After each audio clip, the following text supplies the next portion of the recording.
Chapter 1. The Foolish Red Cloud. In the primordial world, amidst the chaotic void, a vast expanse of crimson clouds surged tumultuously across the boundless sea of chaos. At the heart of the red clouds, a Daoist sat cross-legged in the void, beads of cold sweat trickling down his forehead. He shook his head repeatedly, murmuring to himself, "The heart demon. You are merely my heart demon. You are deceiving me. It is all a fabrication. Heart demon." In the next breath, the Daoist's expression hardened, and he gritted his teeth with a cold snort. "I am the immortal sovereign who unifies the myriad realms. Your embodiment is a tremendous opportunity for you, and yet you dare to call me a heart demon?" The transformations of the primordial chaos, the tribulations and conflicts, I have laid them all before you to offer you a chance to defy fate. How could you believe that I am deceiving you? Red Cloud, I see that you are not wise. Rather, you are foolish. In another breath, the Daoist's visage once again reflected his torment. He shook his head continuously, murmuring, "What traversals, what alternate realms? All lies. You are my heart demon. The myriad illusions are merely your means to disrupt my mind and seize my body." False. False. This seemingly madman, who spoke to himself, was none other than the ancestor of Red Cloud, the one who attained the Tao from the first Red Cloud during the initial separation of chaos. His self-dialogue arose from the presence of two consciousnesses within his sea of awareness, locked in a fierce struggle. One was Red Cloud himself, while the other was Xuan. At this moment, Xuan was both battling with Red Cloud's consciousness and cursing inwardly. Damn it, which part of this went awry? He was merely an ordinary working-class individual from Earth, inexplicably transported to another realm, enduring countless years of arduous cultivation and combat to achieve an unparalleled Tao body. On a whim, he sought to return to his homeland and wander through the mortal realm, only to encounter unforeseen mishaps. His physical body had not arrived. It was merely his primordial spirit that traversed worlds. Yet, he could not delve into the reasons now, for he not only traversed worlds as a primordial spirit, but also did not return to Earth. Instead, he found himself in the primordial chaos, his primordial spirit having entered the body of Red Cloud, the most unfortunate being of that realm. Worse yet, Xuan could not even seize control of Red Cloud. The reason was simple. Red Cloud had already listened to Hongyun's teachings and obtained the seventh strand of primordial purple energy.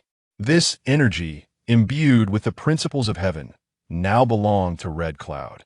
Furthermore, according to the myriad primordial novels Xuan had read on Earth, this primordial purple energy was likely under Hongyun's control.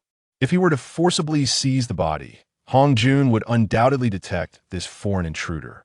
If he had his physical body here, a mere sage of heaven would pose no threat to him. But at present, he possessed only a wisp of primordial spirit, making him no match for Hongyun. In resignation, Xuan could only reach out to Red Cloud. To soothe him, he began recounting his fate and the great tribulations of the primordial realm, promising Red Cloud that he could guide him towards liberation, even to attain sagehood and become an ancestor. All Red Cloud had to do was cultivate according to the techniques he provided, and in due course, he would shape a physical form for him. The outcome was evident. Red Cloud regarded Xuan as a malicious heart demon, intent on slaying him and refining his spirit. Truly the height of folly. Red Cloud, old Daoist. Just as Xuan and Red Cloud's primordial spirits were embroiled in their struggle, a thunderous voice suddenly resounded. Following that, an immense figure loomed above the sprawling red clouds. Through Red Cloud's eyes, Xuan beheld a pair of wings stretching down from the heavens, flapping amidst the chaos. Kunpeng. Instantly, Xuan recognized the newcomer. He immediately called out to Red Cloud, "Red Cloud, you are in grave danger. Do not delay any longer." Red Cloud also recognized the arrival of Kunpeng, yet he merely smiled and said, "Heart demon, in the illusion you presented, Kunpeng would slay me. Both Jane and Zhunti have also been lurking, seeking to take my life. Very well. Now that Kunpeng has arrived, I shall use his hands to shatter your ridiculous lies." A sage descends, delivering teachings within the Purple Cloud Palace. Red Cloud offered his teaching mat to Jane. Subsequently, Jane and Zhunti joined forces to seize Kunpeng's mat. After a millennium, Hongyun concluded his teachings, distributing the 7 strands of primordial purple energy. 6 strands went to the 6 saints, while 1 was given to Red Cloud.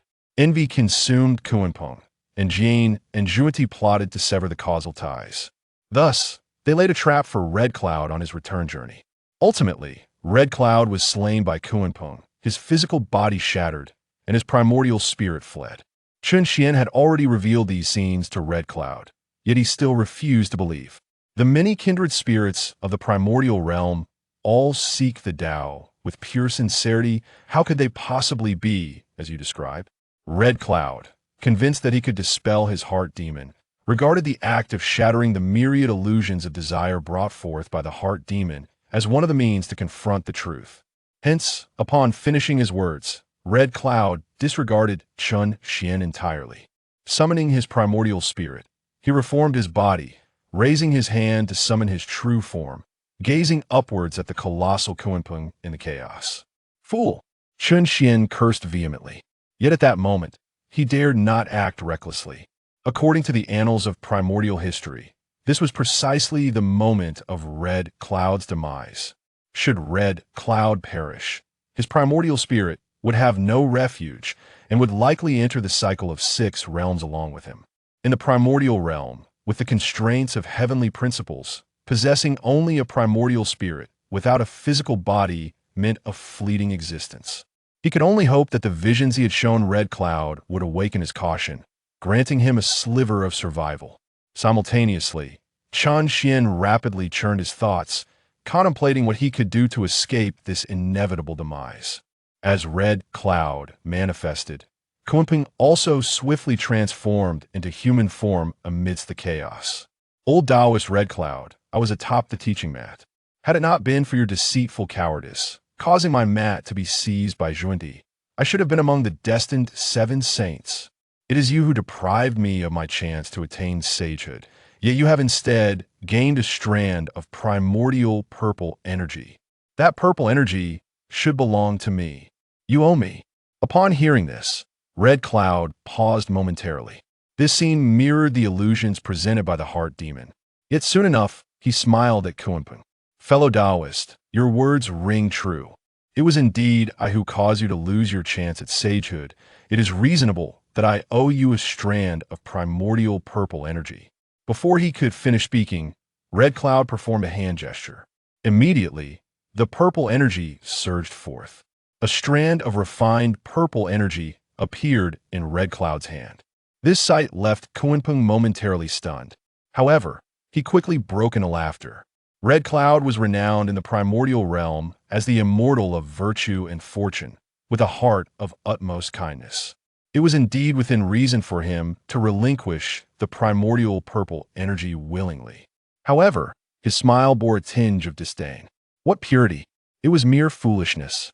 With a cold smirk, Kunpeng reached out his hand toward Red Cloud. The primordial purple energy was his desire, and Red Cloud could not keep it. In his view, the temptation of sagehood was sufficient to sway anyone's heart. Perhaps one day, Red Cloud would come to regret his decision and seek to reclaim the primordial purple energy from him. Rather than wait for Red Cloud's regret, it was better to act first and eliminate any future troubles. Fool, fool. At the same time, Xuan was seething within Red Cloud's mind. He felt more acutely than anyone else the sincerity with which Red Cloud intended to offer the primordial purple energy. Indeed, he genuinely believed himself to be the cause of Kunpeng's loss. How did such a fool manage to survive until today? As he witnessed Red Cloud extend his hand toward Kunpeng, the primordial purple energy slowly slipped from Red Cloud's grasp. Xuan felt himself going mad. He cursed vehemently while assaulting the sea of consciousness, striving to wrest control of the body from Red Cloud. After his traversal, Xuan had attempted to control Red Cloud's form, but had failed. Yet this time, as Xuan exerted his influence, he saw Red Cloud's hand, reaching towards Kunpeng, momentarily falter. Chapter 2. Seeking One's Own Demise. The primordial purple energy contained the principles of heaven. It was an opportunity for sagehood that countless cultivators sought but could not attain.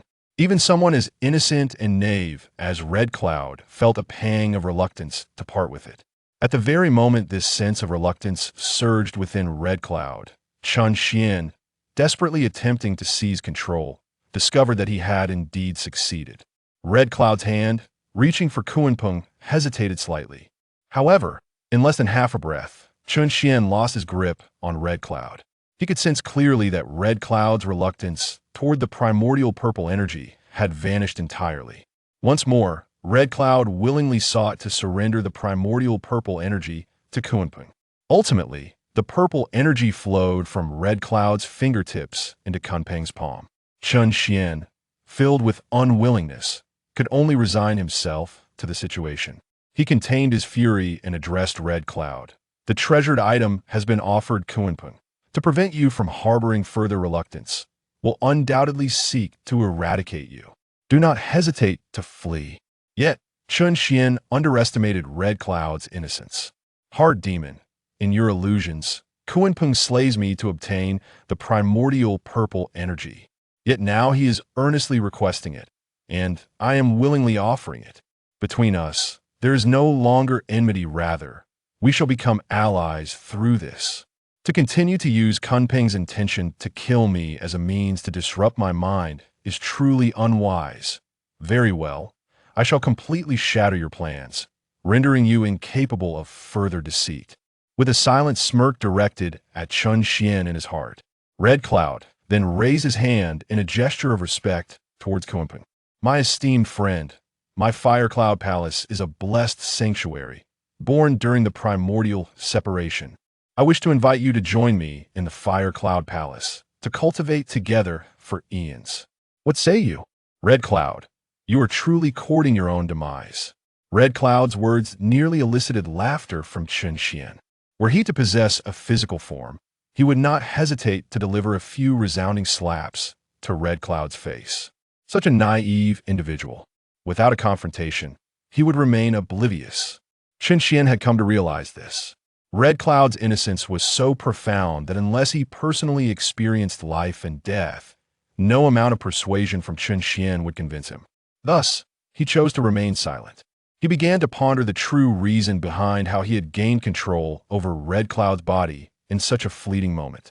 At present, this foolish Red Cloud was destined to be ambushed by Kunpeng. If he could seize control of Red Cloud's body before his demise, and harness the power within his own consciousness, he might secure a glimmer of hope for survival. Idiot, he muttered inwardly, swiftly gathering his focus to meticulously recall the details from when he had commandeered Red Cloud. Meanwhile, Kunpeng gazed at Red Cloud with astonishment. You wish to invite me to cultivate with you. Red Cloud's willingness to relinquish the primordial purple energy was already beyond Kunpeng's comprehension. Such an immense opportunity, offered so freely, he could not fathom the absence of ulterior motives. Now, with Red Cloud inviting him to the Fire Cloud Palace, he was utterly perplexed. Yet Red Cloud remained oblivious to the strange glint in Kunpeng's eyes. He smiled and continued, My friend, the Fire Cloud Palace is a blessed realm, birthed during the primordial separation. If you were to cultivate within, you would undoubtedly reap significant benefits. In the future, I shall also invite my esteemed friend Zhunti to join us. Together, the three of us shall engage in discourse and mutual verification. Would that not be splendid? At last, upon hearing these words, Kunpeng's eyes widened in realization. Zhunti? Now it makes sense. I wondered how you, Red Cloud, could willingly part with the primordial purple energy. Furthermore, there is such a scheme at play. With a cold smile in his heart, Kunpeng's expression remained unchanged. With a flick of his hand, he absorbed the primordial purple energy into his being. Then Kunpeng nodded at Red Cloud. Such sincere hospitality cannot be declined. Lead the way, please. Instantly, Red Cloud was filled with joy, secretly reveling in his triumph. Heart demon, as you can see, I shall forge a bond of mutual cultivation with Kunpeng. How could he possibly harm me? My intentions are pure, free from greed or deception. In due time, you shall surely be refined by me. Fool! Red Cloud's triumphant words fell on Chun Xian's ears, provoking nothing but a scornful retort from him. As the saying goes, good advice is often wasted on the damned. Now, he needed to urgently devise a method to control Red Cloud. After his moment of triumph, Red Cloud finally turned to Kunpeng with a smile. My friend, please follow me. Turning around, Red Cloud summoned a crimson cloud to lead the way. However, at the very instant Red Cloud pivoted and took flight, his aura suddenly turned frigid. A terrifying, concentrated energy erupted with force. Bang! A muffled sound reverberated, shaking the heavens and the earth. Red Cloud shuddered, a searing pain radiating from his chest to the depths of his soul. He instinctively lowered his gaze. To his horror, a black eagle's claw had pierced through his chest. Between the claws, there was seething flesh and blood. Before Red Cloud could comprehend the situation, the claw tightened its grip. Though small, the eagle's claw felt as if it commanded the very essence of the universe. As the claw constricted, the very fabric of reality trembled once more. It was as if the heavens and earth were being crushed. Simultaneously, the sound of flesh exploding filled the air. Red Cloud's body was mercilessly crushed by an overwhelming force, shattering completely. How? All flesh and blood shall dissolve into the crimson clouds. Kunpeng, amidst the crimson clouds, a figure resembling a human form manifested, gazing at Kunpeng with profound trepidation. At that moment, Kunpeng wore a cold smile, brimming with murderous intent. The old Daoist of the crimson clouds, do you truly believe I would fall for your tricks? Fall for your tricks? From within the crimson clouds, a feeble inquiry emerged. What tricks? Kunpeng sneered. Oh, you think I am ignorant. You are fully aware that you cannot rival me. Hence you feign an offering of the primordial purple chi to seek peace. Then you plan to lure me into your crimson cloud palace, joining forces with Xuan to slaughter me and reclaim the primordial purple chi. The derisive smile on Kunpeng's face exuded mockery. The entire wilderness knows that you, Crimson Cloud, are an old, soft-hearted fool. However, in the desolate lands, there is no room for such softness. You are merely concealing your schemes behind a facade of benevolence. Alas, your cunning is insufficient. Kunpeng's words left Crimson Cloud in bitter laughter. He hastily clarified, my friend, I genuinely wish to bestow the primordial purple chi upon you.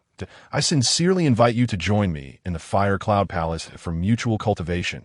Yet, before Crimson Cloud could finish, Kunpeng disdainfully shouted, who would willingly part with the primordial purple chi, the opportunity to attain sanctity. Do you think your empty words can deceive me? Such folly! With a furious roar, Kunpeng's aura surged violently. A colossal eagle claw formed from condensed energy lunged towards the Crimson Cloud manifestation. Even Crimson Cloud, despite his dullness, could distinctly sense the terrifying aura within that eagle claw. He understood that this was a certain death calamity. Without a moment's hesitation, he desperately channeled his true energy. The crimson clouds began to roll, attempting to flee. Unfortunately, Crimson Cloud had already suffered a grievous wound from Kunpeng's surprise attack. Now, in a moment of panic, his hurried attempt to escape was futile. Moreover, Kunpeng's speed was renowned throughout the wilderness. Just as Crimson Cloud managed to escape 5,000 miles, he was caught squarely by the eagle claw formed from Kunpeng's true energy. Subsequently, an irresistible force surged from the eagle claw, violently compressing the Crimson Cloud. In terms of cultivation, both Crimson Cloud and Kunpeng were quasi-saints. Yet, Crimson Cloud, with his heart set on benevolence, was unskilled in conflict and slaughter. Conversely, Kunpeng was a fierce beast who had attained enlightenment, having slain countless demons and true immortals in the northern S.E. This moment, Crimson Cloud found himself utterly incapable of resisting Kunpeng's onslaught. He sensed the very essence of Crimson Cloud on the verge of being crushed by the eagle claw. The collapse of his essence would mean the annihilation of his physical form.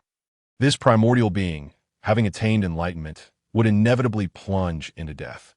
How could this be? However, the most devastating blow was to Crimson Cloud's spirit. The sudden upheaval was simply too swift. He could not comprehend how he, who had devoted himself entirely for Kunpeng, was met with such murderous intent? Why, in Kunpeng's eyes, had he become a schemer? Could it be true, as the heart demon claimed, that all within the wilderness are but rodents? My death has long been predetermined. The murderous intent and terrifying power emanating from Kunpeng pressed upon Crimson Cloud's essence.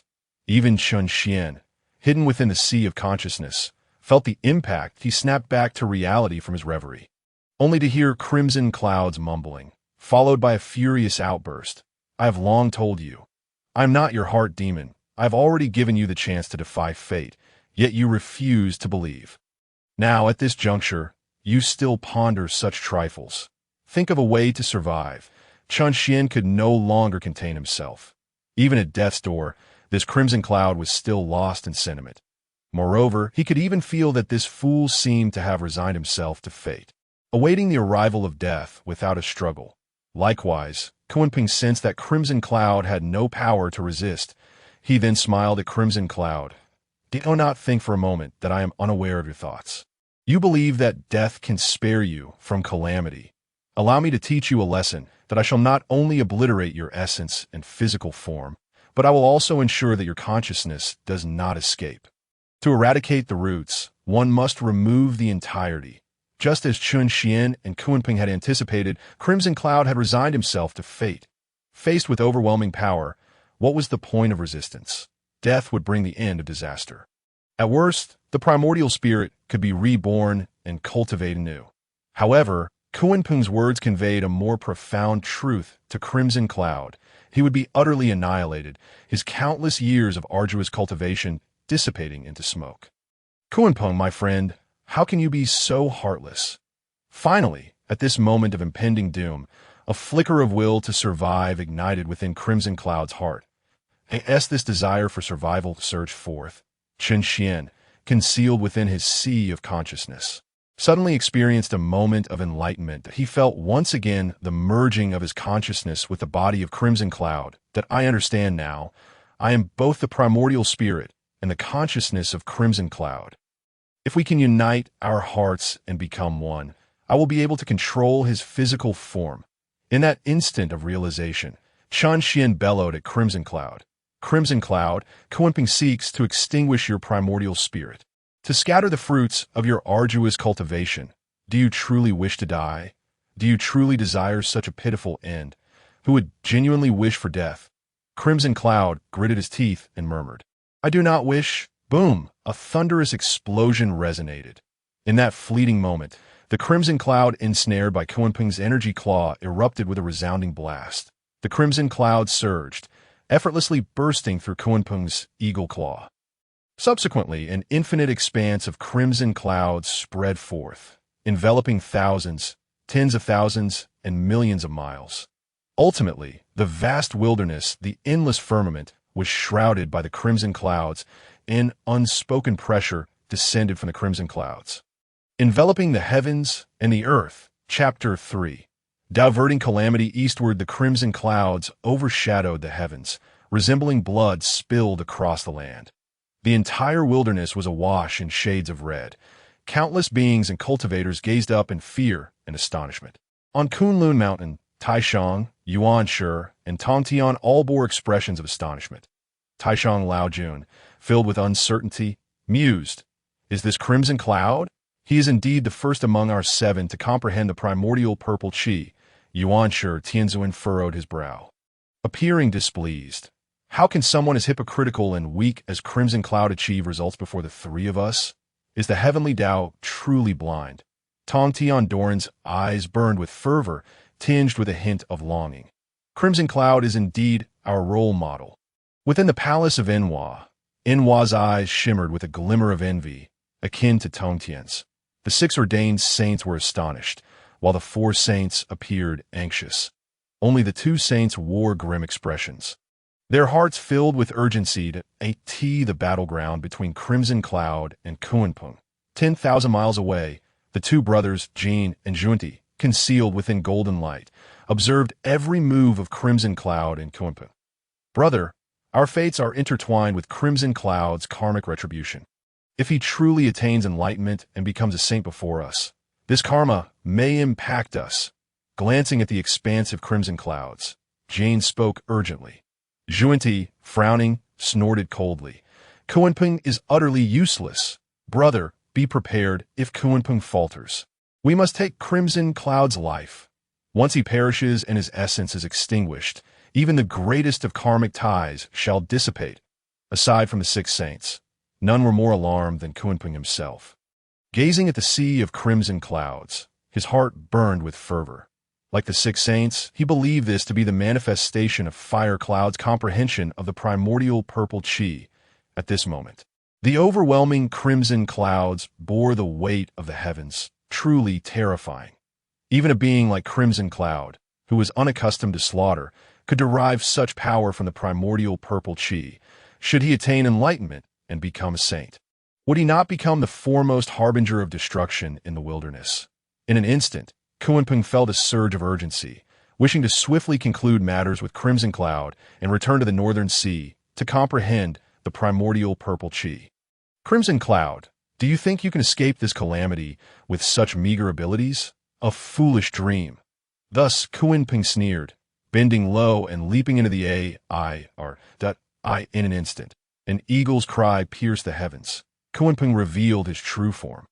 A colossal eagle, soaring into the sky, lunged towards the vast crimson clouds. With claws swinging, blades of energy sliced through the fabric of space. Meanwhile, observing Kunpeng's transformation, Jane felt a sense of relief. Brother, Kunpeng's power can rend the heavens and shatter the earth. It seems that Crimson Cloud shall not prevail. Zhunti nodded with a cold smile. Yet with Kunpeng's displayed cultivation, should he truly gain from the primordial purple chi and attain enlightenment, it would pose a threat to us. In my view, Kunpeng must not be allowed to survive. Fixating on Kunpeng, Zhunti silently calculated. Once he extinguished Crimson Cloud, he would act to eliminate Kunpeng. Hearing this, Jane's expression darkened. Brother, you speak rightly. Moreover, this Kunpeng shares a significant karmic bond with me. To eliminate him would be the best course of action. As the 2 brothers awaited the moment when the Kunpeng would be torn apart by the crimson clouds, poised to strike and extinguish the Kunpeng, they suddenly observed the vast expanse of red clouds shudder. In that instant, a disdainful and chilling voice descended from the heavens that "It is but a mere chick, yet you dare to challenge me? Watch as I pluck every feather from your body." Upon hearing these words, Zhunti and Jean were taken aback. The voice resonated with a steady and overwhelming authority, utterly unlike what the crimson clouds had suggested. The Kunpeng was equally astonished. Renowned throughout the primordial era for being overly benevolent, the crimson clouds appeared to the Kunpeng as gentle and easily deceived. Otherwise, how could one who had narrowly missed attaining a saintly position refrain from contending with Zhunti and Jean? Instead, opting to provoke the crimson clouds? It was simply because the crimson clouds were perceived as vulnerable.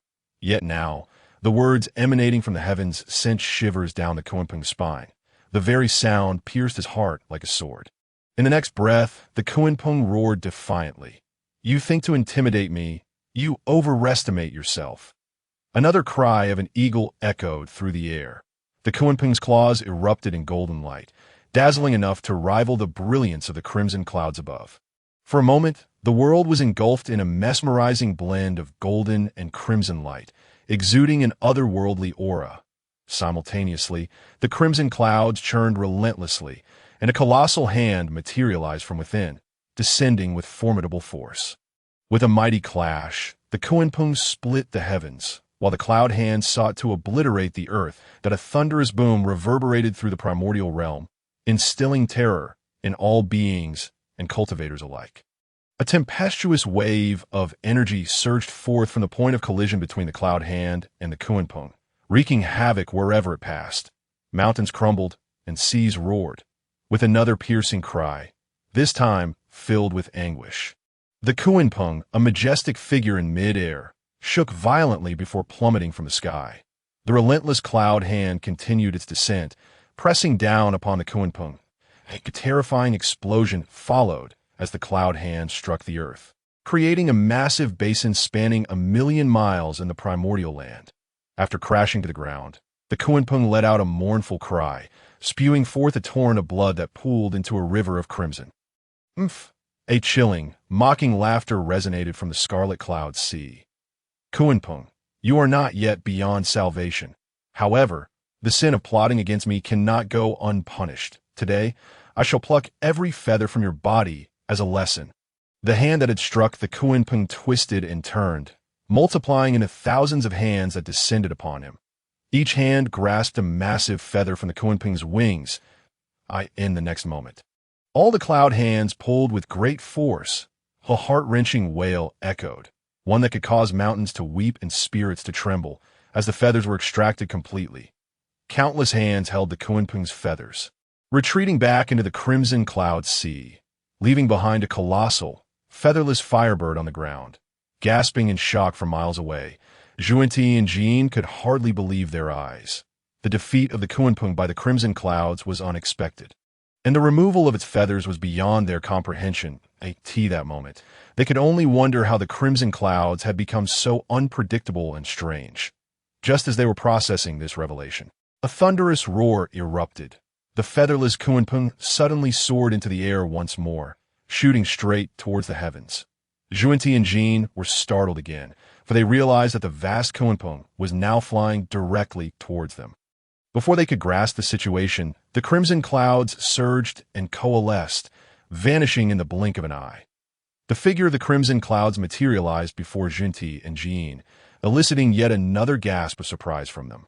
Since departing from the Zixiao Palace, the two had secretly followed the crimson clouds, waiting for an opportunity to eliminate him and resolve their karmic ties. Throughout their pursuit, the crimson clouds had remained oblivious to their presence. Yet now, he appeared before them unexpectedly, leaving them in shock. The crimson clouds scrutinized the two, then shook his head in disappointment. Zhunti, Jean, one of the 6 ordained saints, yet you are nothing more than ordinary. Indeed, at this moment, the one controlling the body of the crimson clouds was none other than Chen Xian. Under the influence of the crimson cloud's will to survive, they had finally achieved a unity of thought and purpose. With Chen Xian's divine essence nurturing him, the crimson clouds now possessed the power at the peak of quasi-sainthood, were it not for the crimson cloud's weak foundation and the interference of the heavenly Tao. Chen Xian could easily elevate him to sainthood. Zhunti and Jean were unaware of the underlying reasons. Observing the disappointment reflected in the crimson cloud's expression, they felt a surge of displeasure. Moreover, the aura emanating from the crimson clouds now seemed capable of suppressing them, leading them to believe that the crimson clouds were intentionally targeting them. They sensed that the crimson clouds might have caught wind of their schemes. However, Zhunti was skilled in the art of disguise. After all, it was through a mere ruse that he had obtained the transmission mat from the crimson clouds in the Zixiao Palace. He promptly raised his hand and, with a smile, addressed the crimson clouds. "Friend Hongyun, it seems fate has brought us together once more." Chen Xian, of course, was fully aware of why they were there. Yet he chose not to respond. With a slight gesture, he summoned the previously airborne Kunpeng to his side. Subsequently, he snapped his fingers, and the Kunpeng opened its mouth, emitting muffled groans. The Kunpeng trembled. The primordial purple energy surged forth from its mouth and fell into the hands of the crimson clouds. With a smile, the crimson clouds then spoke. "Kunpeng, today I spare your life out of pity. The one who owes you primordial purple energy is none other than the Western teaching Jean. If you wish to attain sainthood, he is your true target." Chapter 4. Primordial purple energy? Rubbish! The decision to spare the Kunpeng was deliberate on Chen Xian's part. He understood that given the current circumstances, he could not maintain control over the crimson cloud's body for much longer. Jean and Zhunti sought to achieve sainthood. They would inevitably need to sever their karmic ties with the crimson clouds. The actions of these two hypocrites would only lead to the elimination of the crimson clouds. The crimson clouds, however, were determined to struggle for survival. Given this, it was only natural to divert the impending disaster. If Zhunti and Jean sought trouble with him, then let the Kunpeng bring trouble to them. Though defeated and deprived of its feathers, the Kunpeng's foundation remained intact. In the future, it would rise as the leader of the demon clan and the commander of the celestial court. Confronting the Western teaching would not pose a challenge, provided that the Kunpeng did not exhibit the same lack of intelligence as the crimson clouds. The sudden words from the crimson clouds caused Zhunti and Jean's expressions to shift. Who were these two? Masters of manipulation. Among the 6 saints, only the Grand Supreme Elder Lord's cunning could rival theirs in an instant. They comprehended the intent behind the crimson cloud's words. Zhunti ceased his pretense, gazing at the crimson clouds with a cold smile.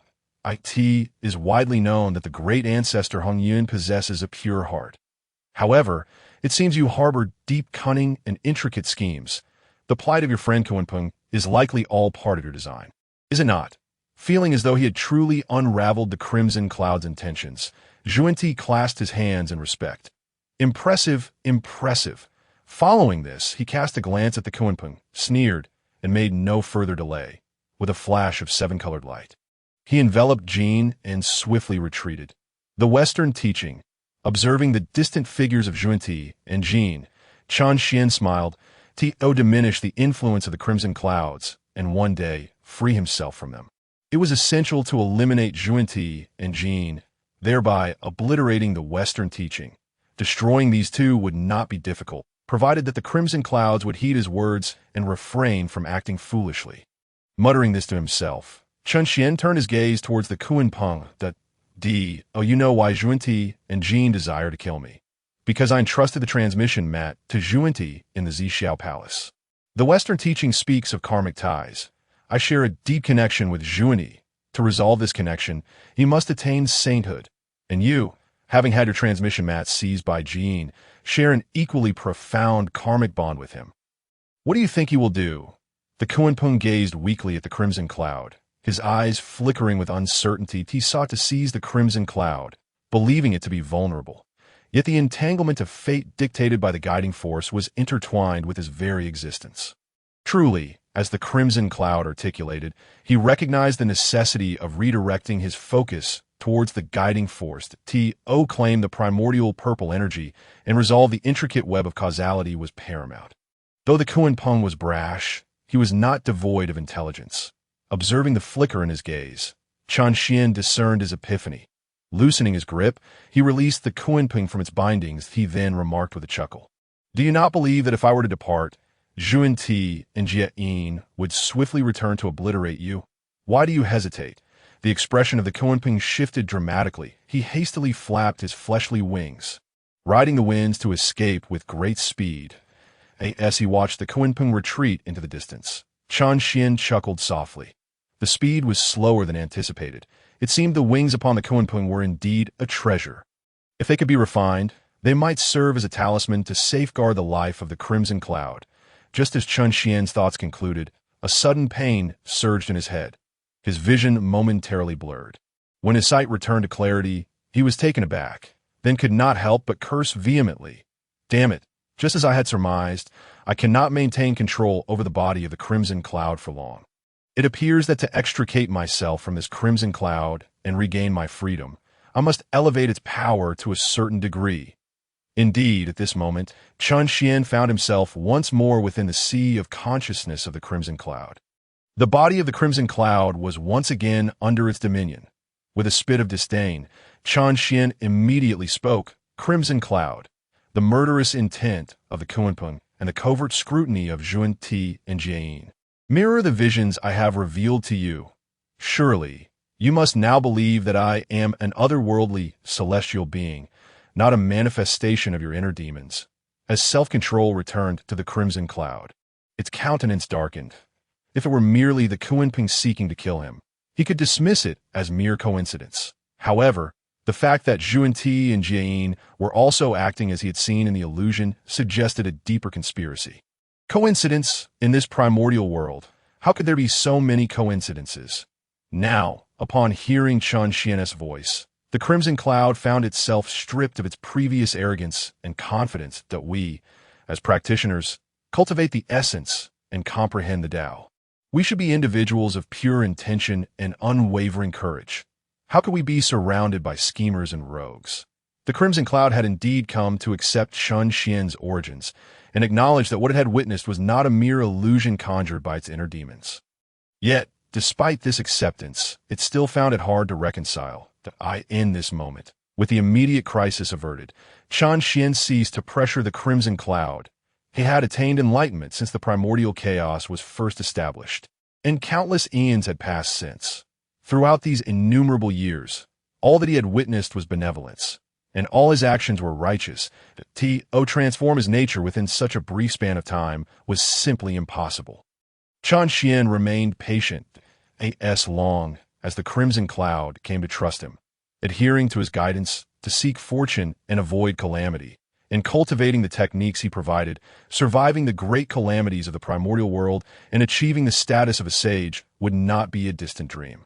After a brief interlude, Xuan continued, "You need not concern yourself with the dispositions of those in the primordial realm. At this moment, your priority is to find a means to survive and grow stronger. You possess the seventh strand of primordial purple energy, yet Hongyun has not conferred upon you the title of his direct disciple. This primordial purple energy is clearly an invitation for others to seize it. Not only Zhunti and Xuan from the Western sect, but also the demon race, the witch race, and even the hidden dragon and phoenix clans will not let you off lightly. You are now the target of all practitioners in the primordial realm." Upon hearing this, the crimson cloud was taken aback. Yet what truly frightened it was the implication of another revelation, Sage Hongyun also scheming against me. Even a sage, transcendent and detached, harbors ambitions. Hongyun, Xuan chuckled.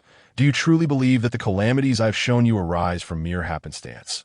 The war of the witches and demons, the strife among the three teachings, the westward journey to propagate Buddhism, the era of the end of the Dharma.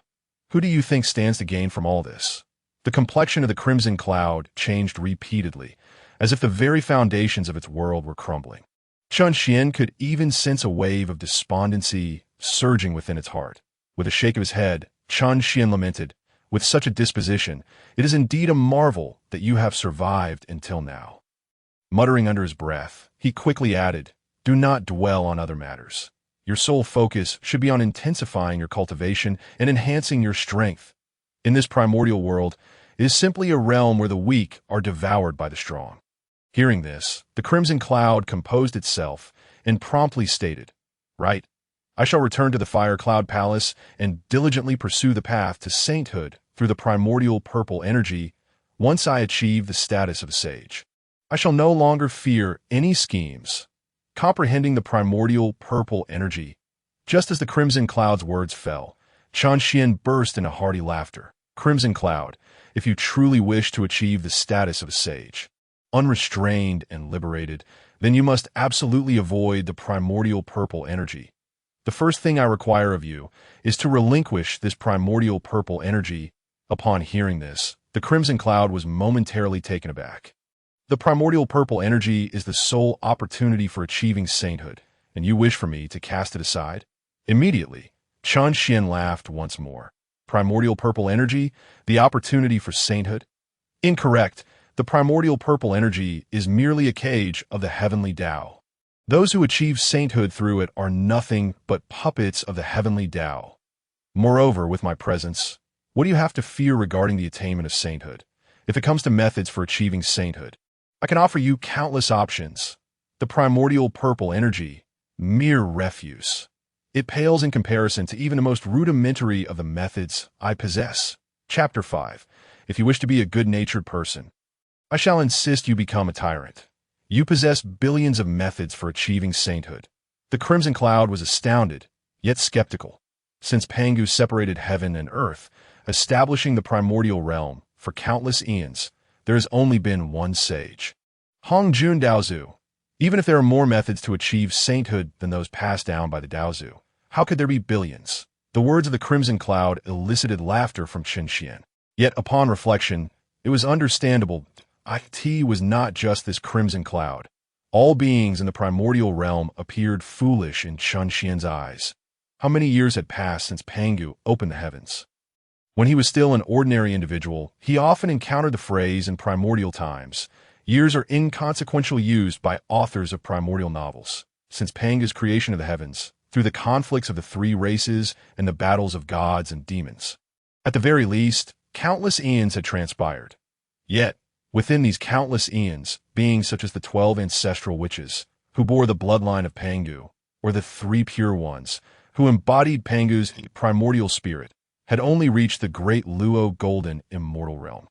Moreover, none had discovered a path to advancement until Hongyun imparted the teachings, which provided a means for breakthrough. Was this not foolishness?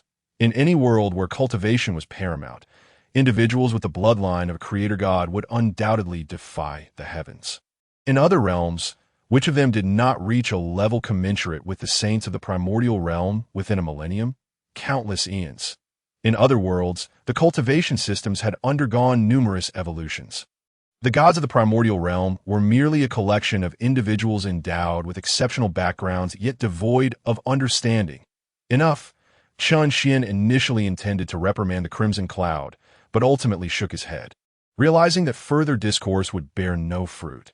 Since you refuse to believe, I shall make you believe. Behold, this is the cultivation method I have meticulously selected for your current predicament. As he spoke, Xuan's primordial spirit surged forth.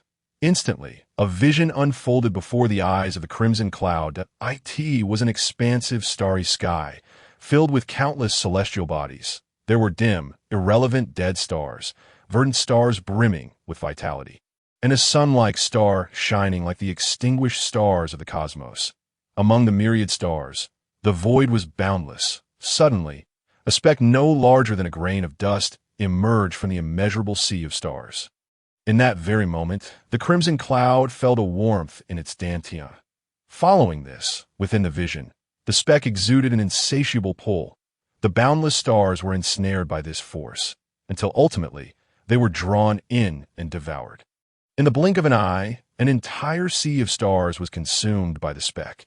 That speck expanded to the size of the starry sea, and the gravitational force intensified until it seemed as though the terrifying black hole aimed to devour the entire starry expanse. It was at this moment that the Crimson Cloud felt a resonance, as the true energy within its dantian compressed and gathered until it coalesced into a speck of dust. Subsequently, the speck of true essence began to transform. Endlessly rotating times, it flowed like a river of stars. At other times, it surged like crashing waves, and yet again, it remained still like majestic mountains. The changes occurred countless times in the blink of an eye. Time, too, became an abstract concept as moments slipped away uncounted. Suddenly, the speck of true essence became immobile, that a gravitational force erupted from it. The innate beings of the primordial realm, indeed, possessed extraordinary gifts and exceptional roots.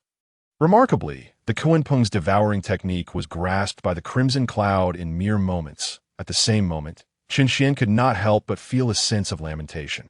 However, he soon found the so-called great powers of the primordial chaos to be increasingly amusing. Even Hongyun, after acquiring a new cultivation method, could master it in a mere breath. As for the likes of the three clear ancestors and the primordial sorcerers, their innate talents would only be more formidable. Yet astonishingly, they had remained stagnant for countless years. What a bunch of fools! After living for so long, they had squandered their lives like dogs. After secretly spitting in disdain, Xuan finally spoke. Listen well, this technique is called the heavenly devouring divine skill. By practicing this method, you can consume everything in the world and convert it into your own power. When refined to the utmost depths, the starry rivers and cosmic laws of the universe can all be devoured and utilized by you. Furthermore, this skill has no limits. As long as you consume, you shall grow stronger. With the transformation of his dantian, an extraordinary power surged within him. This sensation was something Hongyun had only experienced when listening to the teachings of the Zixiao technique. He was acutely aware that in this brief moment, his cultivation had indeed advanced, and he had gained a new direction for his practice. Hongyun could not help but feel a surge of excitement. However, Xuan's words soon cast a shadow over his heart. He quickly inquired, "From what you imply?" However, just as Hongyun was filled with joy, a low hum reverberated through the heavens and the earth. In that very moment, cold sweat ran down Hongyun's back, chilling him to the bone. Even Xuan, as a primordial spirit, felt a shiver of apprehension that a strand of divine consciousness had locked onto Hongyun. This is not good.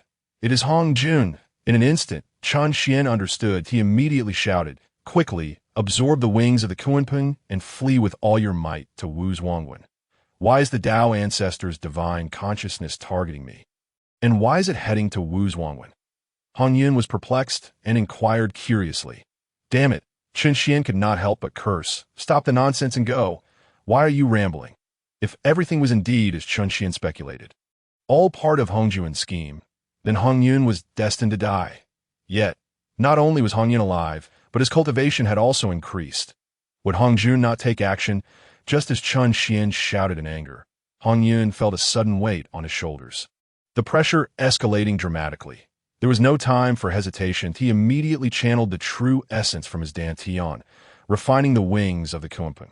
These wings were not a magical treasure. They bore no prohibitions. Complete refinement would take but a moment. Once refined, with a thought, a pair of wings sprouted from Hongyun's back. With a gentle flap, accompanied by the sound of thunder and wind, Hongyun vanished in the blink of an eye. Covering 100 miles, the flying technique of the Kunpeng is unparalleled in the primordial chaos. Even its wings could summon winds and thunder, allowing for rapid escape. Truly formidable. As he ceased flapping his wings, Hongyun could not help but express his awe. Chen, however, rolled his eyes, gritting his teeth. What are you still marveling at? Hurry up and run. Boom. Just as Chen words fell, thunder roared above in the sky. A thunder dragon surged forth. The moment the lightning appeared, it seemed to twist the very fabric of the primordial world. Chaos, tribulation, thunder. Hongyun recognized it at a glance. The lightning from the 9 heavens was indeed the tribulation thunder from beyond the 9 heavens. Within the chaos, could it truly be the Dao Ancestor Hongyun? He murmured instinctively. Without a moment's hesitation, Hongyun summoned a crimson cloud, flapping his wings furiously, propelling himself to Wu Zhuangwen at full speed, at such velocity. Hongyun transformed into a streak of black and red light. Boom! The thunder erupted, the tribulation thunder from the chaos roaring down, chasing after Hongyun. Yet ultimately, it was a fraction too slow. The purple lightning barely managed to seize the tail of the fleeing light that was Hongyun. Beyond the 9 heavens, within the chaos, Hongyun sat in the purple cloud palace, his eyes tightly shut. Having finished his teachings, he awaited his union with the heavenly path. At the same time, he quietly observed everything within the primordial realm. Hongyun! Suddenly, he opened his eyes and gazed downward. His eyes seemed to penetrate the 9 heavens and 10 earths, looking deep into the primordial realm. After a moment, he shook his head slightly. Very well. The so-called Great Tao is 50, and the heavenly transformations are 49, leaving a thread of hope. Since you have been chosen as the master of this 7th strand of primordial purple energy, becoming the one who escapes, you too shall have a chance of survival. If you can evade this tribulation and do not disrupt the mechanisms of the primordial realm in the future, hinder my plans for union with the Tao, then granting you this thread of opportunity is not out of the question. As his words faded, Hongyun slowly closed his eyes once more. Above his head, the rules surged, seemingly transforming into something tangible. Within the primordial realm, Hongyun dared not pause for even a moment, as the tribulation thunder transformed into a dragon, relentlessly pursuing him. Should he stop even briefly, the thunder dragon would grasp him tightly. Finally, after countless days and nights of desperate flight, he reached a boundless mountain range at the eastern edge of the primordial realm. The light that Hongyun had transformed into plunged headlong into the mountains. The thunder dragon roared, crashing into the mountains in pursuit of Hongyun. However, just as the thunder dragon reached the mountain's edge, a flash of flowing light appeared out of thin air, as thin as a cicada's wing, barely as thick as the thunder dragon itself. Boom! The colossal dragon formed from the tribulation thunder collided with the flowing light. Instantly, the thunder roared, shaking the earth and mountains. Only that flowing light and the mountains below remained steadfast, seemingly forming their own entity, unperturbed by the chaos of the world. Ultimately, as the thunder subsided, the tribulation thunder that had come from the chaos dissipated into nothingness. The winds ceased, and tranquility was restored in an instant. Hongyun, having hidden within the mountains, turned to gaze back at the fading tribulation thunder, feeling the lingering echoes, This tribulation was infinitely stronger than that which he had encountered upon entering the chaos at the Purple Cloud Palace. As for Chun Xian, he gazed at the flowing light that had shielded them from the thunder, marveling, the membrane of the heavens and earth is indeed a precious treasure, even in contest with the heavenly path. It remains unyielding. If utilized wisely, one need not worry about Hongyuan schemes at all. Finally, Chun Xian quietly sighed. As a primordial being of fortune and virtue, Hongyun's entire fortune must have been invested in befriending that great immortal. Zenyuanzi, Chapter 7, Devour. Take it all. Ha. Congratulations, my friend. Congratulations. Just as Hongyun was filled with trepidation and Chun Xian was lost in contemplation, a hearty laughter rang out. A streak of light appeared suddenly. Shortly after, a middle-aged Daoist clad in azure robes, holding a whisk with a radiant demeanor, manifested before Hongyun.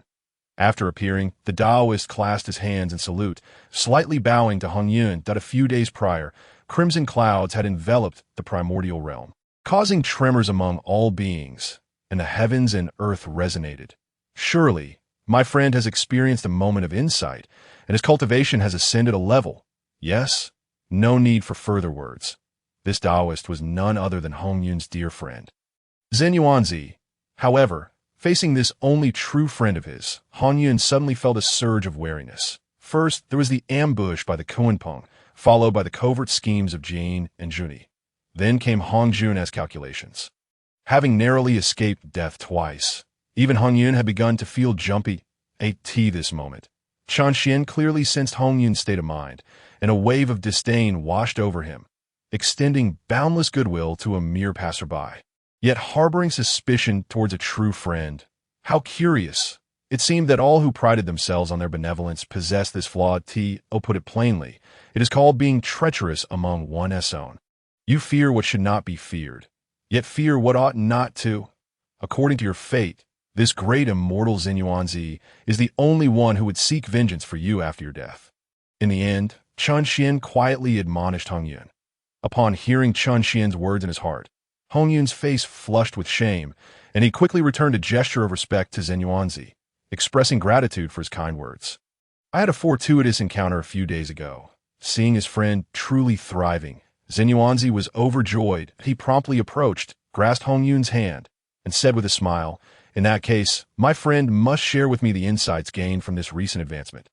Leading Hongyun deeper into the mountains, Zenyuanzi curiously asked, "My friend, I observe that the tribulation thunder pursuing you possesses considerable power and ill intentions. Has someone set their sights on the primordial purple energy granted by the Dao Ancestor?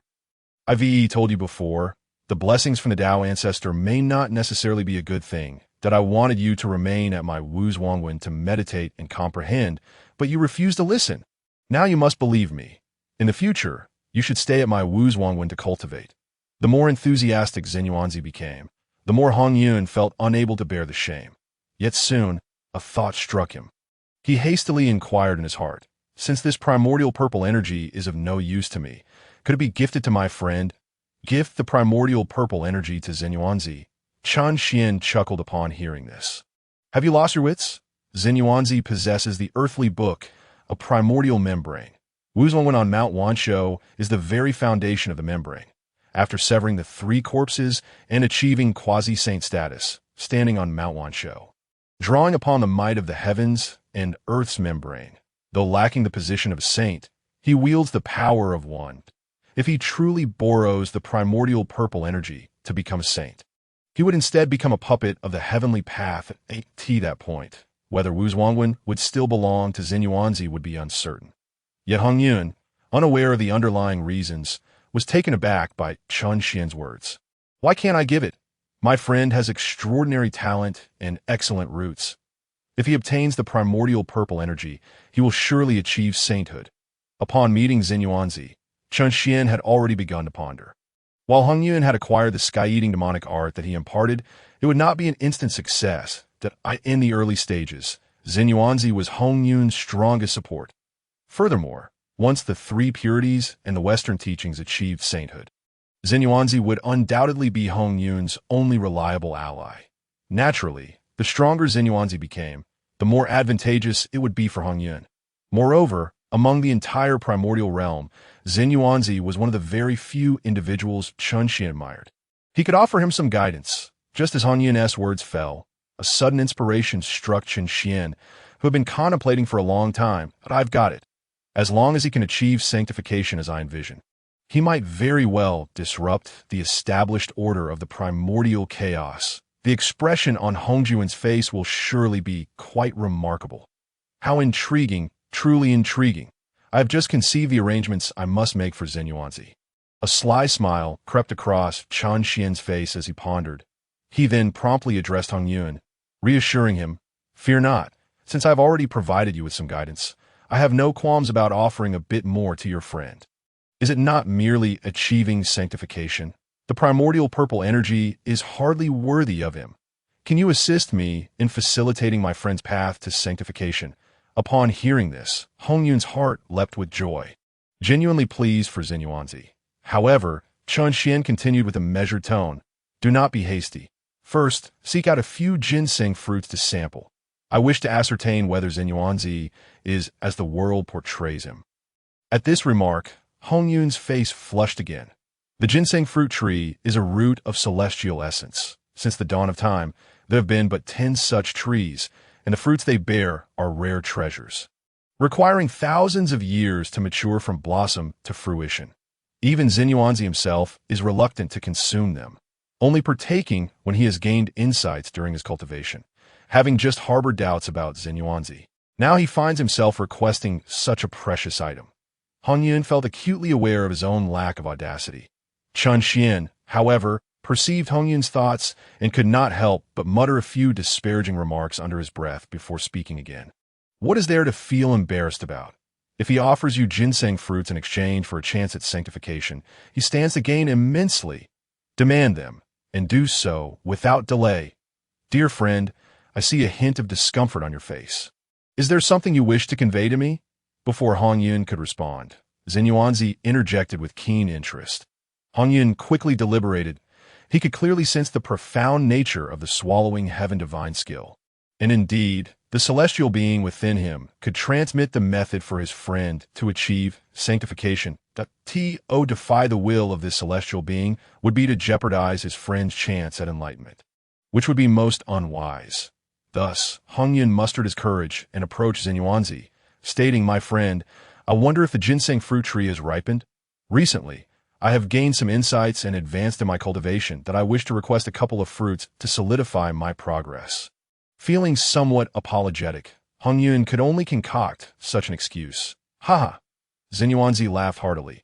"It seems your fortune is quite profound, for just the other day, my ginseng fruit tree bore 3,000 ripe fruits." As his words fell, ripples spread across the mountains. The waves brushed over Hongyun and Xuanzi, and in an instant, the stars seemed to shift. Before long, the two found themselves within the Wuzhuang Temple. A towering spirit tree came into view, its branches adorned with small fruits resembling infants, shimmering like scattered stars in the sky. With a flick of his hand, Xuanzi produced a golden ROD.my friend. You possess the primordial purple energy, granting you the opportunity for sanctification. My ginseng fruits, being born of celestial roots, resonate with the laws of the Tao. Moreover, you arrived just as the fruits ripened. This must surely be fate. Why not choose for yourself as many as you desire? Hongyun quickly waved his hands. No need, no need. However, before he could finish his protest, Chunxian's voice thundered, "What nonsense! Xuanzi has already spoken. Why do you hesitate? Consume all 3,000 ginseng fruits." "What?" Hongyun exclaimed in shock. "If he offers them, then take them." "What? Do you not wish for your friend to achieve sanctification?" Ultimately, Hongyun acquiesced to the request for ginseng fruits, all for the sake of Xuanzi's sanctification. Chunxian was fully aware of this and saw no need for further discussion with Hongyun. He wielded Xuanzi as leverage. Suddenly, a jolt of realization struck Hongyun. He looked up at Xuanzi and, trembling, grasped the golden rod. Then, with a resigned smile, he said to Xuanzi, "Fear not, my friend. I shall repay this favor of the spirit fruits in due time." Xuanzi chuckled heartily. "What need is there for repayment? Just enjoy them. Finally, with a determined grit of his teeth, Hongyun ascended into the air, soaring to the branches. With a sweep of the golden rod, a wave of golden light surged forth. Chapter 8. Approaching Sanctification. The golden light swept across, ensnaring over 100 small fruits. Subsequently, Hongyun activated the Swallowing Heaven divine skill, consuming all the fallen ginseng fruits. The spiritual fruits transformed into the purest essence, which flowed into Hongyun's energy sea, causing an immediate surge in his power. Simultaneously, Chunxian's heart brimmed with elation. Indeed, the ginseng fruit tree of Wanshou Mountain was not merely a manifestation of celestial roots. It was intrinsically linked to the earthly Tao. The essence contained within the ginseng fruit was a fusion of spiritual energy and earthly principles. Excellent. It seems my plans for Xinyuanzi are indeed feasible. In his joy, Chunxian hastily urged Hongyun, "What are you still hesitating for? Channel your true essence and consume the remaining fruits in one go. Quickly." Hongyun, upon hearing this, cast a sheepish smile down at Xinyuanzi. He then raised the golden rod high, fervently channeling his true essence. Beneath the ginseng fruit tree, Xinyuanzi observed as Hongyun devoured over 100 fruits in one breath. Xinyuanzi merely stroked his beard with a smile. Since their transformation during the Dragon Han calamity, he and Hongyun had become lifelong friends. This day, the ginseng fruit tree had borne fruit countless times, yet Hongyun had only ever taken a single fruit symbolically. Now, seeing him consume so many at once, Xinyuanzi thought of it as Hongyun finally realizing the value of the ginseng fruits and felt genuinely happy for him. Yet the next moment his smile froze, and his mind went blank. He watched as Hongyun lifted the golden rod high, and a brilliant light erupted. In an instant, the entire ginseng fruit tree was enveloped in golden radiance. Soon, fruits began to fall from the tree. 100, 200, 300. In the blink of an eye, the once bountiful ginseng fruit tree stood completely bare. Indeed, it was bare. Thousands of fruits, mixed with countless verdant leaves, surged toward Hongyun like a small mountain. In another blink, the mountain of fruits vanished. Only then did Xinyuanzi regain his senses. However, he could hardly believe his eyes. Instinctively, he rubbed his eyes and shook his head vigorously. Upon reopening them, the sight remained a stark, barren fruit tree. My friend, even if you treat the ginseng fruits as a meal, this is not how one consumes them. What? Do you not even spare the leaves? Xinyuanzi was left both amused and exasperated. 3,000 ginseng fruits. He himself would never consume them so hastily. And the leaves, too, were the essence of life. Just one leaf could enable any creature from the mortal realm to transform and ascend. It was no exaggeration. Xinyuanzi felt as if his heart was bleeding. Meanwhile, Hongyun was equally mortified. He had not anticipated that even the leaves would be devoured by the Swallowing Heaven divine skill. He truly felt ashamed to face his friend again. It was akin to dining out with a friend and absconding with all their belongings. Boom! Just then a thunderous sound erupted from within Wanshou Mountain. The ground shook, and the heavens turned a deep crimson, and unspoken majesty manifested throughout the boundless mountains of Wanshou. Accompanying, it was a pervasive red mist enveloping the entire Wanshou Mountain in an instant. The entire mountain was cloaked in crimson clouds. Within these clouds, in addition to the overwhelming majesty that compelled all living beings to bow, there existed an indescribable, terrifying divine essence. Wherever this divine essence passed, dry springs gushed forth with water, ancient trees rejuvenated, and fading life flourished anew, while barren lands blossomed with flowers and grass. Within the Wuzhuang temple, celestial birds soared into the sky, their calls echoing endlessly. The beasts dashed forth in unison, radiating an extraordinary joy. Even the starkly bare ginseng fruit trees bore tender buds and new leaves. This miraculous scene left even the master of Wanshou Mountain, Xinyuanzi, utterly astonished. The crimson clouds above mirrored this surprise. However, unlike Xinyuanzi, he sensed distinctly that these red clouds and mists, which suddenly arose from Wanshou Mountain, were intrinsically linked to his own essence. No, they belonged to him. Or rather, they were him. At this moment, crimson hues engulfed Wanshou Mountain. beginning to surge outward. The membranes of heaven and earth enveloped Wanshou Mountain, but could not prevent the red clouds from seeping through. You must retract the red clouds. Chun Xian's voice suddenly echoed. You have already attained quasi-saint strength by utilizing these 3,000 ginseng fruits. This is your trump card, and should not be revealed lightly. The red cloud was taken aback. Quasi-saint. Within the Zixiao Palace, Hongyun had imparted the method to attain quasi-sainthood. Yet after millennia of teachings, only the 3 pure ones had comprehended the path to quasi-sainthood in all its realms. By utilizing spiritual treasures to sever a corporeal form, one could achieve quasi-saint status. Now he had unexpectedly become the 4th to attain quasi-sainthood after the 3 pure ones. His astonishment transformed into elation.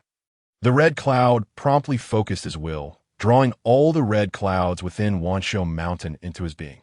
The surge of newfound strength was unmistakable. He felt confident that if he were to encounter Kunpeng again, he could crush him utterly with but a single finger. In that instant, he silently expressed his gratitude. Thank you, immortal venerable, for your support. This unexpected expression of thanks momentarily stunned Qin Xian. There seems to be merit in this. Subsequently, he smiled faintly. No matter, as long as you adhere to my guidance, achieving the strength of a saint shall not take long. The red cloud nodded repeatedly, vowing to heed the immortal venerable's words without question in the future. After affirming his stance, the red cloud descended from the clouds and approached Zhenyuzi. The crimson clouds were entirely absorbed into the red cloud's form. Zhenyuzi also regained his composure and suddenly realized, my friend, could it be that you have broken through to quasi-saint? Within Zixiao Palace, when the 3 pure ones achieved quasi-sainthood by severing a corporeal form, the very heavens and earth stirred, an extraordinary phenomena arose. This was precisely the spectacle the red cloud had just exhibited. Without waiting for the red cloud's response, he raised his hand to congratulate him. Indeed, my friend is destined to be a saint. My 3,000 fruits have proven valuable. Upon hearing this, the red cloud sheepishly smiled. Yet at this moment, the jubilant Zhenyuzi waved his hand. Come, I still have 3,000 fruits in my observation. I shall bestow them all upon you. Having consumed so many, it would be only fitting to indulge fully. The red cloud instinctively raised his hand. However, before he could decline, Chun Xian's voice thundered in his mind. Still being polite? Eat, consume as much as you desire. You have just entered quasi-sainthood. These fruits will perfectly replenish your vital essence.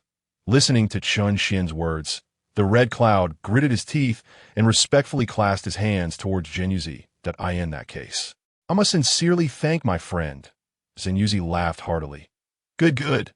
Now you are speaking sense, my friend. After countless years traversing the same path, you have finally grasped the essence of striving in the vast wilderness and the chaos beyond. With myriad transformations, how could one expect to thrive without striving? How could there be a future? Laughing heartily, Zhenyuzi transformed into a streak of light, enveloping the red cloud as they both sped towards Wuzhuangguan. As for Qin Xian, he was momentarily taken aback. How curious, since Zhenyuzi understands the necessity of striving in all matters. Why did he retreat into Wuzhuangguan after the red cloud's demise, remaining hidden from the world? It wasn't until the Eastern transmission of Buddhist teachings that he emerged to respond to the tribulation, only to be deprived of ginseng fruits by the Western teachings. Could it be that Zhenyuzi was also ensnared in a plot? Suddenly, a weight settled within Chun Xian's heart. Chapter 9. The classic of mountains and seas, heaven, earth, and humanity within Wuzhuangguan. The red cloud's face glowed with vitality, brimming with spirit. Yet his expression was exceedingly awkward. Under Chun Xian's encouragement, the red cloud had ultimately consumed all 3,000 ginseng fruits treasured by Zhenyuzi, firmly establishing his initial quasi-saint realm. However, he had thoroughly emptied Zhenyuzi's reserves. The red cloud felt immensely embarrassed to face Zhenyuzi. In contrast, Zhenyuzi stroked his beard, chuckling softly. He was genuinely delighted for his friend. That I truly do not understand why you feel awkward. Zhenyuzi himself is quite pleased to have given these. Amidst the red cloud's embarrassment, Chun Xian's voice resonated. After a scolding, he immediately continued. Let me take control of your body. The red cloud was taken aback. Although he had already experienced being controlled by Chun Xian once, which had essentially saved his life. The idea of having his body controlled by another was inherently unsettling. Qin Xian was naturally aware of the Red Cloud's thoughts. He had no desire to expound upon grand principles. With a cold chuckle, he directly stated, "Red Cloud, surely you do not wish for your friend to gain nothing from this. With 6,000 ginseng fruits, if Zhenyuzi consumed them himself, he too could attain quasi-sainthood." Upon hearing this, the Red Cloud's inherent altruism surged forth. He refrained from further conversation and immediately focused his mind, uniting his thoughts with Qin Xian's. After a breath, Qin Xian successfully took control of the Red Cloud's body. He promptly addressed Zhenyuzi, "Friend, may I borrow the Earth Book for a moment?" Zhenyuzi immediately waved his hand. A scroll materialized from his palm, exuding a profound and ancient aura that enveloped all of Wanshou Mountain. Even Zhenyuzi, holding the Earth Book, appeared considerably more imposing. The Earth Book, a manifestation of the Tao, was undoubtedly a remarkable treasure even in Qin Xian's estimation. Unfortunately, Zhenyuzi had yet to fully unleash the potential of this Earth Book. At present, he merely regarded it as a simple, innate treasure. "My friend, amidst the refining of the 6,000 ginseng fruit trees, I have gained some insights into your Earth Book. May I take a look?" "Oh." Zhenyuzi was mildly surprised. However, his thoughts soon settled. Wanshou Mountain, Wuzhuangguan, ginseng fruit trees, and the earthly membranes were all manifestations of a singular entity. Even Zhenyuzi himself was but the first wisp of fresh breeze born when heaven and earth were first divided. Nourished by Wanshou Mountain, attaining enlightenment and transforming into an innate Tao body, it seemed only natural that his powerful friend, having forcefully refined 6,000 ginseng fruit trees, would have some comprehension of the Earth Book. With a smile, Zhenyuzi decisively tossed the Earth Book to Qin Xian. Upon receiving it, Qin Xian immediately urged the earthly powers contained within the ginseng fruits towards the Earth Book, bathed in this earthy essence. The Earth Book erupted with a radiant glow of yellow and black light. The scroll expanded tremendously, rapidly reaching a size of several yards. Subsequently, with a flick of Qin Xian's hand, the scroll unfurled, instantly extending for miles. The mountains, rivers, basins, and oceans of the primordial wilderness appeared vividly upon the scroll, all depicted with exquisite detail. The Earth Book, known as the Earth Membrane, naturally recorded the geographical features of the land. However, Qin Xian was aware that this Earth Book also bore another name, the classic of mountains and seas. At this moment, the Earth Book was far from revealing its true form. Qin Xian, undeterred, continued to channel the earthly laws absorbed from the ginseng fruits into the Earth Book. After all, these earthly laws bore little relevance to the Red Cloud. In an instant, the yellow and black light surged, spreading throughout Wanshou Mountain. Golden light converged, and Wanshou Mountain erupted with myriad divine auras, soaring towards the heavens. Across the vast primordial land, countless fierce beasts and foreign tribes sensed this and gazed towards Wanshou Mountain. In that moment, it seemed as though Wanshou Mountain had become a sacred site etched deep within their souls. Simultaneously, Zhenyuzi's expression shifted dramatically. As the golden light from the Earth Book intensified, extraordinary phenomena began to manifest on the geographical map depicted within the Earth Book. One after another, points of yellow and black light appeared upon the mountains, rivers, seas, and more. Following this, various figures emerged within the geographical landscape. Beasts, demons, deities, and all manner of peculiar beings. This unfolding spectacle was unprecedented for Zhenyuzi. Unable to contain his curiosity, he stepped forward to observe closely. Just as his attention focused on a mountain radiating yellow and black light, a message surged forth from the depths of his primordial spirit. The mountain of Changyang, located within the seas, lies to the west of the ancestral grounds at a place of great peril. It harbors the polluted blood of Pangu. Should one align with the Wu, immortality can be attained. As his focus shifted to an image of a fierce beast, similar information surged forth. Tao Tai, the offspring of the ancestral dragon, possesses the visage of a ram and the body of a human. Adept at devouring. The sudden appearance of these images and information left Zhenyuzi astounded. He turned to look at the Red Cloud, quietly inquiring, "Friend, what is this?" The principles of the earth have been fully revealed. And Xian has withdrawn his hand, and he smiled at Jin Yuanzi, stating, "From my insights gained from the ginseng fruit, this is the true visage of the earth scriptures, known as the classic of mountains and seas. It embodies the essence of the earth, carrying all the information about the earthly creations of the postnatal world. The classic of mountains and seas, the embodiment of the earth." Zhun Yuanzi's eyes widened in astonishment. This earth scripture had been in his possession for countless millennia, yet he had never comprehended this layer of meaning. The notion of earth sparked a flicker of surprise within him. They had just finished listening to Hongyun's teachings that spanned 10,000 years. And the principles expounded by Hongyun were inextricably linked to the concept of heavenly principles. This earth principle seemed to correspond to the heavenly principle articulated by Hongyun Daozu. Could it be that I might attain a completely new method of enlightenment through this treasure? In just 2 brief sentences, Zhun Yuanzi grasped all that was revealed. Xian nodded appreciatively. However, he deemed it only natural, in later generations, Zhun Yuanzi was revered as the ancestor of the earth immortals. Wielding the earth scriptures within the invincible confines of Mount Wanzhou, it was unquestionable that beneath the saints, he was the foremost. He must have comprehended the mysteries of the earth scriptures, understanding the ways of the earth. Were it not for having heard Hongyun's teachings first, entering the heavenly principles, and severing his 3 corpses while losing his original essence, he might have achieved sainthood as well. Xian's actions merely nudged Zhun Yuanzi's journey forward a little. Of course, as Zhun Yuanzi had yet to sever his 3 corpses and had not entered the heavenly principles, the opportunity for his sainthood still remained. Fortunately, since Xian had already unveiled the true earth scriptures for Zhun Yuanzi, he did not mind pushing him further along his path. Thus, while Zhun Yuanzi remained in astonishment, Xian continued, "My friend, beyond the earth scriptures, I have further insights to share. However, this insight pertains to heavenly secrets and must not be divulged lightly. If I were to share it with you, you must vow to keep it confidential." Unlike Hongyun, Zhun Yuanzi was neither rigid nor timid. Upon hearing that his friend possessed an extraordinary opportunity to share, he immediately clasped his hands in respect, declaring, "As long as you say it is permissible, I shall not disclose a single word." Xian promptly began, "As I entered the quasi-saint realm, I perceived something profound. Within the myriad paths of the primordial chaos, there exists the triad of heaven, earth, and humanity. Each of these 3 paths manifests in a singular form.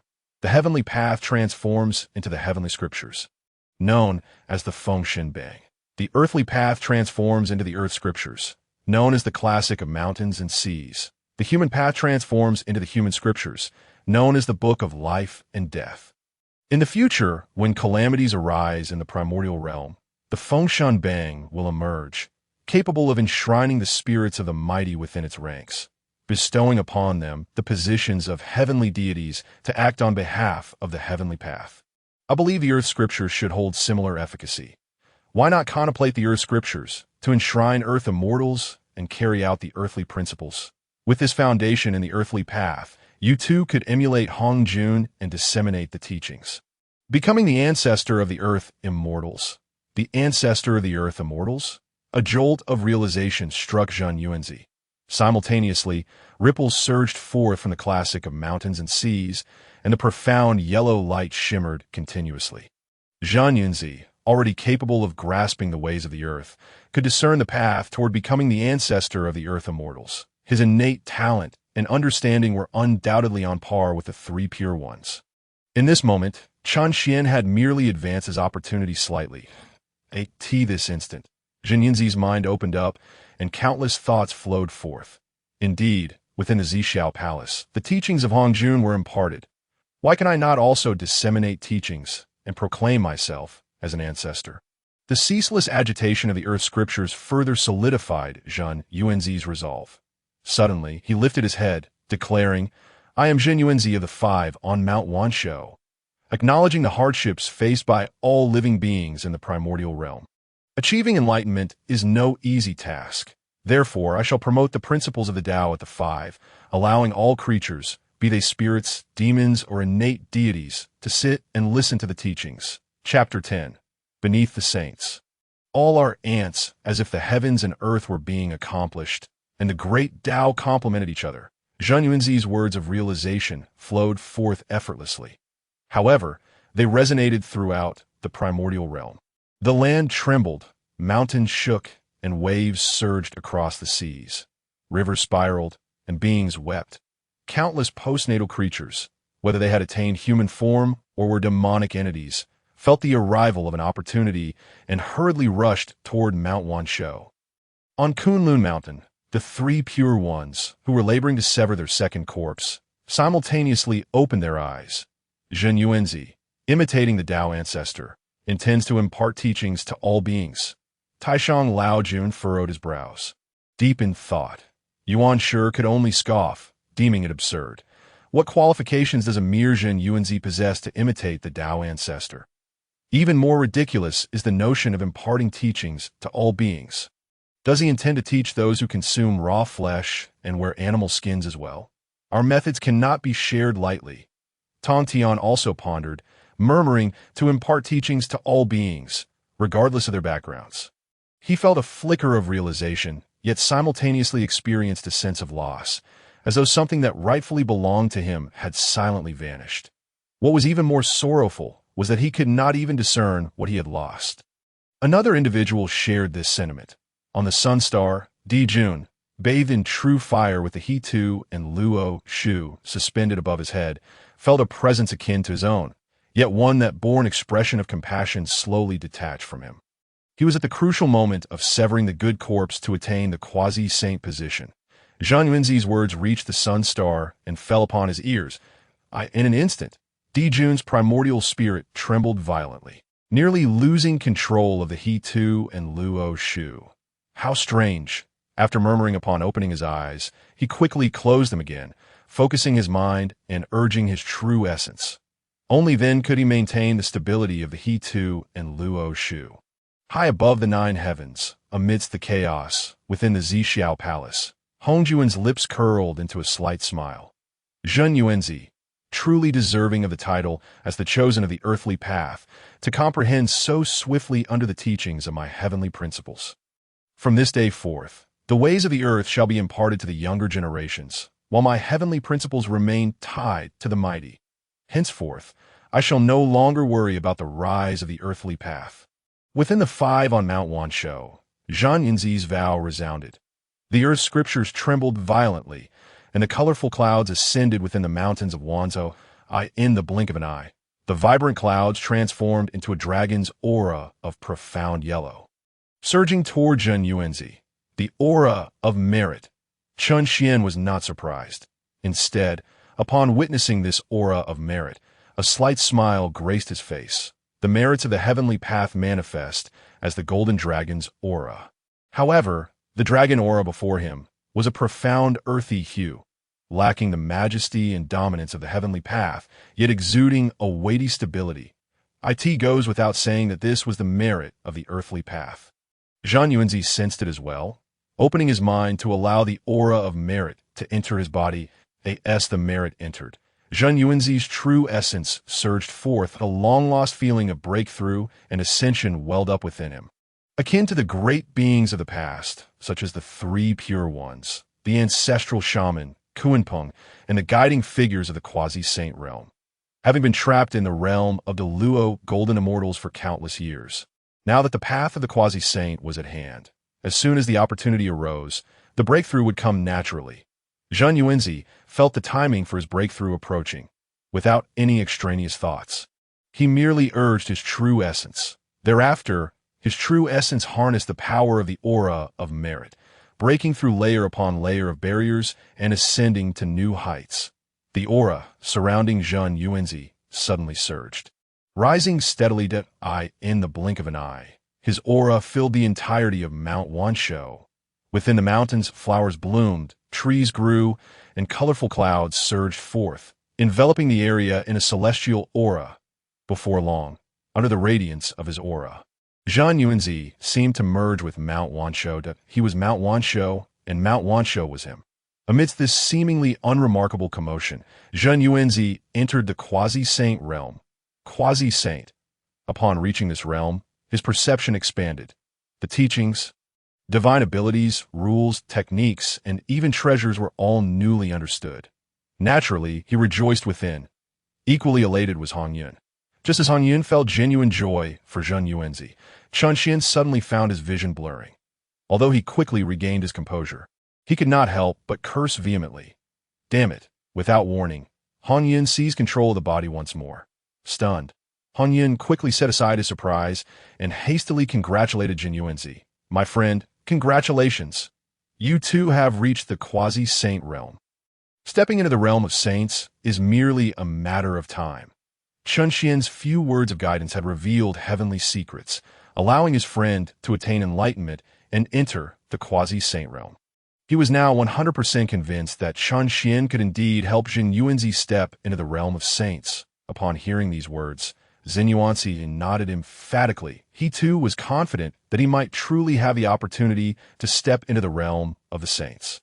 What Hongjun imparted was the method to sever the 3 corpses, ultimately requiring the primordial purple energy to achieve sainthood. Yet now, he had not severed the 3 corpses and had already entered the quasi-saint realm.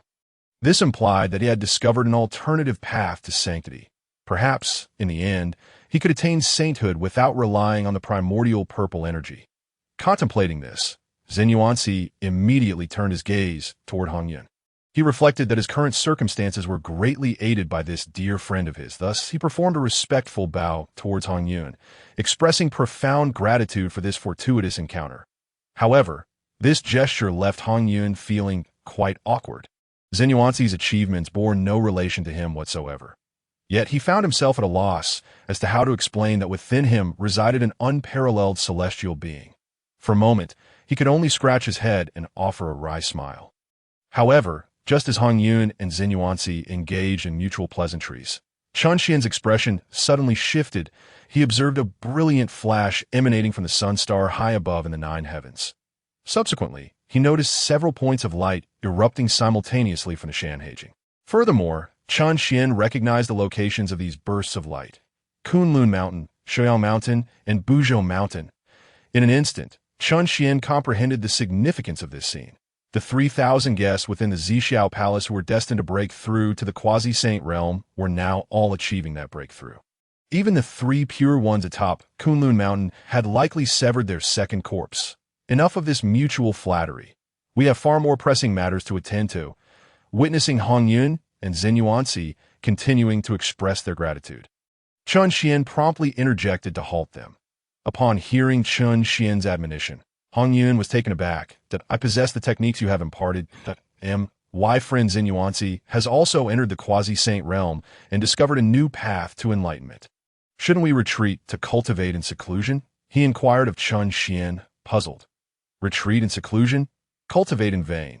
This creature has a predestined path to sainthood, and Hongjun is secretly supporting him, relying solely on seclusion for cultivation. Even if you were to exhaust yourself, you would never surpass others. Enough of this idle chatter. We must depart at once. Do not blame me for not warning you that if you wish to survive, you must contend with Hongjun. Below the saints, all are but ants. Without achieving sainthood, no matter how great your waves may rise, you are merely an ant. Move swiftly. Delay even a moment longer, and you shall forfeit the greatest opportunity to preserve your life and turn your fortunes around. Chapter 11. Emperor Jun displays power. Kunpeng offers counsel high above in the 9 heavens. A fierce whirlwind howled with urgency. Within the wind, a featherless raptor flapped its wings desperately. This raptor was none other than the Kunpeng. Its feathers plucked by Chunxian. Behind Kunpeng, Jin and Zhunti pursued relentlessly, riding the light of Buddhism. This creature's speed truly surpassed all in the primordial world. Gazing at the fleeing Kunpeng, Zhunti cursed vehemently. Yet Jin paid it no heed. What does speed matter? This creature is fundamentally inferior to us disciples. It has already been grievously wounded by Hongyun. I wonder how much longer it can endure. Although Jin and Zhunti had pushed their evasion techniques to the limit, they could not catch up to Kunpeng. However, their true essence flowed abundantly, allowing them to sustain their pursuit indefinitely. In contrast, Kunpeng had not only reverted to its original form, but was also bleeding profusely from the corners of its mouth. Just as Jane had remarked, It could not hold out much longer. Humph. Severing the karmic ties with Hongyun is one matter. Severing the karmic ties with this featherless beast is quite another. Zhunti clenched his fists tightly, his eyes gleaming with murderous intent. Boom! Just then, the primordial world suddenly lit up. Jane and Zhunti were abruptly aware of an overwhelming heat surrounding them, even with all their might channeled into true essence. It felt exceedingly uncomfortable to that moment. A high-pitched voice rang out. Emperor Jun, save me! Oh no! Kunpeng's cry for help jolted Jane and Zhunti, who had been singularly focused on eliminating it. They had been pursuing it relentlessly, unaware that they had ascended to the 9 heavens, the 33 heavens. The sun star, transformed from Panga's eyes, now loomed above them. Brother, this creature, like Emperor Jun and Tai, is an innate bird. Their bond must run deep. Jane was well aware. Kunpeng and Emperor Jun were both of the demon race, and, as flying creatures, they must have had significant interactions in the past. This creature has indeed been cunningly calculated. However, there is no need for concern. We share a bond with the Dao Ancestor. We are also destined saints. We need not fear that Emperor Jun will deny us. Moreover, with a cold laugh, Jane continued, Emperor Jun and Tai are not necessarily a match for the two of us. If he refuses, we shall force him to comply. However, scarcely had Jane uttered these words when they beheld the sun star above them ablaze with genuine fire. A vast ocean of true fire detached from the sun star, rushing toward them. In the blink of an eye, a scorching wave surged forth. Merely the oncoming heat wave caused Jane and Zhunti to halt their retreat. Coming to a standstill, in an instant, the flames surged forth, rapidly coalescing above Jane and Zhunti. The sea of fire transformed into a golden-armored youth, with sword-like brows and starry eyes, exuding unmatched dominance. Emperor Jun. The newcomer was none other than the golden crow of the sun, the future demon emperor. Emperor Jun, gentlemen, I have heard your previous remarks. Kunpeng is my dear friend.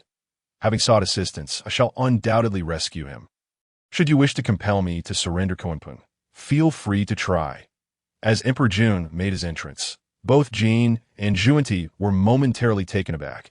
They had not anticipated his arrival to be so swift. His speed seemed to surpass even that of the fleeing Kunpeng.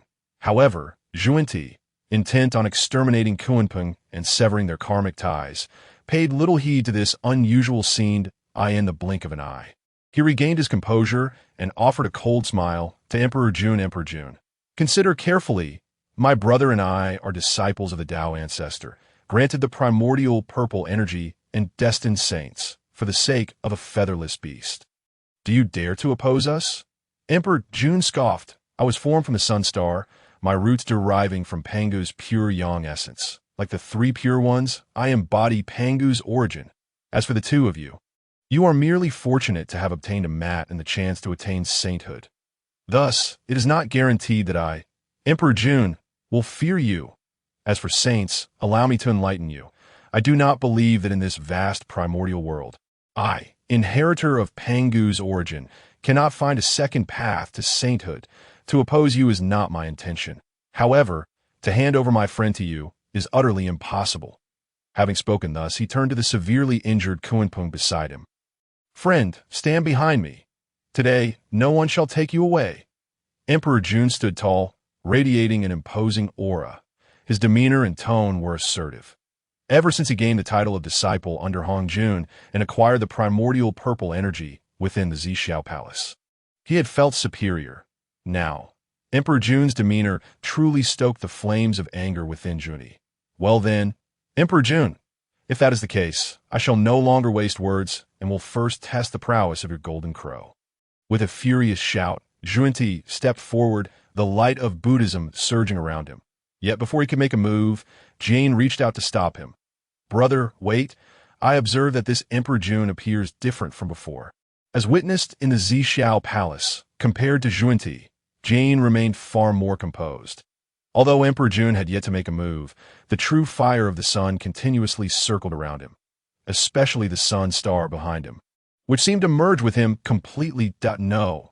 It should be said that throughout the entire 33 heavens, wherever the heavenly fire touched, There was an aura of true fire and Emperor Jun's essence. Suddenly, Jin's eyes twitched, and he came to a startling realization. Emperor Jun has broken through to the quasi-saint realm? Upon hearing these words, both Zhunti and Kunpeng were taken aback. Emperor Jun smiled slightly at this revelation. Your keen eyesight does not disappoint, my friend. You are not mistaken.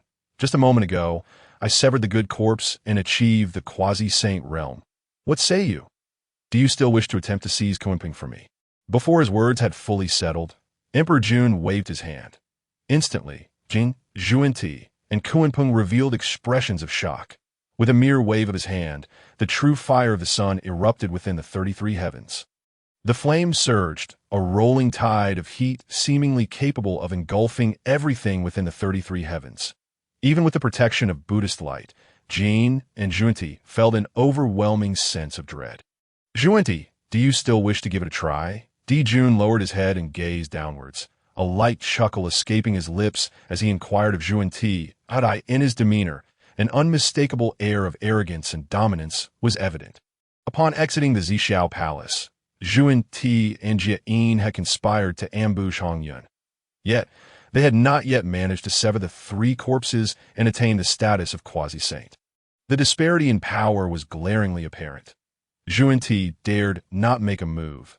Jane, equally resolute, took a deep breath, suppressing the bitterness within his heart. He then offered Jun a faint smile, saying, "Friend, your breakthrough to quasi-saint is indeed a cause for celebration.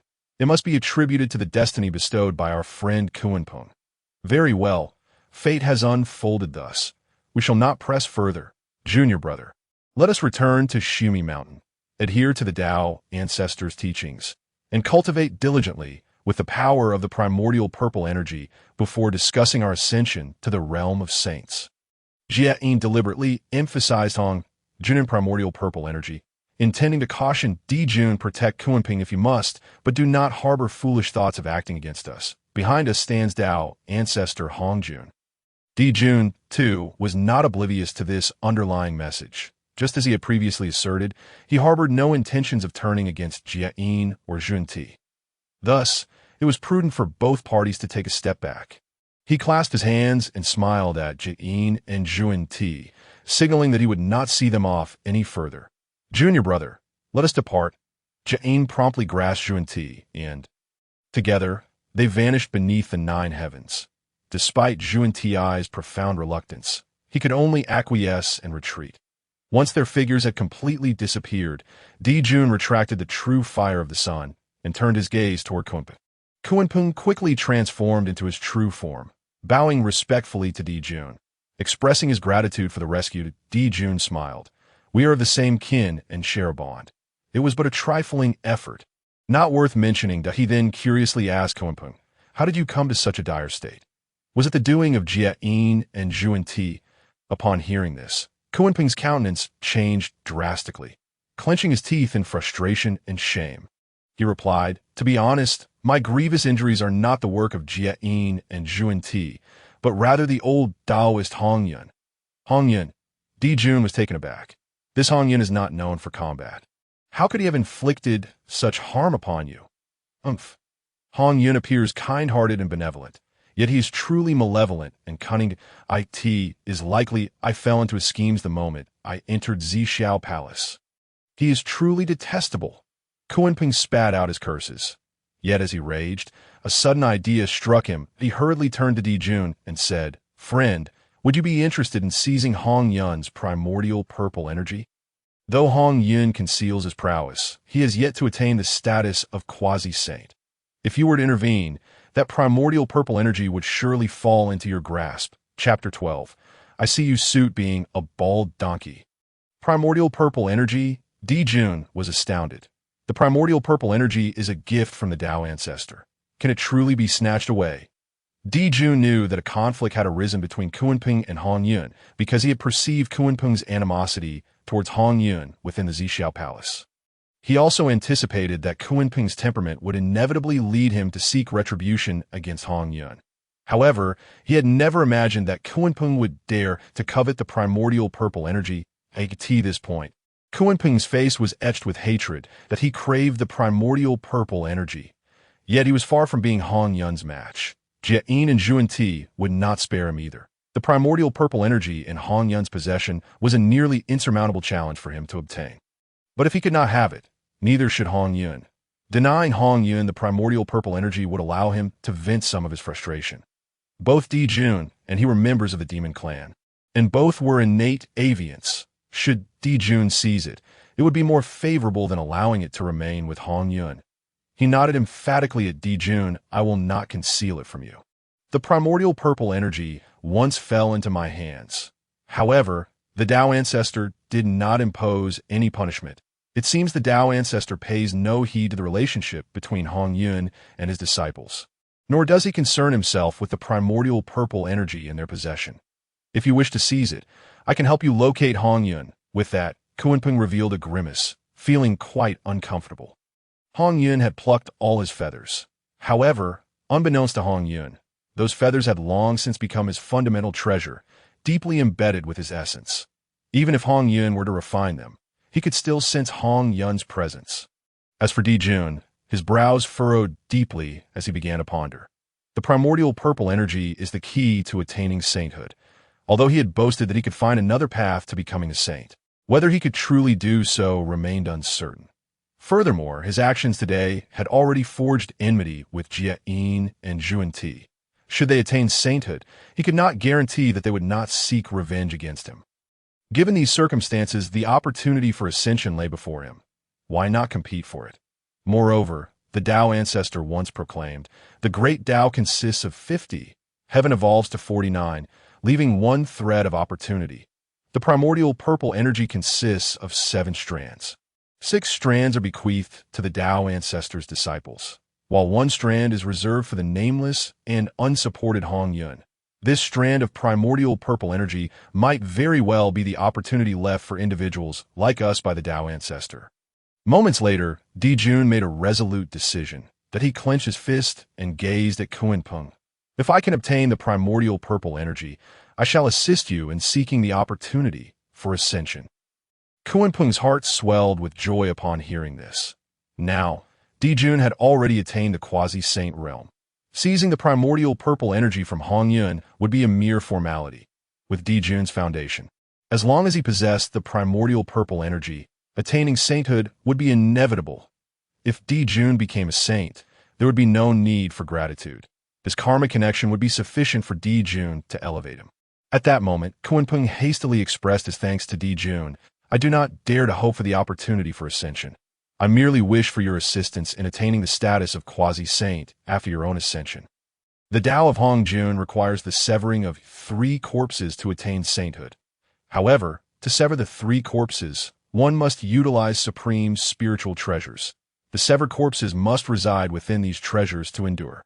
Although he possessed extraordinary roots and excellent talents, he lacked these supreme treasures.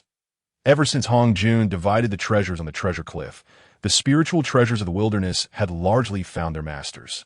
He possessed the strength to achieve quasi-saint status, yet he lacked the means to attain a quasi-saintly artifact. Haha. However, upon hearing Kunpeng's words, Dijun threw back his head and laughed heartily. Why, friend, what difficulty is there in achieving quasi-sainthood? Currently, my brother Tai E is on the verge of attaining quasi-sainthood. Should we combine our strengths, assisting you in severing your corpses to become a quasi-saint would be absolutely no problem. Moreover, your good news deserves more than mere gratitude. I have other opportunities to offer you. Upon hearing that Dijun was willing to assist him in achieving quasi-sainthood, Kunpeng was overjoyed. However, the fact that Dijun mentioned additional benefits raised a hint of caution within Kunpeng's heart. No matter how magnanimous Dijun was, it couldn't be this generous, could it? He remained vigilant in his heart, though his face still displayed anticipation. What other opportunities do you have to bestow, my friend? Dijun did not hold back, promptly responding, a little over an hour ago, Zhenyuan Zi of Wuzhuangwan was about to expound on the Tao, which sparked a revelation in me. Consider our demon clan, widespread throughout the wilderness, all possessing considerable cultivation. Yet, no one leads us, leaving us as mere scattered sand. Therefore, I wish to emulate Zhunti and establish a heavenly court in the nine heavens. Uniting the demon clan to bolster our clan's power and restore the might of the three clans from countless years ago, to assert our dominance over the wilderness. Jun clenched his fist and proclaimed with fervor, his imposing presence resonating through the air. His golden armor gleamed in the sunlight, radiating brilliance. He then turned to Kunpeng and continued, among the demon clan, aside from my brother and me, you possess the strongest roots and cultivation. When the heavenly court is established, my brother and I shall be the sovereigns of the demon clan, while you shall be the teacher of the heavenly court, the master of the myriad demons. You will represent my brother and me in governing and educating all demons, the title of the teacher of the demon clan, the master of myriad demons. Jun's grand pronouncement stirred Kunpeng's heart. If the heavenly court could truly be realized, it would be a great fortune for our demon clan. At that time, I, Kunpeng, shall surely exert myself to aid in the establishment of this great endeavor. Excellent, Jun bellowed, his gaze fervent. The establishment of the heavenly court was a realization that dawned upon him upon hearing Zhunti's voice. Moreover, upon attaining quasi-saint status, he had gained insights into the Hichu and Luoshu. From this, he discerned a great formation that required the collective efforts of powerful demons. Once the formation was established, even saints could be contended with. This further solidified his resolve to establish the heavenly court and unite the myriad demons. Similarly, this was the backing that allowed him to boldly challenge Xuan and Zhunti, while confidently proclaiming that he could discover another path to sainthood. Thus, Jun no longer spoke further and immediately addressed Kunpeng. My friend, please assist me in locating Hongyun. Kunpeng immediately nodded. Then he urged his primordial spirit, using his divine consciousness to photograph the primordial chaos in the blink of an eye. He spoke to Jun. Friend, follow me. Ignoring his injuries, Kunpeng transformed into his original form. With his featherless, muscular wings, he flapped vigorously and surged forward, surrounding Jun. The true fire of the sun erupted, transforming into a fireball that followed closely behind. High above in the nine heavens, Hongyun, enveloped in crimson clouds and mist, soared swiftly with his wings spread wide. Suddenly, he trembled slightly, a chill creeping into his heart. Immortal sovereign, I suddenly feel unwell, as if something is wandering within me. After the incident at Wuzhuang Temple, Hongyun had established immense trust in Qianxian. Now, feeling inexplicably unwell, he immediately inquired of Qianxian this moment. Qianxian too was slightly taken aback, though Hongyun could not pinpoint the sensation. He had sensed it.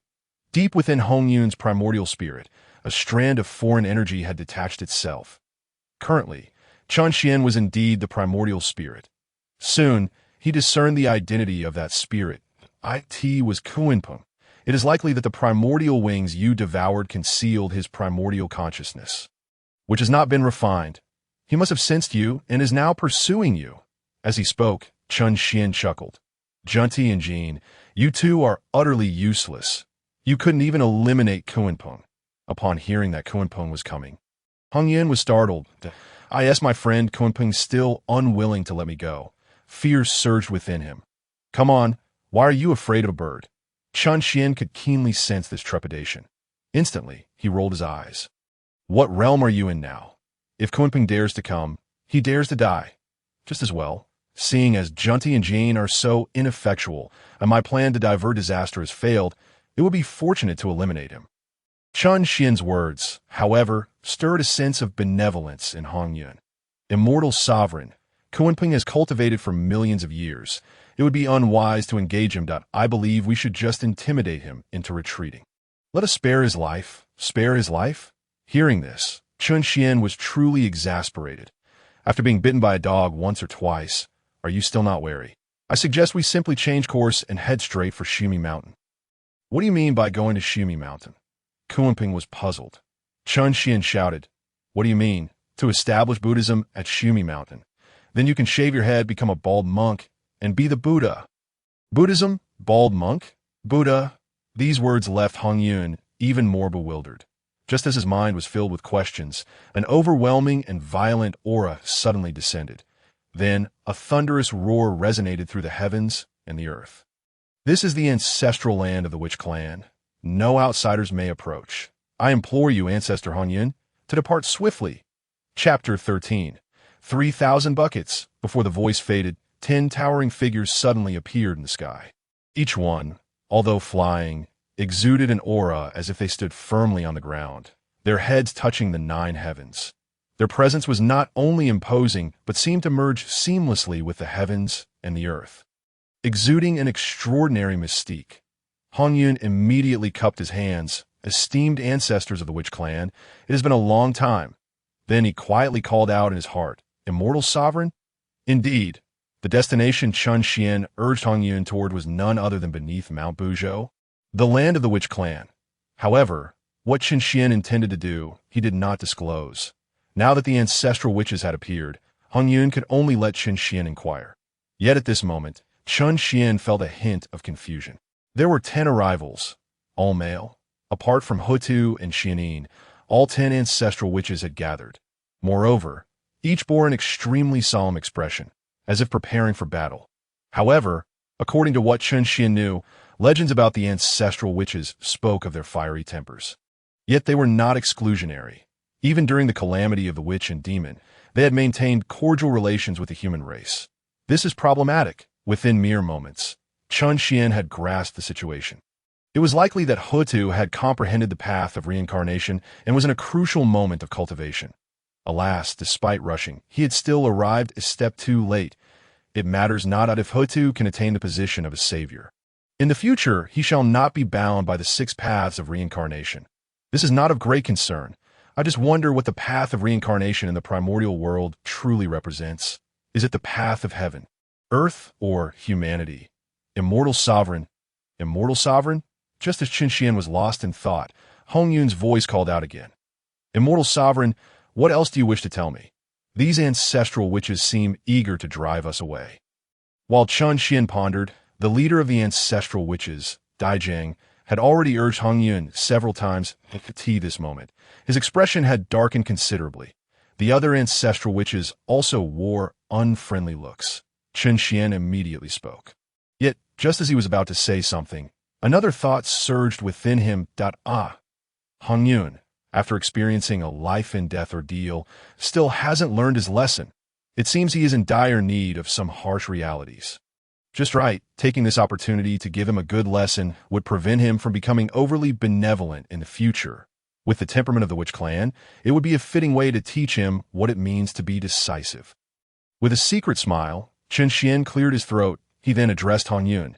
Tell them that you wish to borrow the blood of the ancestral witches. Hongyun was taken aback. What? Are you serious? If I ask, would I really put you in danger? Chun Xian shouted in anger. Just this moment, Daijang again addressed Hongyun. Ancestor Hongyun, you neither state your intentions nor are willing to leave. What is it that you desire? His tone had grown exceedingly cold. Hongyun quickly smiled at Daijang and finally spoke up. Ancestor Daijang, I've come here with a request.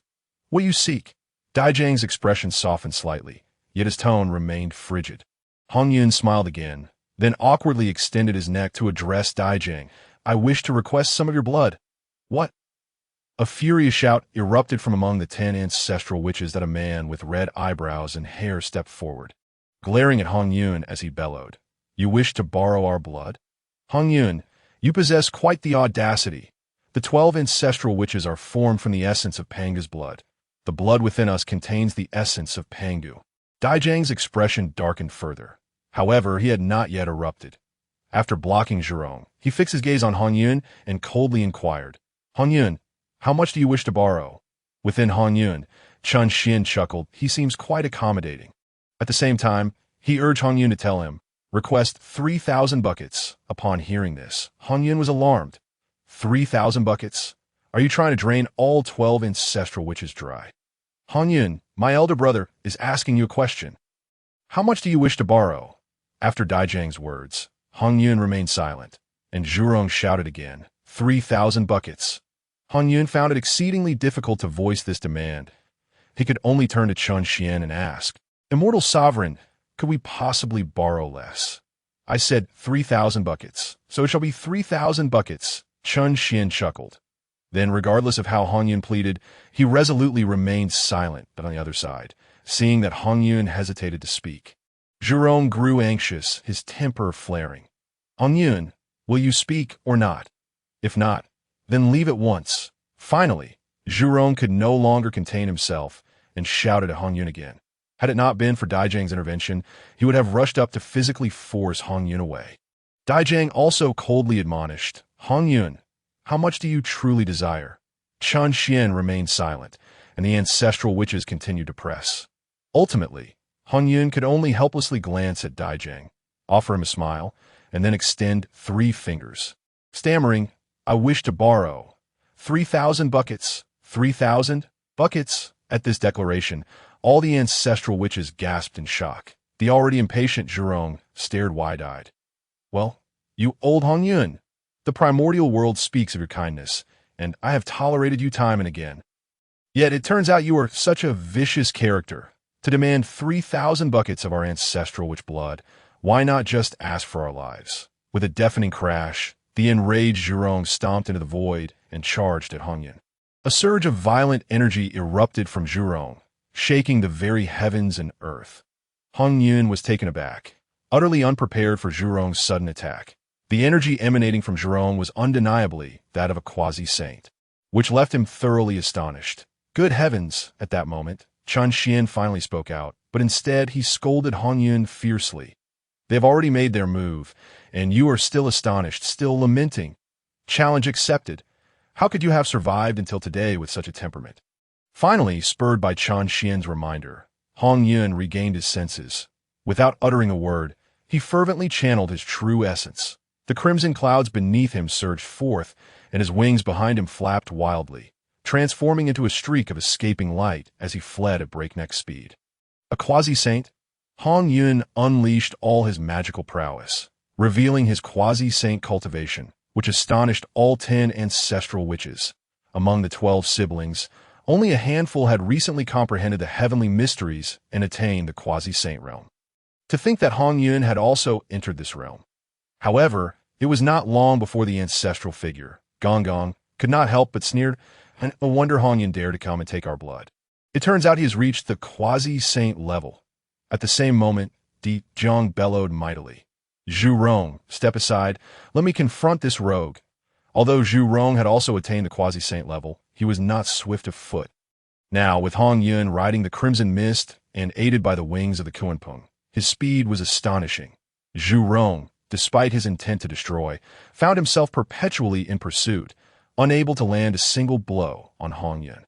As soon as Di Zhang's words echoed, he spat vehemently, Big brother, you must subdue this old rogue.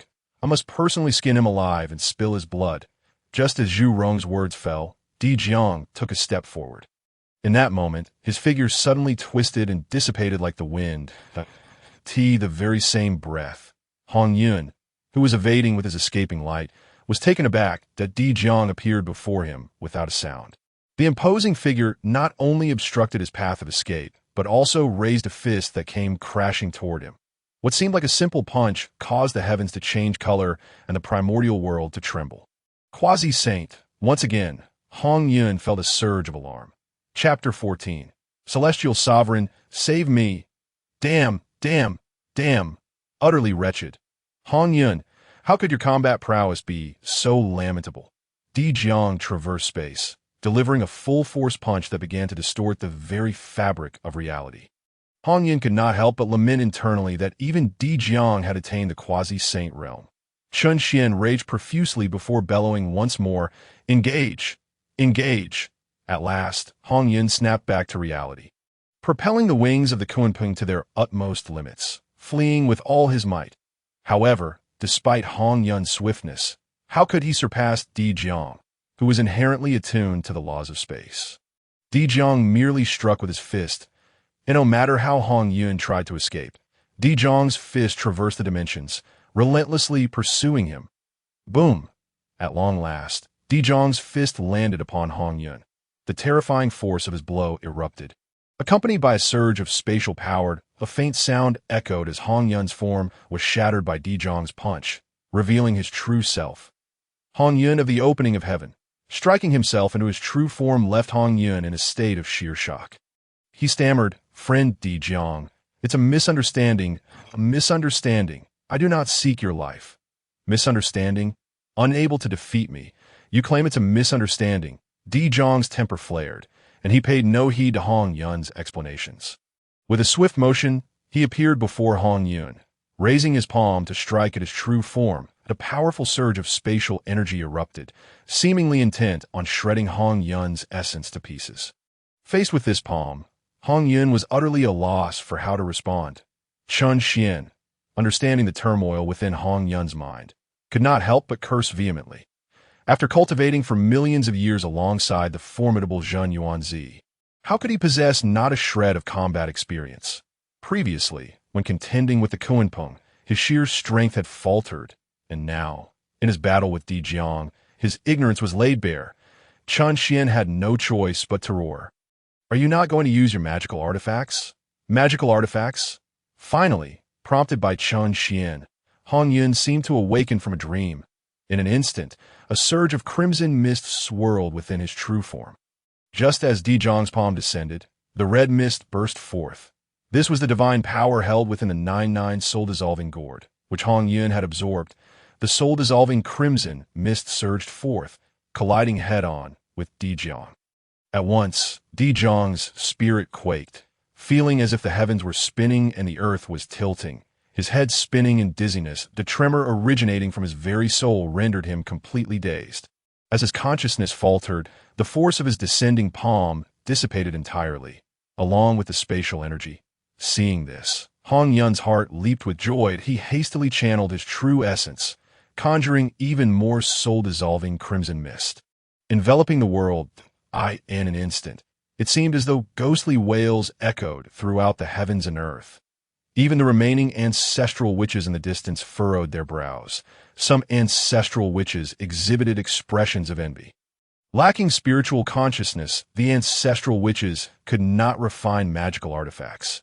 Yet, it was undeniable that such artifacts could significantly enhance combat capability. Nevertheless, there was no one to worry for Di Jiang. Though magical artifacts were potent, the physical strength and inherent laws of the ancestral witches were equally formidable. The crimson mist surged forth, and Di Jiang momentarily fell silent. Hongyun transformed back into human form and spoke once more. "Friend Di Jiang, allow me to speak. I truly have no intention of taking your lives. The blood of 3,000 ancestral witches. I will take it and depart. In the future, I shall certainly express my gratitude. To take our blood and lives, you think you are worthy?" A thunderous voice erupted from within the soul-dissolving mist. Following that, the mist churned violently, as if a rod were stirring the sea within. In a mere breath, the vast, soul-dissolving mist was abruptly parted, revealing a divide between heaven and earth. In the center of the mist, Di Jiang spread his arms wide, as if to tear the very fabric of reality itself. With the strength of his physical form, he stirred the heavens and earth, forcefully ripping apart the soul-dissolving mist that enveloped him. Such a vile demand, such a malevolent artifact. "Hongyun, this time I shall not spare you." With the mist torn asunder, Di Jiang bellowed. With another step, he broke through the void, instantly appearing before Hongyun. Again, he raised his fist, striking toward Hongyun. Once more, it was a punch devoid of any technique. Yet, Di Jiang unleashed his full might, revealing the principles of space. The physical body of the witch clan was renowned as the most powerful in the primordial world.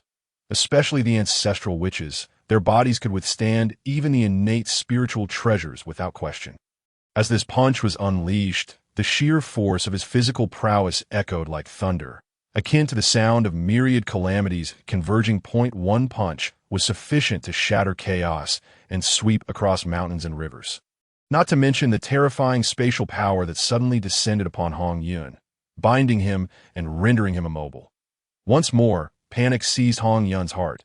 He could only open his mouth and once again unleash the soul-dissolving mist. Yet, as the mist spewed from his lips, the punch's wind, akin to the chaotic winds of calamity, scattered the soul-dissolving mist to the four winds. Boom! Once again, the fist landed upon Hongyun, shattering his human form and revealing his true essence. With a punch delivered, Di Jiang raised his fist once more. The spatial energy remained shackled to Hongyun, preventing any movement. Boom! Boom! Boom! The fists rained down upon Hongyun like a torrential downpour. The very essence of Hongyun. The red cloud churned violently. Across the heavens and earth, the sound of drums echoed, akin to the continuous detonation of calamity throughout the primordial world. The fists of the ancestral witches possessed not only immense force, but also profound divine power. Though Hongyun was formless, each punch struck him, sending shockwaves through his very soul. Friend, it's a misunderstanding, all a misunderstanding. Unable to retaliate and with his soul gradually wounded, Hongyun cried out in alarm, repeatedly shouting. Yet Di Jiang remained impervious to his pleas, his face cold as he vowed to vanquish Hongyun. Simultaneously, Qianxian could not help but sneer within Hongyun's heart. Hongyun, do you see? This is the way of dealing with matters. You may be kind and amicable, but when it comes to enemies that must be eliminated, you must decisively eradicate them, leaving no roots to regrow. Believe it or not, if you fall by Di Jiang's hand today, your fire cloud palace shall be dismantled by these ancestral witches. Amidst the tumult of his spirit, fear blossomed within Hongyun. In his battle against the Kunpeng, he had narrowly escaped death. Now, with Qianxian's guidance, he had grasped the opportunity to attain quasi-saint status and even had a chance to become a saint. His mindset, unbeknownst to him, was gradually shifting that, at the very least, he no longer faced death with composure. Now, with his soul wounded again, fear burgeoned within him. Hearing Qianxian's words, he nodded repeatedly, internally exclaiming, "Celestial Sovereign, save me! Celestial Sovereign, save me! I have now grasped the principles. Celestial Sovereign, please save me." The moment had come. Qianxian smiled with satisfaction and then spoke, "Your combat experience is severely lacking and in need of refinement. Allow me to guide you on how to escape this crisis."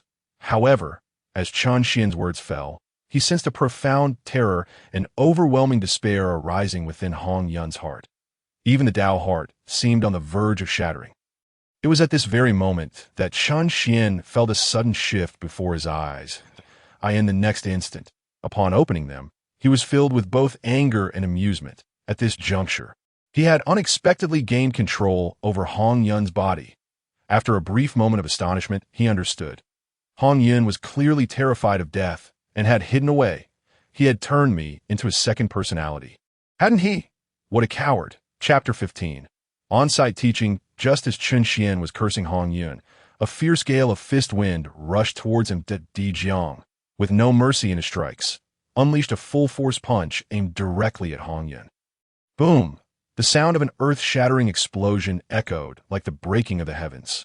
Hongyun was tossed about, as if the very seas were in turmoil. Yet at that moment, Di Jiang's expression changed dramatically. He witnessed the tumultuous Hongyun suddenly condensing into a humanoid form of the Tao body. That Di Jiang's punch was seized in Hongyun's grasp. More shocking to Di Jiang was that the spatial laws he had bound to Hongyun had completely dissipated. Furthermore, Hongyun's aura surged forth, exceedingly potent. It appeared that with this punch, Hongyun had transformed into a different being entirely. Even the expression on his face underwent a radical transformation, having blocked Di Jiang's punch. Qianxian sneered inwardly at Hongyun. Hongyun, open your eyes wide and see clearly. I shall demonstrate how to strike with power equal to that of Di Jiang. How to wield techniques. Qianxian, now in control of Hongyun's body, was capable of unleashing strength greater than that of Hongyun himself. For instance, during the previous confrontation with Kunpeng, Qianxian had exhibited the might of a half-step quasi-saint. Now that Hongyun had reached the quasi-saint level, Qianxian could unleash at least the power to slay 2 corpses. As soon as the thought crossed his mind, Qianxian immediately activated his technique. Restraining his strength, in the blink of an eye, he calibrated his power to the initial stage of quasi-saint. He then raised his gaze towards Di Jiang and offered a slight smile. My friend, your temper seems a tad excessive. Although Di Jiang was startled by Hongyun's transformation, his fighting spirit remained undiminished. Old Daoist Hongyun, You have repeatedly concealed your strength. It appears you truly harbor ill intentions." With a furious roar, Di Jiang attempted to retract his fist and strike Hongyun anew. Yet, Chun would not relinquish his grip, that he merely sneered. Devouring Heaven Demon Technique. In an instant, a tremendous suction force erupted from Hongyun's body. The Devouring Heaven Demon Technique allows for the consumption of all things. Inanimate objects can be devoured, as can living beings, treasures, deities, demons, sages, and even the principles of the Tao. This is not merely a cultivation technique. It is also a means of killing. As the devouring force surged forth, Di Jiang's heart filled with dread. He felt acutely aware that his flesh, and even his very soul, seemed to be peeling away from him, being consumed by Hongyun. Without hesitation, he summoned the spatial laws to envelop both himself and Hongyun. Under the influence of these spatial laws, Chun Xian's movements momentarily faltered. He had to suppress his cultivation to match Di Jiang's level. Indeed, the power of these laws did impose an influence upon him. As Chun Xian's action stilled, Di Jiang took the opportunity to retreat 100 meters away using the spatial laws. "Hongyun," he shouted through clenched teeth towards Chun Xian, that "I warned you. This primordial land is fraught with peril. How could there be someone like you, Hongyun, who does good deeds yet still survives to this day? Your methods are truly insidious. Spare me the chatter." After Di Jiang retreated, he bellowed at himself, while Chun Xian merely chuckled coldly. He then stepped upon Hongyun, sprouted wings from his back, and charged towards Di Jiang. The devouring power emanating from Chun Xian instilled profound apprehension in Di Jiang. As soon as Chun Xian moved, Di Jiang immediately urged the spatial laws once more. Suddenly, his figure became an elusive blur, impossible to grasp. In the primordial realm, it is said that there are 3,000 paths. When time stands still, space is king. Although Di Jiang's spatial laws had yet to touch upon the threshold of the Tao, they were indeed remarkable.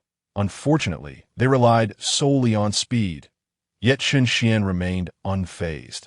While the ability was commendable, Di Jiang's method of application was grossly inappropriate. He understood that Di Jiang aimed to use the swiftness of the spatial laws to disrupt his judgment. Chun Xian smirked, and with a tremor of his body, a torrent of crimson mist burst forth from him, rapidly spreading across the four corners of the world. The crimson mist swept through a radius of 10 miles, 100 miles, and continued to expand to 1,000, 10,000 miles. The area beyond the Unzao Mountains became engulfed in this dispersive crimson mist. The wails of spirits and howls of wolves echoed throughout the land. Akin to a purgatory, Di Jiang, confident in the resilience of his soul and the strength of his will, gritted his teeth against the encroaching crimson mist's assault on his spirit, wildly manipulating the spatial laws to adjust his form amidst the fog. His gaze remained locked on a Hongyun. Finally, amidst the shifting forms, Di Jiang seized the opportunity. The laws of time and space surged forth, enveloping a region of the world. Within these laws, Hongyun's form visibly trembled. In that instant, Di Jiang crossed the space, arriving directly behind Hongyun. He then raised his fist, delivering a devastating strike towards Hong Yu, an unforgivingly fearsome punch, stirring up a tempest of wind.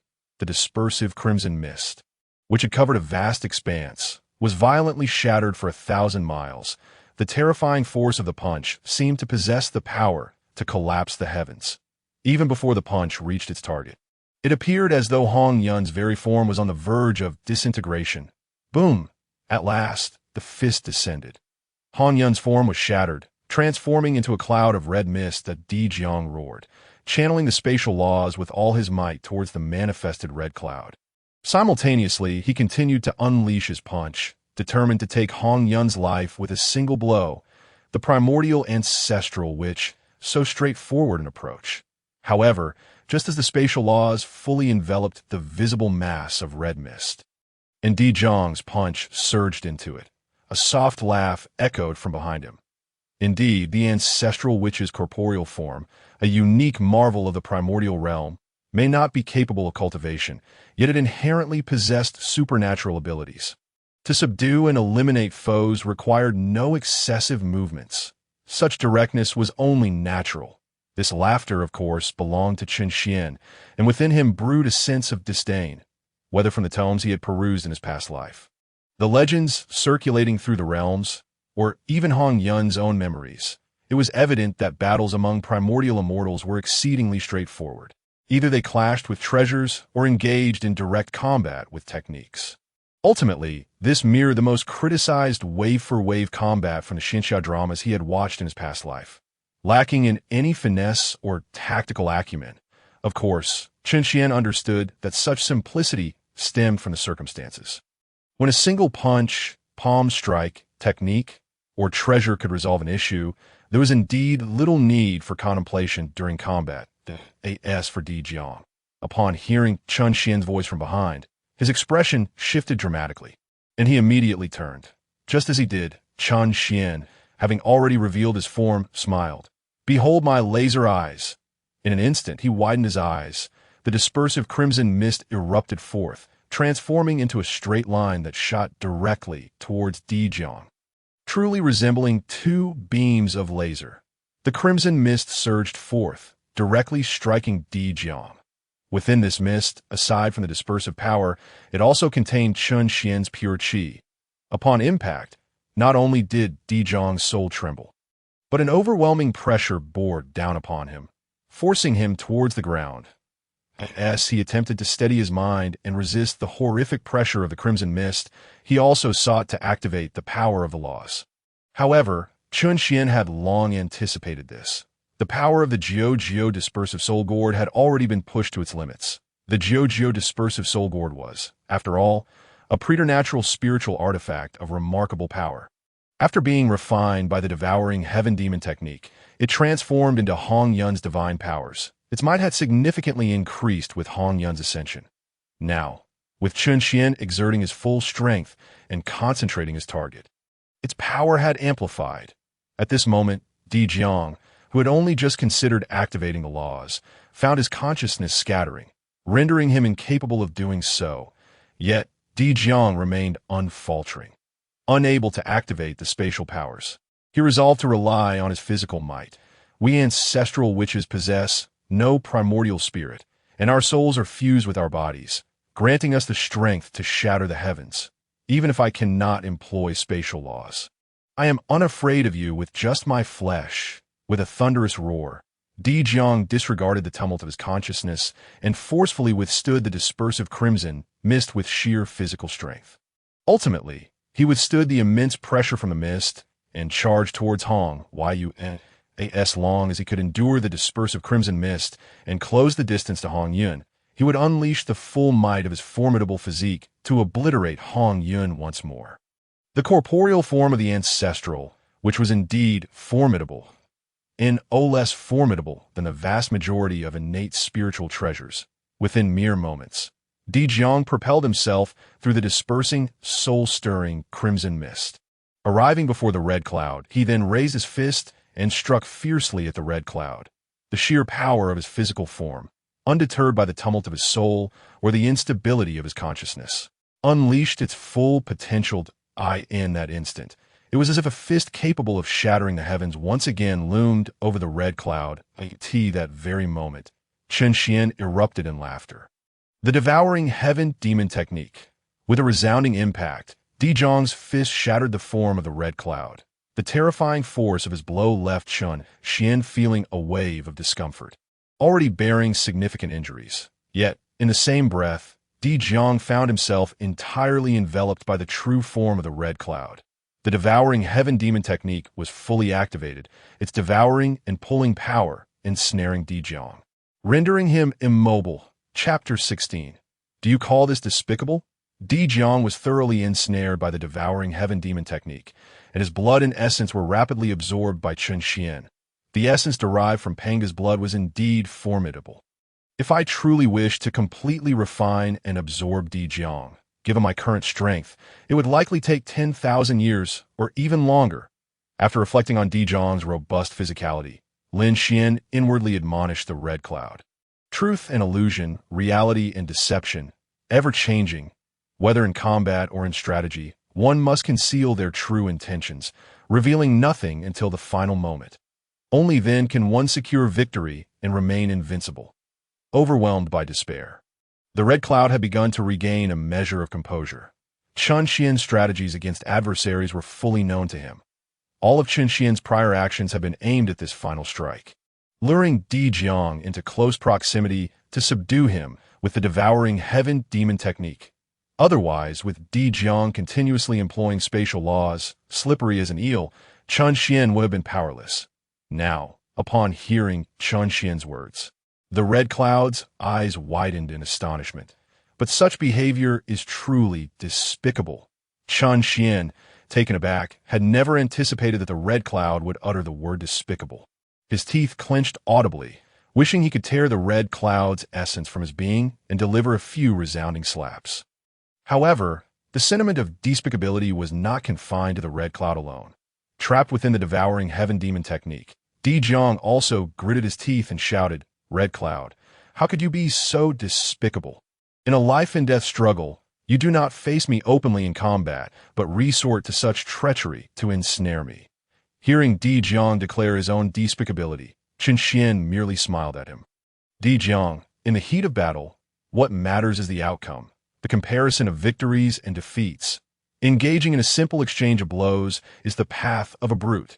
Today, you have merely encountered me and learned your lesson in advance. Do not fault me for not warning you.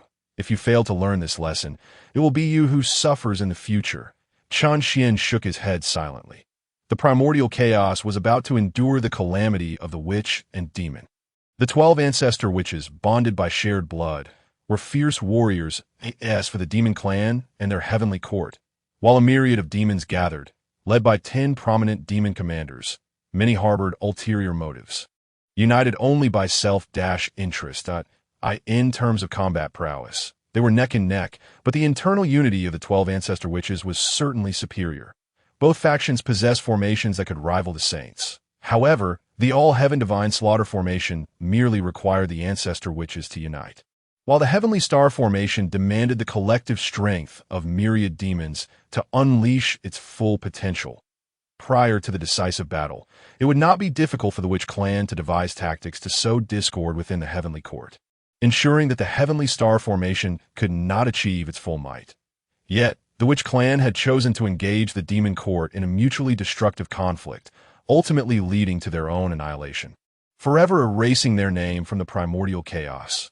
Meanwhile, the demon clan, though they withdrew from the grand stage of the primordial chaos, still retained a place in the aftermath.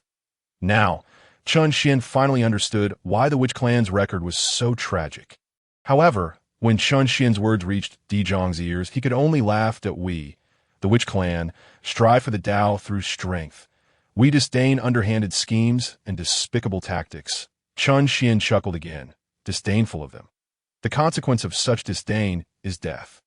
Resolutely, Chen Xian pressed on, further activating the devouring heaven demon technique. The speed at which the red cloud absorbed Di Jiang's flesh and essence suddenly accelerated. Yet at that moment, Di Jiang let out a chilling laugh.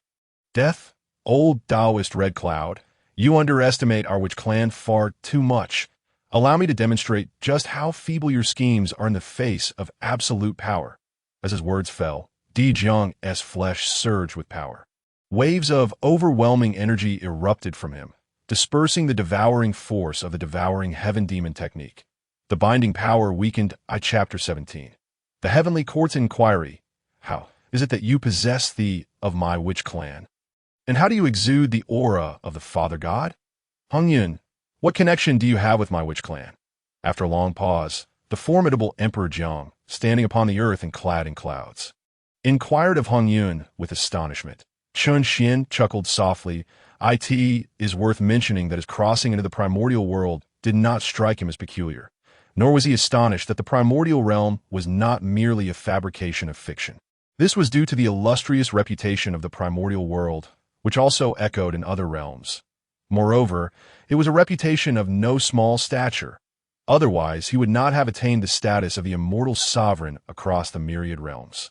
He retained vivid memories of the matters concerning the primordial world, and did not hesitate to critique the celestial beings of that realm for their exceptional roots, yet lamentably poor comprehension. The technique was imparted to Chen Xian by an immortal from a realm known as the Xian Immortal World. According to that immortal, the creator of this technique drew inspiration from the divine powers of the ancestral witches. Thus, the phrase embodies the essence of obtaining the roots of heaven and earth, emulating their grand might. The primordial world was forged by Pangu through the manifestation of power, where the path of strength is the true origin. Therefore, to validate one's path through strength is indeed the most potent method among the myriad paths. The ancestral clan, through Pangu's essence, manifested, tracing back to the source, which naturally leads to the path of strength. The strength of the technique lies in its innate ability to seek out the fundamental essence of heaven and earth once it is enacted. Naturally, when Xuan employed it in the primordial world, he too attained the path of strength. This inevitably allowed the ancestral witches to sense the aura of Pangu. Furthermore, in Emperor Zhang's eyes, he could discern no difference between Xuan's usage and his own. Hence, he was astonished and questioned what relation Hongyun had with their witch clan. Of course, Hongyun did not divulge these matters to Emperor Zhang, that he merely smiled and then addressed Emperor Zhang. The essence of overpowering Ten with strength lies in the fact that the wielder must be a formidable entity, and indeed must surpass in strength. But if I were to be no different from you, I ask you, Emperor Zhang, how could you possibly shatter my schemes with absolute strength, to overpower through strength? To vanquish cunning, without the overwhelming power to crush? How could one even speak of such matters? Simultaneously, Xuan chuckled inwardly at Hongyun. You see, even with my profound scheming, it cannot rival the intentions of others to hold back. One must retain their trump cards as much as possible. Otherwise, once they are revealed, one shall have no further reliance. Just like Emperor Zhang now. Although Emperor Zhang had manifested his, and his strength surged. As long as Xuan refrained from suppressing him and showcased his might equivalent to the second corpse quasi-saint, he would undoubtedly triumph over Emperor Zhang. Yet, he chose to employ the technique. Firstly, because the battle had reached its conclusion. With Emperor Zhang having exhausted his means, he deliberately provoked the ancestral witch's ire, intending to teach Hongyun a lesson through their hands, making him understand that one must never show mercy to an enemy. At the same time, it was also to hone Hongyun's combat skills. With Emperor Zhang having exhausted his stratagems and lacking trump cards, there was naturally no need to continue the fight. The critical point was that if the battle persisted, this coward, hiding within the primordial spirit, would learn no lesson. Secondly, it was to allow Hongyun the opportunity to experience the path of strength. Cultivation is the pursuit of the Tao. The myriad methods, though diverse, ultimately converged at in essence. They all lead to enlightenment that in the primordial realm, the path of strength reigns supreme. Xuan was determined to guide Hongyun towards this path. Although he could only be regarded as a vessel, it was still preferable for the vessel to be as robust as possible. Hongyun did not respond to Xuan's words. Xuan was uncertain whether he had heard or comprehended. However, he was not in a rush. Having lived for billions of years, Hongyun's thinking had long since solidified. Altering his mindset would not be an overnight endeavor. It required a gradual approach, until he could fully control Hongyun's body. He truly did not wish for this coward to hide away whenever difficulties arose, leaving him to confront them. How could a dignified immortal sovereign of the myriad realms allow Hongyun to serve as a second personality? Unless he could strengthen his control over Hongyun each time he assumed command of his body. Clearly, this was impossible. Excluding this occasion, he had already commanded Hongyun's body twice. Yet he still did not feel any less burdened in controlling Hongyun. Enabling Hongyun to attain sanctity and create a body for him was his sole path to liberation. Hongyun remained unresponsive, and it was instead Emperor Zhang who furrowed his brow after hearing this. After a brief moment, the space surrounding Emperor Zhang's became exceedingly distorted, until the warped space enveloped Emperor Zhang's completely. A blinding radiance erupted, transforming him into his true form. Then, he gestured to Hongyun, signaling the cessation of hostilities. No more fighting. Xuan was not surprised that Emperor Zhang would halt. The witch clan placed immense importance on bloodlines. Xuan smiled as his colossal form transformed into vast crimson clouds. Subsequently, as the red clouds converged, he too morphed into the shape of Hongyun. And no sooner had he taken on a human form than Emperor Zhang began to scrutinize him from head to toe. After a considerable time, he finally spoke. Ancestor Hongyun, renowned for your benevolence in the primordial realm. Now, after this bout, I understand that your kindness is merely a facade. Your cunning is truly rare among the primordial beings. Chun Xian found this amusing. Hongyun's benevolence was genuine, yet he was not Hongyun himself. However, he was too lazy to clarify. Instead, he immediately addressed Emperor Jiang. Fellow Daoist, has your anger subsided? Earlier, your boastful claim to seize 3,000 buckets from the ancestral witches was nothing but a jest. No offense taken. No offense taken. Humph. Emperor Jiang snorted coldly. I doubt you would dare to genuinely propose such a demand to us. Otherwise, regardless of how strong you may be, you would never stand a chance against our united ancestral witches.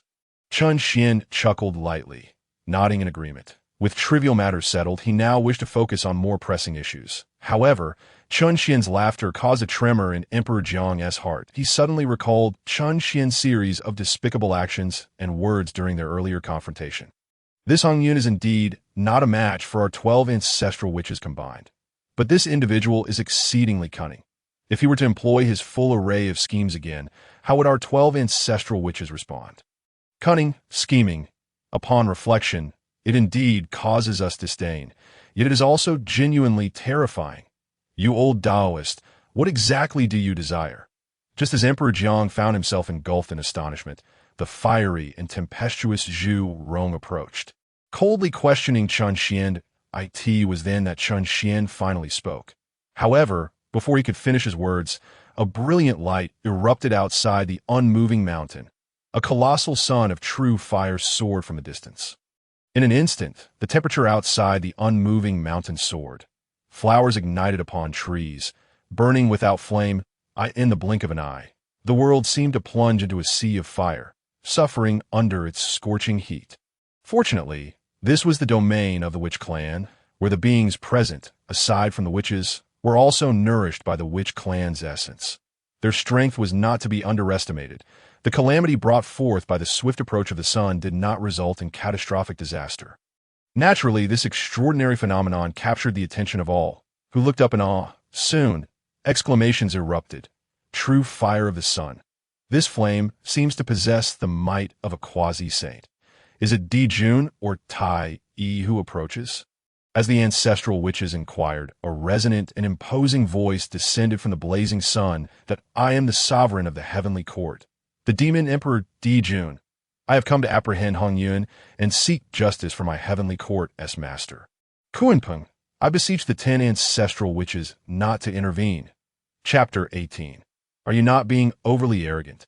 At this moment, faced with the 10 ancestral witches, the concealed Jun amidst the true fire of the sun did not dare to be presumptuous. He fully revealed his quasi-saint aura. The resplendent divine might and blazing true fire swept across the heavens, imposing upon the earth. Boundless dominance resonated like a primordial demonic mountain, shaking the surroundings, as if proclaiming to the beings of the primordial realm, in the primordial world. Jun reigned supreme. The heavenly court, the demon emperor, the heavenly court as master. Chun Xian frowned slightly. Jun had already set his mind on establishing the heavenly court. The calamity between the witches and demons was imminent. I must hasten my steps. While muttering this to himself, he stealthily cast a glance at the 10 ancestral witches at this moment. The human race had yet to appear. Perhaps I can catalyze the calamity ahead of schedule. By doing so, the human race may be spared from the impending disaster, and the witch clan might seize the opportunity for a turnaround. Furthermore, with the human race safe, my subsequent arrangements for Hongyun would be even more secure. At that very moment, as Chun Xian pondered, his eyes suddenly blurred. Once again, the control of Hongyun's body was seized by none other than Hongyun himself. Before he could utter a curse, Chun Xian sensed an absurd thought blossoming within Hongyun's heart. This fellow, upon hearing Jun mention that Kunpeng had arrived, inexplicably felt a surge of benevolence and wished to warn Kunpeng to flee. Hongyun truly believed that Chun Xian would eliminate Kunpeng. In reality, it was precisely this thought that allowed Hongyun to swiftly reclaim control over his body. At this juncture, Chun Xian's desire to merely slap Hongyun had escalated to an intense wish to completely refine this fool. Was this not the epitome of a saintly figure? It seems my decision to impart the true transmission of the swallowing heaven demon art to you was indeed correct. The extent of your kindness now. I shall ensure you reap the fruits of your future malevolence. With a silent curse echoing in his heart, Xuan immediately shouted at Hongyun. Hongyun, I do not compel you to slay Kunpeng. However, the condition is that this feathered beast must not seek death on its own. Moreover, no matter what is said later, you must obediently comply. Otherwise, should I find the opportunity, I will undoubtedly annihilate it. Having regained control of his own body, Hongyun was momentarily taken aback. Upon hearing Xuan's words, he quickly nodded. Thank you, immortal sovereign, for your understanding. I shall certainly heed the immortal sovereign's arrangements. The exchange of primordial spirits was completed in an instant. The 10 great ancestral witches furrowed their brows slightly, murmuring in unison. Heavenly court? Demon emperor? But soon, Dijiang raised his head and bellowed, Dijuan, if you wish to capture Hongyun, then do so. To come here and exert your dominance is rather tyrannical. Is it not? You proclaim yourself as emperor. Do you wish for my witch clan to bow to you?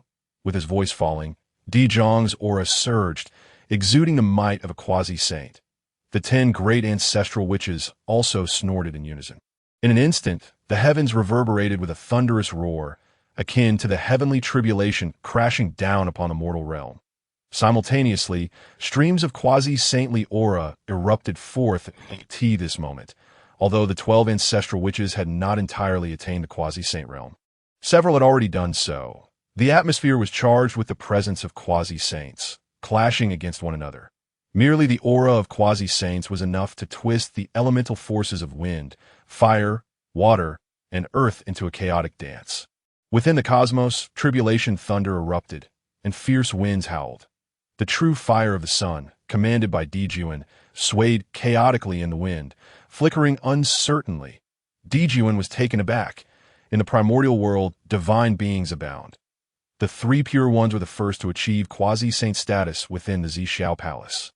And as a trinity, they were unshakable. Subsequently, after a millennium of teachings in the Zhixiao Palace, he and his brothers broke through to the quasi-saint realm one after another. In Dijuan's mind, he was undoubtedly the fastest to break through in the primordial world after the 3 pure ones. Even if he wasn't the quickest, he would certainly rank among the top. He and Tai, being biological brothers, were bound to be united in purpose like the 3 pure ones. 2 quasi-saints were sufficient to confront any adversary or force. Aside from the 3 pure ones, thus, upon arriving at the Buzhou mountain, he did not conceal his cultivation strength. If he were to declare himself emperor, he naturally desired the primordial world to recognize his imperial might. Yet at this moment, he was stunned. Several of the 12 ancestral witches had actually reached the quasi-saint realm. This was utterly inconceivable. Moreover, and most crucially, Hongjun had delivered teachings for millennia, spanning 3 sessions. These 12 ancestral witches had only attended a single session and had not returned. They had not completed Hongjun's teachings, yet so many had broken through to quasi-saint status. What terrifying talent this was! Quickly, Dijuan's brows knitted tightly, and he scoffed inwardly. The 12 ancestral witches, truly deserving of being the true lineage of Pangu. I wish to gather the demon clan, establish the heavenly court, and revive the might of the dragon, phoenix, and scale clans, surpassing the primordial world. The witch clan will likely become my foremost enemy in the future. The 12 ancestral witches, with their extraordinary talents, Dijuan knew that achieving complete quasi-saint status was merely a matter of time.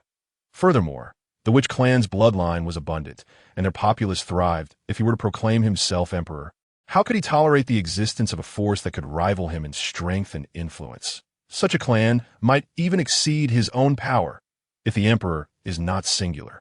What significance does that hold? Moreover, the alliance of the dragon, phoenix, and scale clans was fundamentally about competing for fortune. His gathering of the demon clan and establishment of the heavenly court was, at its core, also for the sake of fortune, and to attain sanctity, according to Hongjuan's words, fortune is indeed key. The witch clan will likely be a significant stumbling block in his quest for dominion over the world's fortune. In the blink of an eye, Dijuan's thoughts whirled, grasping the crux of the matter. His gaze towards the witch clan became exceedingly sharp. Yet soon, he gently shook his head. For now, it was best to secure the Hongmeng purple chi first. With a silent murmur, Dijuan's figure flickered. The sun's true fire, which had enveloped the heavens, dissipated. The image of a young man clad in golden armor appeared before all, observing the 10 ancestral witches, who all gazed at him with imposing demeanor and fierce expressions. Dijuan took a deep breath, forcefully suppressing the majesty within him. Subsequently, he inclined his hands towards Di Jiang. Fellow Daoist Di Jiang, your words are indeed grave. It is truly Hongyun who has committed a severe transgression against my heavenly court. This sovereign fears he has allied with the witch clan, which is why I have come here in haste. I hope the ancestral witches can understand. Since Dijuan had taken the initiative to lower his stance, Di Jiang merely snorted lightly and retracted his aura. He then glanced at Hongyun and raised his head to inquire of Dijuan. May I ask what grievance Hongyun has caused you? Dijuan remained silent, slowly shifting aside. Behind him, Kunpeng emerged. With Dijuan in front to withstand the pressure, Kunpeng faced several quasi-saints without fear. He did not believe that Hongyun could withstand the might of the quasi-saint Dijuan. Would the ancestral witches not show respect to Dijuan? He then shouted angrily, "This Hongyun is cunning as a deep abyss. He deceived me into a trap and severely injured me. 10 ancestral witches. Do you not agree he deserves to die?" Naturally, he made no mention of the Hongmeng purple chi. Following that, Kunpeng turned to Hongyun and bellowed, "Hongyun, the demon emperor possesses quasi-saint power, no matter how deep your schemes. You cannot possibly contend with him. If you submit, the demon emperor may spare your life." Upon seeing Kunpeng's appearance, Hongyun was taken aback. Truly, what one fears often comes to pass. As soon as Kunpeng's words fell, he immediately advised, "Fellow Daoist, you should leave quickly. Even with Dijuan as your support, you cannot deal with me. If you do not depart, you may very well meet your demise here today." With all sincerity, Hongyun urged Kunpeng that he understood that if this immortal sovereign were to seize control of his body once more, Kunpeng would be doomed. Not to mention, Dijuan would also suffer a great loss. He had witnessed the confrontation between this immortal sovereign and Di Jiang in its entirety. After advising Kunpeng, he also inclined his hands towards Dijuan and continued, "Daoist friend Dijuan, you should also leave. This turbulent water is not one you can wade through. Otherwise, I cannot guarantee what fate may befall you." However, Hongyun's heartfelt words, upon reaching the ears of others, underwent a dramatic transformation. These few statements, coupled with his demeanor, were laden with mockery and provocation. Both Kunpeng and Dijuan were greatly enraged, shouting in unison at Hongyun, "Old Daoist Hongyun, have you grown too arrogant? A mere great Luo, golden immortal. Do you truly think you can guarantee my fate?" Dijuan's brows furrowed in anger, his voice unrelenting. Meanwhile, the 10 great ancestral witches were momentarily taken aback. Following this, among the ancestral witches, Zhu Rong burst into laughter. "I was pondering that you, Hongyun, merely wished to scheme against our witch clan, hence your arrogance toward us. It turns out you are equally arrogant with everyone. What's wrong? After being a good-natured person for so many years, have you finally realized how stifling it is to be virtuous?" Chapter 19. The Hongmeng purple chi bestowed upon Hoda Hongyun's words ignited the fury of both Kunpeng and Dijuan, causing the expressions of the 10 great ancestral witches to vary. The Chen Xian within Hongyun burst into laughter. This Hongyun truly embodied his idealized notion of the good-natured person, kind-hearted, foolish, and lacking emotional intelligence. "Excellent, excellent. Continue in this manner," just as Chen Xian mused silently in his heart. Dijuan roared once more, "Old Daoist Hongyun, you are indeed exceedingly arrogant. I shall see what fate befalls me." With that exclamation, golden light erupted. Dijuan transformed into a stream of golden radiance, charging towards Hongyun.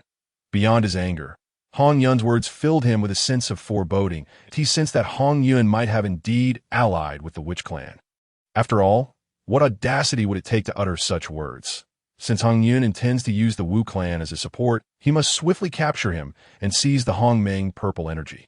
As Dijuan approached, Hongyun wasted no time and promptly unleashed the 9-9 Scatter Soul Red Mist. This time, he emulated Chen Xian's method. The red mist, upon release, transformed into a vivid crimson, hurtling directly toward Dijun. Oof. Observing Hongyun's counterattack while the 10 great ancestral witches remained motionless, Dijun scoffed disdainfully. He couldn't even be bothered to activate his magical treasures. He simply summoned the true fire of the sun to meet it head-on. Boom! However, as soon as Dijun made contact with the red mist exhaled by Hongyun, a deafening explosion ensued.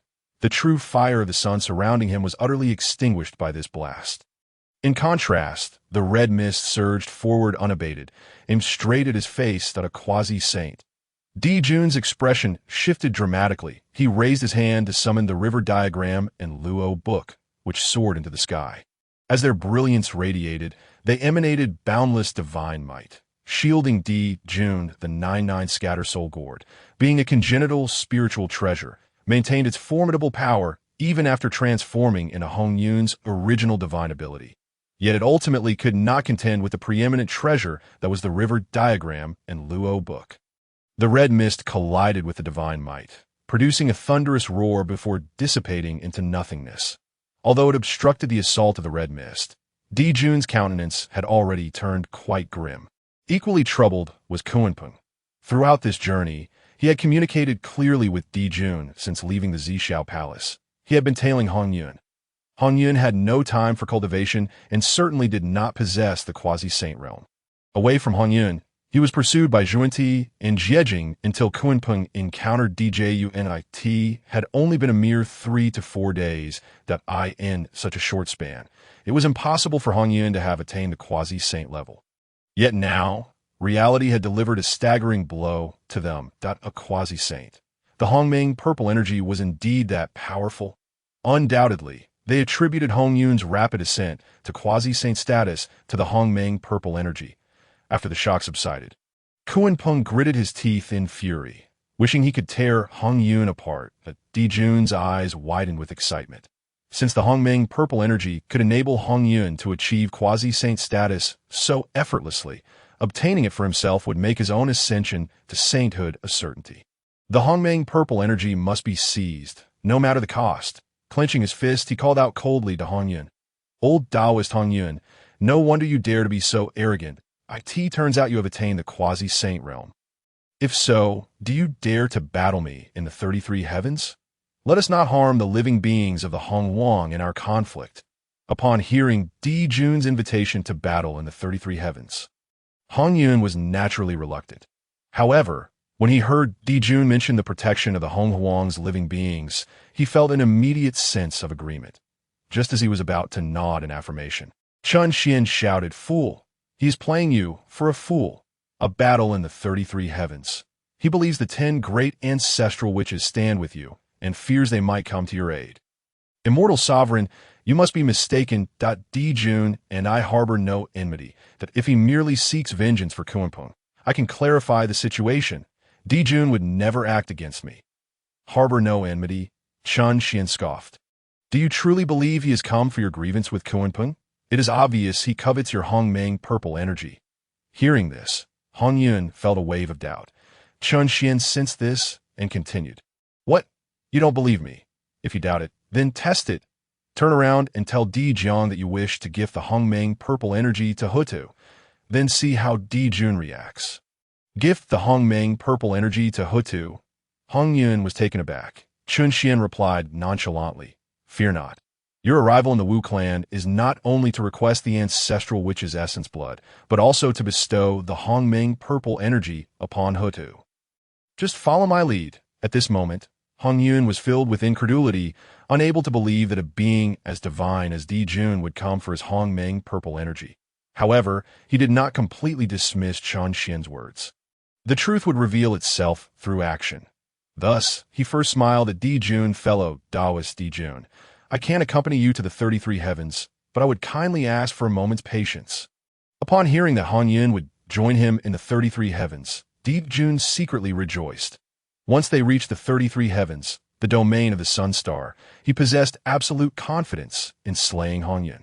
Moreover, he would not fear any disruption from the ancestral witches while going alone. Consequently, he nodded in agreement to Hongyun. Hongyun then turned and approached Dijun, smiling. Fellow Daoist Jiang, my previous words were rash. In truth, I intended to gift the Hongmeng purple energy to Hutu and then seek the ancestral witch's essence blood from you. What? Upon this declaration, the 10 great ancestral witches were taken aback. In recent days, the ancestral witches had each gained insights, making breakthroughs toward the quasi-saint realm. Among the 12, Hutu's quasi-saint development was particularly extraordinary. Yet now, Hutu was still in the midst of her breakthrough. It seemed as if a mysterious force was continuously imposed upon her, delaying her progress while augmenting her strength. Unfortunately, Hutu could not accurately capture or assimilate this power.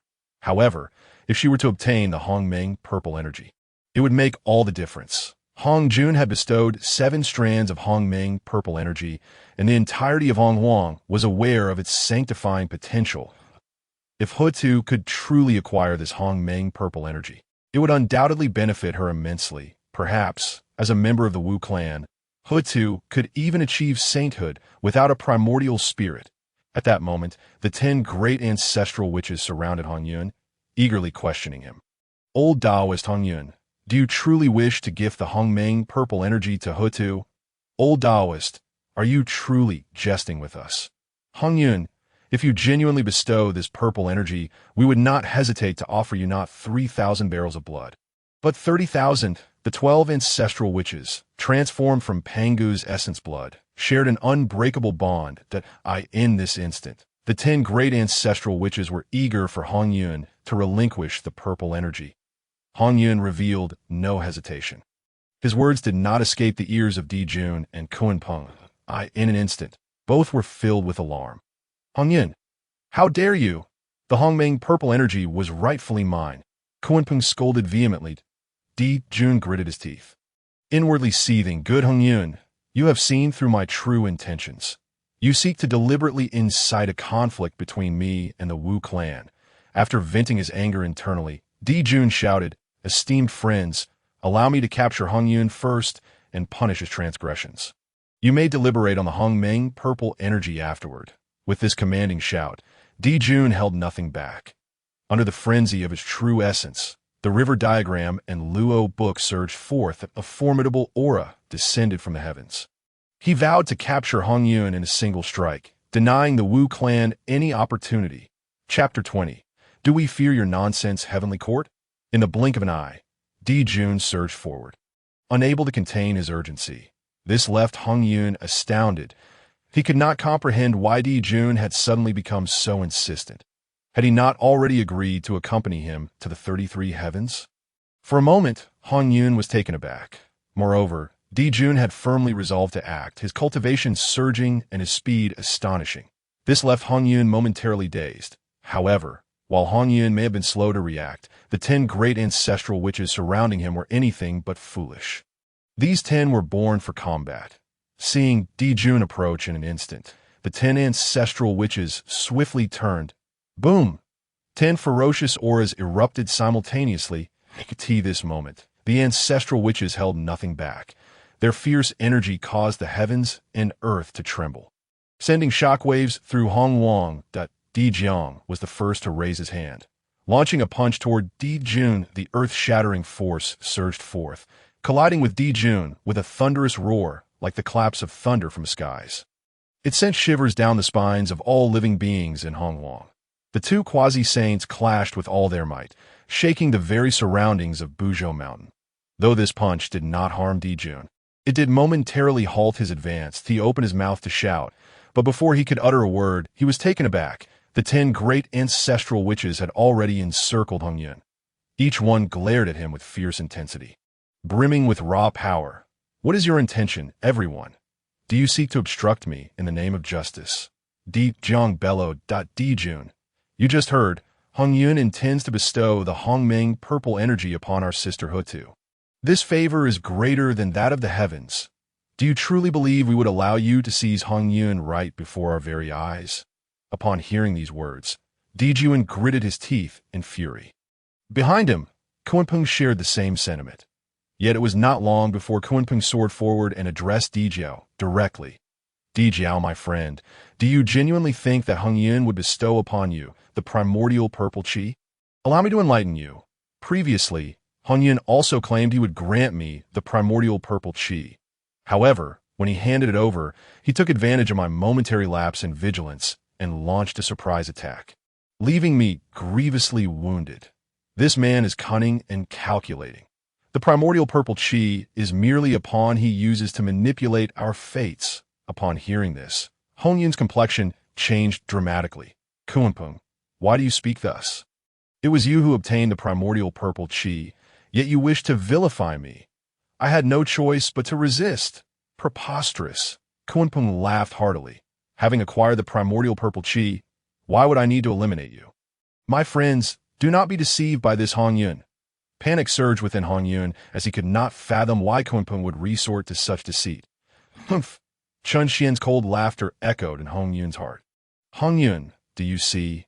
This is the true nature of the multitude. Your kindness will only serve as a weapon in the hands of others. Do not entertain the notion of confronting him to extract the truth. Simply present the primordial purple chi to Dijiao. The truth of right and wrong, who lies and who tells the truth, will soon be evident. Indeed, Hongyun contemplated intervening, urging Kunpeng to reveal the truth. However, Chun Xian's words ultimately quelled that thought. At this moment, Kunpeng glared at him, his face flushed with rage, his demeanor menacing. It seemed he would not speak the truth under any circumstances. After a private shake of his head, he glanced again at Dijuan. Do not gaze at him any longer. Whether Dijuan has come for the primordial purple chi will be crystal clear when you hand it over to Dijiao. Hongyun's intentions toward Dijuan were not lost on Chun Xian. He remained unconvinced that Dijuan sought the primordial purple chi, prompting Chun Xian to advise Hongyun once more. Upon hearing these words, Hongyun took a deep breath. Indeed, truth and deception, reality and illusion. Once the primordial purple chi is revealed, everything will be known. With a resolute expression, Hongyun waved his hand. In the expanse of heaven and earth, a magnificent purple haze erupted. A wisp of purple chi appeared within Hongyun's palm. Instantly, the countenances of all present shifted dramatically. Who would not be astounded by the opportunity for sanctification? Without hesitation, Hongyun lifted his hand and offered it to Dijiao. Dijiao, this purple chi is yours. As his voice faded, the purple chi swiftly drifted toward Dijiao. Hongyun, return my purple chi. At last, Kunpeng could no longer contain himself. He let out a furious roar, conjuring a tempest that surged toward the primordial purple chi. He employed the swiftest speed of his life. Dijuan, too, bellowed, the primordial purple chi rightfully belongs to my demon clan. The purple chi was on the verge of changing hands, and he could no longer maintain his facade. With a mighty sweep of his hand, he sent the Hichu and Lu Oshu hurtling toward Dijiao. Yet in that moment, within the realm of spatial laws, all efforts were in vain.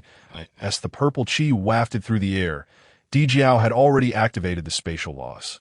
In an instant, the purple chi transformed its spatial coordinates and landed in Dijiao's grasp. Dijiao, surrender the primordial purple chi. Otherwise, the witch clan will become our greatest adversary. Witnessing the purple chi change hands, Dijuan roared incessantly. Kunpeng also altered his course, charging toward Dijiao. With the purple chi in hand, Dijiao's spirit surged with exhilaration. His gaze toward Hongyun grew fervently intense. Initially, Hongyun had exuded an aura akin to the father god Pangu, which had already shifted Dijiao's perception of him. He had come to recognize the intricate ties between Hongyun and the witch clan. The witch clan, after all, valued bloodlines. With shared blood, one becomes kin. Now that Hongyun decisively offered the primordial purple chi, it bore no trace of being refined. It was ready for use. Was he not one of their own? A mere smile cast in Hongyun's direction caused a dramatic shift in Dijiao's expression. The law manifestation. In that instant, the atmosphere between heaven and earth erupted with a furious energy. Dijiao revealed his unparalleled law body, with his feet planted on the earth and his head touching the heavens. The spatial laws enveloped him, as if he and the universe had merged into one. Kunpeng, my dear Hongyun, your decisiveness suggests you must have forcefully seized the primordial purple chi earlier. He commanded, get out of my way. The colossal hand formed by Dijiao unleashed a pure physical force, summoning a tempest of unprecedented proportions. Kunpeng, who naturally rode the winds, found his speed pale in comparison to the hurricane summoned by Dijiao's hand. Rendered as insignificant as a firefly beside the bright-mooned eye in an instant, he was engulfed by the raging winds. Simultaneously, Dijiao raised his hand and struck the Hichu and Luoshu. The spatial laws coalesced and surged around his fist, which was as massive as an ancient mountain. Bang! With a resounding crash, the might of the Hichu and Luoshu was shredded by the spatial laws. The immense force sent them crashing back toward Dijuan's side. With the manifestation of his law body, Dijiao's quasi-saintly aura intensified. Dijuan was compelled to halt, bellowing in fury. Dijiao, the primordial purple chi, should rightfully be Kunpeng's. It belongs to my demon clan. You had better relinquish it to me. Otherwise, one day I will gather all demons and establish the heavenly court, and I shall not spare the witch clan. Humph. Dijiao was no fool compared to Ti that moment. He had come to understand that Dijuan had indeed come for the primordial purple chi. With a cold laugh, he replied nonchalantly, "Oppose my witch clan? I am eager to see how you intend to do so." He cast a sidelong glance at his remaining 9 brothers. Instantly, the others grasped his intent. The law manifestation. The law manifestation. The shouts reverberated, causing the very heavens to tremble. Towering giants appeared, each embodying the laws, their imposing presence eclipsing the world in that instant. It felt as though they possessed the power to create and the might to reshape the earth. Seeing his brothers manifest their true forms to bolster him, Dijiao smiled faintly, while Zhu Rong fixed his gaze on Dijuan, laughing heartily. "Dijuan, we 12 are born of the essence of Pangu's blood, the true lineage of Pangu. In the future, there will be 12 quasi-saint ancestor witches. With Hongyun's purple chi to aid us, a saint shall emerge. Our witch clan's descendants shall be boundless. Tell me, do you think we would fear your so-called heavenly court?" The 10 giants seemed to have taken all the heaven and earth's fortune, compelling the very universe to bow before them. Even the distant sun, suspended beyond 33 heavens, was ablaze with true fire. Roiling tumultuously, Dijuan felt an overwhelming pressure that shook his very spirit. That moment, he could only grit his teeth in silence, his heart brimming with resentment. Meanwhile, seeing the tide of battle turn, Hongyun gently shook his head and addressed Dijuan. "Dijuan, my friend, I truly cannot give you the primordial purple chi. Please do not be upset. When I acquire something of value in the future, I shall surely share it with you." Upon hearing Hongyun's words, Chun Xian was infuriated, his teeth grinding audibly. Even at this juncture, Hongyun still considered Dijuan's feelings. However, Dijuan was equally gritting his teeth in frustration. Although Hongyun wore a mask of apologetic mirth, to Dijuan, it was nothing but mockery. He could even envision that beneath Hongyun's facade of regret, there lay an overwhelming sense of triumph.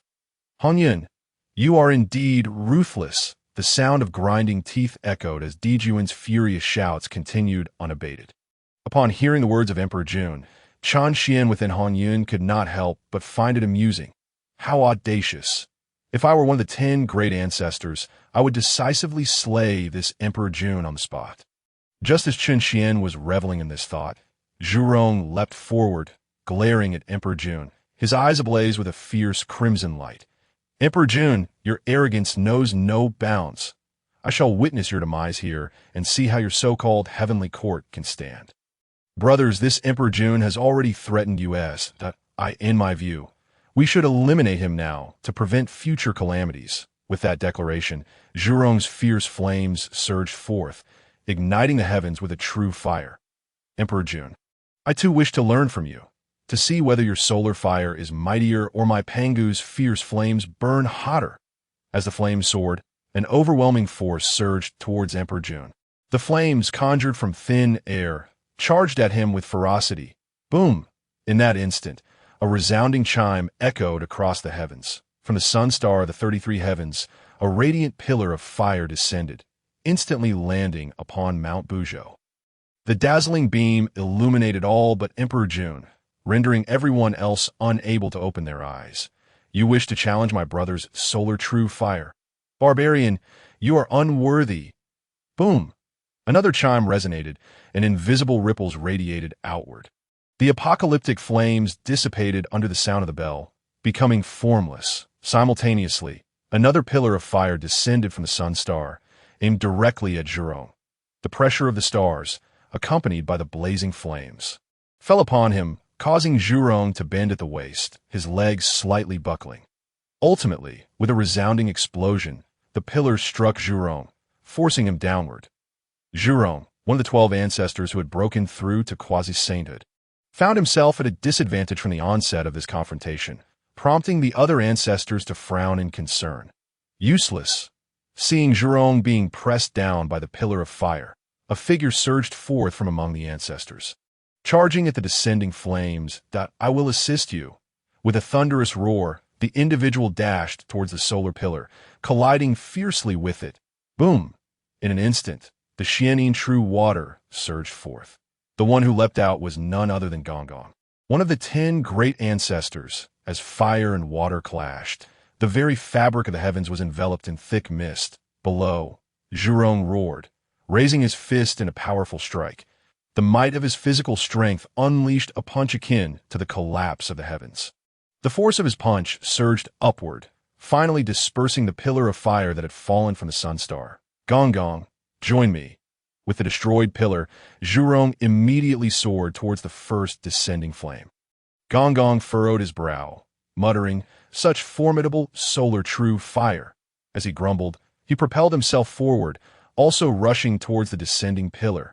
Boom! At that very moment, a heavy bell tolled. Invisible ripples surged forth, sweeping across the surroundings. Xuan and Gonggong were the first to be affected by the ripples.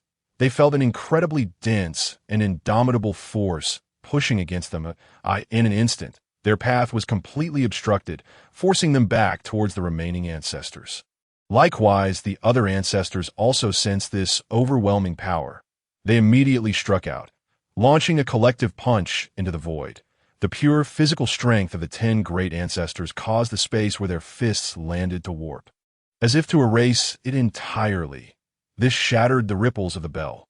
Only through their combined might could the 10 ancestors withstand this ripple, although they did not exert their full strength. It was enough to astonish them. In that moment, all eyes turned towards the pillar of fire descending from the sun star. As it slowly dissipated, a handsome young man clad in golden armor, adorned with an additional cloak, emerged from within the flames. Naturally, Emperor Jun recognized the newcomer. Who else but his brother Tai? He could so effortlessly wield the solar true fire. Excellent. You two have successfully reached quasi-sainthood. Tai smiled gently at Emperor Jun. He then turned to face the 10 great ancestors.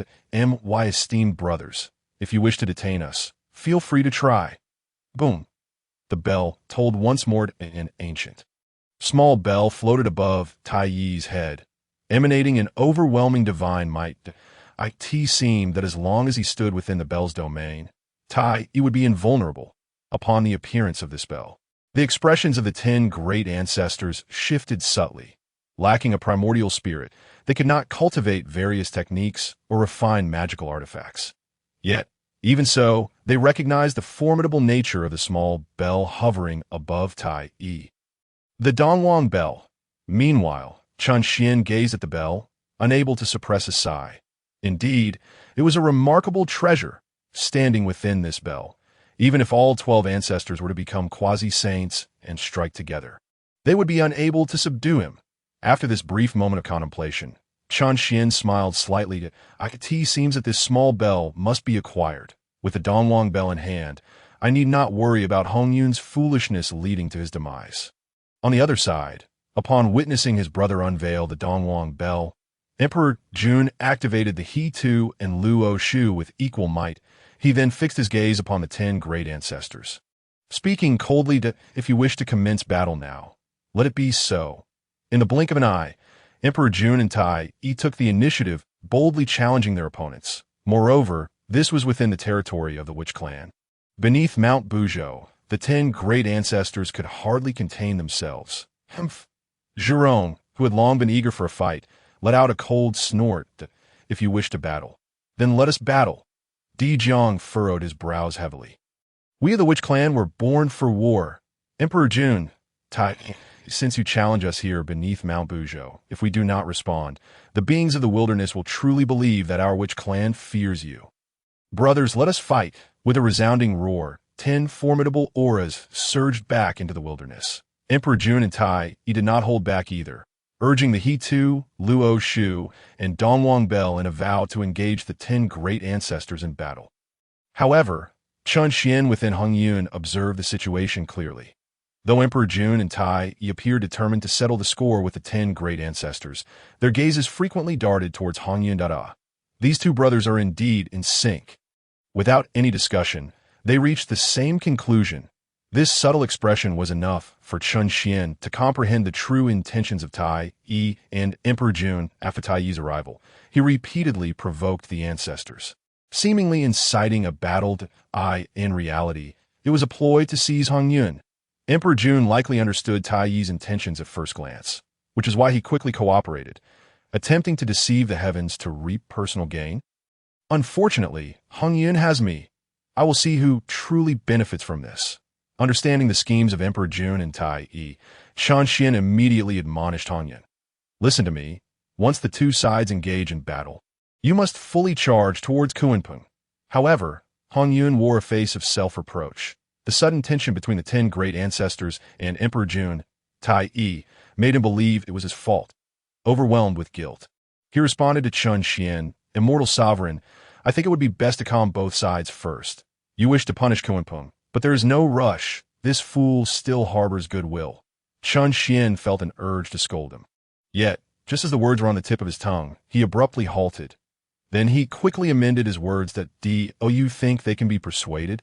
I instructed you to capture Kunpeng precisely to quell the conflict between the two sides.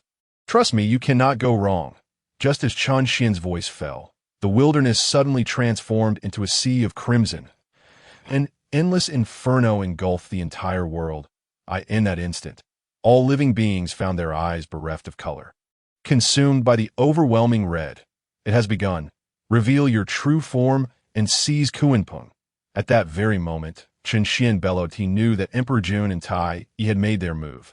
Chun Xian's conjecture proved to be astute. At the moment when his own brother provoked the 10 great ancestor witches, Jun comprehended Tai Yi's true intentions that it was a feigned attempt to instigate conflict. But in reality, it aimed to seize Hongyun amidst the ensuing chaos.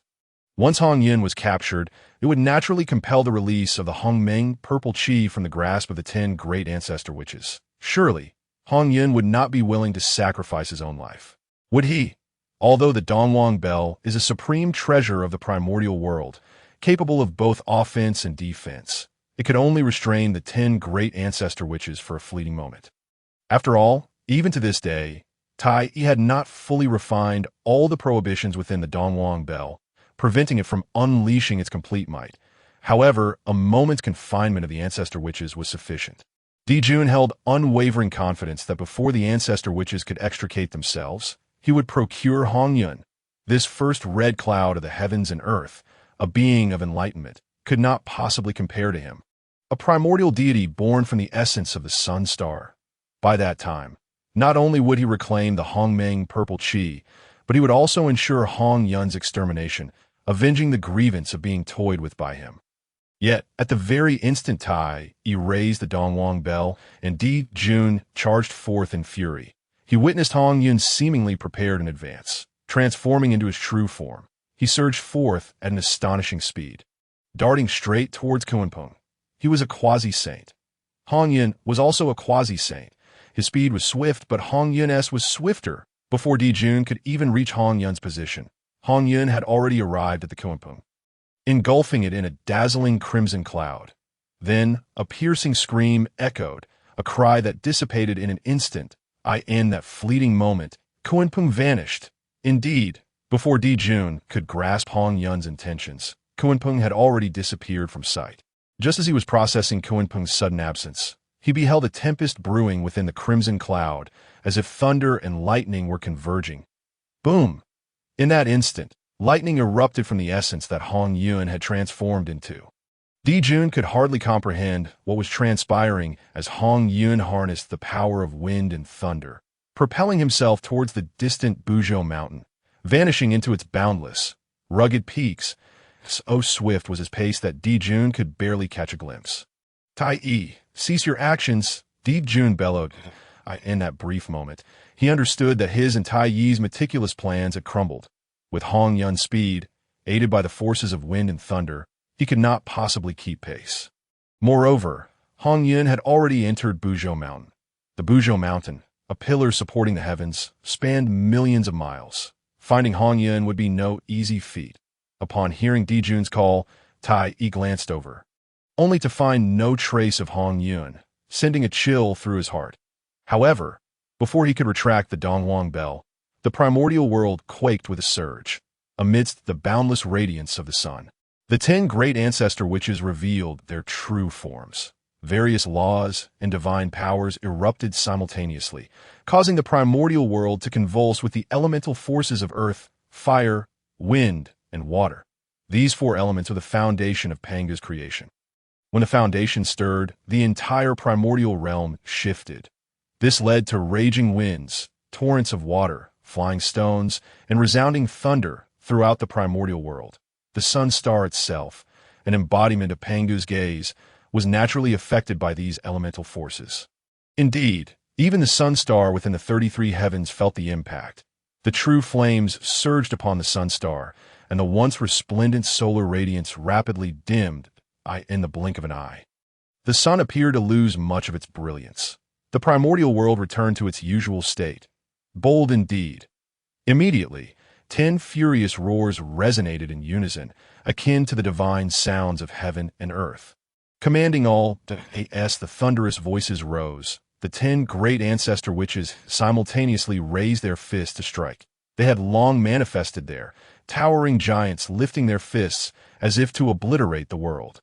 However, that was not the most terrifying aspect. The most fearsome revelation was that as the 10 great ancestor witches raised their fists in unison, a shadow, faint yet palpable, coalesced amidst their colossal forms. An essence that exuded an archaic and ferocious aura. This presence was more ancient than the Dao ancestor Hongjun himself, so fierce that the constellations trembled and the primordial realm seemed to bow in submission. Indeed, that shadow appeared to be the true sovereign of the primordial realm. The sole master of the celestial expanse, it was the essence of Pangu. Both Jun and Tai Yi were profoundly shaken, their eyes wide in disbelief, momentarily forgetting their actions. Boom! Ultimately, the combined might of the 10 ancestor witches struck the Dongwang bell. That indistinct giant's fist shadow crashed down, causing the Dongwang bell to tremble incessantly, its divine power dissipating. This left Tai Yi quaking, breathless with agitation. He felt as though the Dongwang bell had not merely endured the force of the 10 ancestor witches' fists, but had withstood the very essence of the primordial world's origins. At that moment, Tai Yi hesitated no longer. With a flicker of his divine intent, he summoned the Dongwang bell back, positioning it above his head for protection. Jun too placed the Hichu Luoshu above him for defense. The combat prowess of the 10 ancestor witches was truly overwhelming. After recalling the Dongwang bell, Tai Yi immediately queried, Jun, the plan has changed. Brother, we must forcibly capture Hongyun. Where is he now? Jun had urged Tai Yi to halt precisely for the purpose Tai Yi now articulated. With Hongyun having fled into Buzhou Mountain, their only recourse to apprehend him was to search the mountain forcefully. He spoke forthwith. Hongyun, the old thief, has entered Buzhou Mountain. We must search together. No longer concerning themselves with the 4 great ancestor witches, Jun and Tai Yi dashed towards Buzhou Mountain. Observing the two abandon their battle and rush towards Buzhou Mountain, Zhu Rong bellowed, "Cowardly retreat, shameless. We shall pursue as well." Jiang immediately shouted, retracting his, unleashing spatial divine movement, and took the lead in pursuing Jun and Tai Yi. The Wu clan lacked primordial spirits and could not cultivate spells. Naturally, they could not learn or deploy ordinary formations.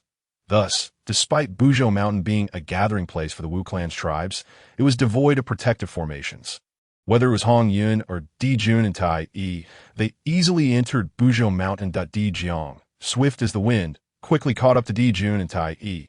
Yet as he drew near, the two activated their treasures, repelling him.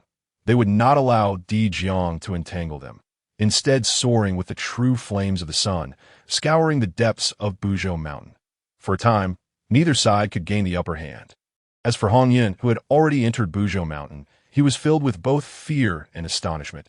Yet, Chun Xian laughed heartily. It worked. It finally succeeded. Indeed, Kunpeng had perished, the moment Hongyun enveloped Kunpeng in his true form. Chun Xian had urged him to activate the devouring demon technique. In the urgency of the situation, Hongyun had not contemplated but complied, resulting in an outcome that need not be elaborated.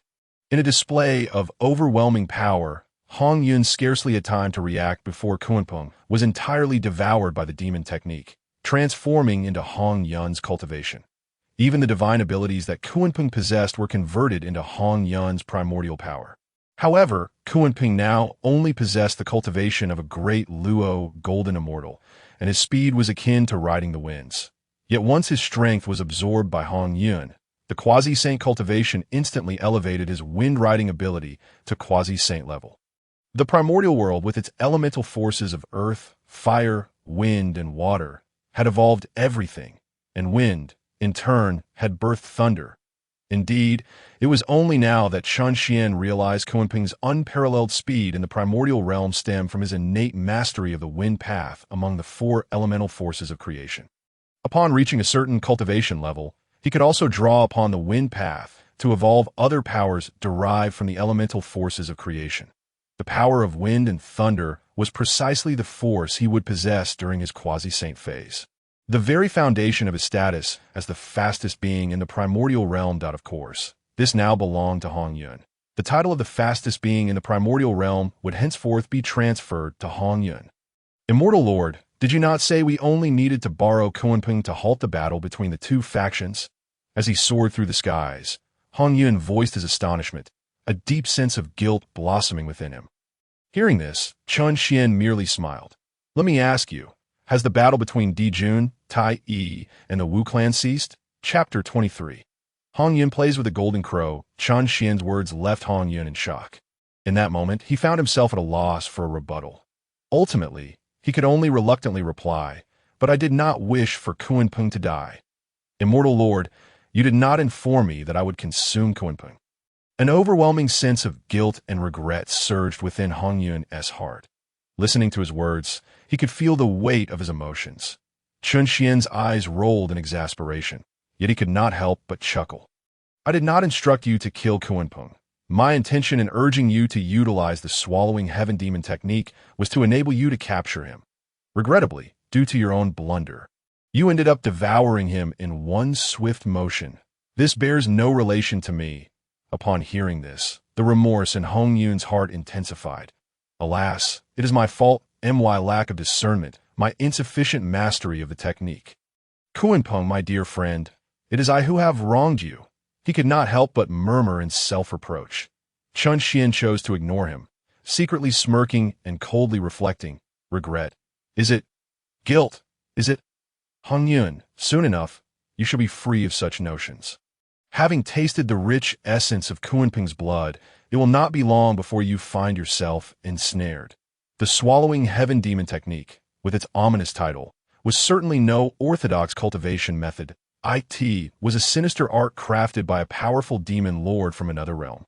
Designed for rapid ascension in power, being a malevolent technique, it possessed its wickedness. Once one savored the flavor of living flesh and blood, they would gradually sink into its depths and ultimately find themselves ensnared.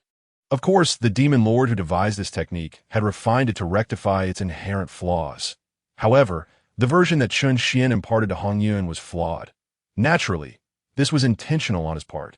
After all, Hongyun aspired to be the most benevolent being in the primordial world, while Chun Xian desired him to become the greatest demon and madman.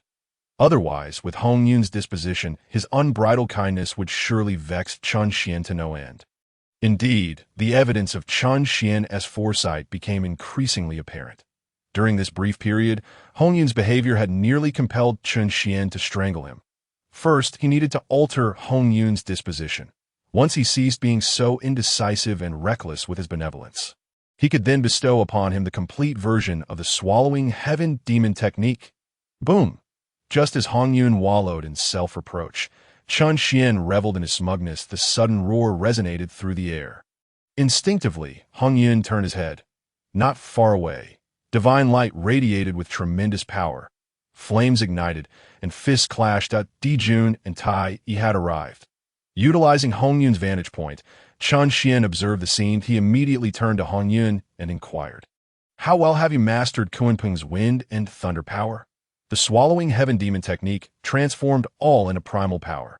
Though Hongyun had not possessed Kunpeng's wind and thunder power previously, with the assistance of the swallowing heaven demon technique, he had effectively achieved it as if he were born with it. Despite the short duration of his possession, Chun Xian believed he had already grasped it adequately. Indeed, this time he was not disappointed. Hongyun promptly replied, "I can now wield it with ease." "Excellent," Chun Xian exclaimed. "Now, go forth and engage Dijun and Tai Yi. Use your speed to toy with them." Hongyun had no objections to facing the enemy, but upon hearing the command to toy with them, he displayed discomfort. "Master, isn't that inappropriate? To mock others without cause is a form of humiliation." "What nonsense about humiliation?" Chun Xian silently cursed under his breath before continuing. "Hongyun, Dijun and Tai Yi covet your primordial purple energy. Now that you have given it to others, they will undoubtedly harbor resentment. You have observed their mindset, that if you do not demonstrate your strength and make them aware that they cannot capture you, do you truly believe they will let you be? You would not wish for them to provoke me, would you? For I might seize control of your body and devour them as well." Chun Xian deliberately mentioned devouring Dijun and Tai Yi to gauge Hongyun's current mindset. He sought to understand the impact of the initial consumption of flesh and blood on him. Unexpectedly, Hongyun merely paused for a moment before promptly responding, "What you say, master, is profoundly insightful. I shall showcase my current speed to them, ensuring they understand that capturing me is utterly impossible." With a resigned smile, Hongyun adjusted his stance. Boom! Within his true form, Wind, Chapter 24. The grand formation of the heavenly stars, crimson clouds enveloped him, with winds and thunder intertwining and mist swirling around.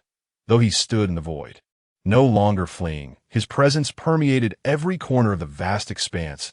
Dijun understood that this was due to Hongyun's rapid and ever-changing form, although he appeared to be right before Dijun. In reality, Hongyun was darting back and forth around him, swift.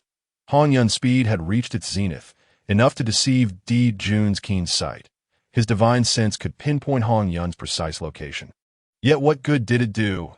At such velocity, even if he severed his own wings, he could not hope to catch up. In that moment, Dijun felt an all-consuming rage burning through the heavens. His heart, already ravaged by fury, wavered in its resolve.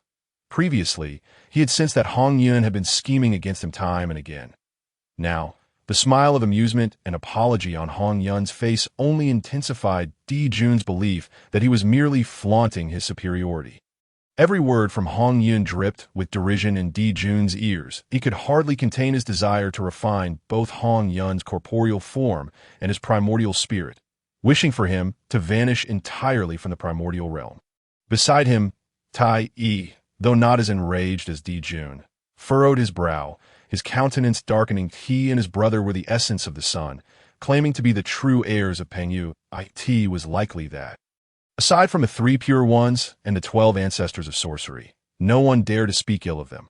Their roots far surpassed those of Hongyun, 1,000-fold and more. Yet now, even in unison, he and Dijun could not subdue Hongyun. This reality struck Tai Yi's pride as if it had been forcefully shattered. Why brother wishes to establish the heavenly court, to unite myriad demons and declare himself emperor. Two rank above all, second only to one. How can we suffer disgrace at the hands of Hongyun here? Tai Yi clenched his fists, gritting his teeth silently. Then he glared at Hongyun and spoke fiercely. "Brother, we must not be defeated by Hongyun. He seeks to toy with us using his speed. Let us ensure he has no escape. Brother, let us demonstrate to the primordial world the foundation of our heavenly court." Upon hearing these words, Dijun was momentarily taken aback.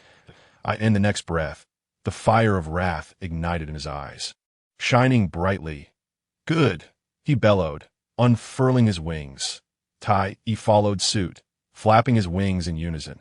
However, they did not pursue Hongyun. Instead, they soared directly towards the nine heavens. I could see that moment. The true fire of the sun surged from their forms. As the two golden crows ascended to the zenith of the clouds, they became enveloped in the blazing flames of the sun, resembling two golden suns suspended in the sky. Then, Dijun's powerful and commanding voice resonated from the clouded heights. Hongyun, you have sent forth the primordial purple chi that rightfully belongs to my demon clan. You have schemed to pit the Wu clan against us. Now, you dare to toy with my brother and me. Despicable, deserving of death. Therefore, let my brother and I show you the difference in our foundations, the predestined disparity in strength. Even if you can escape 10,000 miles in an instant, you cannot evade our divine might. I shall make it known to the primordial realm and all its beings. Those who provoke the wrath of my demon clan shall face the flames of retribution. However, just as Dijun's words fell, a formidable divine presence suddenly emerged within the primordial universe. Following this, a resonant sound of the Tao reverberated throughout the heavens and earth, clearly heard by all beings in the primordial realm. This was the voice of Xuan Z. The moment this voice resonated, a profound dragon aura traversed countless miles, whistling and surging into the body of Hongyun. Instantly, the aura of Hongyun surged dramatically. Simultaneously, all the stars in the primordial realm felt a great shock, especially Dijun and Tai Yi, who appeared as if struck by an endless barrage of heavenly thunder.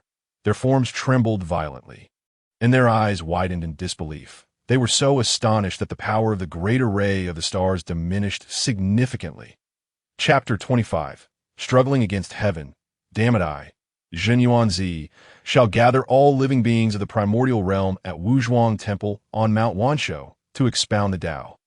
Receiving the veneration of countless beings, I feel a profound resonance that I wish to utilize the Shanhai Jing to distribute the divine positions among the renowned mountains and rivers of the primordial realm, as well as the various divine spirits of the wild lands that I shall establish the earth immortals, to bless the primordial beings with peace and protect the integrity of the primordial land. From this day forth, I shall be the ancestor of the earth immortals. Wuzhuang Temple on Mount Wanshou shall be the ancestral ground of the earth immortals. Furthermore, I hereby decree my dear friend Hongyun to be the master of all mountains, the sovereign of rivers and seas, and the divine lord of the earth. He shall lead the earth immortals of the primordial realm and govern the mountains and rivers. Zhenyuan Zi's voice, like a gentle breeze, gracefully entered the primordial world along with the mystical resonance of the Tao, reaching the ears of countless beings. Those with little spiritual awareness felt a stirring in their hearts, as if a sense of reliance had suddenly emerged. Meanwhile, those with spiritual insight were filled with trepidation. Among them, the three pure ones felt it most acutely, listening to the words in their ears and sensing the Tao resonating through the primordial realm. Their eyes widened in shock, their hearts trembling. Establishing earth immortals, distributing divine positions, governing mountains and rivers. At that moment, the three pure ones seemed as one, speaking in unison. They all felt a deep understanding blossoming within their hearts, yet simultaneously sensed a tremendous opportunity slipping away from them, leaving them both exhilarated and despondent, anxious and unsettled. In that instant, they could not even sit still. Aside from the three of them, the most astonished was Hongjun, who sat beyond the 33 heavens.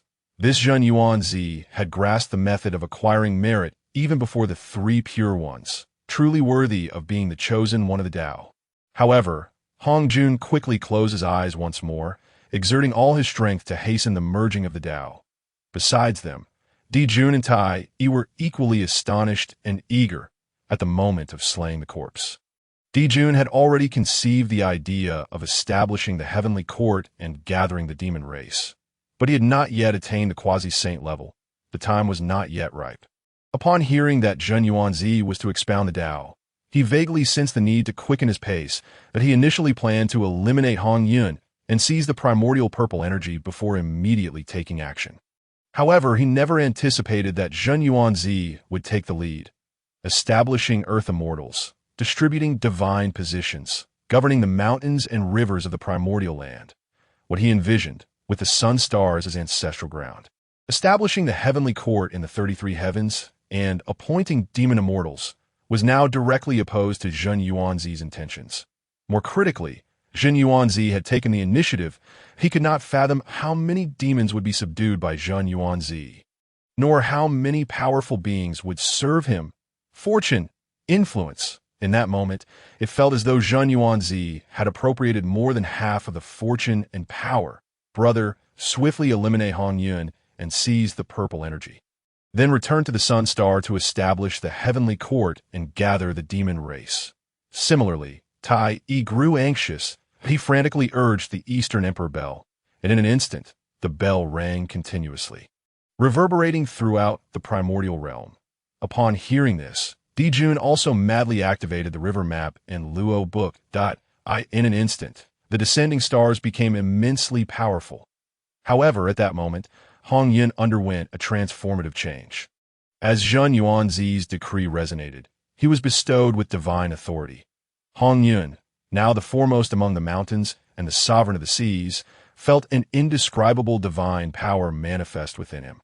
Boundless divine abilities and techniques suddenly emerged without any cultivation. He sensed an extraordinarily clear connection with the primordial land, as if the mountains and rivers lay entirely within his grasp. Simultaneously, the merits and dragon aura of the earth surged into him in an instant.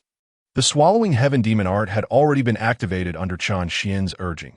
Just as Dijun and Tai Yi intensified their true energy, aiming to swiftly eliminate Hongyun, a gentle aura enveloped Hongyun. The heavens and earth conjured crimson clouds, enveloping the entire primordial realm.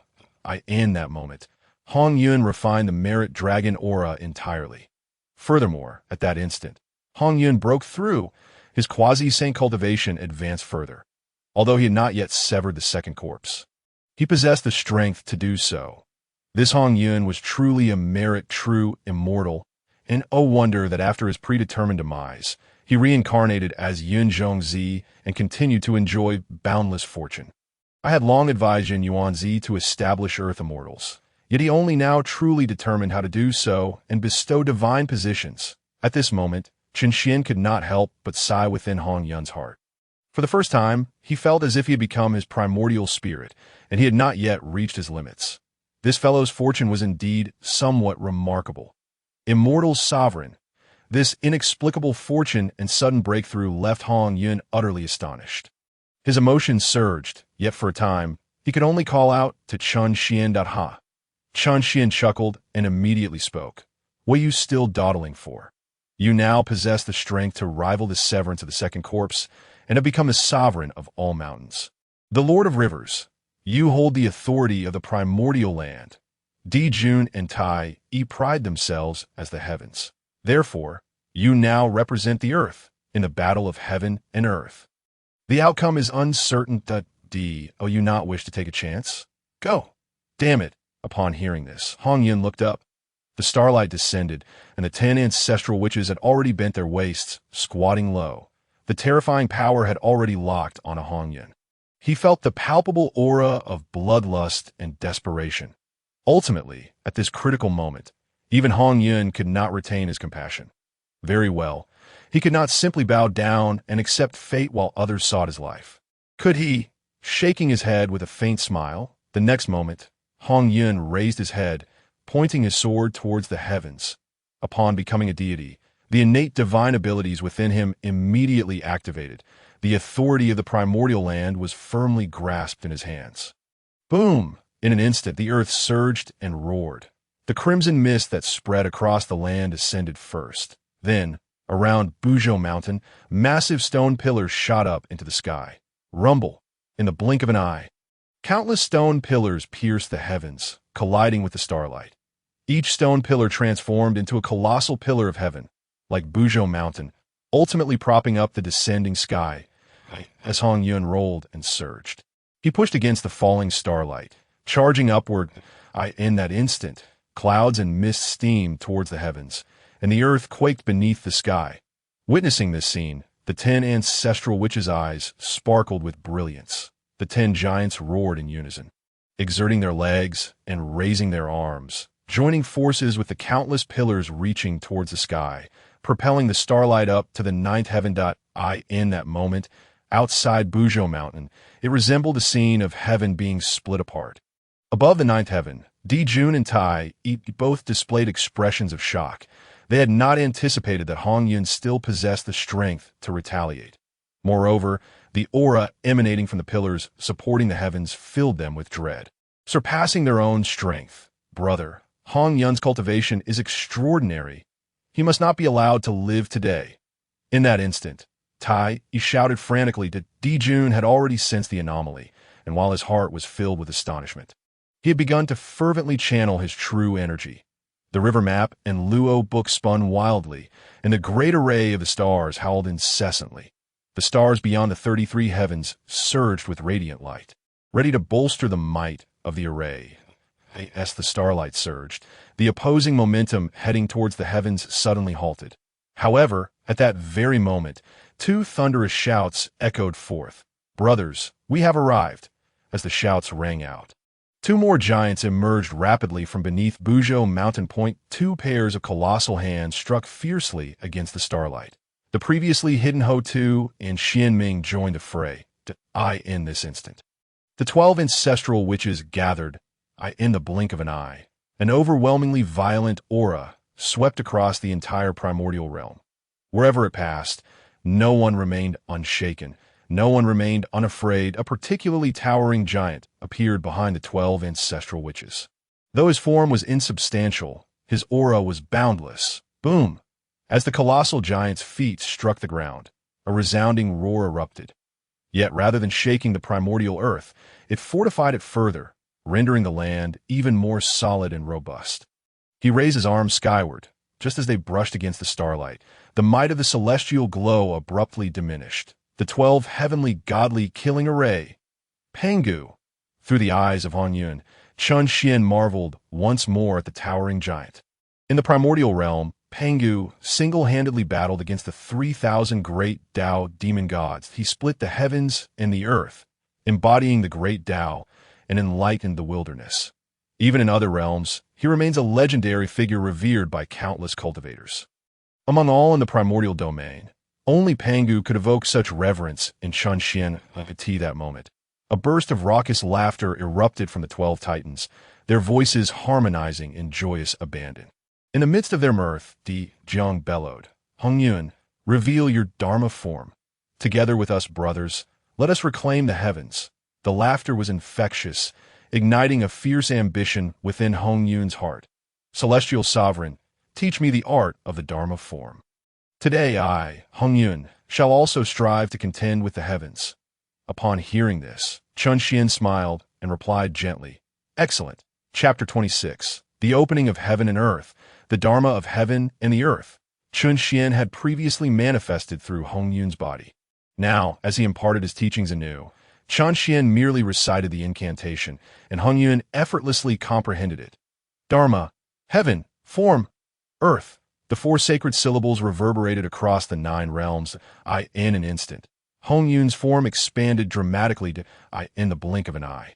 He transformed into a towering giant, exuding an overwhelming aura of ferocity. His terrifying Dharma body mirrored that of the 12 ancestors of witchcraft, with feet firmly planted on the ground and hands reaching towards the heavens. Coupled with the dominion over the earth he acquired upon being conferred the divine rank, his divine might surged exponentially. The pillars that supported the heavens grew to a girth akin to that of the 12 ancestors. Their power amplified 1,000-fold. The giants reappeared above the starlight. Both Jun and Tai trembled in their hearts. As the 12 ancestors of witchcraft gathered, their combined strength resembled the rebirth of Pangu. A force unparalleled. Hongyun's Dharma of heaven and earth left them in awe. His rugged form and violent aura set their hearts racing, leaving them bewildered and disoriented. What foundation does this Hongyun possess? In the end, Jun could only widen his eyes in disbelief, whispering helplessly. The shock and transformations Hongyun brought forth had surpassed Jun's comprehension. He could not fathom how this once amiable figure, after countless eons, had become so formidable. How could he possess such an array of techniques, Beside Jun, Tai Yi's eyes widened in astonishment. Few in the primordial realm had ever caught his attention. Yet now, under the starlight, Hongyun not only captured his gaze, but also instilled a sense of trepidation within him. Yes, in a vague intuition, Tai Yi sensed that this once-renowned benevolent figure of the primordial realm would inevitably become a great adversary to both him and his brother Jun. Yet, despite his growing apprehension, he could only grit his teeth in frustration. He had no means to counter the 13 giants battling against the heavens, which had already pushed him to his limits. In stark contrast to the astonishment of Jun and Tai Yi, the titans beneath the starlight erupted in hearty laughter, reveling in their triumph. Brothers, Hongyun the Ancestor, together we shall reclaim the heavens with Zhong's thunderous roar. The 12 ancestors slightly bent their legs and arms. Hongyun, emulating them, also crouched. Then, a savage roar erupted, echoing like thunder through the primordial realm. The 12 ancestors bellowed in unison, resembling the chaotic deities of ancient times. Their voices shaking the earth. In that moment, both Jun and Tai Yi shivered, and the same instant. The 12 ancestors pushed upward with all their might. Hongyun, too, summoned all his strength, his Dharma golden form rising in tandem. Boom! In an instant, a deafening explosion resonated, reminiscent of the sound of the heavens being torn asunder. The starlight, supported by the 13 giants, was violently propelled skyward, in the blink of an eye. The starlight was consumed by the heavens. On the 9th level of the heavens, Jun and Tai Yi trembled violently. Even with their innate treasures of the primordial world and their combined efforts to unleash a peerless formation, their powers ultimately paled in comparison to the united strength of the 12 ancestors and Hongyun. The once separate realms of heaven and earth remained undisturbed beneath the might of the colossal giants. The earth continued to lie prostrate, while the heavens remained suspended. The sound of the chaotic bell echoed incessantly. The river diagram and Luo book trembled without cease. Ultimately, their divine powers waned, and their might extinguished. The grand formation of the celestial stars, conjured by Jun and Tai Yi, collapsed into nothingness. The overwhelming starlight that once enveloped the skies fell silent and ceased. Above the 33 heavens, the sun star flickered, but its flames diminished visibly, shrinking in size. The countless stars that shone brilliantly during the day also rapidly lost their radiance. In the blink of an eye, only the sunlight remained, illuminating the world beneath. Defeated, Jun and Tai Yi had suffered a total defeat. Yet, even in defeat, Jun's fury did not wane. No. To be precise, Jun was even more enraged. His trump cards had been fully revealed, and the foundation he sought to establish for the celestial court was laid bare. Yet he had still fallen, and to the hands of Hongyun, a figure whose fame was merely a shadow of his true strength in the primordial realm. To Jun, this was akin to the blazing sun being extinguished by a mere candlelight. How could he swallow such humiliation? Thus, after a furious roar, the golden crow that Jun transformed into erupted with solar flames once more. Golden blood trickled from the corner of his mouth. Brother, this scene left Tai Yi utterly astonished. Obi defeated by the 12 ancestors and Hongyun. Tai Yi harbored his own resentment. However, he believed his defeat stemmed solely from being outnumbered. In a fair fight, no one among the 12 ancestors could best him and his brother. Yet he was unlike Jun, whose heart burned solely with rage that a moment's victory or defeat could not determine the ultimate victor. It was the one who could laugh last who would be the true winner. Thus, witnessing his brother seemingly on the verge of exhausting his essence to retaliate, he felt both alarmed and anxious. He shouted urgently, "Brother, do not. I know you feel humiliated after being toyed with by that old rogue Hongyun in your quest for the purple aura, but they are merely relying on their numbers. Before long, our fortunes will reverse. At that time, it will not be too late to vent this frustration." Without a hint of hesitation, Tai Yi frantically urged the Dongwang bell, enveloping both himself and Jun within its protection. Subsequently, he charged towards the 33 heavens. Meanwhile, he cast a cold, furious glance at the 13 giants below, declaring, "Which tribe, you merely rely on your numbers to win through unfair means. When we establish our demon court, my brother, and I shall lead thousands of demons forth. At that time, I shall see what you have left to contest with us." As the starlight dimmed, the 12 ancestors erupted in laughter. Although this encounter was not a true opening of heaven, they felt they had experienced a fraction of the divine might of their father Pangu. Overjoyed, they listened to Tai Yi's words in the midst of their jubilation. Zhu Rong immediately shouted, "If battle is what you seek, why wait until another day? Come, let us clash in a fight to the death right now." At that moment, Gong Gong aligned himself with Zhu Rong, raising his voice to the soaring Dijun and Tai Yi. "If you claim we are merely numerous, then let my brother Zhu Rong and I challenge you two in combat." Soon after, the other ancestors joined in, their calls for battle resounding like thunder, shaking the heavens. They were inherently combative, and having just tasted victory, they were eager for more. Even Di Jiang, who had previously displayed composure, now brimmed with fighting spirit. Not to mention Hongyun, who was also panting heavily, his eyes gleaming with excitement. Having lived a life of amiability, he had never sought contention, remaining calm and unperturbed. After countless years of enlightenment and transformation, he had only engaged in a handful of battles. Yet, the exhilarating clash of today was unprecedented. Even he felt a rush of exhilaration, realizing that this was the true essence of combat. It was not merely about yielding that brought him joy and comfort. He gazed at the rapidly ascending Dijuan and Tai. Though he did not vocalize his thoughts, he silently murmured within, urging them to descend for another battle.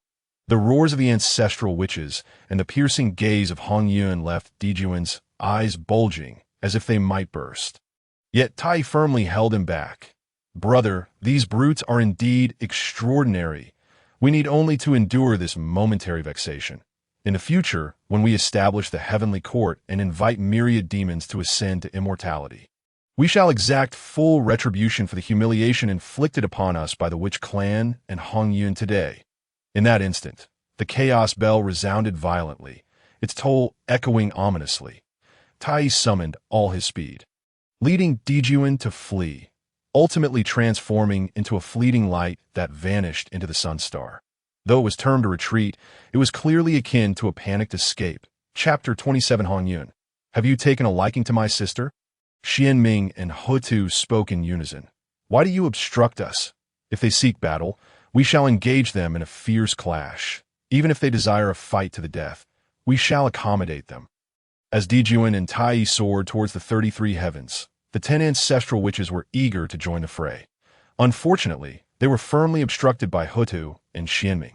Elders, Sister Hutu has just entered the quasi-saint realm. Her strength still unsteady. It would be wiser to spare some time to guard her and stabilize her cultivation, Xianming urged anxiously.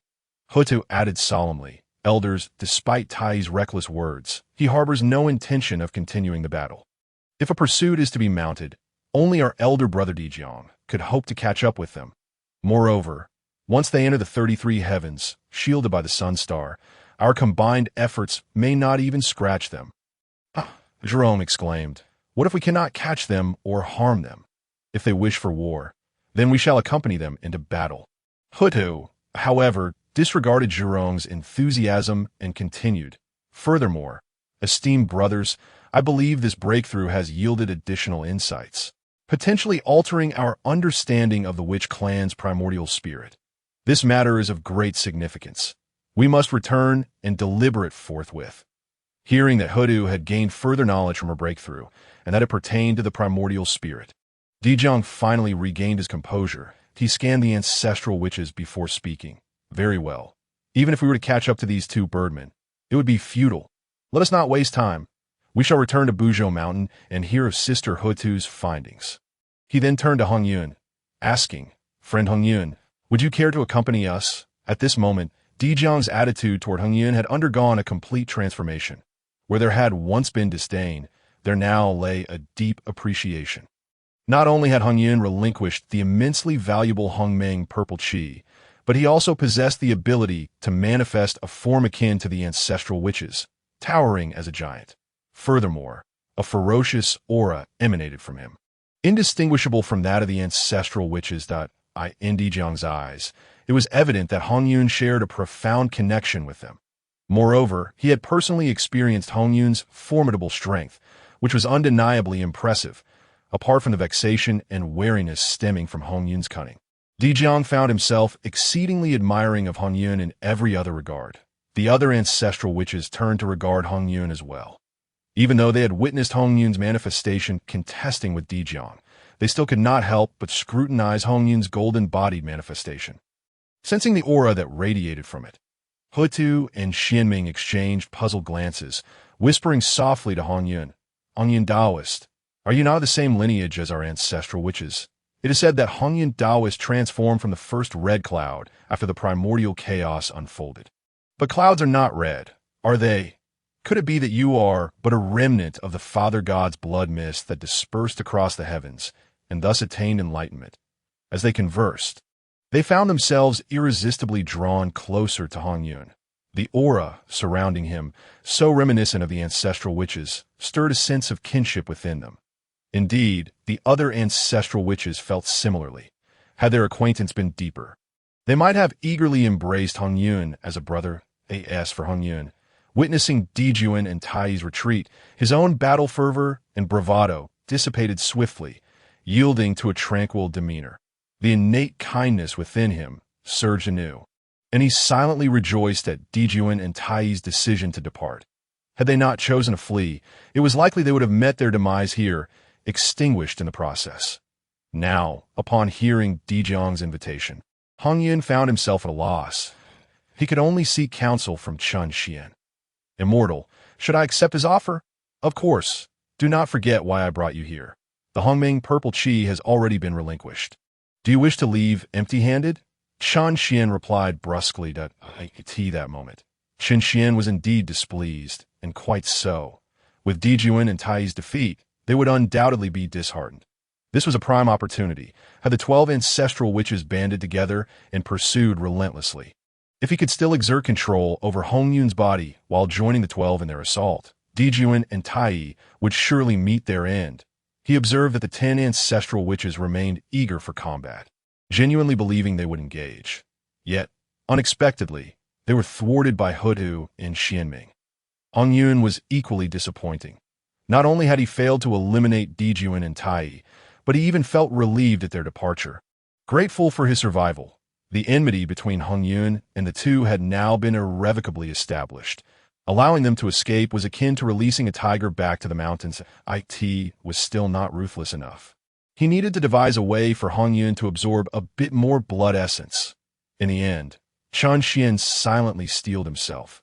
After receiving Chun Xian's guidance, Hongyun nodded in response to Dijiang, refraining from further words as the 12 ancestral witches dissipated their manifestations, reverting to their true forms. Hongyun, too, withdrew his techniques, following the 12 ancestral witches back to Buzhou Mountain. They soon arrived at the dwelling place of the 12 ancestral witches, a simple square with 12 stone houses, as the witch clan had little desire for external possessions. Upon reaching the square, Dijiang immediately addressed Hutu, "Sister, our esteemed brother Hongyun has brought you a tremendous treasure." Before Hongyun could speak, Dijiang revealed the Hongmeng purple chi, which instantly emitted profound energy that permeated the entirety of Buzhou Mountain. Hutu was initially taken aback, then astounded. "Hongmeng purple chi?" she exclaimed, quickly turning her gaze toward Hongyun. "Hongyun Laozu, do you truly intend to bestow this Hongmeng purple chi upon me?" Hongyun remained silent, momentarily at a loss for words, for in truth, the Hongmeng purple chi was meant to be a gift from Chun Xian. Not his own offering, he did not know how to respond. That Hongyun's reaction elicited a resigned eye roll from Chun Xian. "What are you hesitating for? Just nod. Don't waste any more time. Get straight to the point and secure what we desire. We have a journey to undertake and matters to attend to." Listening to Chun Xian's urging, Hongyun hastily nodded at Hutu. "Indeed, the Hongmeng purple chi is meant for you, my friend." Receiving this clear affirmation, Hutu was once again shaken, her bright eyes fixed upon Hongyun, swirling with disbelief. "Hongyun Laozu, you are truly gifting such a significant treasure to my sister Huda. You cannot possibly have developed affections for her. Wishing to forge a bond of friendship, can you?" Xianming, equally astonished, approached Hongyun, incredulously questioning him. She was unaware of Hongyun's true intentions, and this was the most plausible conclusion she could conceive. In fact, even Hutu's expression shifted. The Hongmeng purple chi was a crucial opportunity for attaining sainthood, a paramount treasure among the vast riches of the primordial world. She simply could not fathom why Hongyun would spontaneously gift such a precious item to her. The witch clan possessed no treasures that could rival the Hongmeng purple chi, that if one were to argue, only the ancestral witches themselves were worthy to be mentioned alongside it. Furthermore, if one were to truly compare, perhaps only the combined strength of all 12 ancestral witches would be worthy of such an honor. That in the primordial world, apart from the innate deities, myriad beings proliferated endlessly. There were also those who had attained enlightenment and taken form, as well as a small number of innate deities and ancient beasts, all forming pairs and cultivating through the boundless river of time. Though the 12 ancestral witches had not experienced the act of procreation, they certainly understood it. Otherwise, how could the witch clan have become so prosperous today?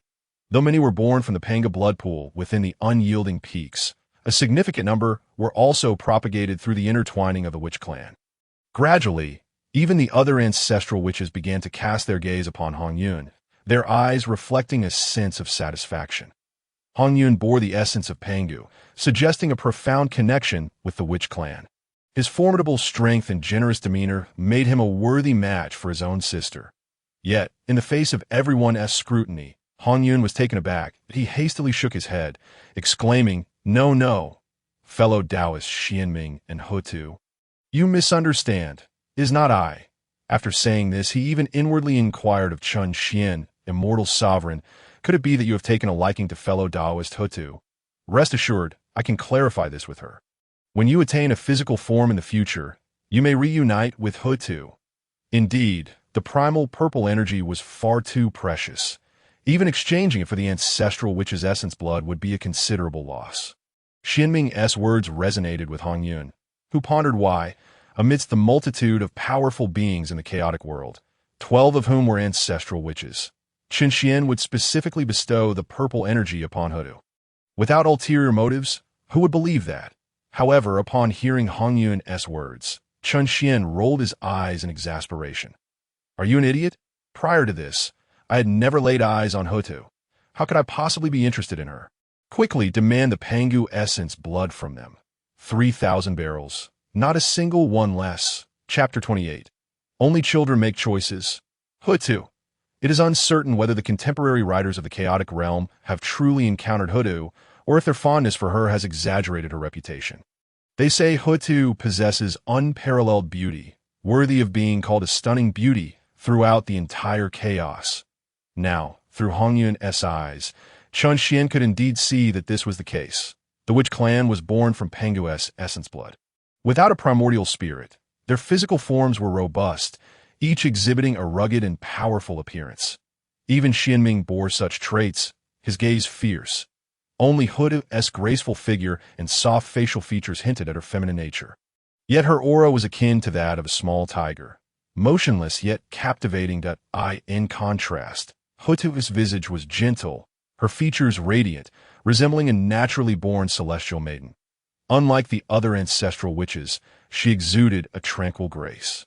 Moreover, her eyes often reflected a sense of compassion for all beings. Yet, being of the witch clan, she also emanated a hint of wildness.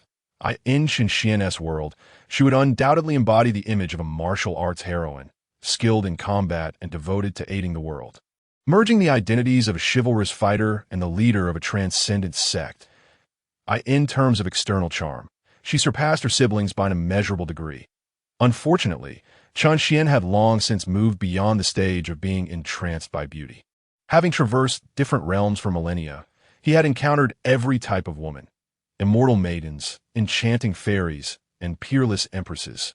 Hutu was beautiful, yet now Chun Xian only wished for Hongyun to achieve this saintly level, crafting for him a sufficiently powerful body. Women, he had no interest for Hongyun. Chun Xian sensed he was even less interested in matters of romance. After all, how could a blossoming Hongyun comprehend the profound pleasures of love? Nevertheless, after urging Hongyun, Chan Xian couldn't help but secretly admire Hodo's extraordinary demeanor, remarking that compared to the many women he had known, she was indeed exceptional. At that moment, Hongyun turned his gaze to the other ancestral witches, smiling wryly at them. Esteemed ones, I still seek to obtain the essence blood of the ancestral witches. He tremulously raised 3 fingers, smiling bitterly that I still require 3,000 barrels. Ah, so it turns out you seek our essence blood. Upon hearing Hongyun's true request, Xianming chuckled disinterestedly. Hodu also smiled faintly, her expression easing somewhat. Matters of romance were not what she desired. Yet, the primal purple energy was right before her. If Hongyun truly wished for her hand in marriage, she might find it hard to refuse. Achieving sainthood, the allure it held for any being in the chaotic realm was undeniably vast. The other ancestral witches chuckled awkwardly, and upon hearing Hongyun's request again, none found it excessive. Of course, 3,000 barrels of ancestral blood in exchange for primal purple energy was a tremendous bargain. In fact, they worried that Hongyun might be at a disadvantage. Zhurong stepped forward, addressing Hongyun with a spirited tone. Hongyun, esteemed ancestor, you seek our blood, presumably to strengthen the witch clan's lineage, correct? You really Zhunti require our blood. All beings in the chaos believe we are formed from the essence blood of our Father God. Hence the essence resides in our blood. In truth, our physical bodies are our greatest strength. If it pleases you, we can offer you our flesh. Saying this, he unceremoniously carved a piece of flesh from his own chest. This scene left Hongyun wide-eyed. While even Chen Xian was taken aback, it was said that Zhurong had a fiery temper. Chen Xian had witnessed this, yet amidst his rage, he was remarkably straightforward to carve one's own flesh without hesitation.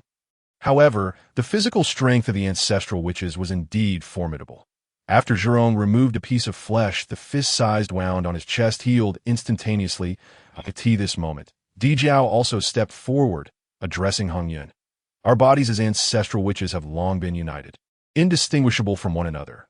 Over countless years, we have refined our physical forms, rendering our flesh far more potent than our blood. If esteemed ancestor Hongyun seeks to fortify the lineage of the witch clan, our flesh is far more effective than our blood. Hongyun first chuckled, then quickly turned to Chen Xian, saying, Immortal sovereign, should we take their flesh or their blood? Chen Xian replied immediately, Choose what? Only children make choices. We shall take both blood and flesh. Upon hearing this, Hongyun was momentarily stunned. Then, under Chen Xian's persistent urging, he bitterly addressed Dijiao. If you are willing, I shall take both the blood and the flesh. As soon as Hongyun's words fell, the 12 ancestral witches were momentarily taken aback. After a while, hearty laughter echoed throughout the unyielding mountains. The 12 ancestral witches, save for Hutu, all threw back their heads in laughter. Well, Hongyun, you are quite unreserved. Very well. Since you are willing to part with the primal purple energy, it would be stingy of us not to offer our flesh and blood in return. Await us. We shall provide it forthwith. As they spoke, a wild aura surged from Dijiao's body, and his form began to grow larger.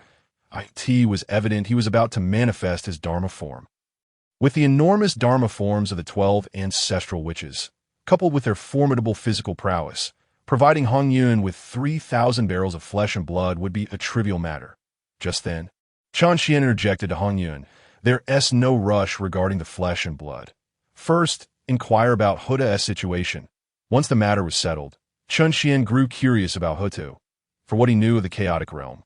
Whether from the novels prior to his crossing or the legends he had heard in other worlds, it was said that the witch clan possessed no primordial spirits, thus unable to cultivate qi or craft magical artifacts and formations.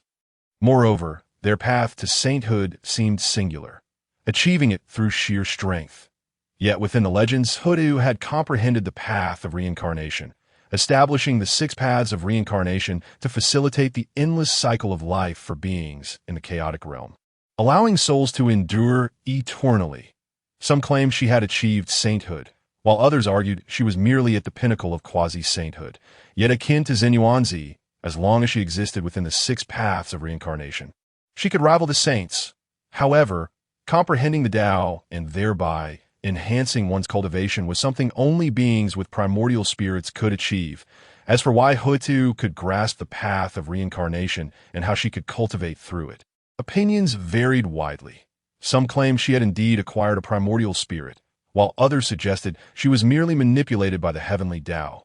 Now, Hutu was right before him. Chen had the opportunity to clarify. Through Hongyun, the true reason behind her mastery of the path of reincarnation. Furthermore, Chen believed that with his insight and abilities, he might even unearth a second path for the witch clan to achieve sainthood. Beyond mere brute force, just imagine if the 12 ancestral witches truly learned from Hutu's methods and discovered an alternative route. What expressions would adorn the faces of Juan and Tai during the impending battle between witches and demons? What a spectacle it would be for Hongjun, the calamity of the witch and demon tribes. Others merely perceive this as a conflict between the witch and demon clans. Yet, Chen understands that this is merely a scheme orchestrated in the shadows by Hongjun. The objective is to diminish the fortune of a certain race, that race being none other than the human clan. The war between the witches and demons appears to culminate in the complete annihilation of the witch clan, with the demon clan retreating from the historical stage. From then on, the vast land of the primordial era is revered by the human clan. However, let us not forget that during this great conflict, the human clan suffered countless casualties. The 3,000 innate beings, crafted by Nuwa herself, perished without exception, save for the Grand Master Xuan. The human clan has taken the stage of history in the primordial era. Yet the very 3,000 beings who were meant to stir the tides upon this stage are long gone. Had these 3,000 individuals survived, to what unparalleled heights could the civilization of the human clan have ascended? The subsequent calamities, such as the Fengshan Great Calamity, the Eastern transmission of Buddhist law, and even the end of Dharma calamity, would have seen countless innocent humans spared from suffering under the protection of these 3,000 innate beings. Moreover, Chen is also human. In fact, he shares a profound connection with those created by Nuwa. The land of his birth is steeped in the legends of Nuwa's creation of humanity. For this very reason, he is fervently inclined to alter the fate of the human clan within this primordial world. In truth, this is one of the genuine objectives of the witch clan. Beyond a mere desire to uplift the human clan, strengthening it is also a crucial step in his grand design concerning Hongyun. It is the most significant step for his own aspirations as well. It is no exaggeration to state that if, in the future, Hongjun becomes aware of his existence or witnesses Hongyun's burgeoning power and attempts to intervene, then should this step be executed flawlessly, Hongyun would no longer need to fear the threat posed by Hongjun. The day Hongyun attains sainthood and truly descends into the primordial realm would also be the day Hongjun bows his head in submission. Chapter 29. The Great Calamity of Witches and Demons. Killing two birds with one stone. As the figure of Emperor Jiang rapidly expanded, the other ancestral witches followed suit. Hongyun quickly interjected, "Esteemed friends, there is no need to rush. I have heard that Daoist Hutu has encountered some anomalies. Perhaps we should first observe her situation." Upon hearing this, Emperor Jiang ceased his transformation, turning to regard Hutu. Indeed, Hutu's anomaly holds greater significance than Hongyun's. Consequently, Emperor Jiang retracted his form to its normal state, first offering a smile to Hongyun as a gesture of gratitude, before hastily inquiring of Hutu, "Sister, what issues have arisen during your breakthrough?" The other ancestral witches also resumed their normal forms, directing their attention toward Hutu. Hutu promptly responded, "I am not entirely certain. It seems that after this breakthrough, my divine abilities have undergone some changes." Upon reflection, these changes appear strikingly similar to the techniques employed by the primordial qi refiners. Techniques? The crowd gasped in astonishment. Hongyun was equally taken aback. Techniques, formations, weapon forging, and alchemy all necessitate the use of one's primordial spirit to channel true essence. Seizing the creations of heaven and earth, Hutu's statement was tantamount to her declaring that she had manifested a primordial spirit. Naturally, apart from their surprise, the remaining ancestral witches displayed expressions of confusion. Hutu recognized their puzzlement and refrained from elaborating further. She raised her hand and gestured downward, causing a handful of yellow earth to rise and settle in her palm. "Esteemed brothers, behold!" as her words fell. The yellow earth in her palm rapidly transformed in the blink of an eye.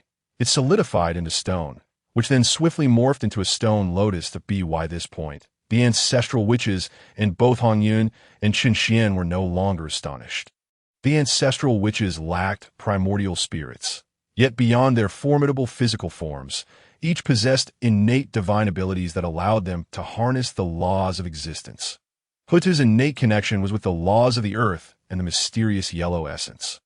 Her command over the laws of the earth surpassed that of Hongyun, who had become the god of 10,000 mountains and gained dominion over the earth. Thus, this transformation of yellow earth into stone, and then into a lotus, was mere child's play for Hutu. However, merely a breath later, the small stone lotus in Hongyun's palm cracked open, with pieces flaking away. I could see that moment. Every ancestral witch's eyes widened in astonishment. For as the stone flakes fell away from the lotus, a vibrant crimson hue emerged from within the stone. Ultimately, the stone lotus transformed into a genuine lotus flower, vibrant and resplendent. It stood tall and full of life. "What is this?" Gasps of astonishment erupted. Emperor Zhang swiftly reached out to take the red lotus from Hutu's hand, examining it closely. Indeed, it was a true, living red lotus. This was, without a doubt, a manifestation of technique. Soon after, an ancestral witch with bronze skin exclaimed in wonder to Hutu, "The petrified red lotus is a manifestation of creation from nothing, a technique of transformation. This is indeed the technique employed by the chi refiners. Sister Hutu, could it be that you have condensed a primordial spirit?" Upon hearing this, Hutu could only smile wryly. "Brother Zhulong, I too share this belief. However, aside from comprehending this intricate transformation and forging a deeper connection with the earth, I sense no other peculiarities within myself. I do not perceive the existence of a primordial spirit, but without a primordial spirit, how could you possibly wield techniques?" Emperor Jiang regarded the red lotus in his hand, feeling both excitement and trepidation that if Hutu had indeed condensed a primordial spirit, their cultivation would surely advance by leaps and bounds. Furthermore, with a primordial spirit, they would possess a foundation and opportunity greater than that of other beings in the primordial era. They would also gain an additional avenue towards attaining sainthood. Hutu, however, shook her head in resignation. "That is precisely why I am eager to consult with all of you, my brothers, regarding whether I truly possess a primordial spirit.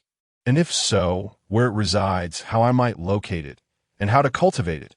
As she spoke, Hutu's eyes suddenly brightened. She quickly turned to look at Hongyun. After a brief moment of hesitation, Emperor Zhang's eyes lit up as well. Directing his gaze toward Hongyun, "They are witches with a limited understanding of chi refinement. Their knowledge of the path of the primordial spirit is even scanner. Yet, before them stands a chi refiner, naturally divine, with an extraordinary foundation and already at the threshold of sainthood. Who better to consult than him? Friend Hongyun, could you examine whether this red lotus of my sister's is indeed a product of technique? Has my sister Hutu truly condensed a primordial spirit?" Hongyun, curious by nature, did not wait for Chunxian to speak. He took the red lotus from Emperor Zhang's hand. Hongyun, endowed with a solid foundation for millennia of cultivation, indeed possessed considerable depth. After all, achieving the realm of great Luo Golden Immortal is quite commendable in any other world. Upon receiving the red lotus, Hongyun did not inquire of Chunxian, but began to explore it himself. Techniques, formations, weapon forging, and alchemy, all are means through which chi refiners utilize their primordial spirits to manipulate spiritual energy, achieving unity between heaven and man, thereby operating the four foundational elements of creation in the primordial era.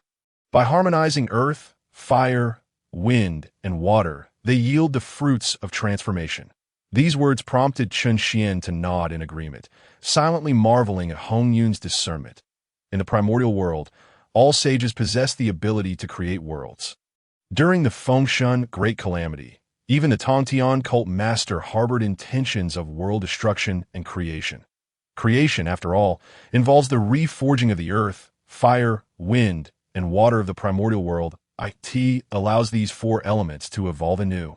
thereby reconstructing a complete world. Point 1 could assert that the foundation of the primordial world lies within these four elements. Every transformation and evolution in the primordial realm arises from the changes in these elements.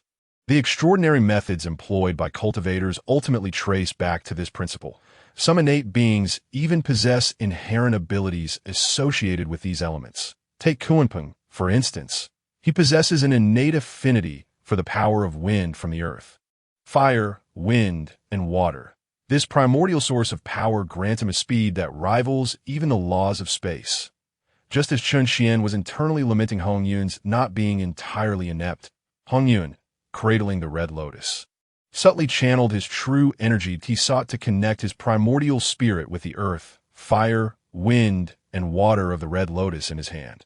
This method is essentially the technique for crafting magical artifacts.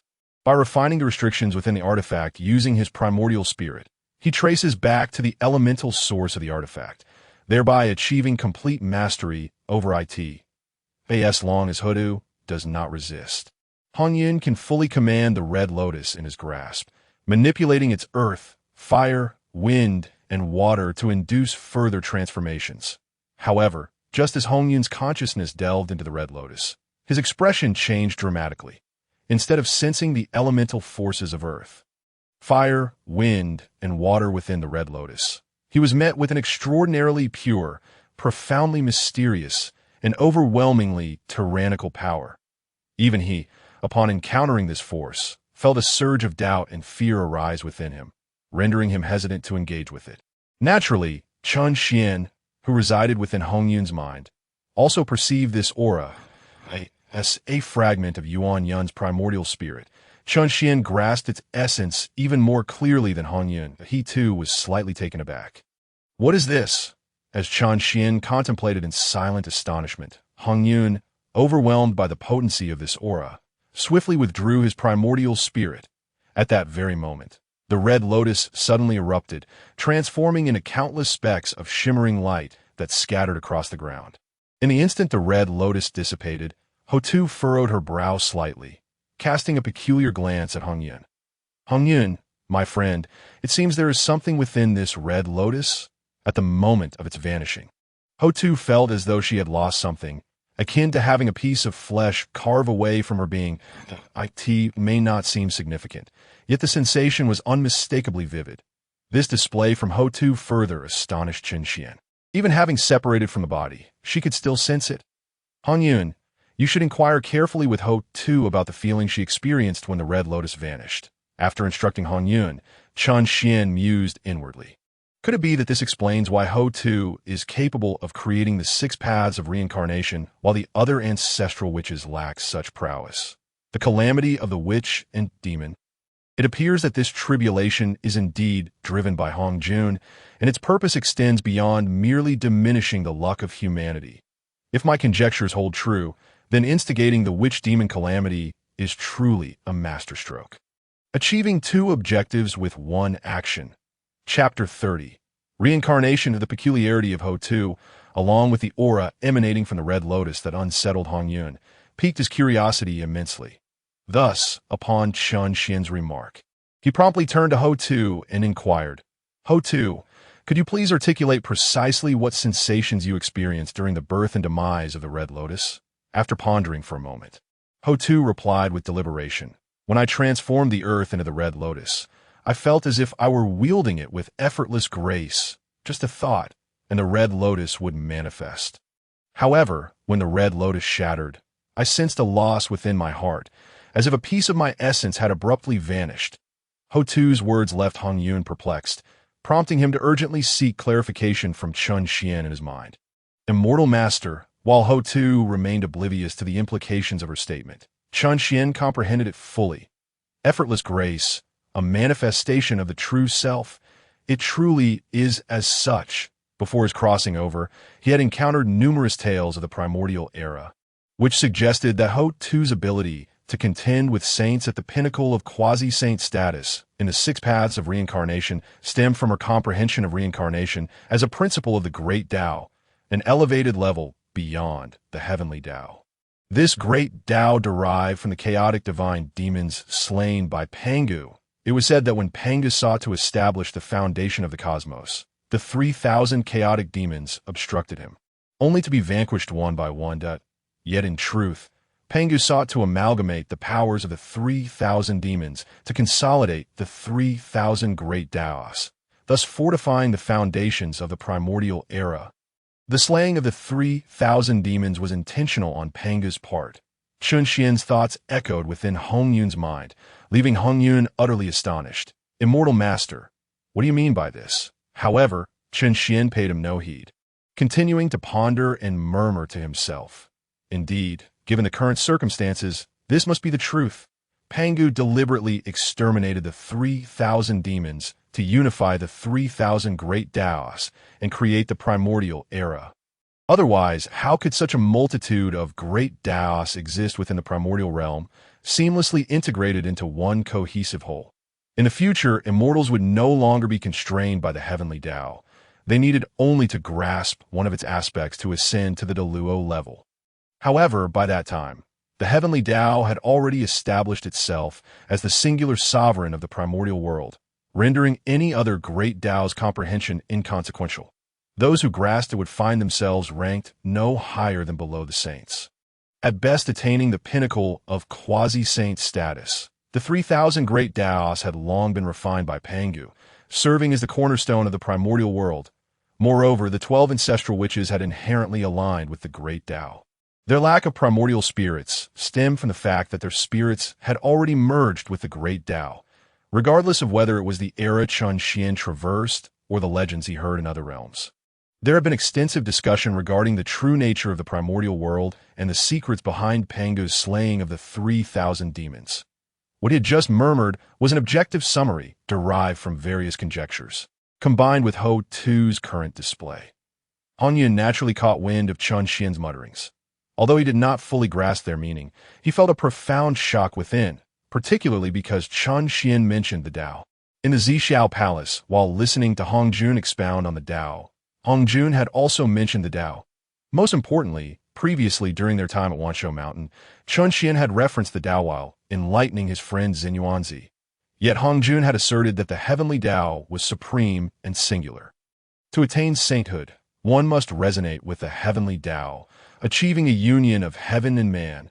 However, at Wanshou Mountain, Chunxian had spoken of the earthly Dao.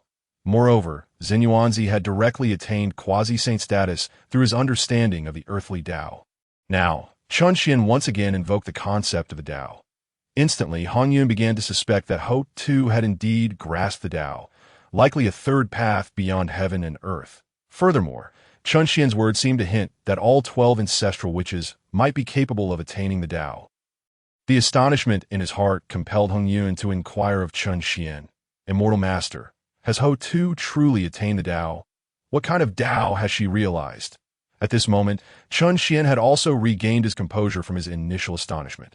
Upon hearing Hongyun's question, he regarded Ho Tu and replied calmly. This Dao is known as reincarnation. The existence and demise of living beings are uncertain, yet they are eternally indestructible. This great Dao governs the life and death of beings, as well as the principle of eternal existence. Ho Tu comprehended reincarnation and subsequently established the 6 paths of reincarnation, creating the underworld and hell. This was predetermined by the heavens. Even if Chunxian were to remain silent now, it would not be long before Ho Tu grasped this truth. Therefore, there was no need for concealment. After explaining to Hongyun, Chunxian continued, "You should inform Ho Tu directly that she has not merely refined her primordial spirit, but has attained the Dao and comprehended reincarnation." Ho Tu had indeed achieved enlightenment. Hongyun was both astonished and contemplative, yet he promptly bowed to Ho Tu with a smile, saying, "Congratulations, my friend. Your distinction lies not in your primordial spirit, but in the great Dao you have realized." Known as reincarnation, the Dao, the 12 ancestral witches were taken aback by this revelation to Dijiang. In particular, voiced his query, "What is the Dao? What is reincarnation?" Dijiang's question momentarily stunned Hongyun. Then he realized that Hongjun had only introduced the concept of the Dao during his 3rd lecture. Yet, the 12 ancestral witches had only attended the first. It was entirely reasonable that they were unaware of the Dao. With a chuckle, Hongyun patiently began to elucidate to Di Jiang and the other ancestral witches the essence of the Tao as expounded by Hongjun. The Tao is the foundation of heaven and earth, the essence of all things and the source of all laws. The mechanisms of the primordial era, the fluctuations of fate, and the rules of operation all reside within the Tao. If one can sever the three corpses and strip away worldly desires, they may then resonate with the heavenly Tao. Thereafter, through great magical power, profound cultivation, or immense virtue, one may gain the favor of heaven to unite with the heavenly Tao, ultimately achieving the status of saint, enduring countless tribulations without perishing. Even if the primordial world crumbles and chaos dissipates, one may still endure. During Hongjun's third lecture, spanning 3,000 eons, there are likely deeper explanations and dialogues. However, even with this in mind, Hongyun took considerable time merely to recount Hongjun's words. Yet as the sun rose and set and the stars shifted, time flew by rapidly. The 12 ancestral witches listened attentively. When Hongjun had lectured in the past, they had ceased to attend after the first session because the initial lecture focused on Qi, refining techniques, and the cultivation of primordial spirits, knowledge that held no relevance for them. Yet now, with Ho-Tu seemingly having comprehended the great Tao, and considering that Hongjun's 3 lectures addressed the methods of attaining the Tao, they naturally listened with keen interest and numerous inquiries. Meanwhile, Chun Xian did not urge Hongyun to hurry. He too wished to hear just how much Hongjun had conveyed regarding the Tao. At the same time, it provided an opportunity for these ancestral witches to grasp the fundamentals. If Chun Xian's speculation held true, that the 12 ancestral witches were inherently imbued with the Tao, then the teachings imparted by Hongjun would certainly benefit them. A few days later, Hongyun finally recounted every word spoken by Hongjun. He too wished to learn from Hongjun and prepare to explain and analyze it once more. However, Emperor Jiang could not help but interject, stating that since Hongjun Daozu concluded his teachings, the primordial realm has differentiated into various levels, with notions of quasi-saintship and the attainment of sanctity through the primordial purple aura still circulating, though the 12 of U.S. brothers may not fully understand the righteous path of cultivation. We have grasped the direction of our journey. Thus, we feel a resonance within our hearts, entrusting our divine power to the law and breaking through to quasi-saintship. Yet according to Hongjun Daozu, the only way to achieve quasi-saintship is to sever the 3 corpses. But we have not severed the 3 corpses, so how could we have acquired this quasi-saint power? Hongyun, who was about to speak, was taken aback. Only at that moment did he realize the point he had consistently overlooked. He himself had not severed the 3 corpses, yet had attained quasi-saintship. His close friend, Zhen Yuanzi, had also not severed the 3 corpses. Emperor Zhang's words left him at a loss for how to respond. For a time, Hongyun could only inwardly seek guidance from Chun Xian. Immortal Lord, how is this possible? Why can we still attain sanctity without severing the 3 corpses? After listening to Hongjun's teachings and hearing Hongyun's inquiry, Chun Xian merely chuckled. Why? What else could it be? Hongjun deceived you all. What nonsense that the heavenly way is the only path to sanctity, that achieving quasi-saintship requires the severing of the 3 corpses. All of it is sheer folly. I have long told you that I possess countless methods to attain sanctity, and you only now realize that Hongjun has duped you. In that moment, Hongyun awkwardly smiled. Meanwhile, Chun Xian silently shook his head. He truly did not expect Hongjun's rhetoric to be so poor, and yet none of you had any doubts? Upon hearing Hongyun's account, it was evident that when Hongjun imparted the primordial Tao, he repeatedly employed terms such as absolute, only, and unique. He emphasized that the teachings he transmitted were the orthodox doctrine, particularly highlighting that the method of severing the 3 corpses to achieve sanctity was the most orthodox and powerful in the primordial chaos. He asserted that only by practicing this method could one hope to attain the status of a saint. Such rhetoric bears no distinction from the sales pitches in the world I came from before my journey. They all tell you that you can only earn wealth by following them. If you do not heed their words, you must toil doubly hard. Little do they know, the evolution of all things and the birth of myriad spirits are governed by countless laws, all leading to the same destination. If one merely seeks to attain sanctity, any Dao will suffice. In the primordial world, those who listen to the Dao at Zixiao, regardless of their origin, are all sacred beings, yet not a single one among them harbored doubts. Xuan genuinely did not understand how they had lived for countless eons without questioning this, of course, at this moment. Xuan had no intention of engaging in such trivial discussions with Hongyun. He simply stated that Hongjun had deceived them, and immediately instructed Hongyun, "You must relay my forthcoming words to these ancestral witches without omitting a single word. Understood?" At this moment, Xuan's tone was notably grave. Hongyun sensed the weight of Xuan's impending words and nodded earnestly, assuring, "Rest assured, immortal lord." Clearing his throat and organizing his thoughts, Xuan began, "Inform them that Pangu vanquished 3,000 demon gods, refining 3,000 avenues alongside the primordial realm. He then wielded his might to create the heavens, using earth, fire, wind, and water as the foundation of creation, and employed the 3,000 avenues as the laws governing all things. The path to sanctity is not solely through the comprehension of the heavenly way.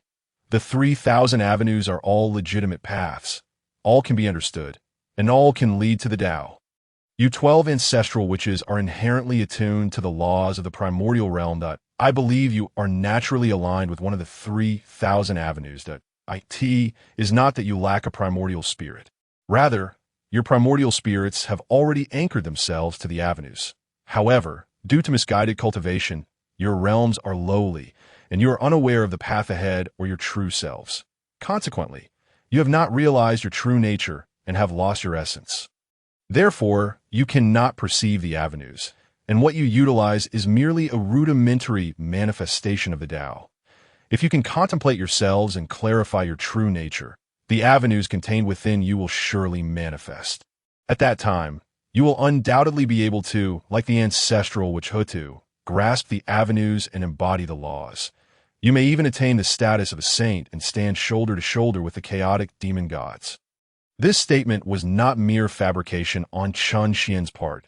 In truth, upon careful reflection, it becomes clear that the primordial realm indeed encompasses 3,000 avenues.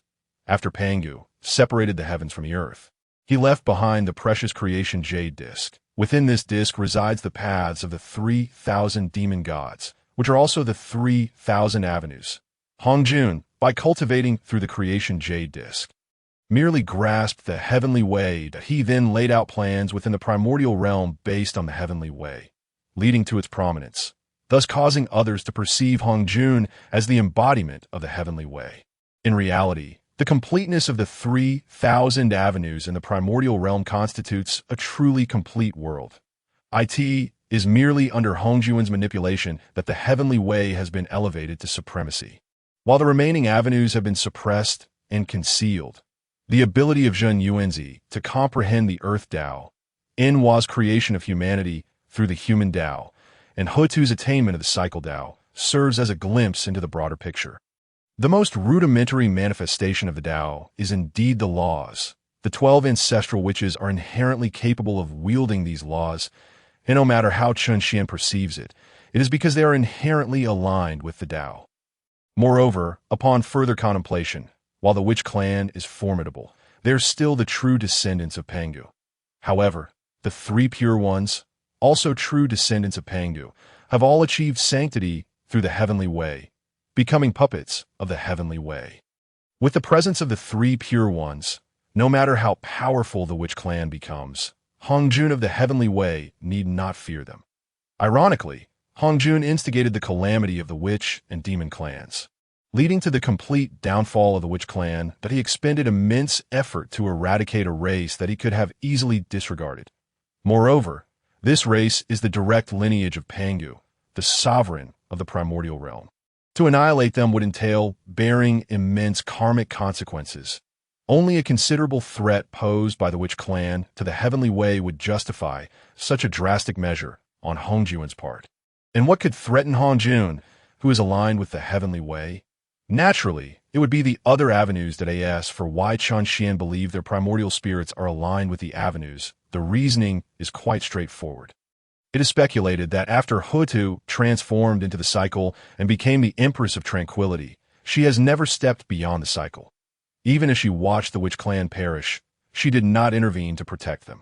It is not that Hutu refrains from stepping outside the cycle. Rather, she is unable to. She too has been schemed against by Hongyun, forever trapped in the cycle, presiding over life and death. The reason Hongyun meticulously plotted against her is singular. Even one ancestral which, like Hutu, poses a significant threat to him. This is because Hutu is completely aligned with the cycle Tao. Historically, the heavenly way has always been regarded as the weakest of the avenues. Hutu's alignment with the cycle Tao means that she alone could challenge Hongyun. Thus, Hongyun can find her within the cycle, ensuring she could never step out. To achieve complete alignment with the Tao, one must possess both physical and primordial spirit completeness. Consider how many years Hongyun spent aligning with the Tao. While Hutu attained the cycle Tao and transformed into the Empress of Tranquility in such a short span. After much contemplation, Chunxian could only conclude that Hutu's primordial spirit had long since unified with the cycle Tao. Hence, her journey from enlightenment to alignment was far shorter than Hongyun's, appearing almost innate. As for the 12 ancestral witches, they must surely be aligned with other avenues. After Hongyun conveyed Chunxian's words, the 12 ancestral witches all opened their eyes wide, deep in thought. Especially Hutu, who had already grasped the cycle Tao, seemed to have an epiphany at this moment, her divine resonance rippling continuously, flowers blooming and falling at her feet. The cycle unceasing. Chunxian knew he had not misspoken. Moreover, he felt a surge of excitement. If they could all attain clarity and recognize their true nature, they would essentially be able to comprehend the avenues like Hut.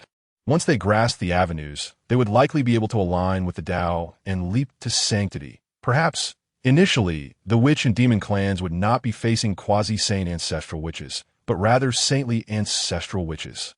Naturally, if the 12 ancestral witches could truly attain sanctity, Hongyun would have no reason to be concerned about a mere Hongyun.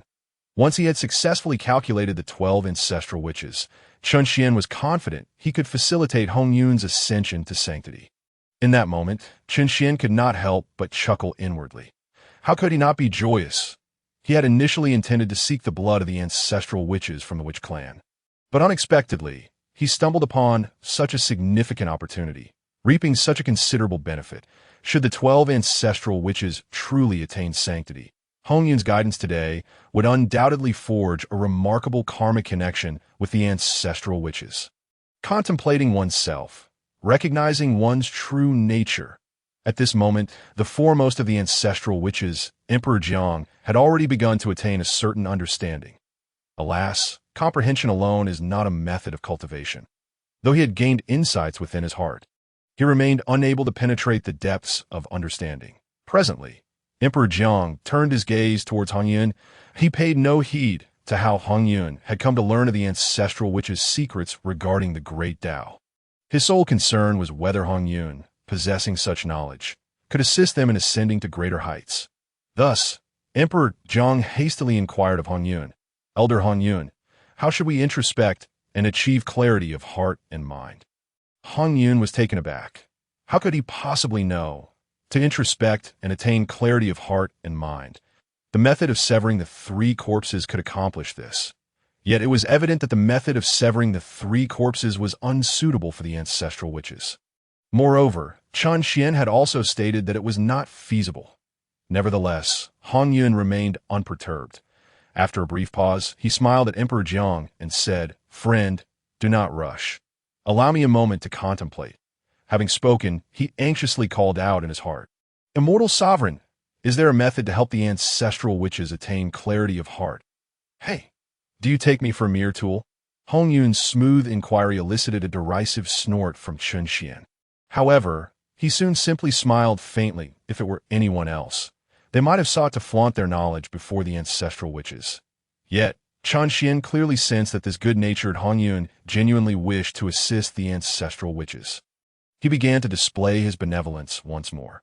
After sharing a smile, he finally said to Hongyun, "You should tell them directly that since Hutu has already gained some understanding, they can seek her counsel directly. Hutu, in the future, will be able to comprehend the complete cycle of the great Tao and embody the cycle itself. Moreover, considering the passage of time, it wouldn't take long. The ancestral witches could certainly consult her. Since Chun Xian had already pointed out their connection to the Great Tao, and with Hutu as a point of reference, their comprehension of the Great Tao was undoubtedly within reach. The 12 ancestral witches, being the true descendants of Pangu, possessed not only profound roots, but also immense fortune. In the future, they would be capable of forging the renowned 12 heavenly gods and fiends' great array. A formidable array that would echo throughout the wilderness. This clearly indicated that they were merely reckless, not foolish. Chun Xian could indeed teach them.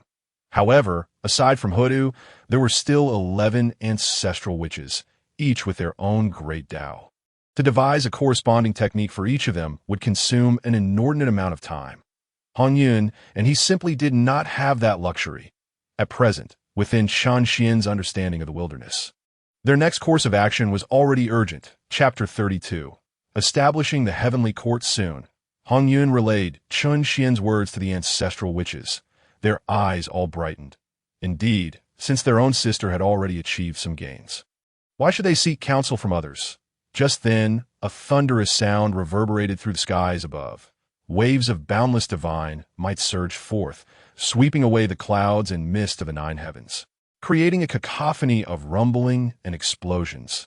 Immediately afterward, on the sun star, suspended in the 33 heavens, true fire surged and transformed endlessly.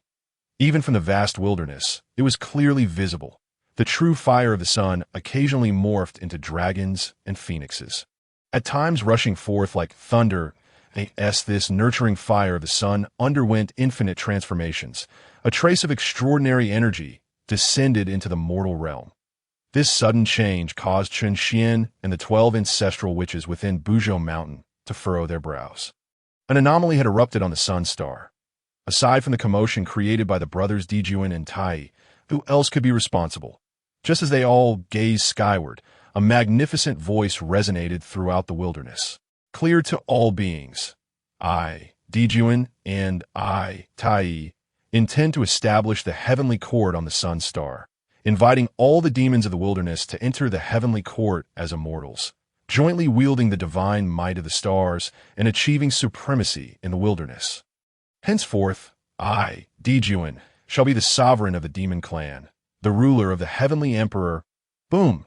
As the grand voice faded, the wilderness was enveloped in a golden hue, from the 33 heavens above to the depths of the blood sea below, transforming the entire realm into a spectacle of divine wonder.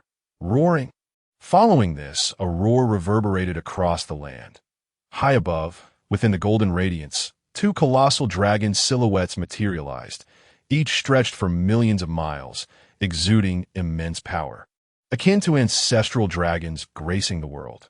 The 2 golden dragons traversed the wilderness and then dove directly towards the sun star, ultimately plunging into it. The golden light that permeated the wilderness also vanished into the sun star. The golden dragons of heavenly merit had made their appearance. The heavenly court of the wilderness had emerged at the very moment when the golden radiance converged and the divine might filled the sun star. Countless figures rose from the ground. The millions of demon clans of the wilderness all surged towards the 33 heavens. Even within Buzhou Mountain, several enormous and formidable figures ascended, seeking to transcend and become immortals. Xuan and Tai.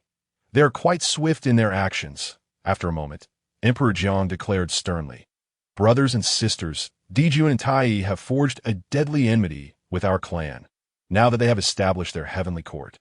It won't be long before they come to invade and seize the primordial purple energy. From this day forth, we must lead the witch clan and focus cultivation to prepare for their impending assault. The other ancestral witches were well aware that Xuan and Tai would not easily relent, and they all nodded in agreement. Emperor Jiang then raised his hand and directly entrusted the primordial purple energy to Hutu. Sister, you are the one among us 12 with the greatest potential to ascend to the sacred realm. The prosperity and longevity of our witch clan now depend on you, upon receiving the primordial purple energy. Hutu was filled with immense joy. Furthermore, within the contents of Hongyun's previous relay of Hongjuan's 3rd sermon, it had been mentioned how to utilize the primordial purple energy to attain sanctity. The method to achieve sanctity was similar to that of Xuan and Tai, leveraging heavenly merit, aligning with the purple energy, and refining it within the body to attain sanctity. What she needed to do next was to find a way to acquire merit, seeing Hutu receive the primordial purple energy. Chun Xian finally felt a sense of relief. The method to attain sanctity using the primordial purple energy involved absorbing and refining merit. Moreover, the primordial purple energy was capable of absorbing merits not limited to heavenly merit alone. It could also absorb and refine the merits of the Tao. The merits of the cycle of reincarnation could be absorbed and refined as well. The reason Chun Xian chose to hand over the primordial purple energy to Hutu instead of Zhun Yuanzi was quite simple. Zhun Yuanzi had the earth book and the earthly fetal membrane, and he was the chosen one of the earthly as long as he could comprehend the essence of the earthly Tao. His earthly fetal membrane would be equivalent to the primordial purple energy. Hutu, on the other hand, had no such treasures. She possessed a body closely aligned with the great Tao, but lacked supporting items. Chun Xian was genuinely concerned that after the opening of the 6 paths of reincarnation, she might only attain the pinnacle of quasi-saint level to the primordial purple energy was essentially a form of insurance. Simultaneously, Chun Xian also urged Hongyun, "You may request flesh and blood from them. We must set off at once. Xuan and Tai are moving faster than I anticipated. It has only been a few days, and they have already fully grasped the method of establishing the heavenly court to gain merit and fortune." After speaking to Hongyun, Chun Xian furrowed his brows and began to mutter to himself softly. It is indeed peculiar. The wilderness has been developing for so many years, yet the cultivation levels and realms of these celestial beings have been progressing slowly. How is it that once Hongjun finished his sermon, they all seem to have activated some hidden power and made rapid advancements? While Chun Xian was lost in thought, Hongyun once again requested flesh and blood from the ancestral witches. This marked the 3rd time he had made such a request, and Hongyun no longer felt any embarrassment. The ancestral witches naturally did not refuse, and they all conjured their spells. Hongyun requested 3,000 barrels of blood. While it seemed like a lot, in reality, after manifesting their dharma forms, a single drop of blood could fill a lake, and minced flesh could form a small mountain. It was hardly worth mentioning. Once the ancestral witches separated their blood and flesh, Hongyun immediately waved his large sleeve. The sleeve swelled. A devouring force emerged. This was the renowned technique of Zhun Yuanzi, the universe within the sleeve. As Hongyun executed this technique, Chun Xian couldn't help but exclaim in admiration. No wonder after Hongyun's death, he became enraged and took a stand against the demon clan, vowing to repay Hongyun with fists. Their camaraderie is indeed commendable. He even taught Hongyun the universe within the sleeve. Having collected the blood and flesh of the ancestral witches, Hongyun, following Chun Xian's instructions, promptly bid farewell to the ancestral witches. However, just before parting, Hongyun, in a display of goodwill, said to Emperor Jiang, "Friend Emperor Jiang, the enmity between Xuan and Tai and the witch clan is also related to me. Should the demon clan truly come to invade, I will certainly come to assist." Having spoken, Hongyun summoned the winds and thunder, soaring into the sky. Watching the swiftly vanishing figure of Hongyun, Jiang could not help but gently shake his head, a hint of bitterness surfacing on his face. Was he intent on relentlessly pushing Xuan and Tai to their limits? Indeed, Chun Xian could assert with absolute certainty that Hongyun acted out of goodwill, wishing to aid the witch clan in resisting the demon race. Yet to Jiang, it was a completely different matter. Consider what Hongyun had done upon meeting him. Despite his intentions to bestow the primordial purple chi, he chose to provoke them, engaging in a fierce battle. Later, when Xuan came to claim the primordial purple chi, Hongyun could have easily handed it over to him, but instead, he acted contrarily and gave it to the witch clan. Then, when Tai arrived with his speed, Hongyun could have distanced himself and fled. But he chose not to. Instead, he fought alongside his brothers against Xuan and Tai. From Jiang's perspective, it seemed that Hongyun was leveraging their ancestral witches to confront Xuan and Tai. At present, with the witch and demon clans at odds, Jiang's thoughts merely revolved around uniting the strength of the witch clan to fend off any future assault from the demons. Yet, Hongyun boldly stated that he would assist them as soon as the demons arrived. That wasn't this plainly an invitation to engage in a grand conflict with the demon race? Finally, he could no longer contain himself and muttered softly. Who exactly claimed that Hongyun was the most benevolent figure in the primordial world? Beside him, Zhu Rong shook his head gently upon hearing Di Zhang's murmurs that I suspect that those who recognized Hongyun's cunning and profound arrogance have all been eliminated by him. Thus, the legend of him being a benevolent person persists in the primordial world. Gong Gong approached and nodded in agreement. I concur. Otherwise, given Hongyun's conduct towards us, anyone with a modicum of intelligence would see he is no benevolent soul. TSK. Those who discern his intricate thoughts and unbridled arrogance have all been annihilated. Such ruthless methods are indeed fierce. Thankfully, Hongyun has ties with our witch clan. Lastly, Zhu Long also stepped forward, expressing his astonishment. Chapter 33. The mountain is not high. It is renowned for its immortals high above the 9 heavens. Hongyun was currently riding the winds and thunder, hastily fleeing eastward. Suddenly, he felt a chilling sensation deep within his spirit.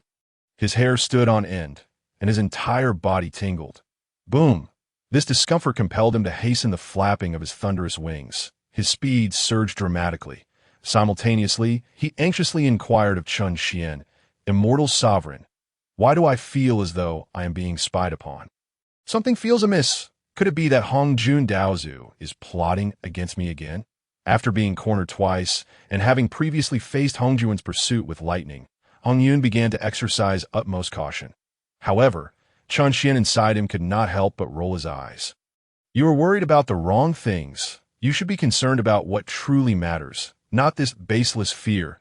You have now attained a quasi-saint level comparable to severing the second corpse, aside from the 3 pure ones.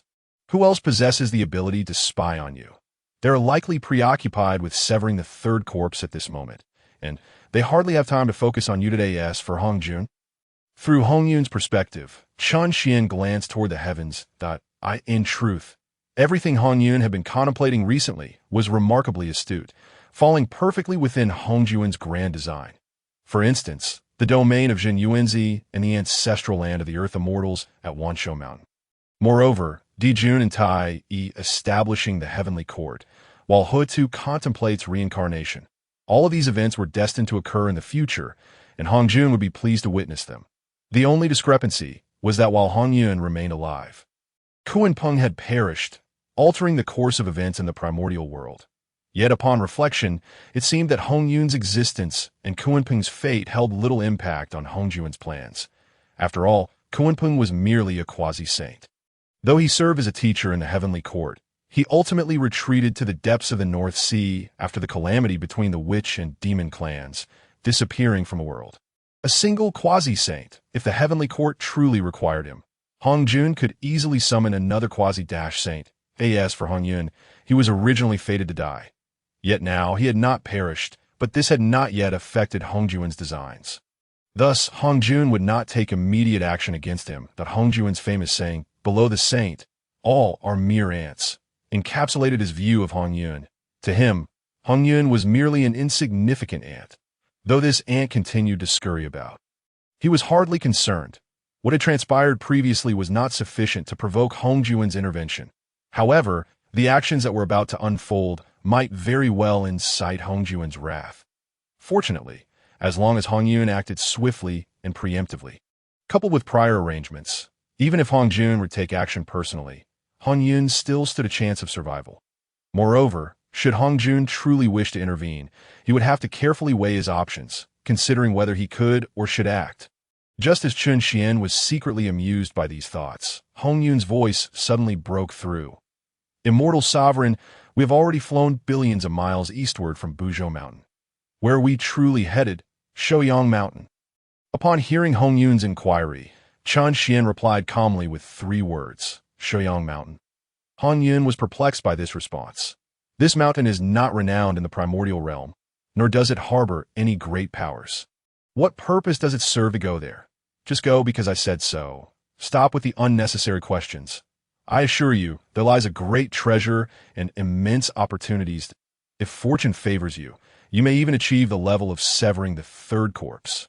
Upon hearing this, Hongyun ceased his inquiries and exerted greater effort in flapping his thunderous wings. Shoyang Mountain. Although, as Hongyun mentioned, this mountain was neither a famous peak in the primordial realm nor home to any great powers. It still possessed an enchanting celestial landscape. Celestial flowers adorned the mountains, and peculiar stones stood in abundance. Pines towered to the heavens, and rare beasts roamed freely. The air was filled with the melodious songs of birds and the fragrant scent of flowers. A breathtaking spectacle. In the distance, a streak of red light swiftly approached and descended upon the mountain. This person was none other than Hongyun, who had hurried for several days and nights. Upon hearing Chen Xian mention treasures and great opportunities, Hongyun wasted no time. Upon landing on the mountain, Hongyun glanced around and spoke to, "It certainly possesses a degree of spiritual energy, though it pales in comparison to my fire cloud palace. Immortal sovereign, are there truly treasures here?" Hearing this, Chen Xian could not help but chuckle.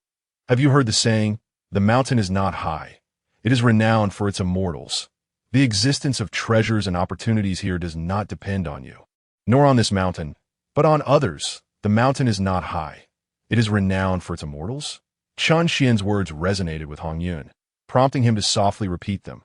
Chen Xian then continued, "You should use your divine sense to explore Shoyang Mountain." Upon hearing this, Hongyun quickly concentrated, channeling his divine consciousness to sweep across Shoyang Mountain. In the blink of an eye, his divine awareness enveloped the entire mountain. It was at this moment that Hongyun was taken aback. "Immortal sovereign, there's someone on the mountain. This person exudes a formidable aura, transcending the ordinary and seemingly stronger than I am." Just as he finished speaking, Hongyun was startled once more. "Immortal sovereign, this person appears to be Nuwa." Knowing this, Chen Xian merely responded nonchalantly, "Why make such a fuss?" Upon hearing Hongyun mention Nuwa's presence, Chen Xian's demeanor remained calm, yet his heart began to race. Nuwa, who fashioned humans from clay, is revered as the mother of the earth and the mother of humanity. This is a legend that also exists in the world where Chen Xian once resided. The bloodline flowing within him is that of humanity, even though he had become an immortal sovereign. The prospect of meeting this legendary progenitor of humanity stirred excitement within Chen Xian. In fact, he felt a certain connection stirring deep within his bloodline. "Immortal sovereign, should we go and meet Nuwa?" As fellow guests of the 3,000 purple clouds, we cannot neglect the proper courtesies now that we are in the same place. However, Chen Xian remained unhurried. "First, use your divine sense to probe the interior of Buzhou Mountain to see if there are any findings." After hearing this, Hongyun reined in his thoughts and directed his divine sense toward the depths of Buzhou Mountain. This exploration took him 3,000 miles into the mountain, then another 3,000 miles downward, and further 10,000 miles, 100,000 miles. In the end, even with Hongyun's quasi-saint level divine sense, he could not penetrate further. "Immortal sovereign, I have thoroughly explored Shoyang Mountain, and there are no treasures or peculiar items." Upon hearing Hongyun's words, Chen Xian simply acknowledged with a faint hum, "Understood." According to later legends, Shoyang Mountain is said to have been formed from Pangu's yang essence, representing the true source of the primordial world's ultimate yang. Within it, one can find the primordial world's hardest substance, Shoyang copper. Besides this, there is also the unique and unparalleled treasure, the Kongtong seal, possessing unparalleled power. More importantly, it can even suppress fate in the vast primordial world. The 6 saints emerged, 5 of whom attained sanctity through the establishment of their teachings. However, upon achieving this sacred status, they could not bypass the most crucial step, suppressing the fortunes of their respective teachings with supreme treasures. Only by subduing these fortunes could they ensure the continuity and prosperity of their established doctrines through the ages, bestowing endless blessings upon their disciples. Coincidentally, the Kongtong seal was destined to suppress the fortunes of the human race. Yet, to Chen Xian's surprise, Hongyun had not yet discovered the whereabouts of the Kongtong seal or the copper of Shoyang. Nevertheless, Chen Xian remained unperturbed about any potential errors in the future. Nuwa resided atop Shoyang Mountain, and more importantly, she had yet to mold humanity from clay. Thus, The human race was not yet established. Perhaps the Kontong seal had been concealed by the heavenly mechanisms, hidden alongside the copper of Shoyang. Still, as the saying goes, a mountain need not be high. It is renowned if a deity resides within it. The Kontong seal would eventually suppress the fortunes of humanity. If it did not manifest now, it would certainly appear once the human race emerged. Niwa was the key. Hence, even though Hongyun had not located the Kontong seal at this moment, he was not anxious. He then spoke to Hongyun, urging him to pay a visit to Niwa. In an instant, the winds and thunder erupted. Hongyun swiftly harnessed the tempest and soared towards Niwa. Chapter 34. The Supreme One emerges from Kunlun. Chun Xian meets Niwa, Kunlun Mountain. The three pure ones sat in meditation, their surroundings resonating with vibrant energies, illuminating the air with brilliant light. The divine aura washed over Kunlun, making it seem like a celestial realm, self-contained and transcendent. Despite the overwhelming divine might sweeping through, it bore no impact on the myriad beings of the primordial world, nor on those residing at the foot of Kunlun Mountain.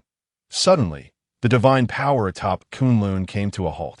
Before surging upward with renewed vigor, all divine energies converged rapidly towards the summit of Kunlun, reaching its pinnacle in the blink of an eye, before merging into the body of the Supreme One. At that very moment, a figure emerged from within the Supreme One, identical in appearance.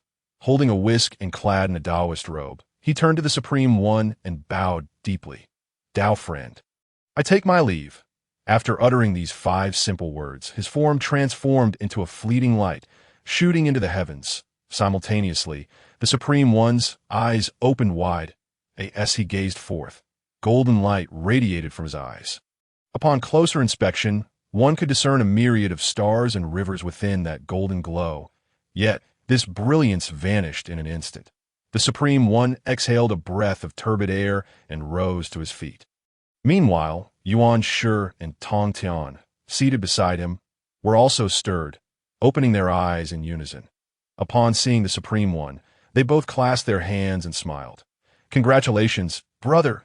Joyous tidings! You have severed the 3 corpses, dispelling both merit and obsession. Achieving your true self. The opportunity for sanctity is at hand." Indeed, the figure that had just emerged from the Supreme One was the 3rd corpse of obsession he had just severed. Now, the Supreme One had surpassed many saints of the primordial world, attaining the pinnacle of severing the 3 corpses, standing as the foremost being beneath the saints. Hearing the congratulatory words from his 2 brothers, the Supreme One smiled serenely that we, the 3 pure ones, are one in essence, interconnected as branches of the same tree. Now that I have severed the 3 corpses and reached the summit of quasi-sainthood, I trust it will not be long before both of you also take this step. Together, we shall ascend to the position of saints and govern the primordial realm. What you say is most true. With your auspicious eye, I shall continue my cultivation, Yuan Shi and Tong Tian echoed.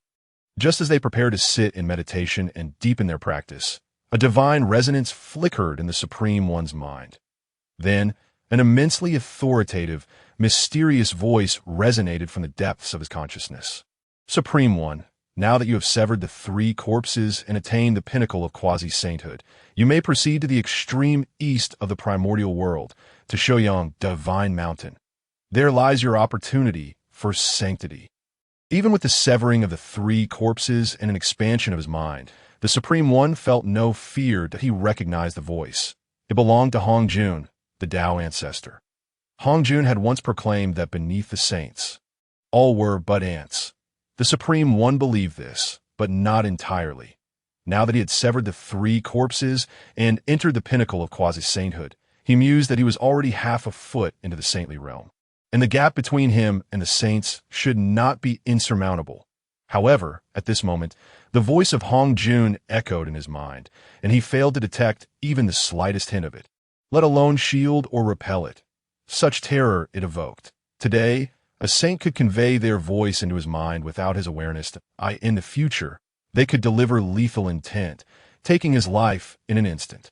The realm of saints is indeed fearsome. After reflecting on this with a mixture of trepidation and wonder, the Supreme One hastily bowed his head. Yet as he did so, Hongyun's voice resonated once more. This opportunity for sanctity is a celestial secret that it is a careful calculation made after I harmonized with the heavens. Should the heavenly mechanisms be leaked, there will be consequences. Therefore, this matter must remain confidential. If you wish to discuss it with your brothers, simply mention that after severing the 3 corpses, you felt a resonance and comprehended it on your own. Upon hearing this, the Supreme One felt both astonished and elated. The Tao Ancestor was willing to devise heavenly secrets for him, even risking the great transgressions of the heavenly way to reveal such divine mysteries. At once, the Supreme One expressed his gratitude in his heart. Thank you, Tao Ancestor, for your support. However, this expression of thanks did not elicit a response from Hongyun. It seemed that Hongyun had already departed. Subsequently, the Supreme One turned to Yuan Shi and Tong Tian, giving them a slight "my dear brothers, I shall not conceal from you. After severing the 3 corpses and reaching the pinnacle of quasi-sainthood, I have suddenly gained insight. I have already discerned how to achieve sanctity. The opportunity for sanctity has manifested, and I shall take this chance to ascend to sainthood, returning to share this opportunity with you both." Upon hearing that the Supreme One had comprehended the opportunity for sanctity and that the chance was at hand, Yuan Shi and Tong Tian were filled with immense joy in this moment. The 3 teachings had not yet been established, and the 3 families had not yet divided. Their blood ties and familial bonds were as profound as those of the 12 witch clans. Naturally, Yuan Shi and Tong Tian rejoiced sincerely for the Supreme One. Tong Tian immediately urged, "Elder brother, since the opportunity for sanctity has arisen, why waste any time? You should hasten to achieve your saintly position." Yuan Shi added with a smile, "After you attain your sanctity, be sure to consider the opportunities for your 2 younger brothers. Rest assured, dear brother, beneath the Tao Ancestor, I shall be the first saint, and you shall surely be the second saint of the primordial world." Hearing the Supreme One's promise, Yuan Shi was overjoyed. Then, the Supreme One turned to Tong Tian, smiling, "My dear brothers, I shall take my leave."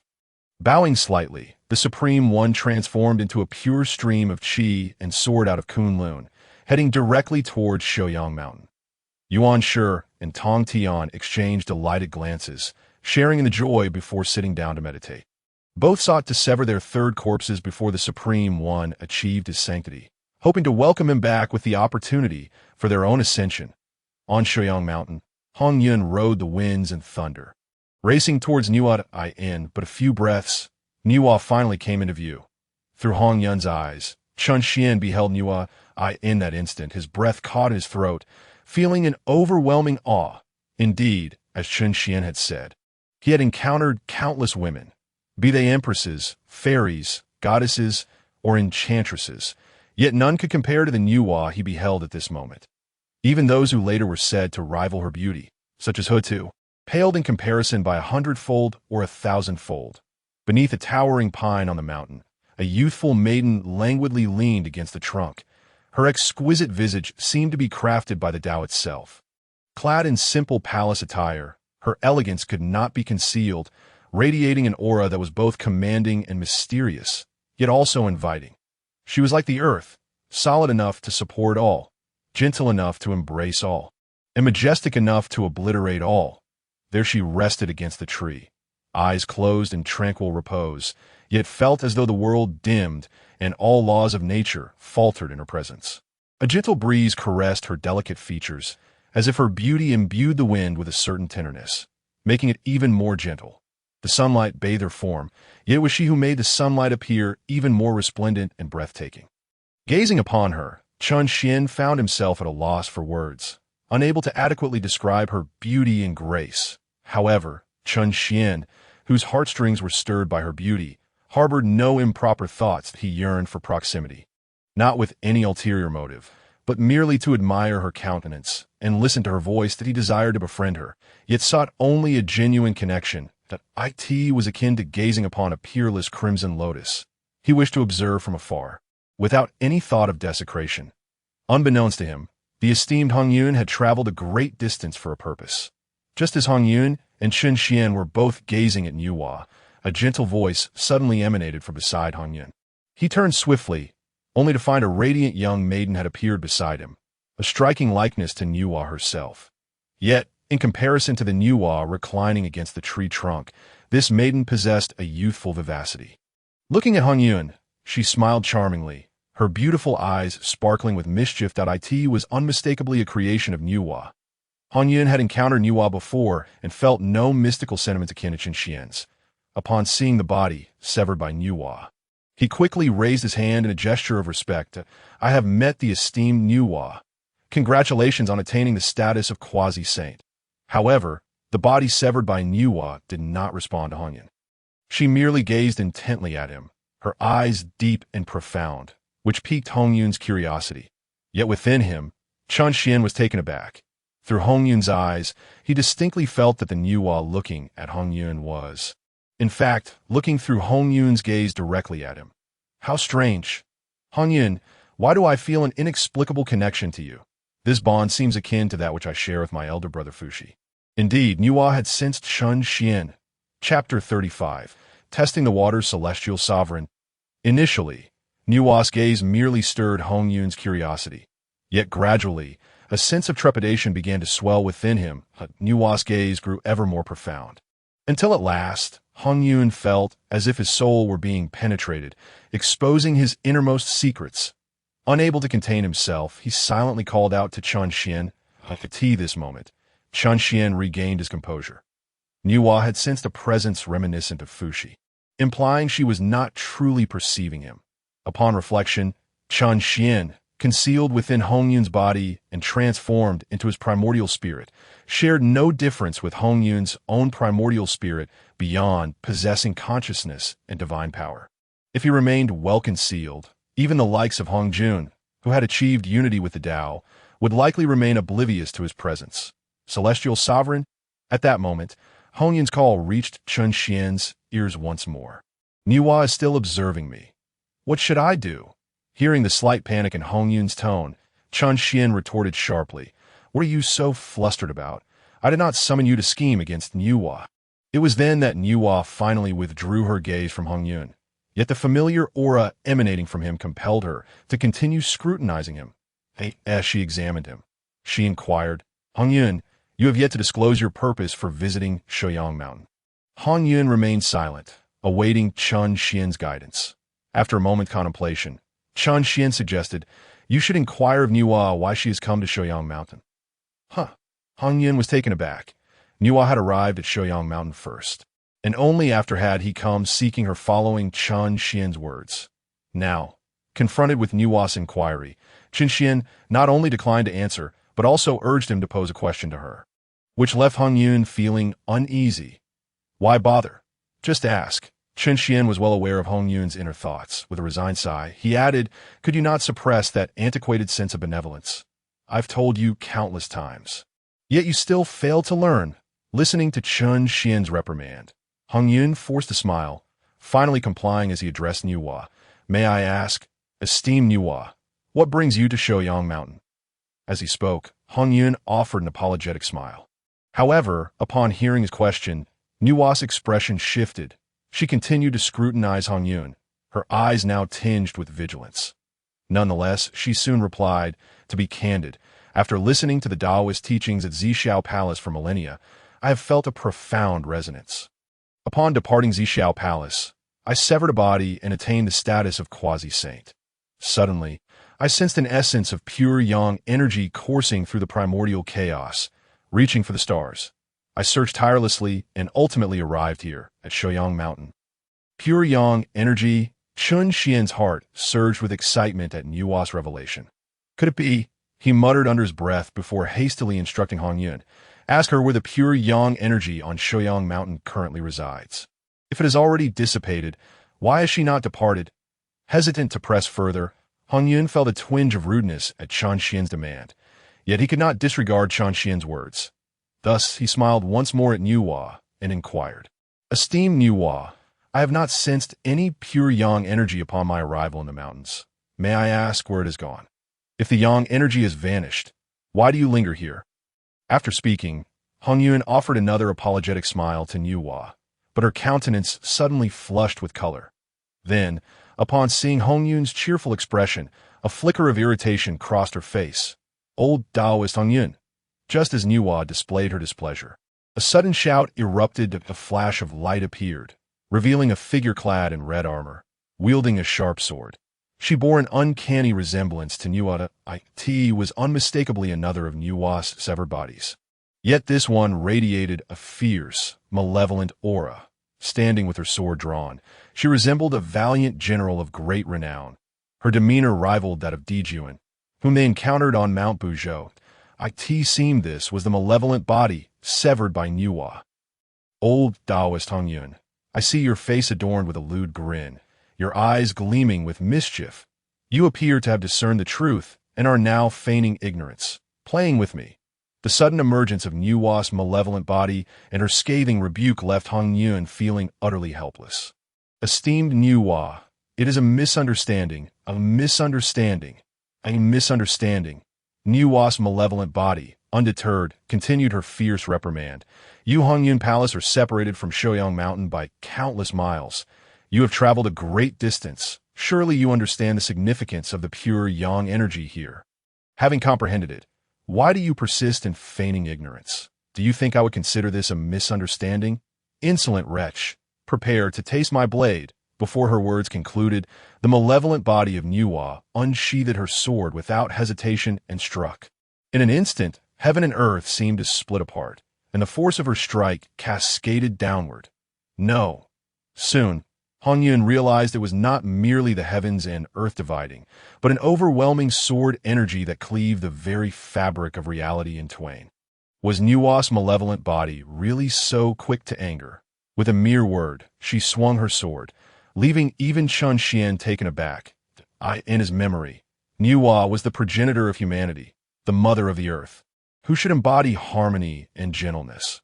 Could it be that the calamity of the Fengshen was orchestrated by this malevolent body, the one inciting chaos? While these thoughts raced through his mind, Chun Xian's expression abruptly changed. He began to chastise inwardly. Hongyun, can you not be any more foolish? As he witnessed the sword energy soaring towards the stars, Hongyun stood frozen, his eyes wide as if paralyzed by fear, utterly motionless. Will you not retaliate? Chun Xian's voice rang out as the sword energy descended.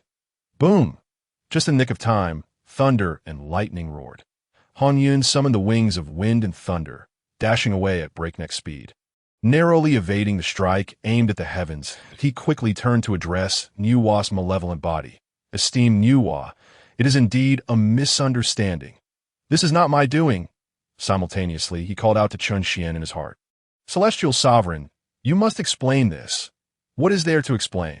Do you not see that Nuwa's malevolent body is utterly unreasonable? Just as Chun Xian spoke, the malevolent body of Nuwa raised her sword once more, delivering another cold command. But a second wave of sword energy, akin to the first, surged forth to cleave towards her. At the same time, her icy voice echoed. Old Ancestor Hongyun, your disdainful demeanor indicates malevolent thoughts. Those who harbor wicked intentions must be punished. With a resounding clash, Nuwa's malevolent corpse once again brandished her sword and swung it fiercely. This strike, however, was a horizontal sweep. Instantly, a sword aura that spanned the heavens and the earth emerged, intersecting with the vertical sword energy to form a cross. Yet, at the very moment the cross converged, the intertwining energies surged forth, unceasing and relentless. In the blink of an eye, the crisscrossing cross transformed into a grand net that sought to envelop the crimson clouds. Thunder rumbled. The red clouds once more summoned the wings of wind and thunder, attempting to metamorphose into a tempest and evade the onslaught. Yet simultaneously, Chun Xian bellowed, "What are you fleeing from? You possess the combat strength of a quasi-saint capable of slaying 2 corpses. So why fear this mere vile corpse? Stand your ground." However, the red cloud seemed poised to speak. Yet, before the words could escape, Chun Xian thundered, "What is it? Do you not see that Nuwa is merely testing you? If you cannot overcome her malevolent corpse, you are unworthy to discuss the pure yang energy of Shoyang Mountain with her. Stand and fight." Boom! In that moment of Chun Xian's fierce shout, the net of sword energy descended. This time, the red clouds did not retreat. Transmuting into a crimson form, they evaded the sword energy's onslaught with an intangible body, before manifesting a Daoist form and offering a helpless smile to Nuwa's malevolent corpse. Since my fellow Daoist desires battle, I can only oblige. Less chatter, Nuwa's malevolent corpse barked, charging forward with her sword directly at the red clouds. Chapter 36. One strike to defeat the enemy as Nuwa charged at full speed. Her sword raised, her imposing presence was enough to instill terror in all beings, shaking the primordial world. The red clouds immediately summoned their true essence, striving to manifest their true form and unleash their brilliance. Yet at that very moment, Chan Xian's furious shout echoed. "Where are you hiding from?" At this point, Chan Xian felt as if he might explode with frustration. He finally understood why so many parents in the world he came from ended up hospitalized while helping their children with homework. A single problem repeated time and again, yet the lesson never seemed to sink in. Despite having taught the material in the Unzao Mountain and having guided the red clouds, they still showed no comprehension of battle. But no matter how angry he felt, Chan Xian could only endure. Seizing the moment before Nuwa reached them, he urged the red clouds, "Since Nuwa is testing you, you must demonstrate your strength worthy of her discourse. Do not dodge, strike with all your might, aiming to defeat Nuwa's malevolent corpse in one blow." At that moment, Nuwa's malevolent corpse once again raised her sword for a fierce slash. The net of sword energy spread across the sky once more surged toward the red clouds. Chan Xian ceased his words, instead unleashing a furious roar at the red clouds. "It must be said." During this time, Chan Xian had amassed considerable awe in the heart of the red clouds, having saved him from peril multiple times and imparted the path to sanctification. The red clouds had unconsciously begun to regard Chan Xian as a figure akin to Hongjun Daozu. Now, with Chan Xian's roar, the red clouds found no room for hesitation. All true essence surged wildly in the blink of an eye. The net of sword energy was upon the red clouds. The red clouds had gathered their spiritual energy to its utmost limit.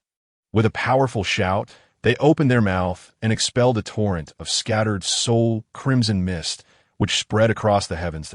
It collided fiercely with the net of sword energy, in an instant.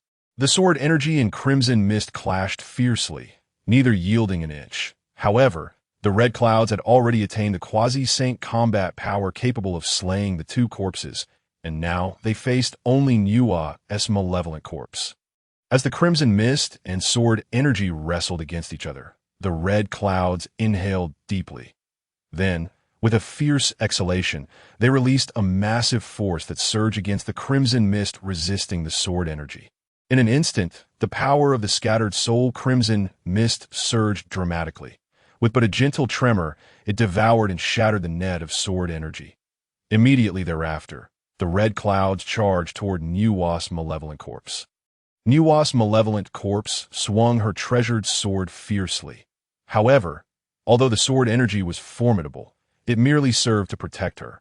Without a sound, the scattered soul crimson mist surged forward, crashing against the sword energy. The seemingly invincible sword energy crumbled under the onslaught of the scattered soul crimson mist, rapidly dissipating. Subsequently, the crimson mist pressed down upon Nuwa's malevolent corpse. At this moment, the red clouds felt a pang of softness in their heart, wishing to retract the crimson mist. Yet at that very instant, Chan Xian spat vehemently, followed by a swift shout toward the red clouds that in battle, regardless of whether the opponent is friend or foe, one must exert their full strength. Holding back is a disservice to oneself and a sign of disrespect to the enemy. Let your scattered soul crimson mist charge forth with all its might. Chan Xian's furious roar successfully dispelled the red clouds' hesitations. Obediently, they urged the crimson mist forward once more. With a soft thud, the crimson mist finally broke through the last line of defense of Nuwa's malevolent corpse, crashing violently against her. The immense pressure within the crimson mist forced Nuwa's malevolent corpse to stagger backward. The power of the scattered soul began to gnaw at her soul. In that moment, Nuwa's malevolent corpse let out muffled groans, rolling incessantly within the crimson mist. With Chan Xian's guidance, The red clouds had successfully subdued Nuwa's malevolent corpse. Suddenly, five-colored radiance erupted in the heavens. Before them stood Nuwa's benevolent corpse. Resembling a radiant maiden, as she reached out with her hand, the five-colored light fell into her grasp. With a gentle shake, the light transformed into stone. Then, she lifted her hand and hurled it. The five-colored stone whistled as it was cast into the scattered soul crimson mist. Instantly, the blood-red scattered soul mist surged as five-colored light sprang forth from within the crimson mist, staining it with vibrant hues at the same time. The red clouds keenly sensed that the malevolent energy capable of seizing souls was quickly retracting from their scattered soul crimson mist, replaced instead by a surge of vitality and regenerative power. Nuwa was truly extraordinary. In the depths of Chun Xian's heart, he felt it clearly. The five-colored radiance held boundless vitality. This was the Earth's blessing. The divine power of creation. It seemed that Nuwa's creation of humanity was also rooted in this divine strength. Muttering to himself, Chun Xian then addressed the red clouds. You may cease now. Nuwa's trial should have been passed. Since Nuwa had already unleashed the divine power typically reserved for the creation of humanity, it was clear she had no further reservations. By fully engaging with the enemy, it naturally indicated that she recognized the red cloud's strength. The red clouds had longed to retract the crimson mist, and upon hearing Chun Xian's words, they inhaled gently, drawing all the scattered soul crimson mist back into their being. Nuwa's malevolent corpse also escaped from the crimson mist. However, as she stabilized her form, Nuwa's malevolent corpse immediately glared at the red clouds, her voice laced with fury. Well, red clouds, the world proclaims you as the greatest good person beneath the heavens. In my view, you are nothing short of the greatest villain. The art of refining souls and scattering spirits is truly a vicious technique. Hearing this, the red clouds could only smile wryly. They had heard such remarks many times over this period. Yet, there was little they could do about it. The malevolence lay within their celestial master, but they truly had no way to explain to as for the red clouds, observing Nuwa's malevolent corpse's relentless tirade. They could only shake their head. The method of slaying the three corpses was well known to them. Slaying the three corpses could indeed lead to sanctification. With all three corpses slain, one could attain the pinnacle of quasi-sainthood. If the three corpses could be merged, one could achieve the saintly position. However, to slay and then merge was akin to shedding one's trousers to fart. The act of slaying corpses and merging them was merely about recognizing one's true self. Moreover, the corpses produced through this method possessed their own consciousness, making it impossible to exert complete control over their actions. That Nuwa's malevolent corpse, though, was still manageable, driven only by battle intent, heedless of the reasons behind. Some practitioners with poorer temperament would produce malevolent corpses that were utterly heinous. Mildly, they might slay countless innocents. Severely, they could turn against their master, wreaking havoc upon heaven and earth. The benevolent and obsessive corpses were hardly any better. Slaying the three corpses? A fringe method at best. This was one of the reasons why Chun Xian had not directly assisted the red clouds in slaying the three corpses. Yet, just as Chun Xian was shaking his head inwardly, Nuwa's benevolent corpse stepped forward, offering a gentle smile to her malevolent counterpart. Allow me to handle this. The red clouds, with extraordinary strength, surely had profound insights regarding Shoyang Mountain, which brought them here. Our fate with Shoyang Mountain, whether to share it with him or keep it intact. Upon hearing these words from the benevolent corpse of Nuwa, the malevolent corpse of Nuwa shot a glare at Hongyun. With a disdainful snort, she addressed Hongyun again, asserting that our connection to Shoyang Mountain is profound. Should this matter be leaked, it would lead to relentless pursuit across the 9 heavens and 10 lands. And I shall surely slay you beneath my sword. In his heart, Hongyun could only scoff at Chun Xian's dismissive laughter. Yet, Hongyun nodded repeatedly at the malevolent corpse of Nuwa. Rest assured, my friend, I shall undoubtedly safeguard this secret. Upon hearing Hongyun's assurance, the benevolent corpse of Nuwa let out another cold snort. However, she ultimately transformed into a radiant light and quickly vanished at that moment. the benevolent corpse of Nuwa, stepped forward. Fixing her gaze upon Hongyun, her face flushed as she inquired, "Hongyun, I must ask you this. The primordial world is transformed from the body of Pangu. His eyes became the sun and moon, his blood the rivers, his form the earth, and his essence the sky. His unyielding spine became the pillars of heaven, while the blood of his body transformed into the torrents of the blood river. Do you know? Then, from whence Shoyang Mountain is manifested from Pangu? How could Hongyun possibly know?" He froze for a moment, then hurriedly sought assistance from Chun Xian within. "Immortal sovereign?"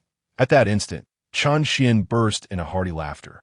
Observing Nuwa's demeanor, it seemed that Shoyang Mountain was indeed as the later generations described. Consequently, the pure yang essence must also be precisely as I surmised. Chapter 37. Panga's brother. After the benevolent corpse of Nuwa finished her inquiry, a hint of embarrassment suddenly graced her visage. Meanwhile, Hongyun heard Chun Xian within him muttering in realization. Heightening his curiosity, he repeatedly asked Chun Xian, "Immortal sovereign? Immortal sovereign? From where did Shoyang Mountain manifest from the great deity Pangu?" Chun Xian chuckled, revealing without reservation, "This mountain is the manifestation of Pangu's second brother. Indeed, Shoyang, the pinnacle of pure yang. The entire primordial world is a transformation of Pangu. Where then is the pure yang found? The answer is apparent." At this moment, Chun Xian could not help but marvel at the imaginative capacities of later authors.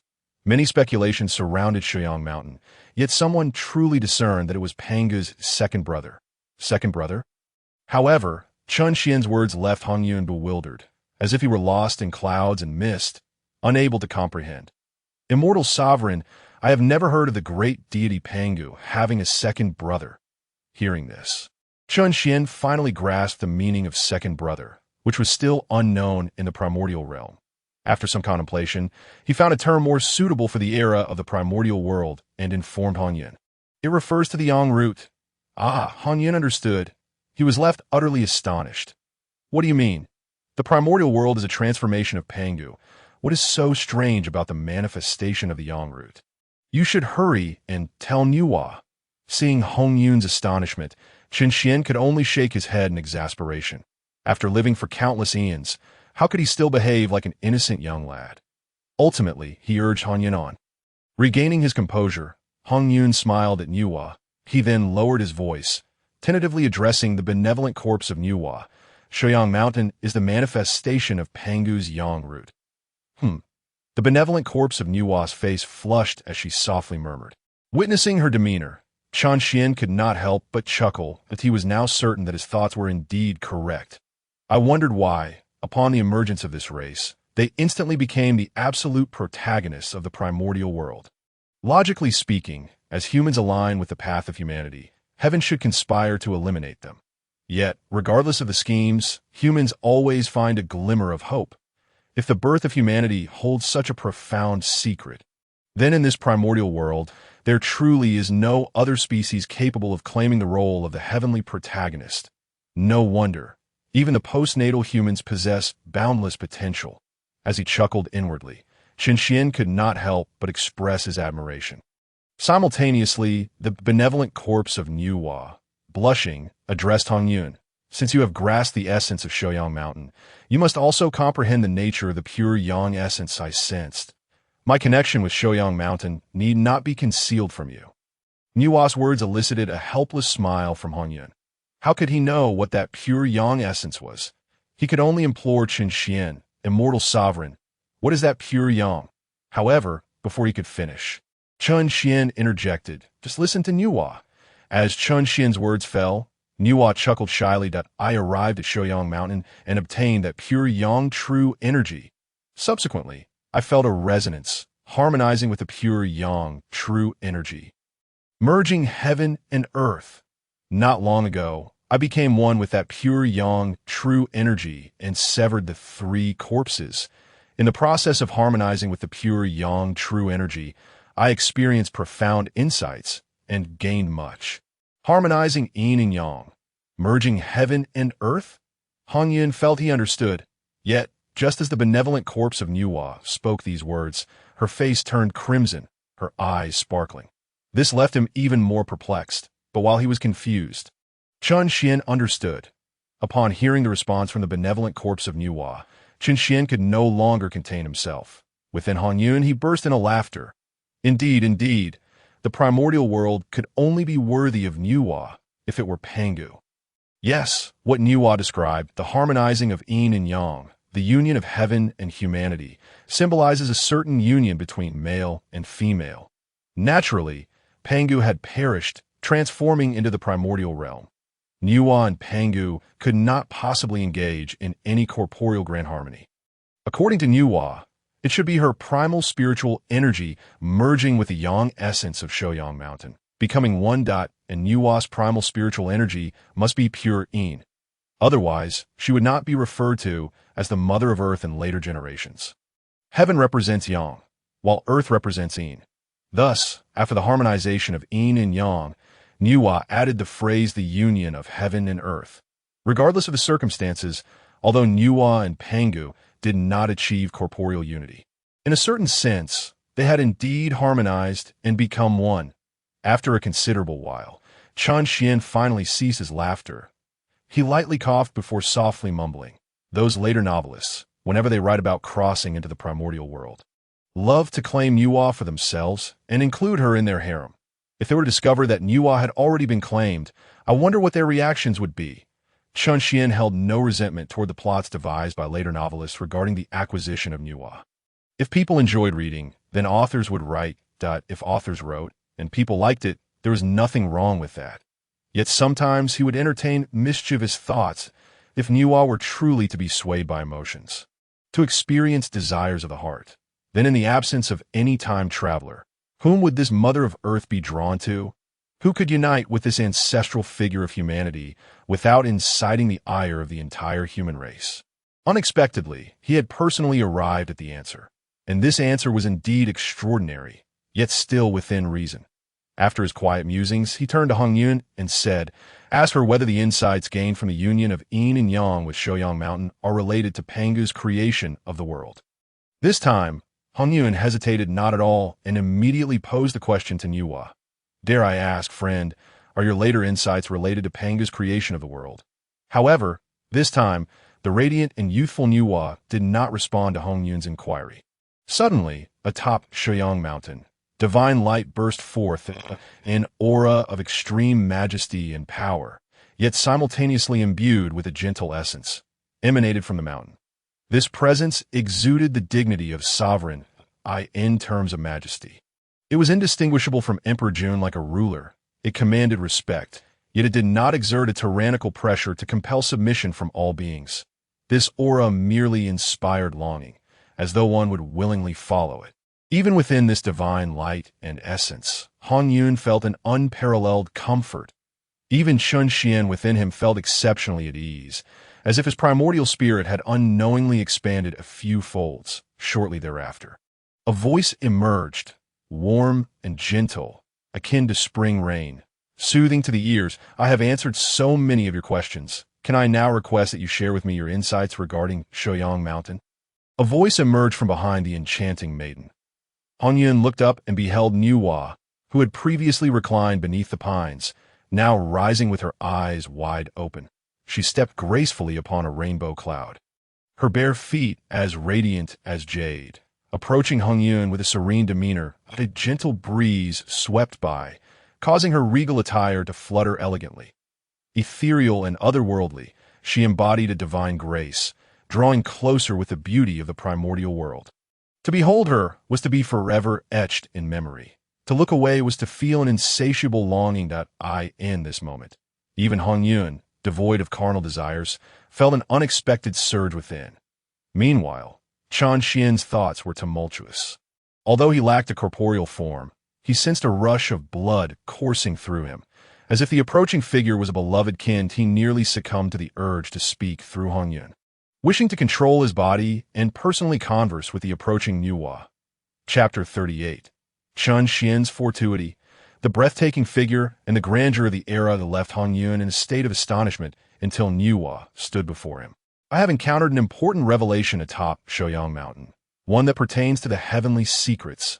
If the esteemed ancestor wishes to know, might you first share your insights from Shoyang Mountain? Nuwa's gentle inquiry made Hongyun lower his head. Unable to meet her gaze, fearing that a single glance would mar the beauty before him. Simultaneously, he pondered, Celestial Sovereign, how should I respond?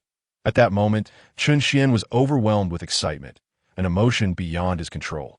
It was as if Nuwa's presence silently awakened a certain law, provoking an impulse within him to acknowledge his lineage. The sensation of blood connection surged within him, and for an instant, Nuwa's visage morphed into that of his biological mother. The intensity of this ancestral bond was astonishing. Fortunately, Chun Xian was not an ordinary being. He had endured such soul-stirring impacts countless times before and could withstand it without any means. Amidst Hongyun's calls, he ultimately suppressed the tumultuous bloodline within the depths of his essence. After a moment of contemplation, he instructed Hongyun, there is no need to respond. Merely inform her that if Nuwa intends to emulate Pangu in creation, you can lend your assistance. This proclamation left Hongyun utterly shocked. Nuwa intends to emulate Pangu and forge the heavens? Hearing Hongyun's astonishment, Chun Xian spoke calmly. There is no need for further inquiries. Simply convey it. Hongyun cleared his throat and, with utmost seriousness, addressed Nuwa's essence, stating, what I have comprehended, Nuwa does not require your knowledge. However, I can assure you that if you wish to emulate Pangu and create the heavens, I shall certainly assist you. Upon hearing these words, Nuwa's eyes widened in disbelief as she gazed at Hongyun. A mocking laughter echoed in the void. Hongyun, your audacity is remarkable. You possess merely the cultivation of severing two corpses. What qualifies you to assist us in creating the heavens? Meanwhile, Nuwa's essence exclaimed, Hongyun, esteemed ancestor, can you truly offer your aid? If so, our understandings must be remarkably aligned. As she spoke, Nuwa's essence bowed slightly in acknowledgement. What I have realized is also a chance for sanctification. Should I succeed, I shall certainly repay the favor of your assistance. Listening to these words, Hongyun could only smile wryly, utterly at a loss for words. Nuwa's revelation was a path to sanctification, and his promise to assist her was tantamount to facilitating her ascendance. Yet, Hongyun remained oblivious to this. Thus far, he had merely harnessed Chun Xian's power to attain the cultivation of severing two corpses. What could he possibly offer Nuwa? A wave of inadequacy washed over him, especially as he beheld the two corpses severed by Nuwa, their gazes aflame with intensity that a profound sense of guilt enveloped him. In that fleeting moment, Chun Xian, poised to speak, suddenly regained clarity. Yet in that instant he could no longer contain himself. Cursing inwardly, Hongyun, could you be any more timid? This is not a life-or-death struggle. What is there to fear? Indeed, at that moment, Chun Xian seized control of Hongyun's body once more. Hongyun, you have hidden yourself away. If you continue to cower, why not simply relinquish your body to me? When I achieve sanctification, I shall create a corporeal form for myself. And then you may emerge. Is that agreeable?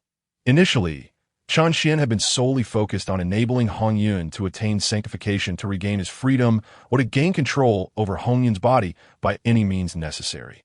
However, at this juncture, he felt a deep frustration. He had painstakingly guided and nurtured Hongyun, treating him as a child, and yet this individual faltered even before the examination. Chun Xian found himself bewildered. What was there to fear? Hongyun, concealed away, sensed the raging fury within Chun Xian's heart and could only respond helplessly. Celestial Sovereign, my cultivation is humble. What merit have I to guide the esteemed Nuwa on her path to sanctification? I truly lack the face to confront her. You. Hearing Hongyun's lament, Chun Xian felt utterly exasperated. With such a thin skin, it was no wonder he lacked the courage to ask Zenyuanzi for ginseng fruit.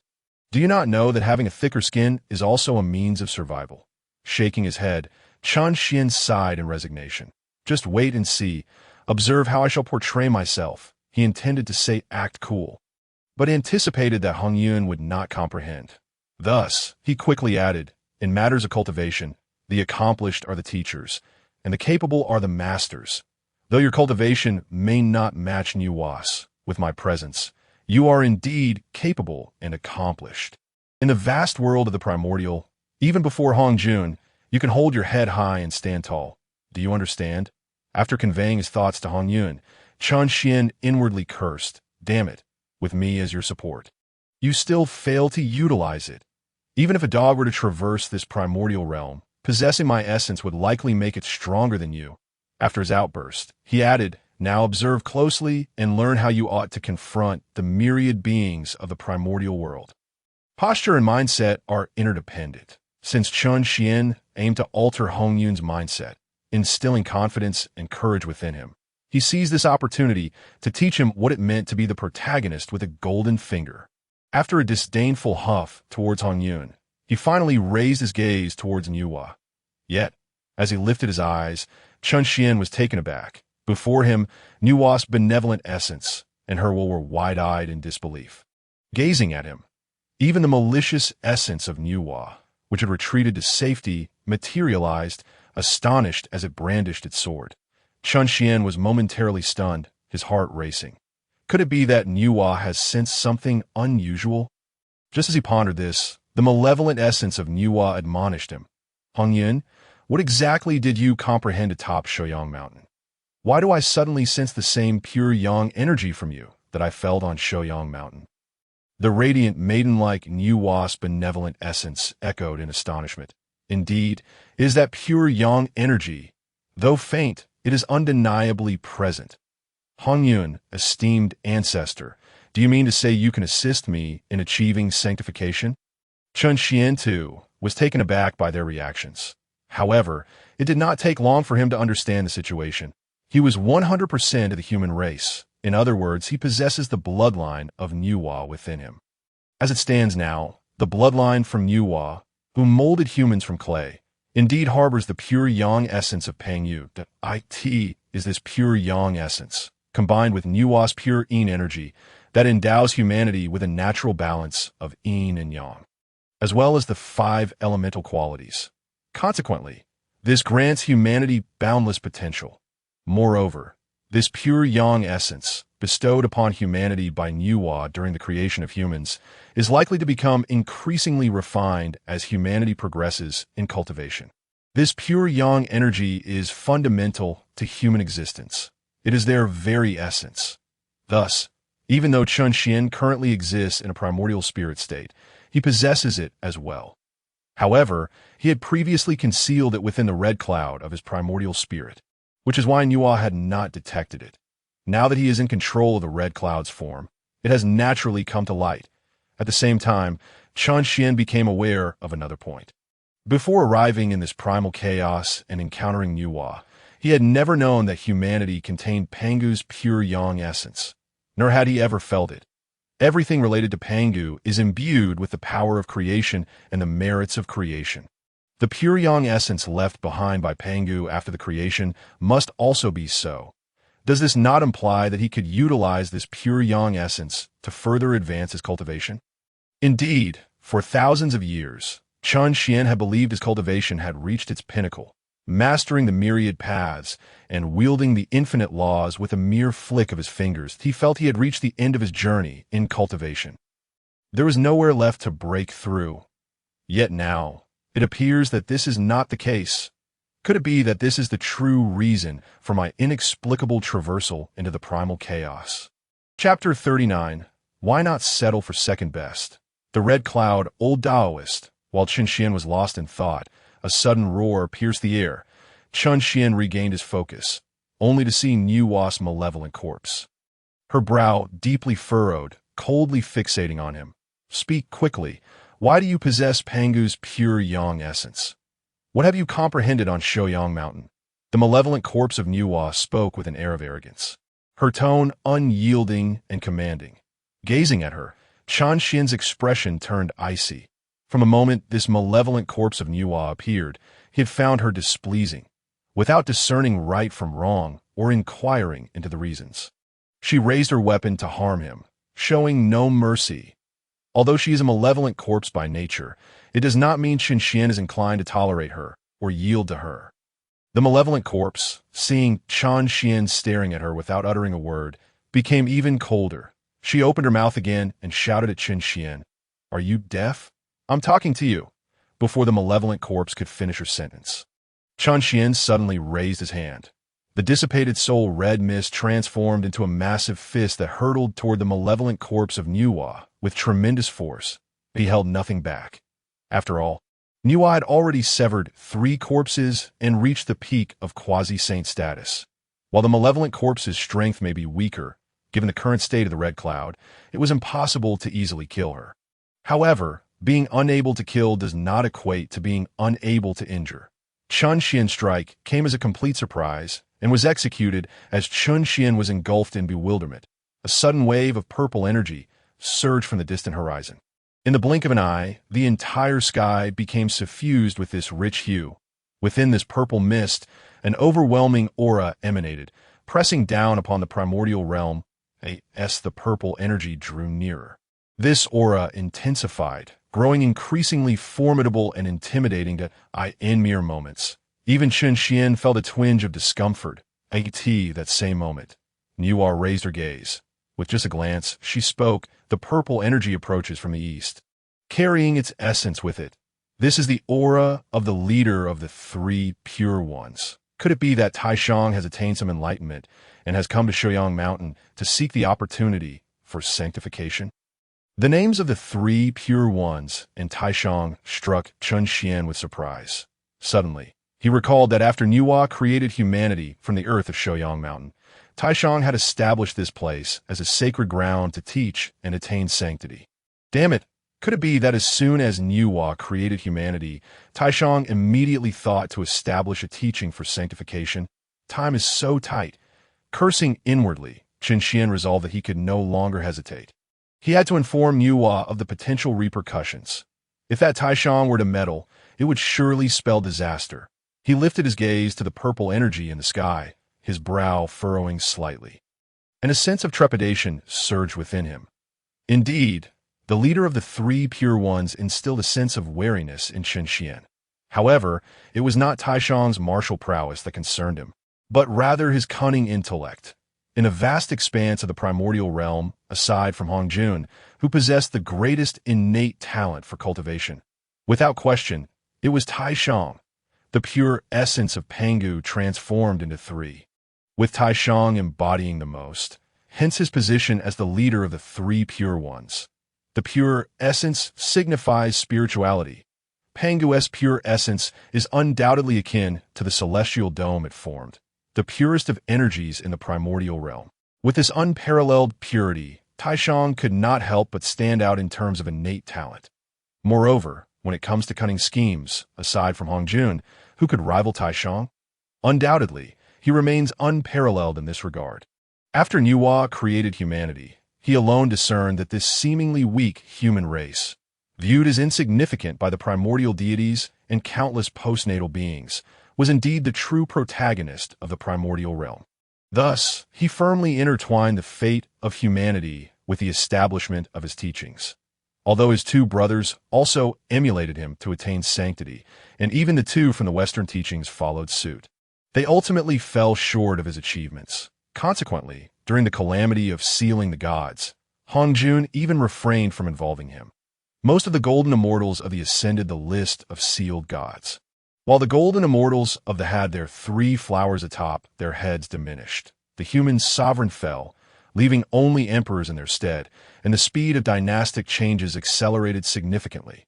Yet, the human race remained unaffected, even giving rise to Taoism, which became the national religion of humanity. Not only was their fortune stabilized, but the fate of the human teachings also subtly began to overshadow that of the human race. Eventually, in an effort to suppress the human teachings, Hongjun and the 2 from the Western teachings had to devise a plan to transmit Buddhism eastward, attempting to divide the fate of the human teachings. Even in the age of declining laws, as spiritual energy dissipated, the fortune of the human teachings remained impressive. From Chen Xian's experiences, he observed that during the age of decline, the human teachings continued to be revered. Moreover, during those years, the influence of the human teachings among mortals showed a gradual, strengthening trend. Just the fact that Taishang achieved sanctity through the human teachings was enough for Chun Xian to harbor trepidation. It was sufficient to instill in him a concern that if Taishang became involved in Yua's creation of humanity, he would undoubtedly leave behind some hidden machinations. No, a strategy must be devised to prevent Taishang from intervening. At that moment, Chun Xian's mind raced. Meanwhile, within him, Hongyun was alarmed. Immortal Lord, you're not considering plotting against Taishang, are you? That would be unwise. He is the embodiment of Pangu, the leader of the three pure ones. If we offend him, we silence, Chun Xian interrupted. Yet as soon as he spoke, a wave of dizziness washed over him. Without a doubt, this was Hongyun attempting to reclaim control over his body. Chun Xian's heart sank. If Hongyun regained control, given his current demeanor, it would undoubtedly lead to disaster. In an instant, Chun Xian hastily communicated within his mind. Hongyun, you must heed my words, otherwise, all our meticulous plans will come to naught. At the very least, I shall not insult this esteemed Taishang. Is that acceptable? As soon as he uttered these words, the dizziness dissipated, and Hongyun's voice echoed within his mind. Immortal Lord, let it be so. With that settled, Chun Xian gritted his teeth and scoffed inwardly. However, after that scoff, he silently cursed. You think you can just have your benevolent heart, huh? Just wait. I will see how long you can maintain that benevolence. As his internal scoff echoed, the purple energy had already reached Shouyang Mountain. Taishang, cloaked in purple mist, seemed to have detected Yuhua and Hongyun. Immediately, the purple energy coalesced, transforming into Taishang, who rode the winds and clouds. Descending upon Shouyang Mountain, Daoist Yuhua, Daoist Hongyun, it has been a long time. Upon landing, Taishang bowed respectfully to both Yuhua and Hongyun. Yuhua hurriedly returned the gesture, exclaiming, Daoist, it has indeed been a long time. Chun Xian also bowed in greeting. Greetings, Daoist. At this moment, observing Yuhua and Hongyun, Taishang was greatly astonished. He had come to Shouyang Mountain upon receiving a message from Hongjun, sensing an opportunity for sanctification. Yet now, with both Yuhua and Hongyun present, could it be that they too had received Hongjun's message and were here to seek the same opportunity? Amidst his astonishment, a flicker of disappointment welled up within Taishang. He had thought that Hongjun's guidance was a special favor directed solely at him. But now it seemed that he was not the only one held in high regard by Hongjun. Stealing a glance at Yuhua and Hongyun, his sense of disappointment deepened. Yuhua was somewhat acceptable. After all, she had received the teachings of the Tao and the primordial purple energy, establishing a master-disciple relationship with Hongjun. But what of Hongyun? For a moment, he found it difficult to comprehend. Although Hongjun had bestowed the last vestige of primordial purple energy upon Hongyun, seemingly a sign of favor, Taishang could not overlook the fact that this was bestowed with ulterior motives. Hongjun granting such a pinnacle treasure, yet withholding official recognition from Hongyun, implicitly invited others to covet this primordial purple energy. Hongjun merely intended to utilize Hongyun, allowing the seventh vestige of primordial purple energy to become that which eludes, merging it with the celestial path that in essence, Hongyun was merely a pawn to Hongjun, an expendable piece. Such an expendable piece, and yet Hongjun had chosen to guide him? Or perhaps he was mistaken. Was it possible that Hongjun truly valued Hongyun? The thought of being treated on par with Hongyun birthed a pang of disappointment in Taishang's heart. Yet, as he pondered, a spark of curiosity ignited within him, prompting him to scrutinize Hongyun. Likewise, Hongyun, accurately speaking, Chun Xian, began to observe this legendary figure. Just as the tales of later generations described, he appeared as an elderly man. Despite his ordinary attire, his profound cultivation radiated an aura of ethereal grace, leaving an impression of unfathomable depth. Most importantly, Chun Xian found it difficult to fully grasp his essence. Taishang stood there, motionless, yet it felt as though he was one with the heavens and the earth. The entire cosmos seemed to resonate with his presence, yet at the same time, he felt distant, as if separated by thousands of miles. The pinnacle of quasi-saintship, he was merely a step away from entering the realm of saints. In that fleeting moment, Chun Xian experienced a profound revelation. Indeed, he understood now. The reason Taishang evoked such a feeling was that he had already reached the pinnacle of quasi-saintship, and it appeared he had 1 foot poised to enter the realm of saints. Only thus could Chun Xian perceive Taishang as omnipresent yet elusive, akin to the Tao, ever visible yet ever hidden. Even without the merits of establishing the human teachings, he had already brushed against the threshold of sanctity. Even Chun Xian, upon realizing this, was taken aback. Truly, he is the authentic embodiment of Pangu, the essence of the Taiji. In this primordial world, he is likely the strongest. In the next breath, Chun Xian suddenly widened his eyes. At that moment, an exceedingly absurd and audacious thought surged within him, one that even took him by surprise. Although Taishang's cunning was profound, it was nonetheless a fact that he taught and guided humanity. Serving as their master, why should I remain so wary of him? A person with such remarkable talent, if he could become an ally, would that not be an immense gain? Furthermore, should Taishang manage to transcend the heavenly Tao and achieve sanctification, he might very well surpass Hongjun. No, he is the true inheritor of Pangu, the one intimately connected to Pangu in this primordial realm, as long as he does not become a puppet of the heavenly Tao. He is destined to be stronger than Hongjun. The more he contemplated, the brighter Chun Xian's eyes became as he gazed at Taishang, his excitement mounting. Moreover, as the true heir of Pangu, he must surely align his heart with Pangu. If he were to learn that Hongjun intended to suppress the myriad great avenues painstakingly acquired by Pangu under the guise of being the Supreme One, there might indeed be a grand spectacle to behold. By my word, if this comes to pass, it would be tantamount to gaining an extraordinary enforcer. Chapter 41. Half true, half false. Dao, friend Hongyun. After taking stock of Hongyun, he noticed that Hongyun was staring at him, motionless, with a continuous glimmer of brilliance flickering in his eyes. What was even more critical was that with each flash of brilliance, an ominous feeling subtly stirred within Taishang's heart, despite the incredulity it invoked. He dared not underestimate him. After all, Hongyun had acquired the primordial purple energy, and not long ago had also entered the realm of quasi-saint through it. Thus, with a heart full of vigilance, Taishang smiled at Hongyun and inquired, "Dao friend, why do you gaze at me so intently?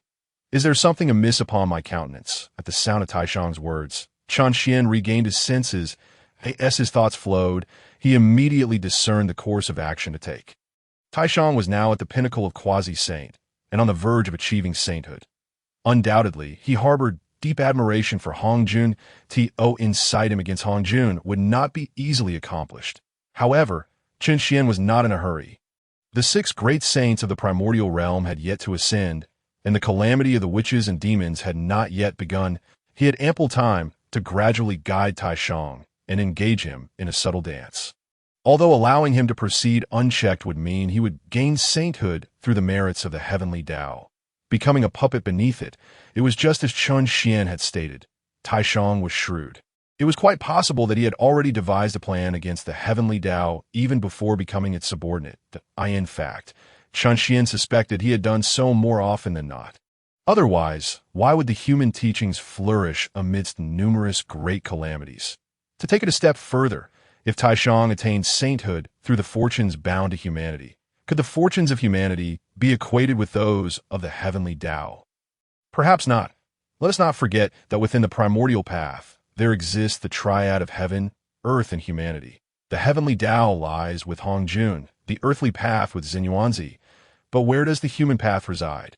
It is most likely with the human race. The reason humanity has become the central figure in the primordial realm is highly likely due to their adherence to the human path within the triad of heaven, earth, and humanity.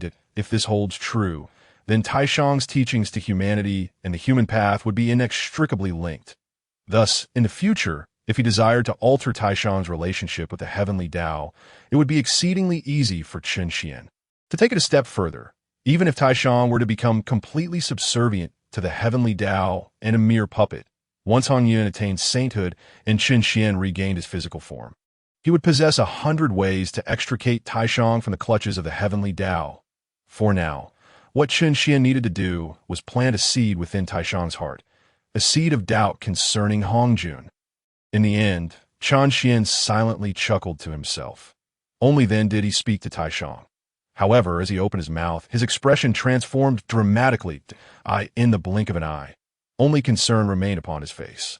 To not conceal from my Dao friend, I have heard that among Pengu's 3 purities, Taishang is the most benevolent. Upon hearing this, Taishang, though unsure why Hongyun suddenly remarked on his benevolence and displayed concern, shook his head in response. Dao friend, you flatter me. If there is a paragon of kindness in this primordial realm, it must be you. As he spoke these words, Taishang secretly chuckled to himself.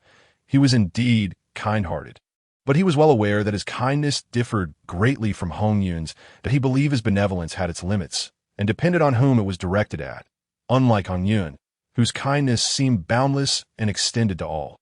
After his quiet mirth, Taishang then posed a question to Hongyun. Dao friend, you claim I am kind-hearted, yet you appear concerned. What is the cause of this? Qian let out a gentle sigh, feigning a heart-wrenching demeanor as he replied. Taishang Dao friend, I have acquired the primordial purple energy from the Dao Ancestor Hongyun. However, rather than gaining from this primordial purple energy, I have instead found myself nearly harmed by it. Upon hearing this, Taishang was taken aback. Even Nuwa's 2 corpses beside him looked at Hongyun in astonishment. Not long ago, Hongyun had pervaded the primordial realm, and upon observing his current aura, it should have been evident that he had entered the quasi-saint realm. Why, then, did he claim to have been harmed by the purple energy? Sighing, Taishang continued, Since departing from the Palace of the Azure Mist, I have been relentlessly pursued by Kunpeng. He declared that the primordial purple energy bestowed by the Dao Ancestor Hongyun is meant only for the worthy, not for the weak. It is precisely because I am the kindest and most easily deceived that he has come to hunt me. Upon hearing Hongyun's words, Taishang's expression turned incredulous. This Kunpeng is truly audacious. He does not regard the Dao Ancestor at all. Not only does he disregard the Dao Ancestor, Qian interjected, also said. However, as he spoke, he abruptly fell silent, a look of surprise overtaking his face as if he had just realized he had misspoken, and promptly closed his mouth. Although Taishang was astonished by Hongyun's pursuit by Kunpeng, he did not take it to heart. He had long suspected that Hongyun intended for Hongyun, wielding the primordial purple energy, to be the one to escape, thereby providing a glimmer of hope to the innate deities of the primordial realm. The heavenly Tao was never complete. Only the capable could contend for it. However, there was more to Hongyun's words than met the eye. Moreover, judging by Hongyun's expression, Taishang could surmise that Kunpeng must have uttered something truly outrageous. Most likely, it was some form of insult directed at the Dao Ancestor Hongyun. The Dao Ancestor had bestowed the method to attain sainthood and now offered guidance for achieving it. How could Taishang tolerate any insult towards Hongyun? Seeing that Hongyun hesitated to speak, Taishang quickly interjected, Dao friend, what else did that Kunpeng say? Qian shook his head. It cannot be disclosed. It cannot be disclosed. Dao friend, if you can speak without worry, I would very much like to know what kind of blasphemous words Kunpeng could utter. Observing Taishang's anxiousness, his face flushed. Qian chuckled. Yet simultaneously, he couldn't help but sigh inwardly. This Taishang truly held Hongyun in the highest regard. It seemed that merely hinting at Kunpeng's disrespect toward Hongyun was enough to evoke such urgency in Taishang. Had he truly been reckless and directly provoked Taishang's relationship with Hongyun, he would likely have faced Taishang's wrath in an instant. Though Taishang was not particularly adept in the ways of killing, his treasures were exceedingly powerful. At that moment, Taishang's expression made it clear to Hongyun that the timing was just right. Thus, he let out a heavy sigh. Very well. The Dao Ancestor has passed down the great Dao. He is to be my teacher if my teacher is insulted, yet I am powerless to defend his honor. Perhaps this is a matter Taishang Dao friend could address. After gritting his teeth and murmuring with a heart full of anguish, Qian finally spoke to Taishang. Kunpeng said that the Dao Ancestor Hongyun is, in truth, just like him, possessing a heart for slaughter, fearing the good and bullying the weak. Therefore, the 7 strands of primordial purple energy are meant to be contended for by the beings of the primordial realm. The Dao Ancestor bestowing the primordial purple energy is nothing more than encouraging all beings to vie for it. Hongyun Dao Ancestor is merely a hypocrite. What lies are the easiest to believe? Naturally, It is the half-true and half-false. As for Hongyun being pursued by Kunpeng, Taishang must be aware of at least some of the details. This kernel of truth is sufficient to pry open the gates of Taishang's heart. However, what exactly Kunpeng said remains known only to heaven, earth, Hongyun, and Kunpeng himself. Yet, Kunpeng is now dead. With no evidence to counter whatever Qian claims Kunpeng said, he can simply assert that he indeed said it. He was not afraid of Taishang's suspicions. However, merely provoking Taishang's emotions was sufficient that, in fact, Qian had indeed achieved considerable success. His words, which were a blend of truth and falsehood, had effectively provoked Taishang's ire. As soon as Hongyun finished speaking, Taishang let out a thunderous shout. How audacious of the Kunpeng to utter such reckless words. He deserves to be punished. Observing Taishang's fury, Qian felt a surge of delight within.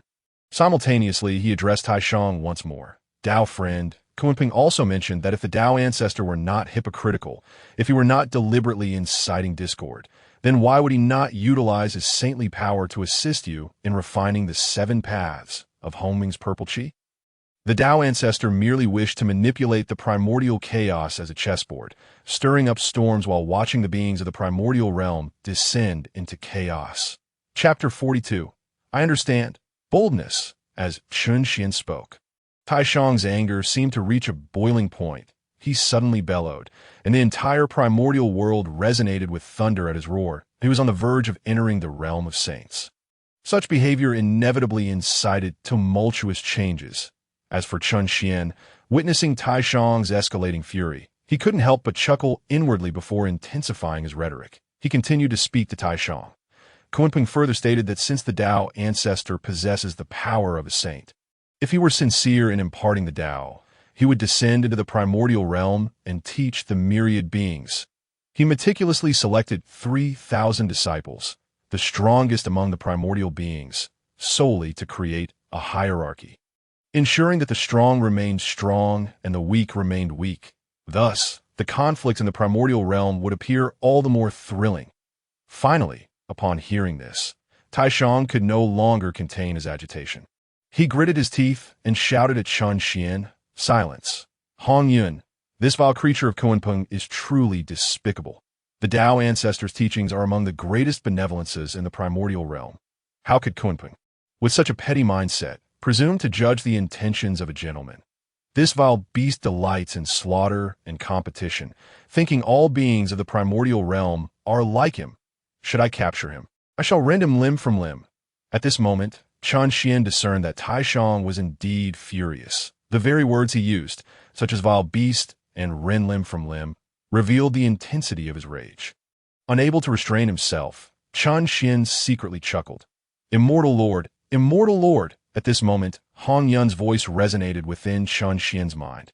How can you speak such lies, deceiving Taishang, my friend? Kunpeng is already dead. Such slander against him is truly lamentable.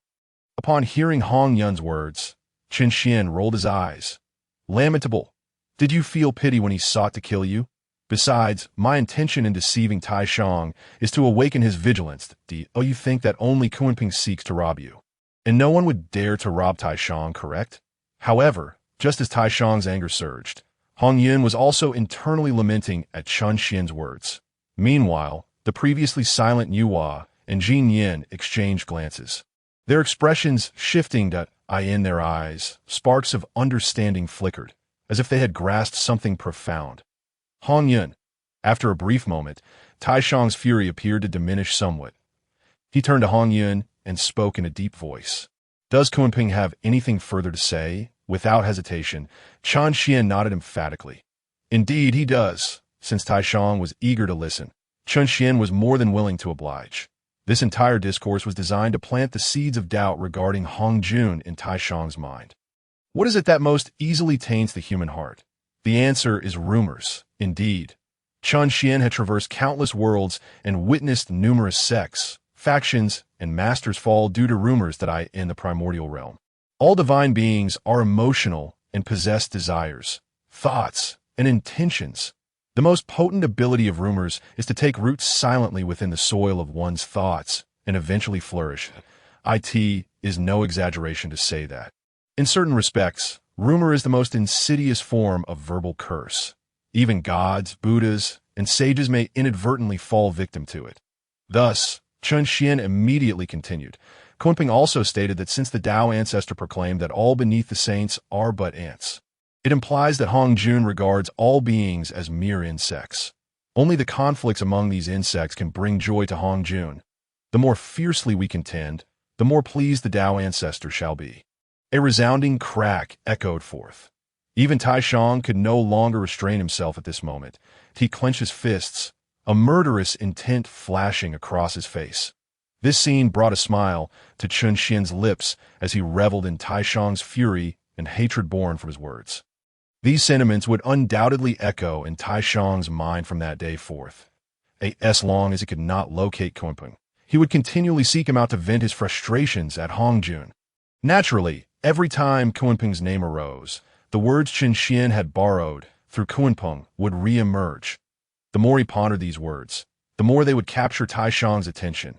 He would inevitably find himself contemplating the veracity of Kunpeng's claims. Did Hongjun truly scheme against the beings of the world? Once this seed of doubt was sown, it would lead to others, and before long, it would multiply. Yet, Chun Xian felt that this was still insufficient. At present, Taishang displayed only anger and hatred. It was entirely possible that he had developed a blind reverence for Hongjun. Such blind adoration could easily cause one to lose their reason.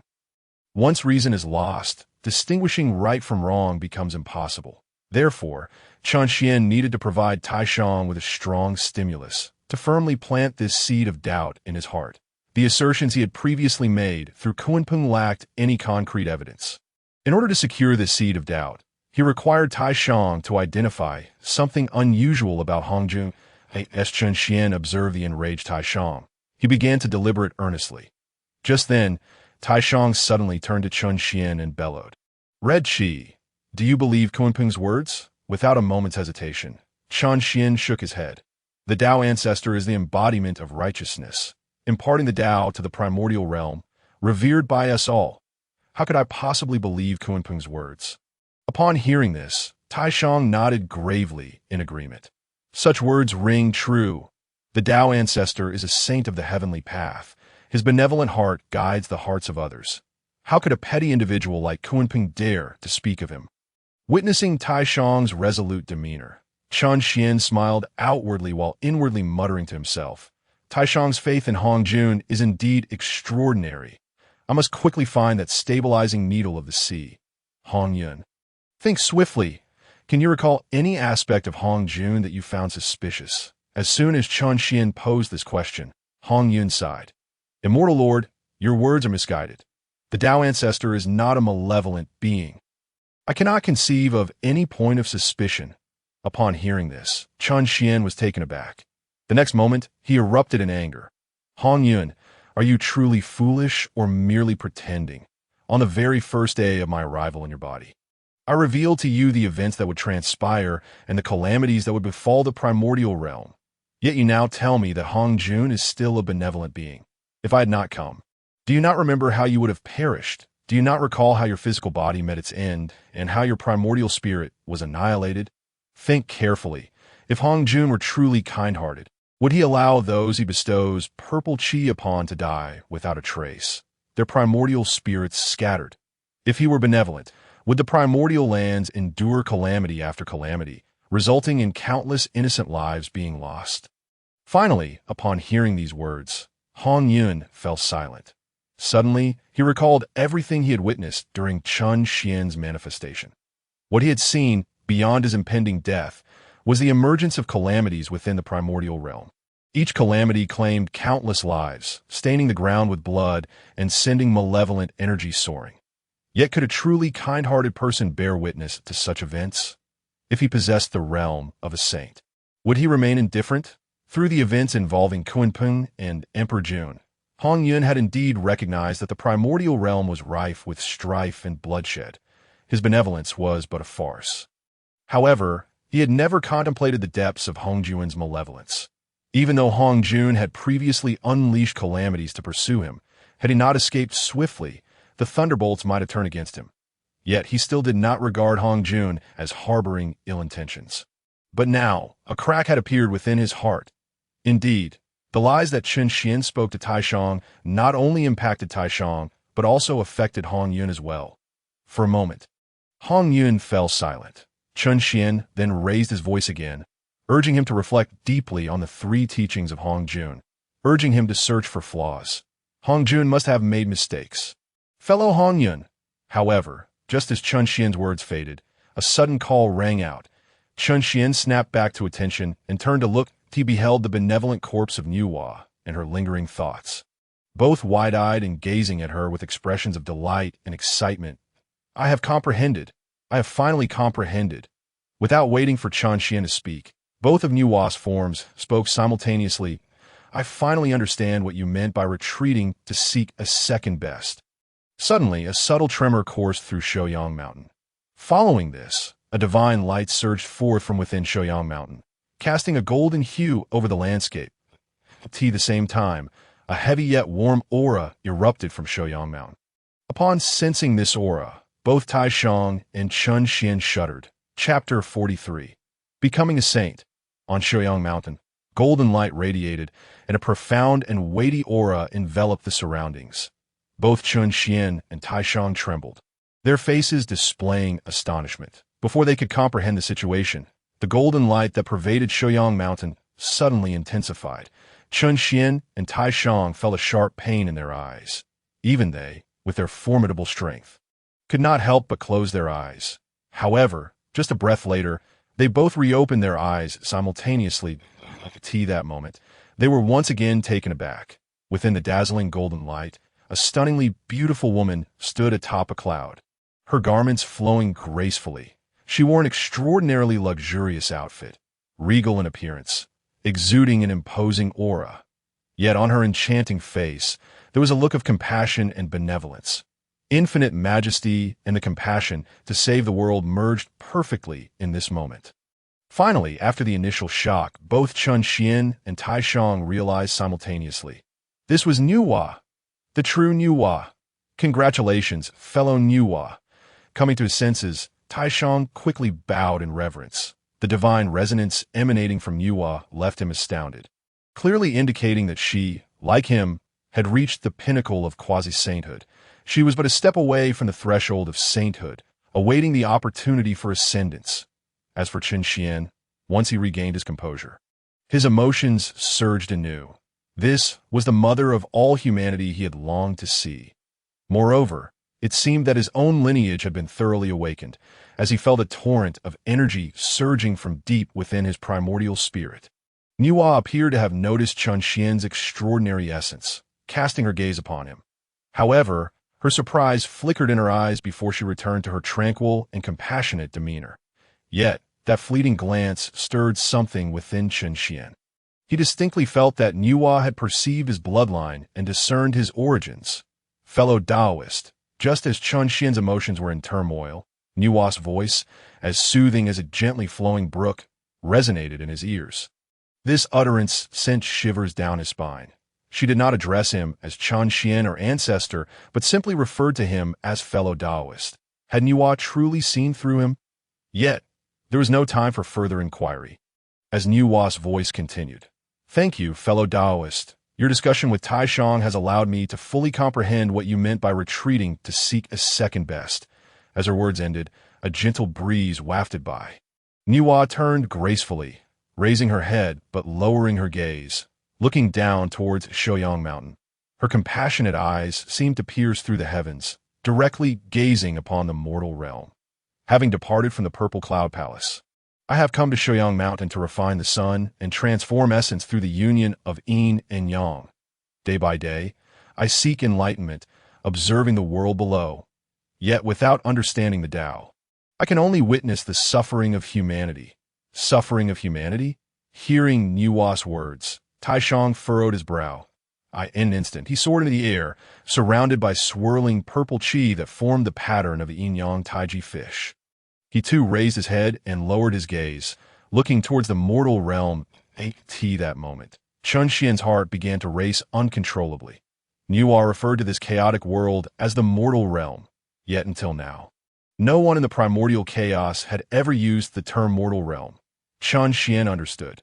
Nuwa had attained enlightenment. At this moment, Nuwa's voice resonated once more that I see a world filled with strife and bloodshed, rife with greed and deception.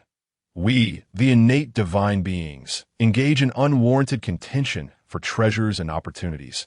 Various races in the mortal realm, demons and spirits, easily ignite conflicts for power and desire, leading to catastrophe.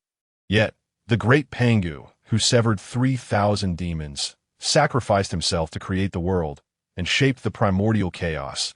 Did he wish for the myriad beings to slaughter one another and incite discord? Did the great Pangu desire to see the myriad creatures of the primordial chaos remain in ignorance? Akin to the 3,000 demons, oblivious to peace? As Nuwa articulated these thoughts, Taishang, suspended in midair, appeared contemplative, as though gaining insight. Behind him, the Taiji fish composed of swirling purple chi rotated rapidly. His expression transformed repeatedly. The father god Pangu forcefully opened the chaos, distinguishing between clarity and turbidity, bringing clarity to heaven and earth. Thus, the father god's intention was not chaos and turmoil, but rather a harmonious world where all beings coexist peacefully. Nuwa glanced back, casting a fleeting glance at Taishang. Then, she slightly lowered her head and spoke. If I were to become a saint, I would naturally uphold Pangu's will, bringing peace to the primordial chaos and teaching civilization to the world. I would ensure that both the innate divine beings and the myriad races of the primordial chaos attain understanding and refrain from greed and violence. Upon hearing these words, Taishang raised an eyebrow slightly. The rapidly rotating Taiji fish behind him came to a halt. He turned to face Nuwa, his expression one of surprise. Yet in that very moment, Chun Xian felt a surge of joy within. The astonishment displayed by Taishang at this moment made him realize that he had successfully planted the seed he wished to sow in Taishang's mind. Nuwa's words had turned Chun Xian's plans into reality. Indeed, why bother searching for the irregularities in Hongyun's teachings? All that was needed was to make Taishang understand what the true path of a saint entailed. And wouldn't that suffice? Once he comprehended the essence of sainthood, the flaws in Hongyun's teachings would eventually reveal themselves. Such a golden opportunity. How could Chun Xian let it slip away? With a gentle smile, Chun Xian took a step forward, the tips of his toes lightly touching the ground. In an instant, crimson clouds surged forth, and thunder roared. He rode the crimson clouds, soaring into the air to join Taishang. Then, with a flicker of his thoughts, his gaze, like that of Nuwa and Taishang, turned towards the mortal realm from Shoyang Mountain. What he beheld was a scene of innate divine beings engaged in fierce combat within a blessed land, as well as bizarre-looking extraterrestrial races feasting on raw flesh. He also witnessed weaker demon races killing to refine their chi. Observing all this, Chun Xian spoke, "Fellow Nuwa, your words resonate deeply. The great Pangu severed the 3,000 demons and forcibly opened the heavens and the earth, intending to grant peace to the primordial chaos and life to all beings. Yet since the dawn of the primordial chaos, conflict has remained unceasing. The dragon, phoenix, and scale clans once vied for supremacy, plunging the primordial chaos into a tempest of malevolence. Now, with the frequent emergence of innate divine beings and the myriad races standing in opposition, conflicts and bloodshed are ever present. This is also a calamity. If I were to become a saint, I would never allow heaven and earth to descend into calamity. Nor would I permit suffering for the sentient beings." In discussions of the Tao, Chun Xian had engaged in countless debates before. Whether it be subtle sophistry or earnest discourse, he could handle it with ease. Now he sought to leverage Nuwa's enlightenment and the momentum of her ascendance to sway Taishang. For him, it was a matter of utmost simplicity. Indeed, upon hearing these words, Taishang's expression shifted once more. Chun Xian withdrew his gaze from the mortal realm and proactively addressed Taishang. "Fellow Taishang, you are transformed from Pangu's pure essence, the true legacy of Pangu. This world, being Pangu's world, is also your world. Would you stand idly by, watching as this world descends into calamity, endlessly cycling through suffering and chaos?" The Supreme Being opened his mouth, yet at this moment his heart was tumultuously stirred. With the words of Nuwa, he indeed found some understanding within himself. However, what he comprehended was as elusive as a lotus in the mist, discernible yet indefinable. Hearing Qianxian's words stirred new thoughts within him. Yet still, those thoughts remained intangible and unclear. Though he had parted his lips to speak, he was at a loss for words. He uttered a single character, and his voice abruptly fell silent once more. At this juncture, Nuwa's voice resonated anew. I observe the world, rife with suffering and calamity, yet I find myself powerless to effect change. My heart yearns to emulate Pangu in creating the world, for I aspire to forge a realm of purity. However, I have yet to reach sanctification. My strength is limited. Therefore, why not abandon the creation of the world and instead forge a new race that can bring peace and prosperity to this realm? Qianxian felt a surge of warmth in his heart. Indeed, Nuwa had attained insight. Without her guidance, she had grasped the truth. At this moment, Qianxian finally understood that Nuwa's obsession was not with achieving sanctification, but rather with something else entirely. Her fervor, it seemed, had crystallized at the moment she united with the pure yang essence of Pangu upon Mount Shoyang, becoming Pangu's own aspiration to bring harmony to this primordial world. In that instant, Nuwa lifted her gaze to the heavens, her eyes radiating clarity. I, Nuwa, desire to create a new race. It shall be called humanity. Boom! As her words fell, golden lotuses surged from the earth, and the sky erupted with golden light. Divine music filled the air, and colorful clouds painted the horizon. That a dragon's roar echoed forth from the four corners of the world. The golden dragon of merit descended from various realms, riding the clouds. In that fleeting moment, Nuwa attained sanctification. Chapter 44. The opportunity for sanctification, scattered among all beings. As the celestial and terrestrial realms witnessed the gathering of the golden dragons of merit, they swiftly converged upon Mount Shoyang. A resounding dragon's roar filled the air, and divine might surged forth, as though the ancient dragon race had returned to vie for supremacy. Surrounding Nuwa was an endless aura of profound mystery, cascading into the world and nourishing all living things. The Supreme Being was taken aback. In his eyes, Nuwa was enveloped in resplendent divine radiance. This brilliance rendered him unable to gaze directly upon her, instilling within him a sense of trepidation that it felt as if even this primordial world could not bear the weight of Nuwa. Naturally, he comprehended the truth that in this silent moment, Nuwa had achieved sanctification. To create beings in the name of humanity, the merit surged forth, coalescing into sanctification. In the hall of purple clouds, Hongyun proclaimed the path to sanctification, stating that those who attain sanctification can draw upon the primordial purple energy and absorb the merits of the heavenly way to achieve it. Yet now, what the Supreme Being witnessed was Nuwa aiming to create beings in the name of humanity to gain merit. But the golden dragons of merit merely gathered around her. She had yet to harness the primordial purple energy. Nor had she absorbed the golden dragons of merit. Why then had she already attained sanctification? In an instant, the Supreme Being's heart was stirred by turbulent waves, was the path to sanctification, as articulated by the Tao Ancestor. Not singular, this peculiar scene caught Qianxian's attention as well, and he too felt a flicker of astonishment.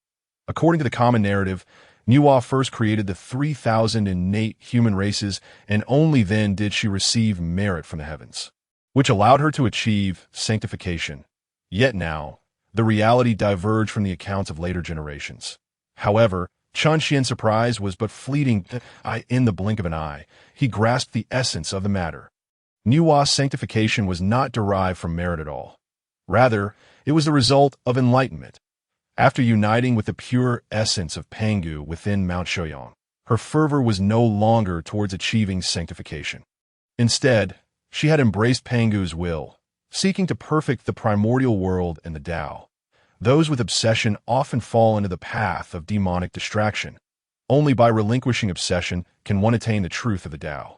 Nuwa, having shed her desire for sanctification, instead comprehended the true path to sanctification. The notion that a single thought can lead one to demonic paths, while another thought can elevate one to sanctity, is indeed true. Qianxian contemplated this, and found it wholly reasonable that in later generations, It is often said that Nuwa attained sanctification through merit, and that she was the weakest among the six saints. Yet she was clearly the first among the six to achieve sanctification. Furthermore, she created the protagonist destined by the primordial heavens. Bearing the identity of the mother of the earthly protagonist, she was the first to grasp the true method of sanctification. How could she possibly be the weakest? Ultimately, stories are merely stories. With a soft sigh in his heart, Xuan also noted the bewilderment etched upon the Supreme Being's face. He smiled and swiftly addressed the Supreme Being. Such a splendid opportunity for provocation must not be squandered. Supreme Being, Kunpeng once asserted that he does not believe there is but a singular path to sanctification, boldly claiming that Ancestor Hongyun intends to deceive. In light of the current situation, it seems there may indeed be some truth to this. The Supreme Being, already filled with doubts, felt his expression shift subtly upon hearing Xuan's words. Yet in the next breath, he furrowed his brow and gritted his teeth, exclaiming, "Absolutely impossible." Though Nuwa has achieved sanctification, she has merely set one foot upon the threshold. She must still utilize merit to solidify her sacred position. The path to sanctification can only be attained through merit. Roar! Just as the Supreme Being's voice fell, the dragon's roar resonated through the heavens. The golden dragons of merit gathered upon Mount Buzhou, all roaring as they charged toward Nuwa. Witnessing this scene, the Supreme Being's heart surged with joy. Clearly, Nuwa was about to commence the refinement of the golden dragons of merit. What now? Red Cloud. What that feathered beast Kunpeng uttered was nothing but the ravings of a heretic. The Dao Ancestor's heart was just and fair. He must have imparted all that he had comprehended. As the Supreme Being was about to share a light-hearted remark with Xuan, he suddenly observed Nuwa lightly flick her hand. Boom! The entire Mount Shoyang trembled slightly. Then, from her elevated position, a golden stream of light shot skyward from Mount T. That very moment, the Supreme Being, who had intended to speak to Xuan, found his voice abruptly silenced. For as the golden light soared into the sky, the golden dragons of merit that had been rushing toward Nuwa ascended alongside it, until the golden light pierced the heavens. The golden dragons of merit too soared into the celestial realm. Xuan looked up, his gaze penetrating the nine skies, and he finally discerned what it was. It was a small seal, adorned with the image of 9 dragons entwined. The Contend seal. Indeed, it was the post-heaven treasure of merit that suppressed the fate of humanity. The Contend seal. Xuan finally understood why Red Cloud had failed to detect it earlier. It was likely that Nuwa had long since discovered the Contend seal and had already refined it, comprehending its wondrous ability to suppress fate. Thus, she concealed the Contend seal with her own aura, rendering it undetectable to outsiders. This moment, the Supreme Being also gazed up at the Contend seal. Perplexed by its intention to absorb the golden dragons of merit, it was then that a ripple radiated from the Contend seal. The ripple transformed into a luminous barrier, enveloping all the golden dragons of merit. No matter how the golden dragons twisted and turned, they could not escape the confines of the barrier. Clearly, Nuwa had no intention of utilizing those golden dragons of merit. This further fueled the Supreme Being's bewilderment. He turned his gaze toward Nuwa, questioning, "Friend, should you refine these golden dragons of merit, your sacred position would surely be solidified." "Why?" Before the Supreme Being could finish his sentence, Nuwa performed an even more astonishing and moving action. She raised her right hand, and boundless purple energy converged, transforming in her palm into the primordial purple energy. Then, she lifted her left hand, and Mount Shoyang trembled once more. Following this, a mass of life-infused soil, seemingly alive, emerged from the heart of Mount Shoyang. Xuan instantly recognized what it was: the 9 heavens essence soil. The 9 heavens essence soil, teeming with vitality, can create a complete expanse of land with just a single clump. Moreover, this served as the raw material Nuwa intended to use for the creation of humanity. Cradling the primordial purple energy in one hand and the 9 heavens essence soil in the other, Nuwa smiled gently. "The sacred position holds no significance to me. Since I have the intention to create humanity, I must ensure that the beings I fashion are nothing less than perfect." The instant Nuwa's words fell, The Supreme Being's eyes trembled wildly, for in that moment, as she held the primordial purple energy, her hand quivered slightly, causing the primordial purple energy to erupt with a resounding explosion. It then transformed into a cloud of purple mist, surging into the nine heavens' essence soil. In an instant, the purple energy dissipated, and from within the essence soil erupted an extraordinarily potent aura, resonating with the rhythm of the Tao. Friend, at this moment the Supreme One was utterly astonished, rendered speechless. How could he not perceive that Nuwa had relinquished the primordial purple energy, bestowing it upon the clay in her hands? Even though she had already attained sainthood, the primordial purple energy remained a priceless treasure. He never anticipated that Nuwa would so readily give it away. Similarly, Chun-Xian was also taken aback. Just then, Nuwa's voice resounded once more. With the power of the great Pangu, the world created and the beings born therein are still subject to greed and slaughter. If the beings I create are without constraints, how can they achieve perfection? Henceforth, my people, whether they do good deeds, fulfill their destinies, or uphold human relations, shall all garner merit and refine this merit. Even without cultivation, there lies the opportunity for sanctification. Upon finishing her words, Nuwa gracefully extended her hand. From the nine heavens soil, she conjured a sphere, which landed in her palm. Subsequently, she turned to glance at both the Supreme One and Hongyun. Offering a gentle smile, the innate saints and the postnatal spirits, all the myriad races of the world. After 1,000 years of cultivation, one might even have to endure tribulations to attain our innate Tao body. Fellow Daoists, I wish to bestow upon you the form of my race. How do you find it? Yet at this moment, both the Supreme One and Chun-Xian remained silent, ensnared in a state of shock. Indeed, even Chun-Xian was overwhelmed with astonishment and agitation. Chapter 45. The true purpose of Ancestor woos flesh and blood. The 3,000 innate human races created by Nuwa perished entirely during the Witch and Demon War. Meanwhile, the postnatal humans that sprang from the bloodline of the innate humans were inherently frail. They possessed the innate Tao body, yet lacked any formidable power. Nevertheless, even so, these postnatal beings did not require cultivation. They merely needed to comprehend the Tao of heaven and perform good deeds. Whether aiding others or themselves, they could naturally develop divine abilities and powers. It is no exaggeration to say that such treatment would evoke envy even among the innate saints. The innate saints must cultivate diligently, accumulating their merits in order to grow stronger. Yet, the feeble postnatal races do not need to do so. Viewed from any perspective, this is a transgression against the Tao of heaven. Chun-Xian had once thought that the reason for the human race's condition was that they represented the human Tao and thus could naturally deviate from the Tao of heaven. But now it seemed this was not necessarily so. Nuwa's bestowal of the primordial purple energy, along with the suppression of the merit dragon by the Kongtong seal, likely played a pivotal role. At this moment, even Chun-Xian began to harbor admiration for Nuwa. After achieving the ultimate realm, he had traversed numerous worlds, and those devoid of selfish motives like Nuwa were few and far between. Chun-Xian, upon self-reflection, realized he could never attain such selflessness. Now, that is the true essence of a sage. The Supreme One was equally astounded. He could not fathom how Nuwa could bear to give away all chances for sanctification. Why would she so readily forego the merits that could solidify her saintly position? Yet there was one who was not so shocked. None other than Hongyun, who was currently concealed within Chun-Xian's body. Observing all that Nuwa accomplished, he could only exclaim, "Nuwa, my fellow Daoist, should be regarded as the model for our path." This exclamation snapped Chun-Xian back to reality. He immediately turned to Hongyun with a smile. "You see, Nuwa is the true sage, and you, merely a saintess. Sometimes one might even add a rather unflattering term." This left Hongyun bewildered. Saintess? What does that mean? Both are for the saint. What distinguishes a sage from a saint?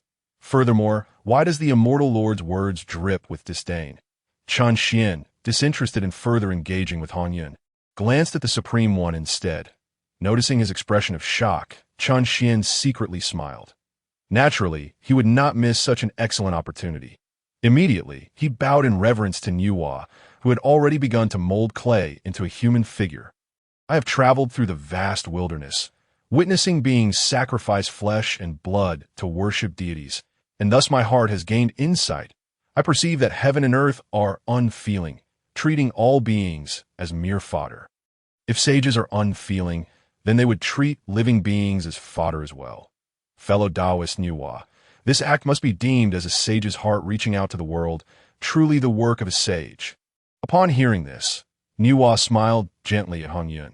Meanwhile, the Supreme One trembled violently, as if 1,000 bolts of heavenly tribulation surged through his mind, causing his essence to quiver and his thoughts to surge. Heaven and earth are unfeeling, treating all beings as fodder. Sages are unyielding, making living beings fodder. These words, although the first time he heard them, resonated within him as if they had been echoing in his heart countless times before. Perhaps they had long been ingrained in his understanding, merely now crystallizing into concrete words. In an instant, he grasped the profound meaning of these two statements. Heaven and earth ought to embody impartiality. Thus, the sage representing heaven and earth should also be impartial. Since Hongjun Daozu is the preeminent sage of heaven and earth, he should, as the Kunpeng states, impart the Tao to all beings in the vast wilderness. Why then does he only impart to 3,000? At this moment, the brilliance in the Supreme One's eyes surged. Behind him, the primordial energy transformed into the Tai Chi Yin and Yang swiftly began to rotate. Chun Xian observed the Supreme One's apparent loss of self, wandering in the void, and couldn't help but chuckle inwardly. Excellent. It seems the Supreme One has grasped the essence. The words spoken by him in the future indeed possess great power. He had indeed wagered wisely. Next, all he needed to do was wait for the Supreme One to comprehend on his own, allowing the seeds of doubt regarding Hongjun to take root and blossom, eventually bearing fruit. Hongyun, my fellow Daoist? Just as Chun Xian was secretly reveling, Nuwa's voice emerged once more. What do you think of the first human form I've shaped, resembling both you and the Supreme One? Hearing this, Chun Xian instinctively turned his head. His gaze fell squarely upon the first human body molded by Nuwa. In that instant, Chun Xian broke into a cold sweat, utterly embarrassed. The figure Nuwa created was unremarkable in most aspects.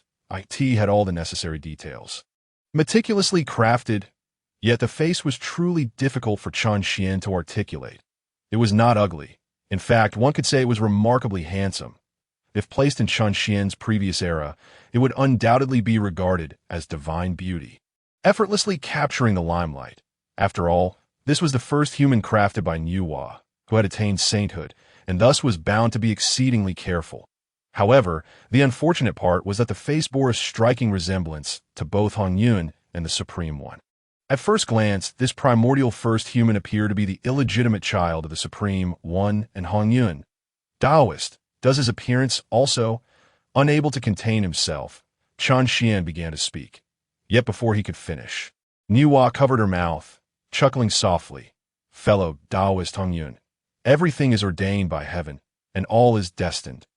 As she spoke, Nuwa waved her hand, conjuring a small droplet of divine water imbued with profound essence that floated into her palm.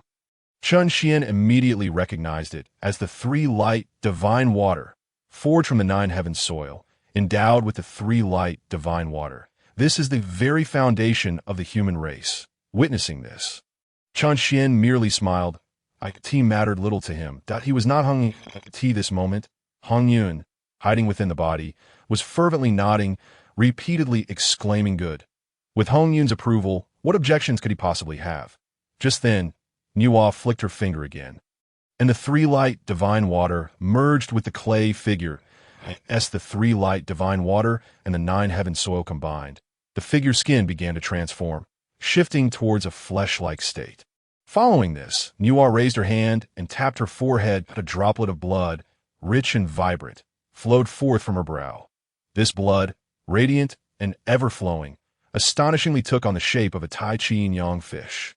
It was needless to say, this blood was the essence of Nuwa's original blood, formed from the convergence of pure Yang energy from Shouyang Mountain. it contained both Nuwa's pure yin energy and Pangu's pure yang essence.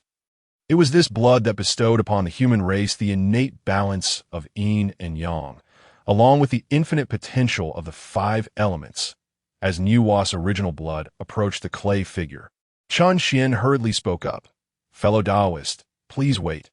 Nuwa turned, a look of confusion gracing her features. Chun Xian promptly explained, "Since you have shaped this first human in my likeness, I have forged a profound connection with the human race. Therefore, I would like to offer a few small gifts to the race you have created." With a wave of his hand, he summoned a bucket of blood and a large chunk of flesh obtained from the Ancestor Wu, which soared before him. The blood and flesh of Ancestor Wu, the essence of Pangu, exuded an astonishing aura even after being separated. Nuwa, having already acquired Pangu's pure yang essence, immediately sensed the nature of the items Chun Xian had produced, the essence of Pangu's blood. "Is this the blood and flesh of the Ancestor Witch?" Chun Xian smiled faintly. "Precisely. Not long ago, the demon clans Dijun and Tai pressured me for the primordial purple energy.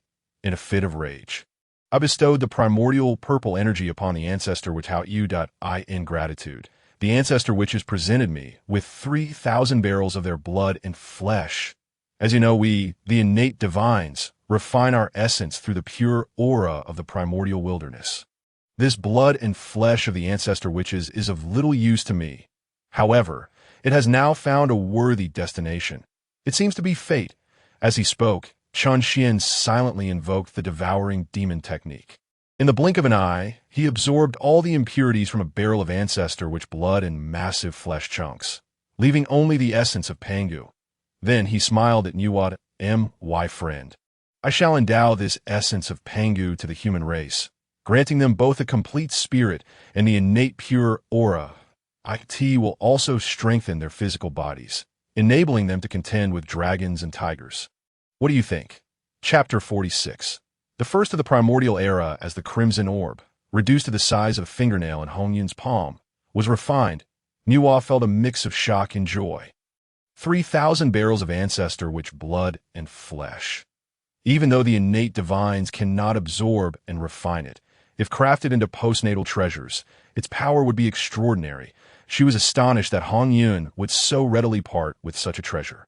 Her joy stemmed from the essence of Pangu contained within the Ancestor Witch's blood and flesh, which could undoubtedly enhance the perfection of the human race she intended to create. The innate soil could perfect the human form and grant them the ability to reproduce like all postnatal races. The 3 lights, divine water, would bestow spiritual wisdom upon them, and the blood of the origin would provide the foundation for their cultivation. Like all innate divines, they would possess the innate aura, enabling them to refine their essence into divinity. Their cultivation potential would be limitless, rivaling any innate divine. However, it would still be imperfect. She understood that the being she created would merely be akin to the Sanqing transformed from Pangu. The purity of their being was but a breath of Pangu's clarity. The so-called innate Tao body existed solely for the better cultivation of that breath. When discussing the true descendants of Pangu, neither Sanqing nor the Ancestor Witches could claim authenticity. Instead, it was the fusion of the two. If Pangu's pure aura could merge with their essence, this would yield the true descendants of Pangu. Both their primordial spirit and physical form would be immensely powerful, with boundless capabilities. This is Pangu. Now, with the pure yang essence of Pangu fused with the blood of origin, she could grant the human race a purity akin to that of the Sanqing. And now, with Hongyun presenting the Ancestor Witch's blood and flesh, refining it into the essence of Pangu, if indeed this could be bestowed upon humanity, it meant that the race she created would possess both Pangu's pure aura and essence. From a certain perspective, her creation of humanity would be the true lineage of Pangu, the Pangu bloodline. After a long while, Nuwa finally regained her composure. She turned to Chun Xian, her expression grave. "If you would bestow upon me the bloodline of Pangu, granting my people a robust physique, I would honor you as a deity on behalf of my people." Upon hearing this, even Chun Xian was taken aback. As Nuwa had stated, he would become the god of humanity. This would bind him entirely to the fate of humanity. The fate of humanity. In truth, this was his very intention.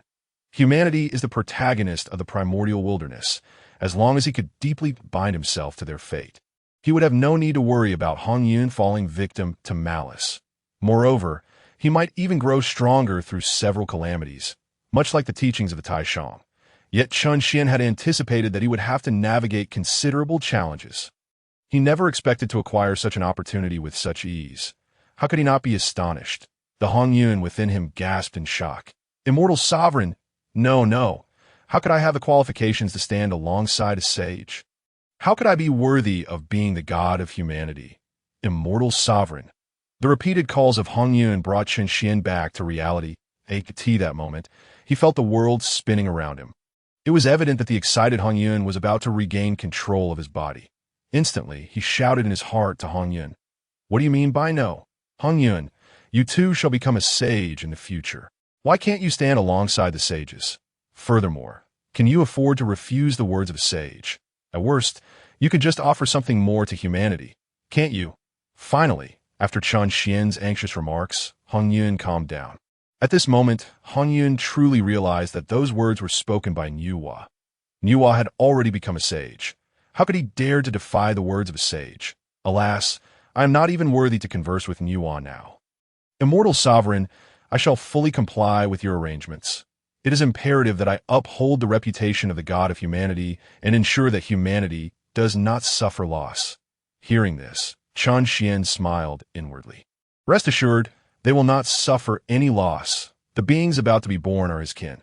How could Chun Xian allow them to suffer loss or let Hongyun take advantage? Returning to his senses, he hesitated not for a moment. With a flick of his fingers, he sent forth the essence of Pangu, refined from the blood and flesh of the ancestor witches, towards the foremost human of the primordial wilderness. Instantly, the essence of Pangu merged into the human's body. The elegant lines originally sculpted by Nuwa began to transform rapidly. Muscles swelled, and in the blink of an eye, the human had completely absorbed the essence of Pangu. His physique had become considerably sturdier. With the essence of Pangu, even if this human did not refine his essence and spirit, merely tempering his physical body would yield boundless potential. Seeing that Chun Xian had indeed bestowed the essence of Pangu, Nuwa felt immense joy in her heart. After giving Chun Xian a subtle smile, she raised her finger to grant the blood of origin to this human. My friend, please wait. Once again, Nuwa was halted by Chun Xian. Observing the smile on Chun Xian's face, Nuwa felt both astonished and delighted. Quickly asking, "My friend, do you have more to bestow?" Chun Xian nodded. My friend, this essence of Pangu comes from the ancestor witches. With this alone, you grant me the title of the god of humanity, a distinction I feel unworthy of. However, I cannot refuse your kindness. After some contemplation, I am determined to offer one more item. As his words fell, Chun Xian raised his hand and tapped his forehead. Then, using his hand as a conduit, he drew forth the blood of origin from Hung as he held the blood of Hongyun. Chun Xian smiled gently at Nuwa. My friend, my Hongyun is transformed from the first red cloud of the primordial wilderness and is also a celestial being of fortune, under the protection of the great Pangu. I was born with continuous blessings and high fortune. As humanity reveres me, I too shall protect their ancestral fortune and ensure their destiny endures. This drop of my blood shall bestow humanity a profound fortune. If their hearts are pure and their intention sincere, their wishes shall come to fruition. What do you think? After expressing this to Nuwa, Chun Xian then spoke to Hongyun in his heart. Old Daoist Hongyun, are you satisfied now? Hongyun promptly replied, the arrangements of the immortal sovereign are truly exquisite. As I am to be the god of humanity, I shall certainly protect their peace. The fortune contained within my blood is exceedingly profound, making it most suitable for humanity. At the same time, Nuwa also raised her hand and bowed deeply to Chun Xian. The gifts you have bestowed, my friend, are exceptionally virtuous. Without hesitation, Chun Xian flicked his finger, and Hongyun's blood of origin merged into the human's body. That moment, an indescribable divine aura began to emanate from the foremost human of the primordial wilderness, slowly overflowing in an instant. Celestial birds flocked in haste. and divine grasses flourished beneath their feet. Next, Nuwa also flicked her finger, and her blood of origin followed suit, merging into the human's body to soft sound resonated, as if celestial music filled the air, unceasingly echoing. With the emergence of this human, the primordial world seemed to have gained a refreshing breeze, sweeping across the wilderness, bringing forth vitality and vigor. When the blood of Nuwa's origin fully merged with that human, he trembled slightly, and his pitch-black eyes, divine light overflowed. Pure spiritual energy surged forth, causing radiance to envelop him as wind and clouds converged. He had come to life. The first human of the primordial wilderness was thus born. Created by the sage, he possessed an innate Tao body. From the moment of his birth, he was akin to all the innate divines who had cultivated for countless epochs to attain the innate Tao body. Achieving the pinnacle of Tai, his cultivation was perfected. Yes, this first human of the primordial wilderness possessed an innate Tai realm, with both primordial spirit and physical form embodying the dual Tai state. His potential was unparalleled. The novel is available for download via the open-source, free star string downloader developed by Xingyu.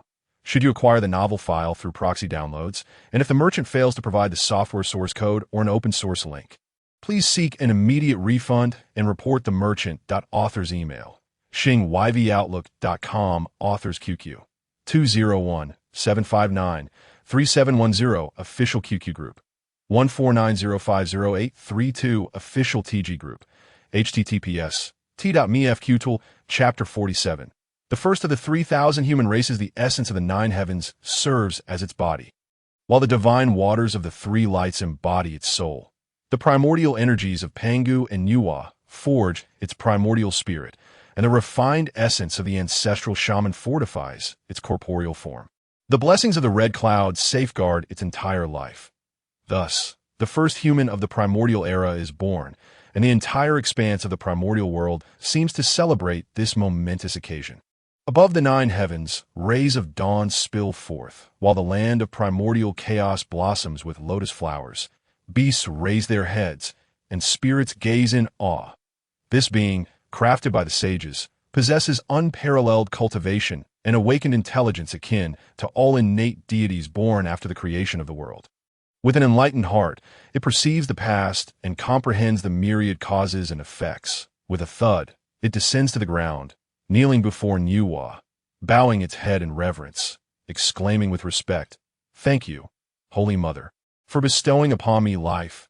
Then, turning to the red cloud, it bows once more, "Thank you, Divine Sovereign, for protecting my existence." Nuwa descends from the clouds, gently inclining herself to assist him as she gazes upon her first creation. Her affection grows deeper, and her heart swells with tenderness. "Good child, good child." In that moment, a warm, loving light radiates forth. After a prolonged examination, Nuwa speaks again. "Every being of the primordial world is born with a name. As the leader of humanity, you too shall have your name. May I bestow it upon you. Since I was birthed by my mother, my name should rightfully be given by her."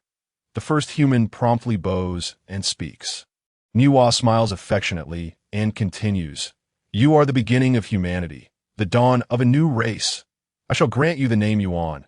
I wish that henceforth you may seek the Tao and become a deity, living freely and at ease. I shall also bestow upon you the title Xuan." Initially, watching Nuwa bestow a name, Chun Xian feels a swell of excitement. After all, this being before him is his first kin. At this moment, he can even feel the invisible bloodline hidden within his primordial spirit surging with fervor. He has been a sage for countless millennia, where he's still the naive youth who had just traversed realms. He might have called out to this firstborn human as Ancestor, but now, upon hearing Nuwa's bestowed name, Chun Xian suddenly loses composure. "Wait, Yuan, is that for real?" His exclamation astonishes both Nuwa and the first human, who turn to him with expressions of curiosity. "Friend, is there something amiss with the name I have given?" Nuwa inquires first. The first human, equally perplexed, adds, "Yuan signifies the beginning, and Shun represents the Tao. The name given by the Holy Mother aligns with the essence possessed by cultivators, sharing the same name and nature. thus resonating with the heavenly principle. Divine Sovereign, what could possibly be wrong? Only then does Chun Xian realize that Nuwa's name indeed refers to Yuan Shun, not the Yuan Shun he had imagined. He awkwardly chuckles. However, he still addresses the first human, saying, "For you, Yuan Shun aligns with the heavenly principle. Yet, as a human, why must you look to the heavens, yearning for the heavenly way? Humans have their own path." Human path? Nuwa slightly pauses, then gently nods in agreement. "What you say resonates with me. Thus, I shall refer to my creations as humans. Since they are to be human, they should embody the path of humanity. Why not call them Yuanrun?" Chun Xian's lips twitched. Nuwa's naming skills leave much to be desired.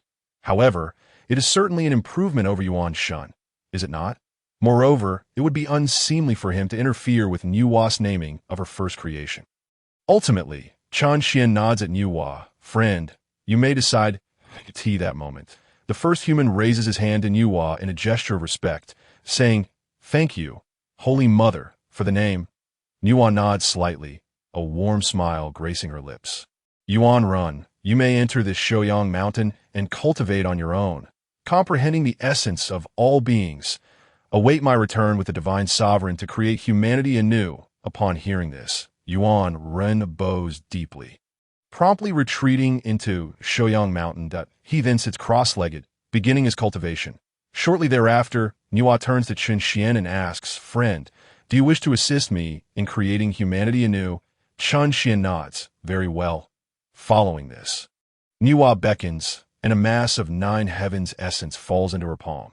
This time, referencing her own image, she molds a female form, albeit with only 7 parts resembling her, while 3 parts exude an indescribable heroism. After a moment of contemplation, Chun Xian realizes perhaps this first female human's visage borrows 3 parts from Nuwa's elder brother, Fushi. With the form established, the process continues as before, the waters of the 3 lights. The essence of Pangu's blood, the blessings of the red cloud, and Nuwa's original blood are successively infused into the clay body. Thus, the second human is born. Once again, endowed with innate abilities, their thoughts are clear, and their wisdom is profound. In the days that follow, Nuwa tirelessly continues to mold humans from 9 heavens essence atop Shouyang Mountain. Naturally, Chun Xian assists by bestowing Panga's essence and other gifts. Time flows swiftly, and one after another, innate humans are born. Nuwa and Chun Xian, engrossed in their labor, become oblivious to their surroundings. They pay no heed to Taishang, who seems to have completely lost himself in the moment. He stands in the void, surrounded by swirling purple energy, which continuously transforms into the Tai Chi Yin and Yang, spinning with an unpredictable rhythm. Moreover, his aura grows increasingly profound and intense. Both Chun Xian and Nuwa can perceive that he is grasping some deeper understanding. Nuwa, of course, refrains from interrupting him, while Chun Xian secretly chuckles. Taishang has severed his 3 corpses, achieving the status of a quasi-saint. Under normal circumstances, he would be awaiting Nuwa's creation of humanity, so he could cultivate the heavenly heart and establish a human teaching for the merit that leads to sainthood. Given his previous behavior, it was reasonable to believe he would only consider the path to sainthood that Hongjun taught. Yet now, he appears to have found some insight. What exactly he has realized, Chun Xian does not know. However, he is certain that Taiji's current enlightenment is not derived from Hongjun's teachings. As long as it is not from Hongjun's teachings, Chun Xian is indifferent to what Taiji has understood. After all, as long as he has discovered another path to sainthood, it indicates a budding doubt toward Hongjun. No. More accurately, Taishang must have first harbored doubts about Hongjun before he could break through barriers and attain at long last. Just as Chun Xian exhausted the final barrel of the ancestral witch's blood, 3,000 innate human beings came into existence. The number 3,000 seemed to resonate with the principles of the heavenly Tao. A profound sound echoed through the air, and from the heavens emerged a resplendent golden light. A golden dragon soared down from the celestial realm, roaring mightily. This was yet another divine dragon of merit, shimmering in golden hues. Naturally, this was the merit golden dragon of the heavenly Tao. Chapter 48. Seizing the golden dragon, creating 3,000 beings fulfilled the heavenly mandate. the heavens bestowed merit. The golden dragon manifested. At this moment, gazing upon the magnificent golden dragon descending from the heavens, Niwa was momentarily taken aback. She had already attained sainthood, and the dragon of merit had long since descended upon her. Yet now, the merit of the heavenly Tao also fell upon her. In that instant, she found herself in a daze, her understanding eluding her. Equally perplexed was Chun Xian. Niwa had resolved to create humanity and perfect the primordial world. Subsequently, the merit dragon energy appeared from the four corners of the universe, gathering towards her. This merit energy was neither the dazzling brilliance of heavenly Tao merit nor the profound essence of earthly Tao merit. Instead, it was ethereal and elusive, which great Tao bestowed this merit. How could Chun Xian possibly fail to discern it? It was, of course, the human Tao. The emergence of humanity resonated with the human Tao, just as Chun Xian had envisioned. From this moment forth, the primordial realm saw the convergence of the three talents of heaven, earth, and humanity. The heavenly Tao governed the vast skies, controlling the stars and seasons, while the earthly Tao steadied the mountains, rivers, and seas, ensuring the primordial world remained intact. The human Tao, however, presided over the post-heavenly beings of the primordial realm, nurturing life in an endless cycle. Since humanity served as the vessel for the human Tao, it became the true protagonist of the primordial realm, the leader of all beings. Since Niwa was the one to manifest the human Tao, naturally, she would receive the merits of the human Tao. The descent of heavenly Tao merit left her momentarily bewildered. Just as Niwa and Chun Xian were astonished, the merit golden dragon, descending from the heavens, split into 2.1 surged towards Niwa, while the other charged directly at Chun Xian. In that moment of sudden change, Chun Xian experienced an epiphany. He comprehended the situation fully. The emergence of humanity indeed brought the human Tao into the world, uniting the three talents of heaven, earth, and humanity, thus further propelling the development of the primordial realm. However, the act of creation was an arrangement of the heavenly Tao, or rather, the heavenly Tao had seized the opportunity. At this moment, Chun Xian finally grasped the point that had long eluded him. Wai Hongjun had chosen Niwa as one of the 6 saints. To speak of the 3 purities, they represented the authentic lineage of Pangu, naturally entitled to accept disciples in the primordial realm. The 2 from the Western teachings were also justified, as Hongjun took them as disciples to repay the karmic debt of shattering the Western ley lines. Even the red cloud could be interpreted as Hongjun leveraging the benevolence and impotence of the red cloud to align with the incomplete heavenly Tao. Yet, it was truly incomprehensible for Hongjun to elevate Niwa to the status of one of the 6 saints. Within the primordial realm, before Hongjun began his teachings, there were countless individuals with greater renown than Niwa. Figures such as Zenyuanzi, the already deceased Kunpeng, and even the Bloodsea Ancestor. Even Niwa's brother, Fushi, seemed more suited to be a disciple of a saint. But now, Chun Xian understood. Just as Hongjun recognized Zenyuanzi as the agent of the earthly Tao, he had likely long known that Niwa was the agent of the human Daoist for how he could know. It was quite simple. He possessed the Tao of creation jade slip. The Tao of creation jade slip contained the essence of 3,000 great Taoists. Chun Xian had never believed that Hongjun had merely comprehended the heavenly Tao. This first saint of the primordial world, it must be said, was indeed quite remarkable. In countless worlds Chun Xian had traversed, the principles of the 3 talents of heaven, earth, and humanity were the foundation for constructing a world. The 3 talents always coexisted, cycling and supporting each other, enabling a world to thrive and grow stronger. The primordial realm should be no different. However, Hongjun, embodying the heavenly Tao, sought to elevate it above all, necessitating the suppression of the earthly and human Taoists. The suppression of the earthly Tao could be achieved through the teachings imparted at the Purple Cloud Palace, although the Purple Cloud Palace welcomed 3,000 disciples. These disciples encompassed nearly all of the innate sanctified beings of the primordial realm. This batch of extraordinary beings, marked by destiny, all cultivated the laws of the heavenly Tao. when Xuanzi opened the earthly Tao and sealed the earthly immortals. The beings he gathered were either beneath these 3,000 sanctified beings or were among those who had cultivated the heavenly Tao. Thus, the heavenly Tao could either encroach upon the earthly Tao or firmly suppress it. As for the human Tao, this was now even more evident. Hongyun likely already knew that Nuwa was the chosen one of the human Tao. She would undoubtedly create the true protagonist of the primordial realm. The bearer of the human Dao taking Nuwa as his disciple. It meant that this progenitor of humanity became a disciple of the heavenly Tao. Humanity would call Nuwa their ancestor, while Nuwa would refer to the primordial realm as her master.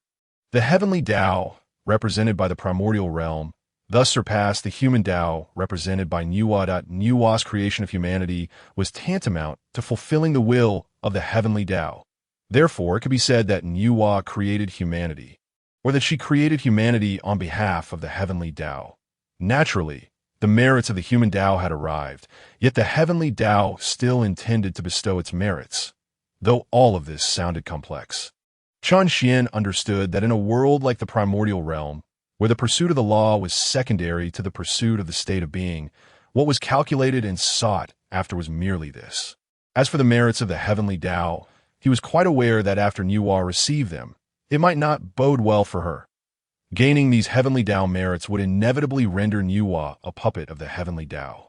From that point onward, she would only be able to confine herself to the Nuwa palace beyond the 33 heavens, unable to reveal herself until humanity faced utter annihilation. This progenitor of humanity, the bearer of the human Tao, would be shackled by the heavenly Tao. Naturally, the heavenly Tao could manipulate humanity at that moment. Chun Xian felt a surge of determination. Enough, since it had already done so much for humanity. He resolved to fight for a glimmer of hope for his kin and for Nuwa, the ancestor. With a fierce cry within his heart, he unleashed the swallowing heaven demon technique. Chun Xian poured all his cultivation into this technique, fervently channeling the divine power contained within his own primordial spirit. In the blink of an eye, his momentum surged, reaching the pinnacle of quasi-sainthood. Then, he fervently activated the swallowing heaven demon technique, unleashing an immense force of devouring energy towards the descending merit golden dragon of the heavenly Tao.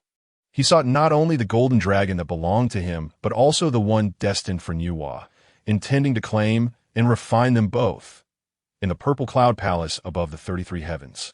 As the 3,000 human beings were created and the heavenly Tao descended with its merit, Hongyun, seated within the palace, slowly opened his eyes. A faint smile graced his lips as he spoke with tranquility. My disciple Nuwa has truly lived up to my expectations. She has created the principal character of the primordial realm, allowing the human Tao to manifest within it.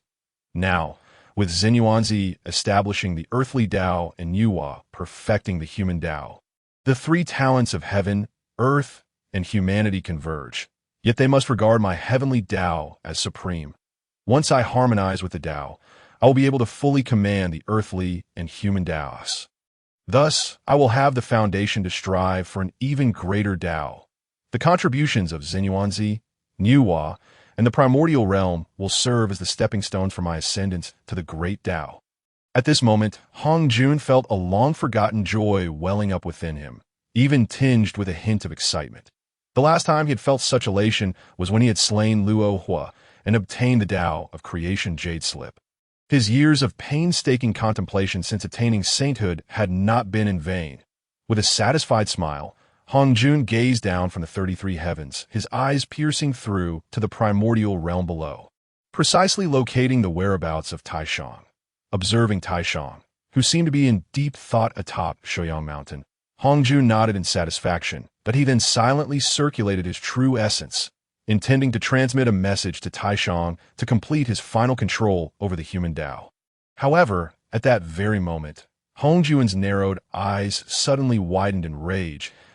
An intense fury flashed across his face in an instant as he glared below, bellowing, "Red Cloud! It is you again! How dare you repeatedly thwart my plans?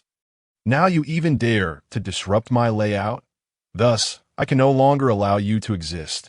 At that moment, Hongyun witnessed the scene atop Shoyang Mountain, where the space was distorted from the ninth heaven to the depths of the netherworld. A torrent of devouring power surged forth from Red Cloud's being, a force so potent that even Hongyun, seated beyond the 33 heavens, could perceive it clearly. This power ensnared the merit golden dragon of the heavenly Tao that rightfully belonged to Nuwa. Chapter 49.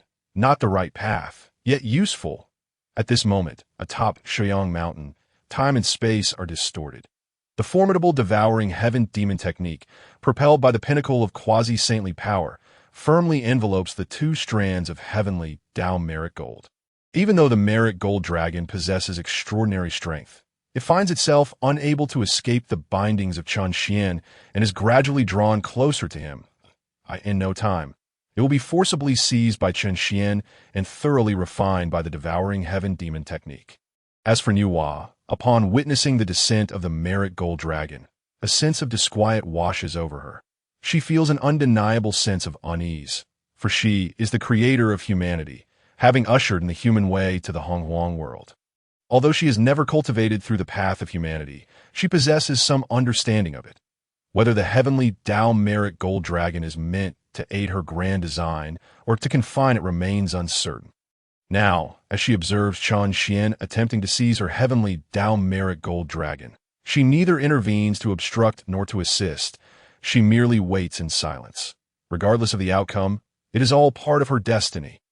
Having ascended to the sacred position, she no longer harbors a desire for contention at this moment. However, the red cloud within Chun Xian stirs in alarm. Immortal sovereign, this is the merit of my friend Nuwa. Why must you take it? The audacity of this act seems excessive. As the red cloud's emotions surge, Chun Xian begins to feel dizzy. Nevertheless, to forcibly seize the heavenly Tao merit, even Chun Xian must exert his utmost effort. He lacks the energy to explain himself to the red cloud and can only issue a terse command. Old Daoist Hongyun, do not ruin my good fortune. But how could the red cloud heed such words? Immortal sovereign, I cannot allow this. With those words, Chun Xian feels the world spinning around him. By the time he regains his senses, he has once again lost control over the red cloud's body. Damn it, Chun Xian curses vehemently. Hongyun, you fool, do you not realize that your actions will turn Nuwa into a puppet? The entire human race shall be suppressed alongside her. At this moment, Chun Xian genuinely wishes to tear the red cloud apart. If today he forcibly seizes Nuwa's heavenly Tao merit, freeing her from the constraints of the heavenly Tao, and confines her within the Nuwa palace, he cannot even begin to imagine the consequences. With the nearly limitless potential of the human race that Nuwa has created, combined with her personal protection, how terrifyingly powerful will humanity become? Boom!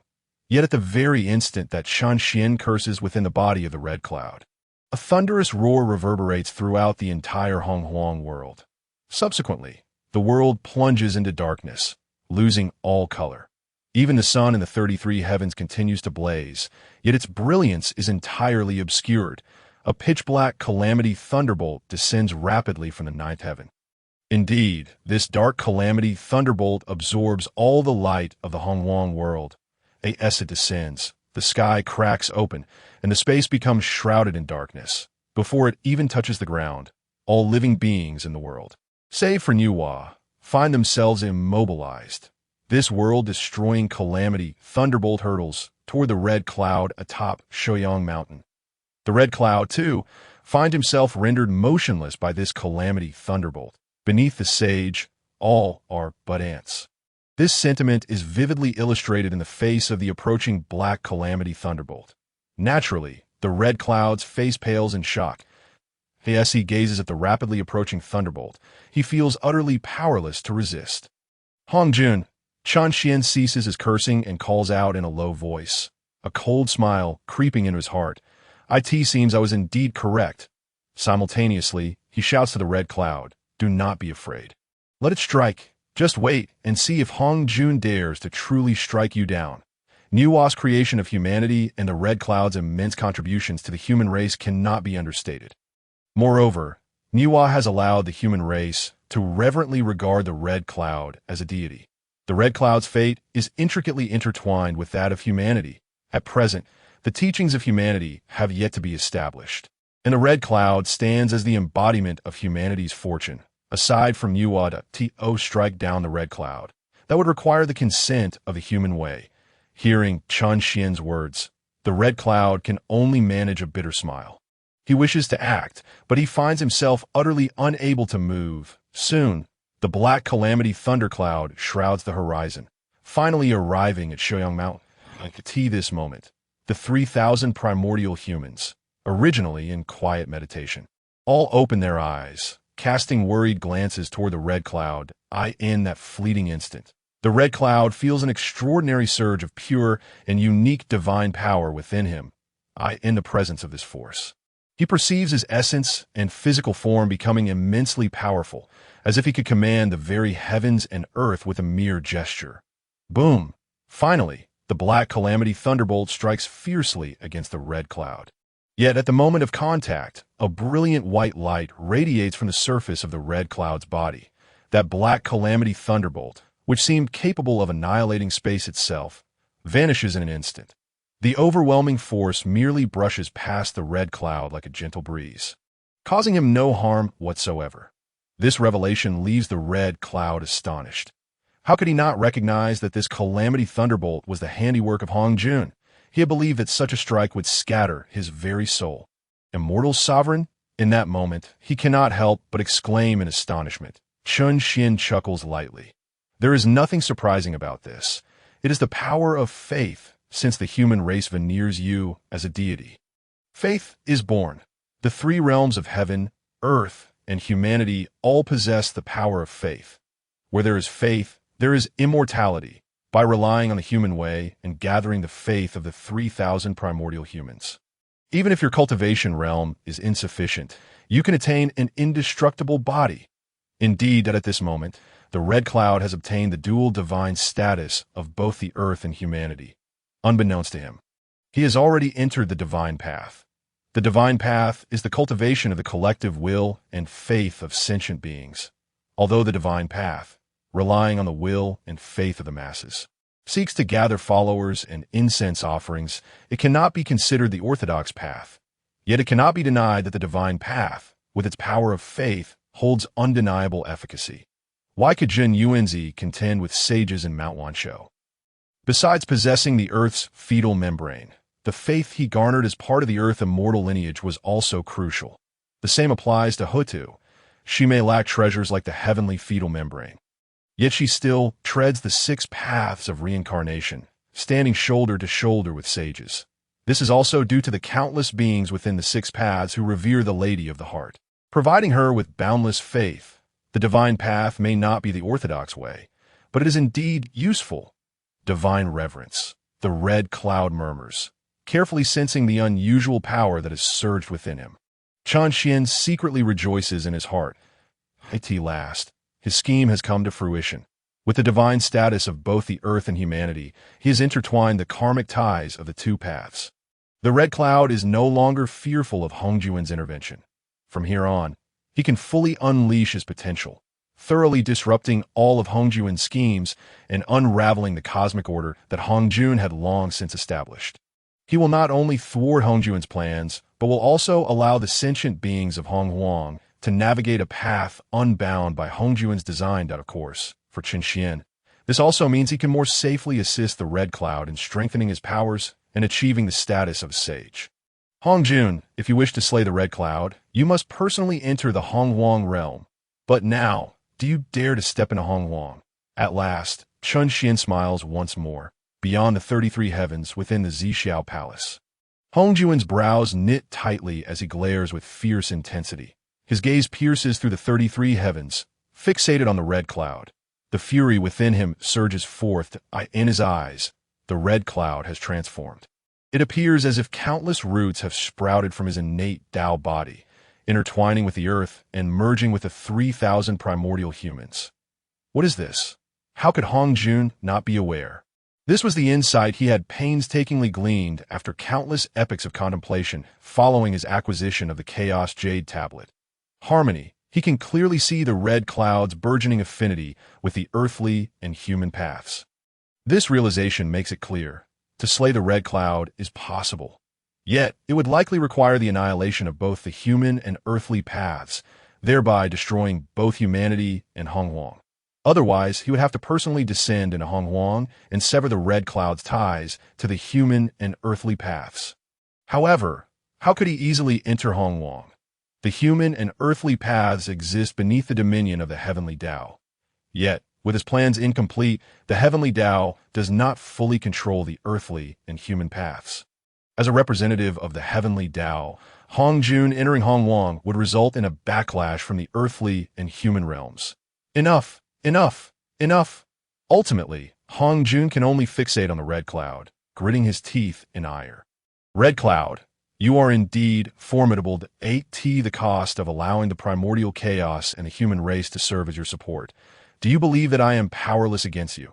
If I cannot slay you, I shall seal you entirely. Hongjun slightly raised his head, and in an instant, the chaotic energy surged wildly within the void. Subsequently, boundless calamities of thunder, wind, fire, and tribulation surged forth, cascading towards the primordial wilderness, fiercely assaulting the crimson cloud. Chapter 50. Beneath the saints, none are but ants. Hongjun waved his hand, invoking a cataclysmic change within the chaos. Countless forces of calamity descended upon the primordial world in that moment, the primordial realm resembled an apocalypse. The endless calamities of thunder and wind alarmed many powerful beings within the wilderness, compelling them to direct their divine senses towards the site where the calamity descended on the sun star. Emperor Jun and Tai Yi were equally drawn to the spectacle. Situated upon the already established heavenly court, they gazed into the distance, their hearts filled with trepidation. This was the handiwork of the Tao Ancestor. Could there truly exist individuals in the primordial realm worthy of the Tao Ancestor's direct intervention? Tai Yi could not help but exclaim in astonishment. Yet, scarcely had he finished his exclamation when a furious roar echoed suddenly. Without a doubt, the source of this thunderous outcry was none other than Emperor Jun, who stood beside him. Crimson Cloud, is it that scoundrel? Tai Yi was taken aback once more, hastily lowering his gaze. His eyes, akin to rays of sunlight, swiftly illuminated the vast primordial land. Naturally, he also beheld the scene atop Shoyang Mountain, where the crimson cloud radiated an extraordinary white light, most peculiar indeed. Was it truly Crimson Cloud? What merit or power did he possess to provoke the Tao Ancestor's killing intent and compel the Ancestor to act personally? A hearty laughter erupted from Emperor Jun's throat. He had no interest in how Crimson Cloud had incited Hongjun's wrath. He merely understood that Crimson Cloud was destined to perish. His gaze bore down upon Crimson Cloud, his expression malevolent, yet his heart was filled with unbridled satisfaction. Crimson Cloud, your demise is assured. Beneath the saints, all are but ants. No matter how arrogant or fierce you are no match for the Tao Ancestor. I shall bear witness as you fall by the hands of the Ancestor, witnessing the price you pay for your hubris. In the west, at Mount Shumi, beneath the Bodhi tree, Zhunti and Jean displayed expressions of excitement. Who would have thought that in our years of cultivation? Crimson Cloud would be audacious enough to offend the Tao Ancestor. From afar, Master Zhunti gazed at Shoyang Mountain, and Jean's expression also bore a hint of joy, albeit less pronounced than his junior's. Within his heart, there lay a tinge of mockery. It seemed that Crimson Cloud had been seen through by the Tao Ancestor, revealing his arrogant and malevolent nature, thus provoking the Ancestor's wrath. He deserves this fate. Lacking the ability to be arrogant, yet possessing an arrogant heart. If Crimson Cloud does not perish, who shall? Jane looked down upon Crimson Cloud's arrogance, and also anticipated that with his demise, the karmic ties between them would be entirely severed. Ultimately, he could not help but smile faintly. On Mount Buzhou, the 12 Ancestors of Sorcery bore extremely tense expressions. Sister Hutu, is Hongjun's action aimed at slaying our comrade Crimson Cloud?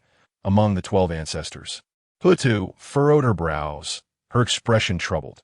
Since Crimson Cloud's departure, she had harnessed the primordial purple energy to strengthen her primordial spirit. With this, she had cultivated several spells. Now, she extended her divine sense to Shoyang Mountain. And upon hearing Emperor Zhang's inquiry, she gently nodded. Indeed, it is our comrade Crimson Cloud. Emperor Jiang frowned, while beside him, Zhu Rong burst into hearty laughter. Ah, well done, you Crimson Cloud. I knew you were arrogant, but I did not expect you to be this audacious. How long has it been since you dared to confront Hongjun and even angered him? As his laughter faded, Zhu Rong excitedly turned to Emperor Jiang. Why not unleash your divine powers and take us all there? Let us join our comrade Crimson Cloud in a battle against Hongjun. Hongjun once stated that beneath the saints, all are but ants, that I wish to see if it is truly as he claims. That we are akin to ants. Even if we perish, to contend with a powerful being would be a gain for us. Among the 12 ancestors, many displayed eager expressions. They were born fighters, battling against heaven, earth, and themselves. The prospect of engaging in combat with the foremost saint of the primordial realm excited them greatly. Even Emperor Jiang himself felt a surge of exhilaration. Alas, even with his spatial powers, reaching Shuoyang Mountain would take time. By the time he gathered his 11 brothers and sisters, the battle would likely be over. With a wry smile, Emperor Jiang could only turn to Hutu and say, Sister, how fares our comrade Crimson Cloud? The boundless calamity force descended upon the primordial realm in the blink of an eye. The countless calamities of thunder and wind did not strike Crimson Cloud directly as the first black thunderbolt had. Instead, they enveloped Shuoyang Mountain, completely shrouding Crimson Cloud within. The endless calamities of thunder, fire, and wind tightly bound him, and in that moment, Crimson Cloud seemed to have re-entered the chaos. However, the destructive power within was incomparably stronger than the normal chaos. If one were to assess cultivation alone, even a quasi-saint would find it nearly impossible to move within such terrifying force. Yet the dazzling white light completely shielded Crimson Cloud, while boundless faith perpetually flowed, rendering him indestructible through endless tribulations that, of course, he still found himself unable to move. Though he was impervious to Hongjuan's onslaught, he remained merely a quasi-saint. Immortal Sovereign, what should I do now? This divine power of faith does not seem to allow me to break through or significantly enhance my combat strength. At that moment, Chun Xian smiled faintly. You wish to seal and pin down Crimson Cloud here on Shuoyang Mountain? Naive. After a dismissive laugh, Chun Xian immediately addressed Crimson Cloud. Why are you still dawdling? Hongjun has sent you boundless nourishment across 33 heavens. Should you not seize it all? Who knows, you might even achieve sainthood in one fell swoop. Crimson Cloud was taken aback, and then realization dawned upon him. He hurriedly activated the devouring demon technique. The power of devouring surged forth as the boundless calamity force frantically rushed into Crimson Cloud's being in that fleeting moment. Within the purple cloud palace, Hongjun, who had initially believed he could permanently seal Crimson Cloud, suddenly opened his eyes wide, his heart gripped by terror. How could he not feel it? Although the chaotic energy he had poured into the primordial realm did indeed restrain Crimson Cloud, sealing him in place, the calamity force was rapidly diminishing. Crimson Cloud was absorbing the chaos and refining it at the rate he was exhibiting. In merely 1,000 years, he would completely refine the chaotic energy he had integrated into the primordial realm. Moreover, in this ebb and flow, Crimson Cloud's power would only grow. Crimson Cloud, how could you possess such a terrifying ability? You can even devour chaos. Hongjun was astonished, unable to suppress his exclamations. The chaos energy was immensely powerful. Even with his saintly cultivation, refining chaos was exceedingly difficult. How could a mere quasi-saint, who practiced the Tao of heaven, manage to achieve such a feat? Naturally, Hongjun understood that chaos could not confine Crimson Cloud. Consequently, with a flick of his sleeve, the chaotic energy enveloping Crimson Cloud vanished in an instant. However, Hongjun did not relent. He raised a hand and pointed. The stellar lights of the surrounding constellations beyond the 33 heavens surged forth. Then he gently directed a beam of starlight towards Crimson Cloud, since the chaotic energy could not restrain him. Then let the power of the stars seal him instead. However, just as this stellar force descended upon Crimson Cloud, it was effortlessly repelled by the divine faith. Immediately thereafter, Hongjun felt a fresh wave of alarm. He distinctly sensed once again that even the power of the stars was being absorbed and refined by Crimson Cloud. Crimson Cloud, this time, Hongjun was furious. Unable to maintain his composure, he now comprehended that if Crimson Cloud could devour chaotic energy and the pure power of the stars, then it was likely he could assimilate and refine everything within the primordial realm. This meant that Hongyun could not confine Crimson Cloud at all. All his attempts at sealing could only restrain him temporarily, but not for eternity. Every attempt at confinement would merely transform into nourishment for Crimson Cloud. He, a dignified saint of the heavenly Tao, the mightiest being in the primordial realm, was now utterly helpless against Crimson Cloud. How could he not be enraged? Beneath the saints, all are but ants. This statement seemed to have been utterly shattered. Chapter 51. Hongyun, your hand is too soft. Crimson Cloud, Crimson Cloud. Hongyun, within the purple cloud palace. Hongyun gritted his teeth and roared, repeatedly calling out Hongyun's name.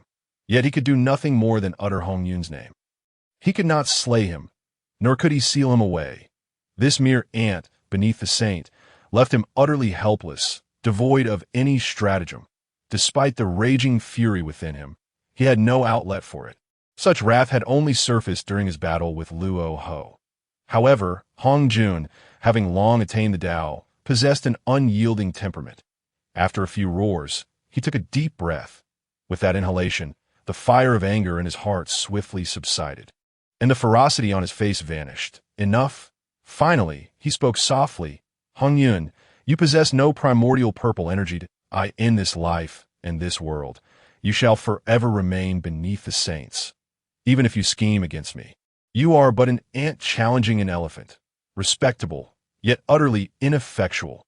I shall allow you to become a flaw in the heavenly Tao, akin to Xinyuanzi or Hutu, and it matters not. With these few words, Hongyun's heart was completely steadied. Between saints and non-saints, there lay an insurmountable chasm. With a faint smile, Hongyun raised his hand once more. The power of the stars gathered upon Xuan Mountain dissipated entirely. On Xuan Mountain, the chaotic stars vanished one after another. Subsequently, no pressure remained. Hongyun was taken aback, then elated. Has the immortal sovereign, Daozu Hongyun, ceased his actions?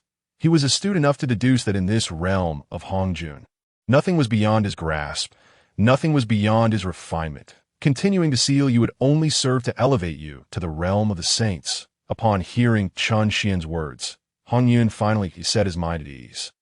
At last, the crisis was averted. However, just as Hongyun let out a long sigh of relief, Chun Xian suddenly smiled. Hongyun, do you truly not desire a bit more than nourishment Hongyun just provided you? Hongyun was momentarily taken aback. Immortal sovereign, what do you mean by that? This Hongyun, when he says he will strike, he strikes. When he says he will cease, he ceases. Is it truly so simple? Listen to me. Give him a good scolding. What? Hongyun was astonished. You want me to scold Hongyun? Oh no. Can you not keep saying oh like that? Chun Xian gently chided. Besides, if Hongyun wishes to seal you, you ought to vent your grievances. Right? Moreover, how wonderful must the nourishment he provided be, as you must have felt it yourself. A few more bites, and you might ascend directly to the pinnacle of quasi-saints. Scold him. Trust me, he cannot do anything to you. For a moment, Hongyun lowered his head, furrowing his brow in rapid contemplation. In truth, it was not mere contemplation. It was a struggle within his heart. Indeed, he was all too aware of the immense power Hongyun had just bestowed upon him. Just as Chun Xian had stated, he feared that with a few more intakes, he could genuinely reach the quasi-saint pinnacle. However, Hongyun was, after all, the Tao Ancestor. He had imparted teachings to him.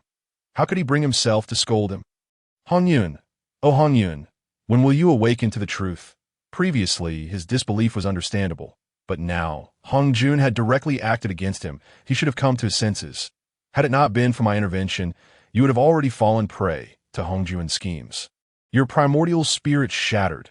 He seeks to kill you. What harm is there in scolding him a few times? Upon uttering these words, Chun Xian noticed a change in Hongyun's expression, just as Chun Xian had said. To this day, he still harbored deep-seated doubts about Hongyun plotting against him. Even contemplating the destruction of his primordial spirit, he still clung to the delusion that Hongyun, being a saint of the heavenly Tao, would bestow blessings upon all. Yet just moments ago, he had borne witness to Hongyun's methods. Although the root of all this originated from Chun Xian's desire to seize the luck of the golden dragon, Chun Xian had not succeeded. Why, then, would Hongjun truly seek to harm him? Hongjun was indeed intent on eradicating him. At long last, as these thoughts swirled in his mind, Hongyun clenched his teeth. Slowly, he raised his head and gazed towards the heavens. His expression resolute. Meanwhile, across the vast lands of the primordial world, those who had witnessed Hongjun's intention to obliterate Hongyun were now utterly astonished. Dao Ancestor, why have you ceased your actions? In the depths of Shumi Mountain, Zhunti murmured in disbelief. Could it be that the Dao Ancestor had shown mercy? Hongyun had truly struck gold. Jian clenched his teeth, feeling discontent. After all, he shared a profound karmic bond with Hongyun. As long as Hongyun lived, the karma would remain unresolved. He felt a deep sense of discomfort. Within the Sun Star and the Heavenly Court, both Tai Shang and Di Jun wore expressions of confusion. What does the Dao Ancestor intend? Tai Yi whispered. After a brief moment of astonishment, Di Jun gritted his teeth and shouted furiously, Hongyun, how can you still be alive? Why are you able to withstand the Dao Ancestor's methods? Why, Dao Ancestor, kill him! Quickly slay Hongyun! This person should not remain in the primordial world. Gradually, Di Jun's face became contorted. Although he had fallen silent, his heart roared with unrestrained fury, cursing incessantly within the depths of Buzhou Mountain. Hutu's eyes brightened, her expression filled with joy. Brothers, the Dao Ancestor Hongjun has ceased his actions. My friend Hongyun is safe. Upon her words, the 12 Ancestors of Sorcery rejoiced. Friend Hongyun, truly a model for us all. Haha, friend Hongyun, you are indeed connected to us Ancestors of Sorcery by blood. How formidable you are, that even the Dao Ancestor cannot subdue you. Hee, since it is so, I must seek an opportunity to ascend to the 33 heavens and challenge Hongjun. While Zhunti remained perplexed and Jiayin felt discontent, within the heavenly court, Tai Yi was bewildered and Di Jun seethed in the depths of Buzhou Mountain. The 12 Ancestors of Sorcery rejoiced, amidst the astonishment of all beings in the primordial world. Suddenly, a thunderous voice echoed across the vast expanse, from the 33 heavens to the deepest recesses of the Blood Sea. Hongjun, I curse your ancestors. If you have the capability, continue to seal me. Am I but an ant beneath the primordial? Are your hands so feeble that you cannot even crush an ant? Worthless thing! This outburst reverberated like thunder, resonating in every corner of the primordial world, ensuring that every living being heard it loud and clear. Within Shumi Mountain, the two from the western sects stared in wide-eyed disbelief, exclaiming in terror. Hongyun is so audacious, daring to curse the Dao Ancestor. In the heavenly court, Tai Yi was completely astonished. Meanwhile, Di Jun gritted his teeth, his fury boiling over. Hongyun, you have the audacity to insult the Dao Ancestor. I shall surely tear you apart, reducing your primordial spirit to dust. In Buzhou Mountain, the 12 Ancestors of Sorcery were momentarily taken aback. Then a thunderous laughter erupted. Ha ha! Friend Hongyun, you truly possess great spirit and audacity. Well said, friend Hongyun. Beneath the saints, all are but ants? Nonsense! At that moment, even Yuanshi and Tongtian within Kunlun Mountain were awakened. Tongtian furrowed his brow, murmuring in astonishment. How could Hongyun be so bold? The Dao Ancestor has imparted teachings to us. We are all fellow disciples. How can there be disrespect towards our master? Humph! Yuanshi opened his eyes and coldly laughed. What difference is there between such a shallow-rooted individual and those brutish beasts? Do they understand what respect and ethics are? In my view, the Dao Ancestor should never have imparted teachings to such a creature. Hearing Yuanshi's words, Tongtian merely cast him a glance, remaining silent on Shouyang Mountain. After Hongyun's furious roar, he quickly turned to Chun Xian and asked, Immortal Sovereign, I scolded as you instructed. Are you satisfied? Chun Xian chuckled. Mediocre at best. I told you to call him a dead earthworm and a land dragon. Why did you not utter those words? In but a fleeting breath, he found himself awakened once more.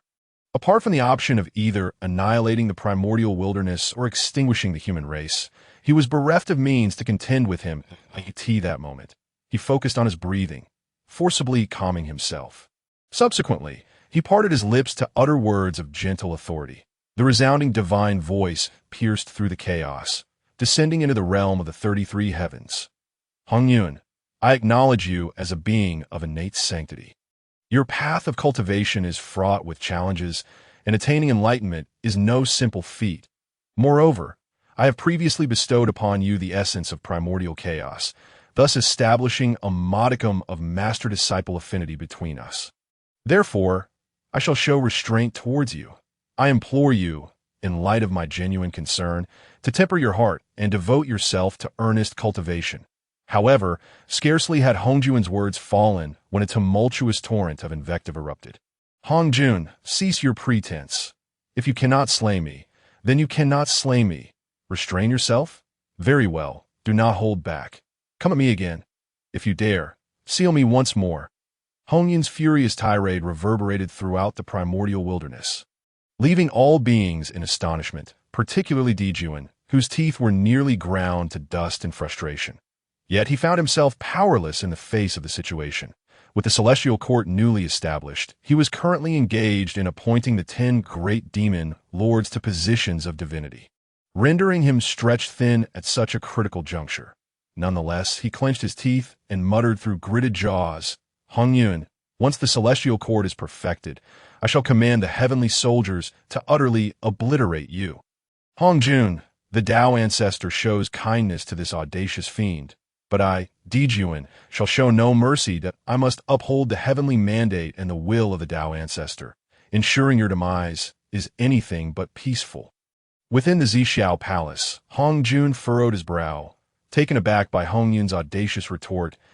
In a fit of indignation, he intoned with a measured tone, Hongyun, having granted you this opportunity, do not. Yet before he could finish, Hongyun's vociferous protests once again pierced the heavens. Opportunity? I want none of it. Did you not hear me? Now, immediately, take action. At that moment, Hongjun was seized by a tremor. Hongyun's relentless tirades were purposefully provoking him, igniting a genuine fury within. Yet he was forced to endure, his teeth nearly shattering under the strain. Hongyun, were it not for my need to utilize the primordial world and refine the 3,000 paths after merging with the Tao, I would obliterate the primordial wilderness and completely refine you. As Chun Xian had surmised, Hongjun had not merely grasped the heavenly Tao.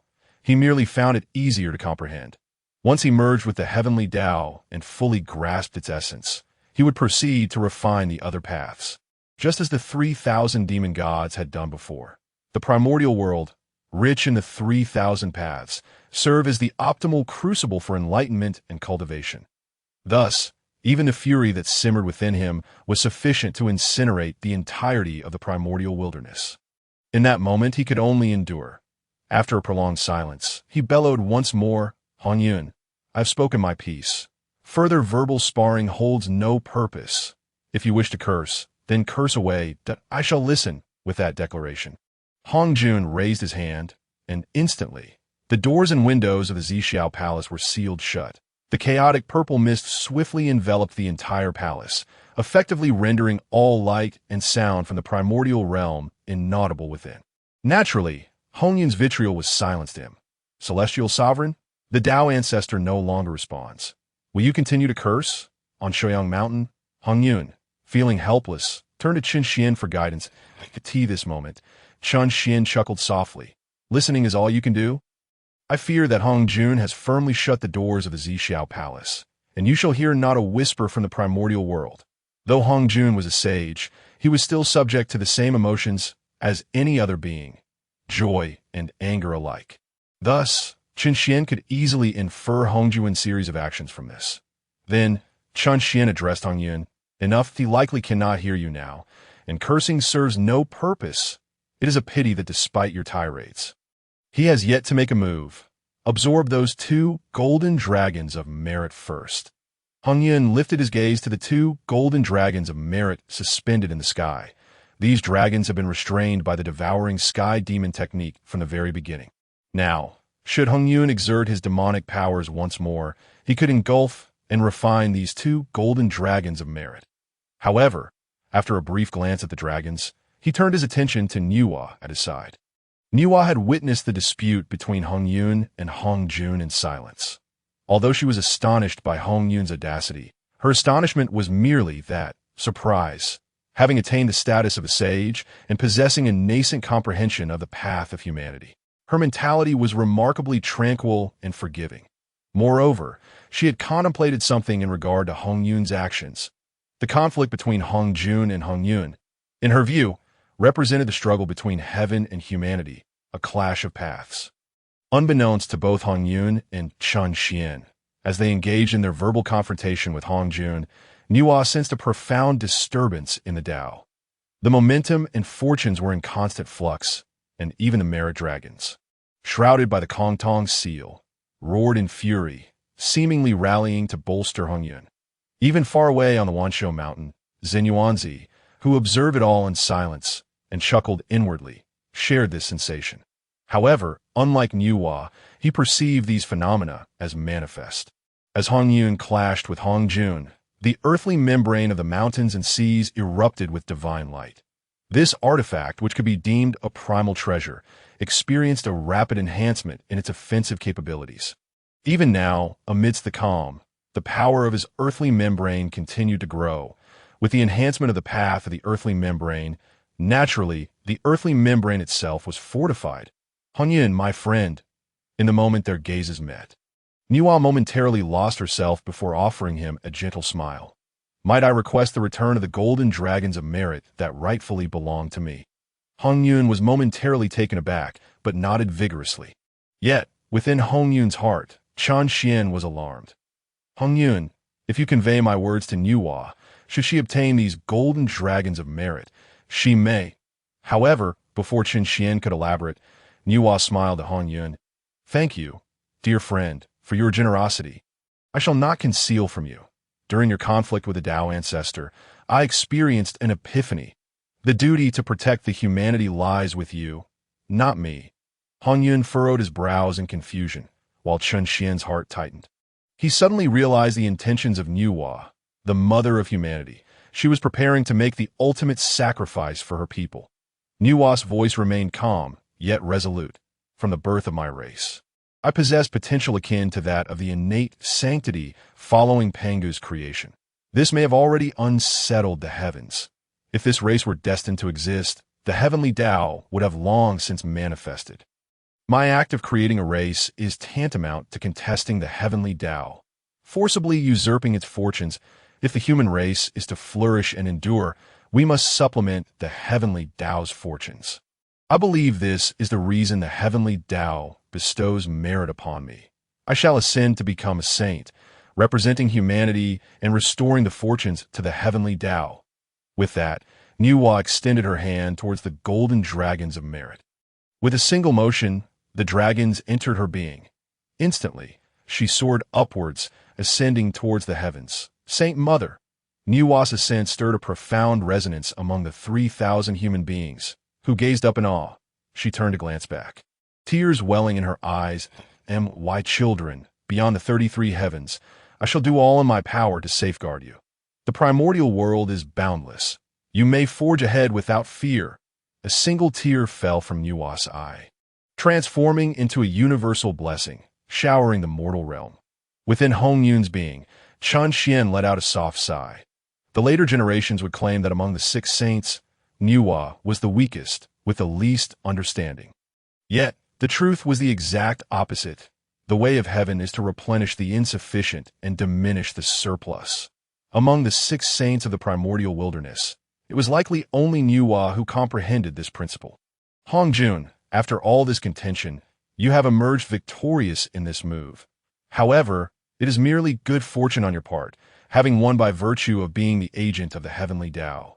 The heavenly Tao is as such, and neither of us can control it. Chapter 53. Ascending to the celestial court, leaving none behind. Man follows earth, earth follows heaven, heaven follows the Tao, and the Tao returns to oneness. Thus, although the 3 talents of heaven, earth, and humanity each pursue their own paths, they are intricately interwoven, mutually achieving greatness. In this contemporary world, the earthly immortals have returned to their rightful places, growing increasingly powerful with each passing day. as humanity descends upon this realm. The protagonists from various realms take shape, brimming with boundless potential and limitless achievements. Yet, unexpectedly, the burgeoning strength of the earthly beings has led to an imbalance among the three talents, resulting in a deficiency of the heavenly path. It is likely that Nuwa has suddenly realized this, thus sacrificing her own achievements to become a heavenly saint, establishing the foundation for the three talents.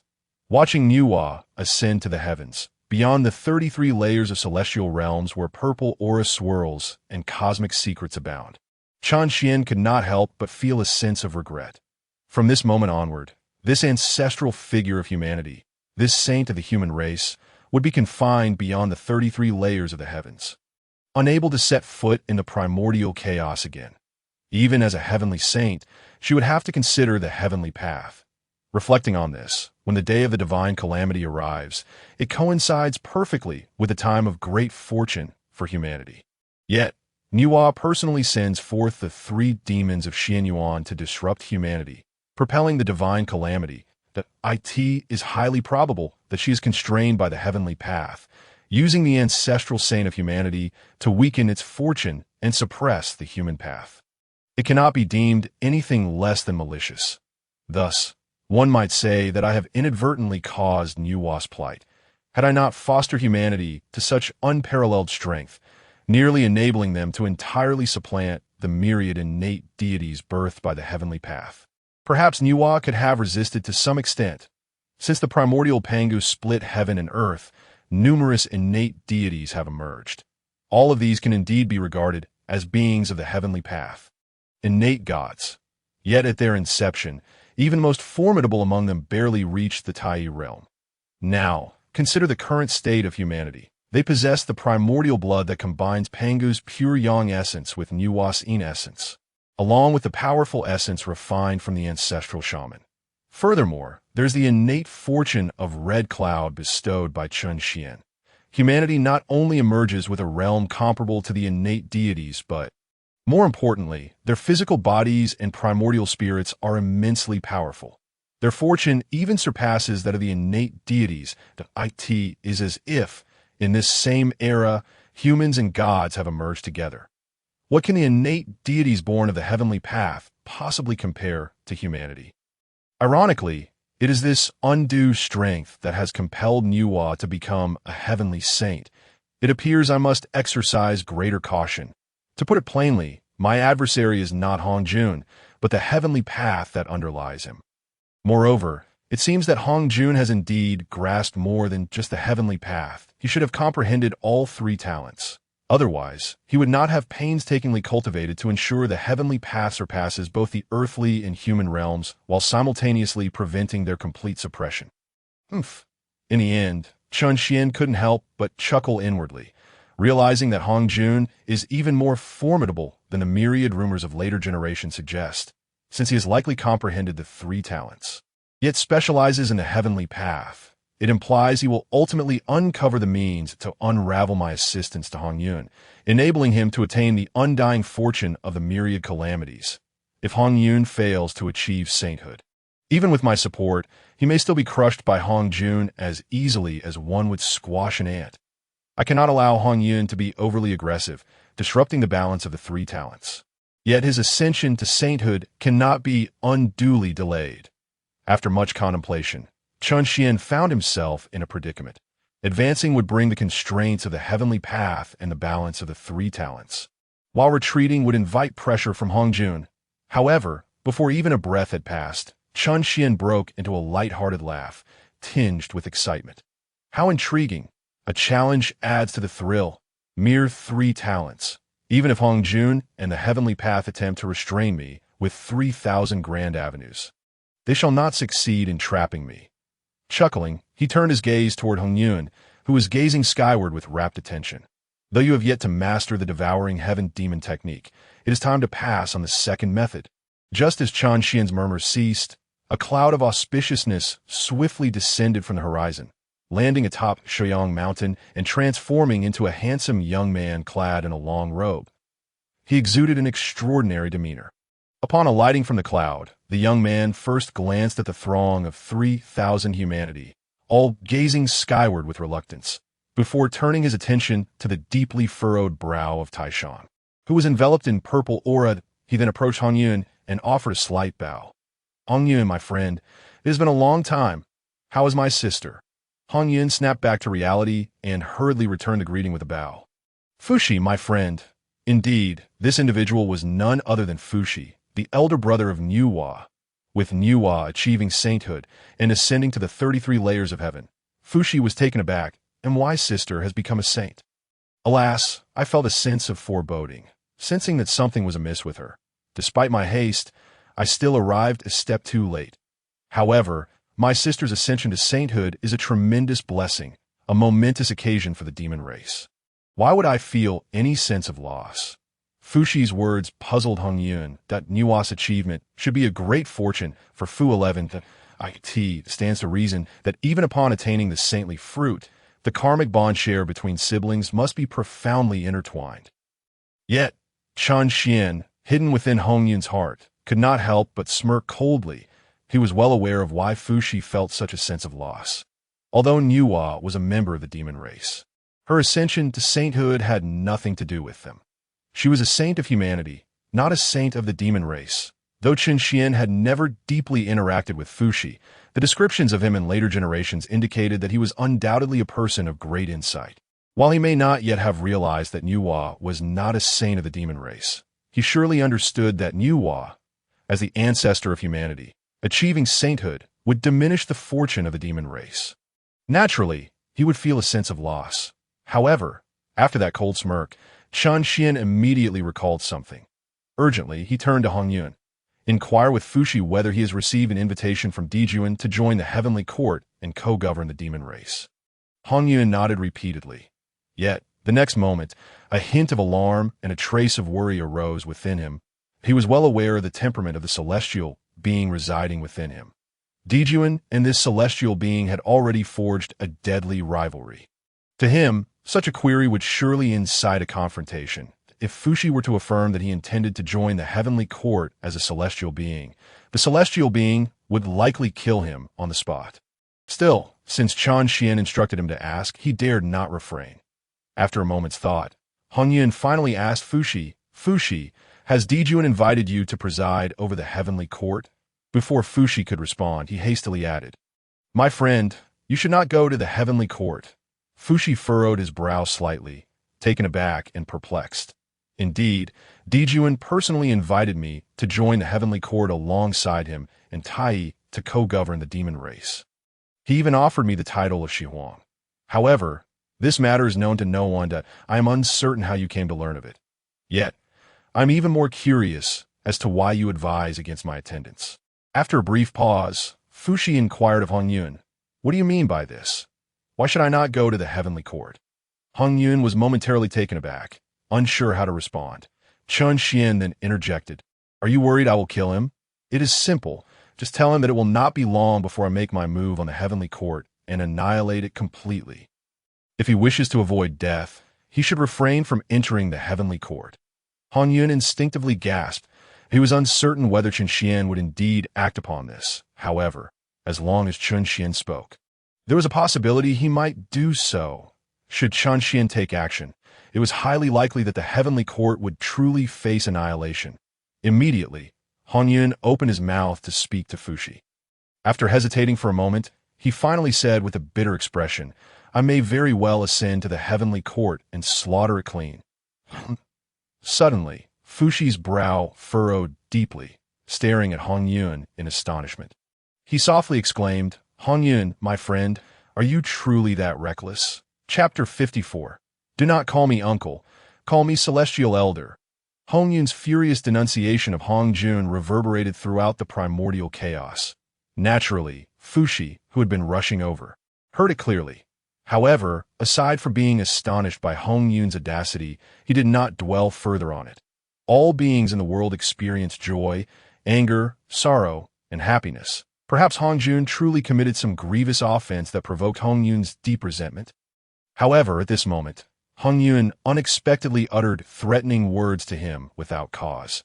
This only served to convince Fushi that Hongyun was not only arrogant, but had reached the pinnacle of arrogance in an instant. Fushi slowly furrowed his brow, gazing at Hongyun with eyes filled with ire. Meanwhile, Hongyun continued to smile awkwardly, knowing full well that the true force capable of annihilating the heavenly court was not himself, but the celestial sovereign residing within him. Yet he found it impossible to convey this to Fushi. If this information were to leak, anyone would merely consider it a manifestation of his inner demons.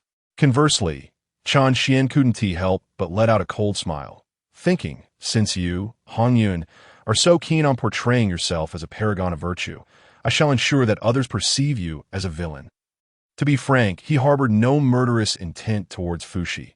His only adversaries were Dijuan and Tai. Yet, Hongyun had a penchant for indiscriminately displaying benevolence. Seizing this opportunity, Chun Xian resolved to impart a lesson to him. At this moment, the atmosphere between Hongyun and Fushi was both awkward and tense. Chun Xian chuckled lightly and turned to Hongyun, suggesting he introduce the human race created by Nuwa to Fushi. Hoping to alleviate the uncomfortable tension, Hongyun promptly flashed Fushi another smile and declared, "Friend Fushi, Nuwa has achieved immense merit through the creation of a human race, attaining the status of a sage. Please observe, this is the human race crafted by Nuwa." With a beaming smile, Hongyun gestured towards the 3,000 innate human beings gazing skyward. Fushi had already noticed them, but had not paid them much heed. Now, upon hearing that this race was created by his own sister, his heart surged with warmth, and he quickly turned to look at the 3,000 human beings. The more he observed, the more astonished he became. The beings of the primordial wilderness all possessed their original forms, and once they reach a certain realm, they could transform into innate Dao bodies. With an innate Dao body, their cultivation speed would be significantly accelerated. Hongjun had mentioned this during his teachings in the Purple Cloud Palace. The innate Dao body was so named because it could harmonize with the Dao, representing the ultimate form sought by countless beings. Now, Fushi had also entered the quasi-saint realm that, in the eyes of beings like him, a single glance could reveal the essence of a being's true form. For instance, in his view, Hongyun was enveloped in crimson clouds, exuding an extraordinary aura, while the introspective Taishan was concealed within purple energy, harboring a hint of profound clarity.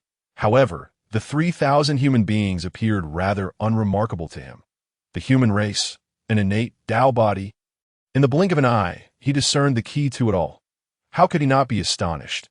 How many innate divine beings had emerged from the primordial chaos, enduring countless years to attain this innate Dao body. Yet these 3,000 human beings were born with it.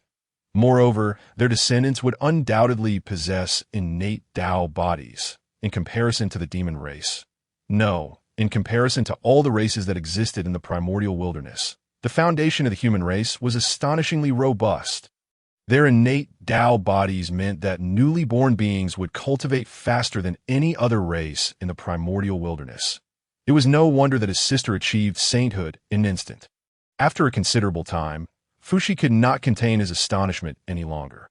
Hongyun smiled at the 3,000 human beings and pointed to Fushi, saying, "Esteemed ones, this is Fushi, your divine mother's biological elder brother. He is, in essence, your uncle." This was a directive given to Hongyun by Chan Xian in secret. Upon hearing this, the 3,000 human beings all displayed expressions of joy. The first among them, the innate human who was created by Nuwa and bestowed with the title of original person, immediately bowed to Fushi, exclaiming, "We pay our respects to our uncle." The 3,000 human beings chorused, "We pay our respects to our uncle." These 3,000 beings not only possessed boundless potential, but also boasted considerable strength. Further enriched by Nuwa's divine blood, at this moment, Fushi could feel it clearly. Hearing the calls of the 3,000 human beings, his heart swelled with joy. However, just as he smiled, Hongyun awkwardly chuckled again, then admonished the 3,000 human beings, "Hey, how can you address Fushi as uncle? Such behavior is most inappropriate. Fushi is destined to become a prominent figure among the celestial generals of the heavenly court, a celestial being under the protection of the heavenly Dao. Yet you are mere humans. The distance between mortals and immortals is vast. You must not refer to him as uncle. You ought to address him with respect, calling him a mortal elder instead." The 3,000 human beings, endowed with the innate blessings granted by Hongyun, had also been personally designated by Nuwa to revere Hongyun as a deity. The bond between the human race and Hongyun appeared considerably stronger than their connection to Fuxi. Upon hearing Hongyun's words, the expressions of the 3,000 human beings changed dramatically. The original person bowed his head even lower to Fuxi, saying, "We have been presumptuous. We beseech the immortal elder for forgiveness. We beseech the immortal elder for forgiveness." The remaining members of the race bowed their heads in unison. This. Fuxi's expression shifted once more, gazing at the 3,000 beings before him with a look of helplessness. From a bloodline perspective, these 3,000 human beings possessed Nuwa's divine blood and were undoubtedly connected to Fuxi by blood. Even if he were to acknowledge them as his offspring, he would not bat an eye. Yet now, Hongyun's words had distanced these 3,000 beings from him, but he could see that, at this moment, the only sentiment reflected in the eyes of the 3,000 human beings towards him was respect, devoid of any familial affection. Naturally, he could not scold these 3,000 beings, for they were, after all, Nuwa's progeny. Thus he could only turn to Hongyun, furrowing his brow in displeasure. "Old Ancestor Hongyun, what do you mean by this? They were created by Nuwa, and it is not inappropriate for them to call me uncle." Noticing Fuxi's altered demeanor, Hongyun again offered him an awkward smile. "Friend Fuxi, do not be hasty. I do this for your own good. To spare you from future difficulties for me."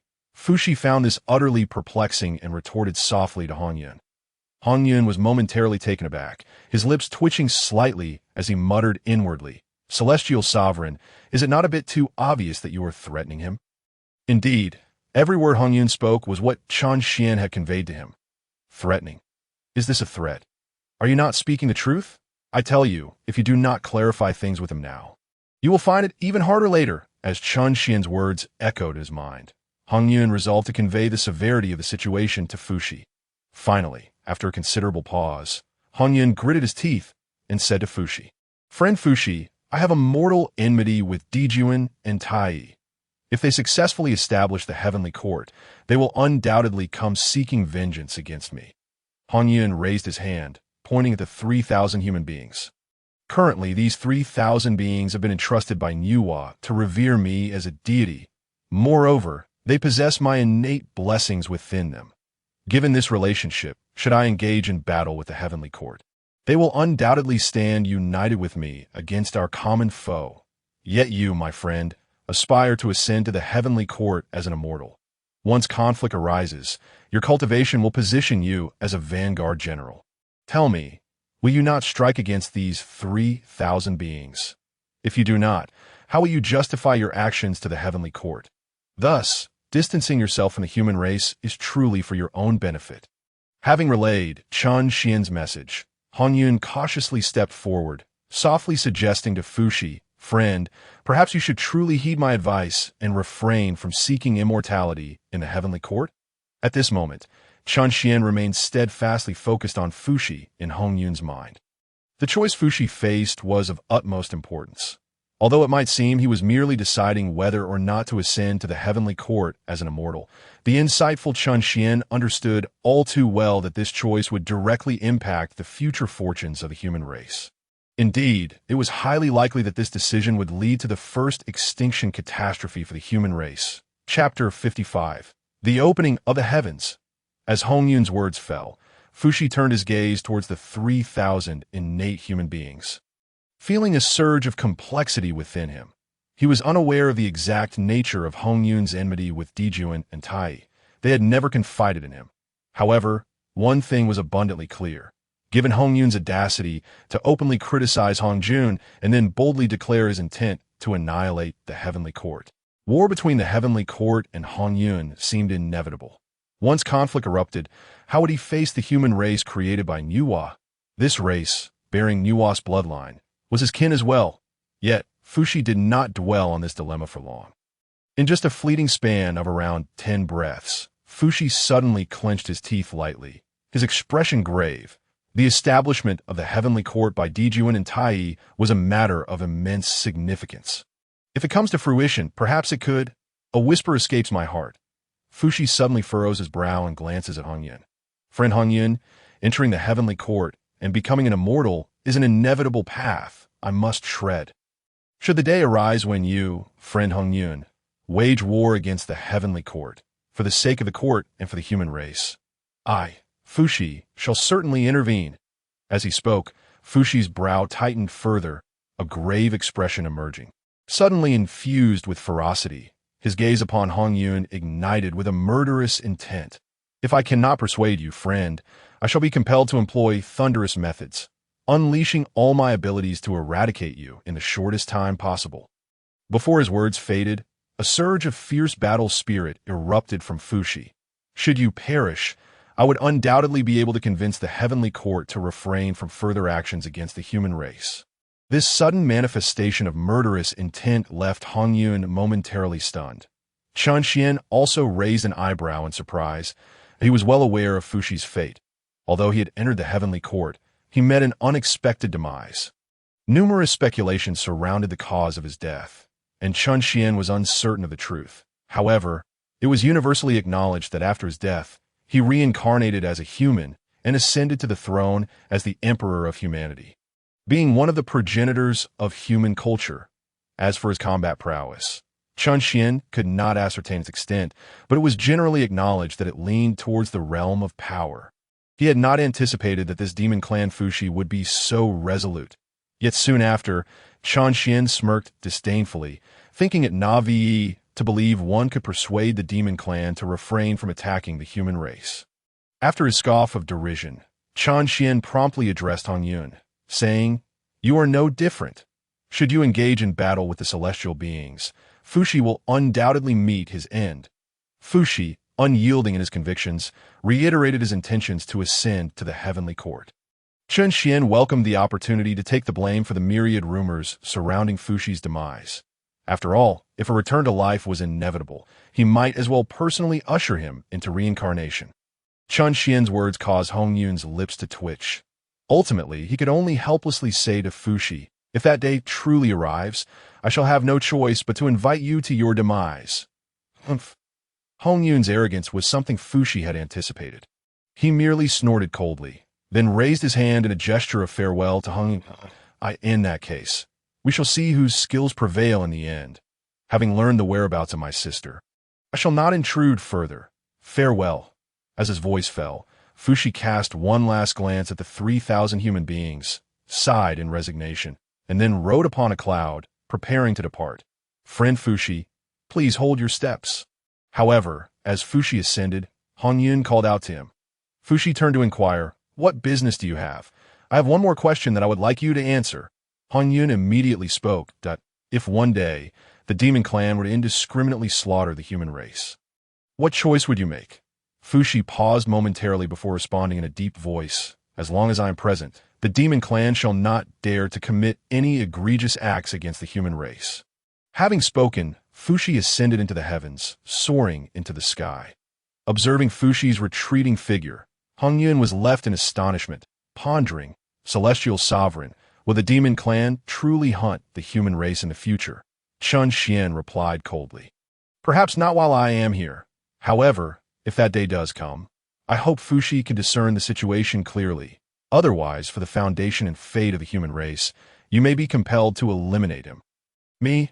Hongyun's heart sank in shock. Fushi was the elder brother of Sage, that if it were to truly slay Fushi, the consequences would be immense. Moreover, would Nuwa allow Fushi to perish? Sensing Hongyun's growing unease, Qian mocked him with a cold smirk. "Now you realize the need to worry for yourself?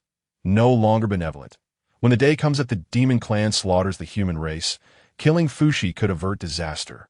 Yet you are concerned about the repercussions for yourself and hesitate to act. Will you merely watch as the people you regard as deities face utter calamity? Oh, Hongyun, your kindness is nothing but a guise." His words sent a chill of sweat cascading down Hongyun's back. Qian, however, paid him no further heed and instead stated, "Let us observe how the Grand Supreme handles the situation." Hongyun promptly turned to look at the Grand Supreme. At that moment, the Grand Supreme remained with his brow furrowed, his expression solemn. Surrounding him, purple energy surged, and the yin-yang taiji fish formed from the purple energy spun rapidly. Oddly enough, Hongyun did not directly guide the Grand Supreme on the path to becoming a sage. Witnessing this scene, Qian muttered softly to himself. Yet soon, he found clarity in his thoughts. It seemed that Hongyun also wished for the Grand Supreme to attain enlightenment on his own path to sagehood.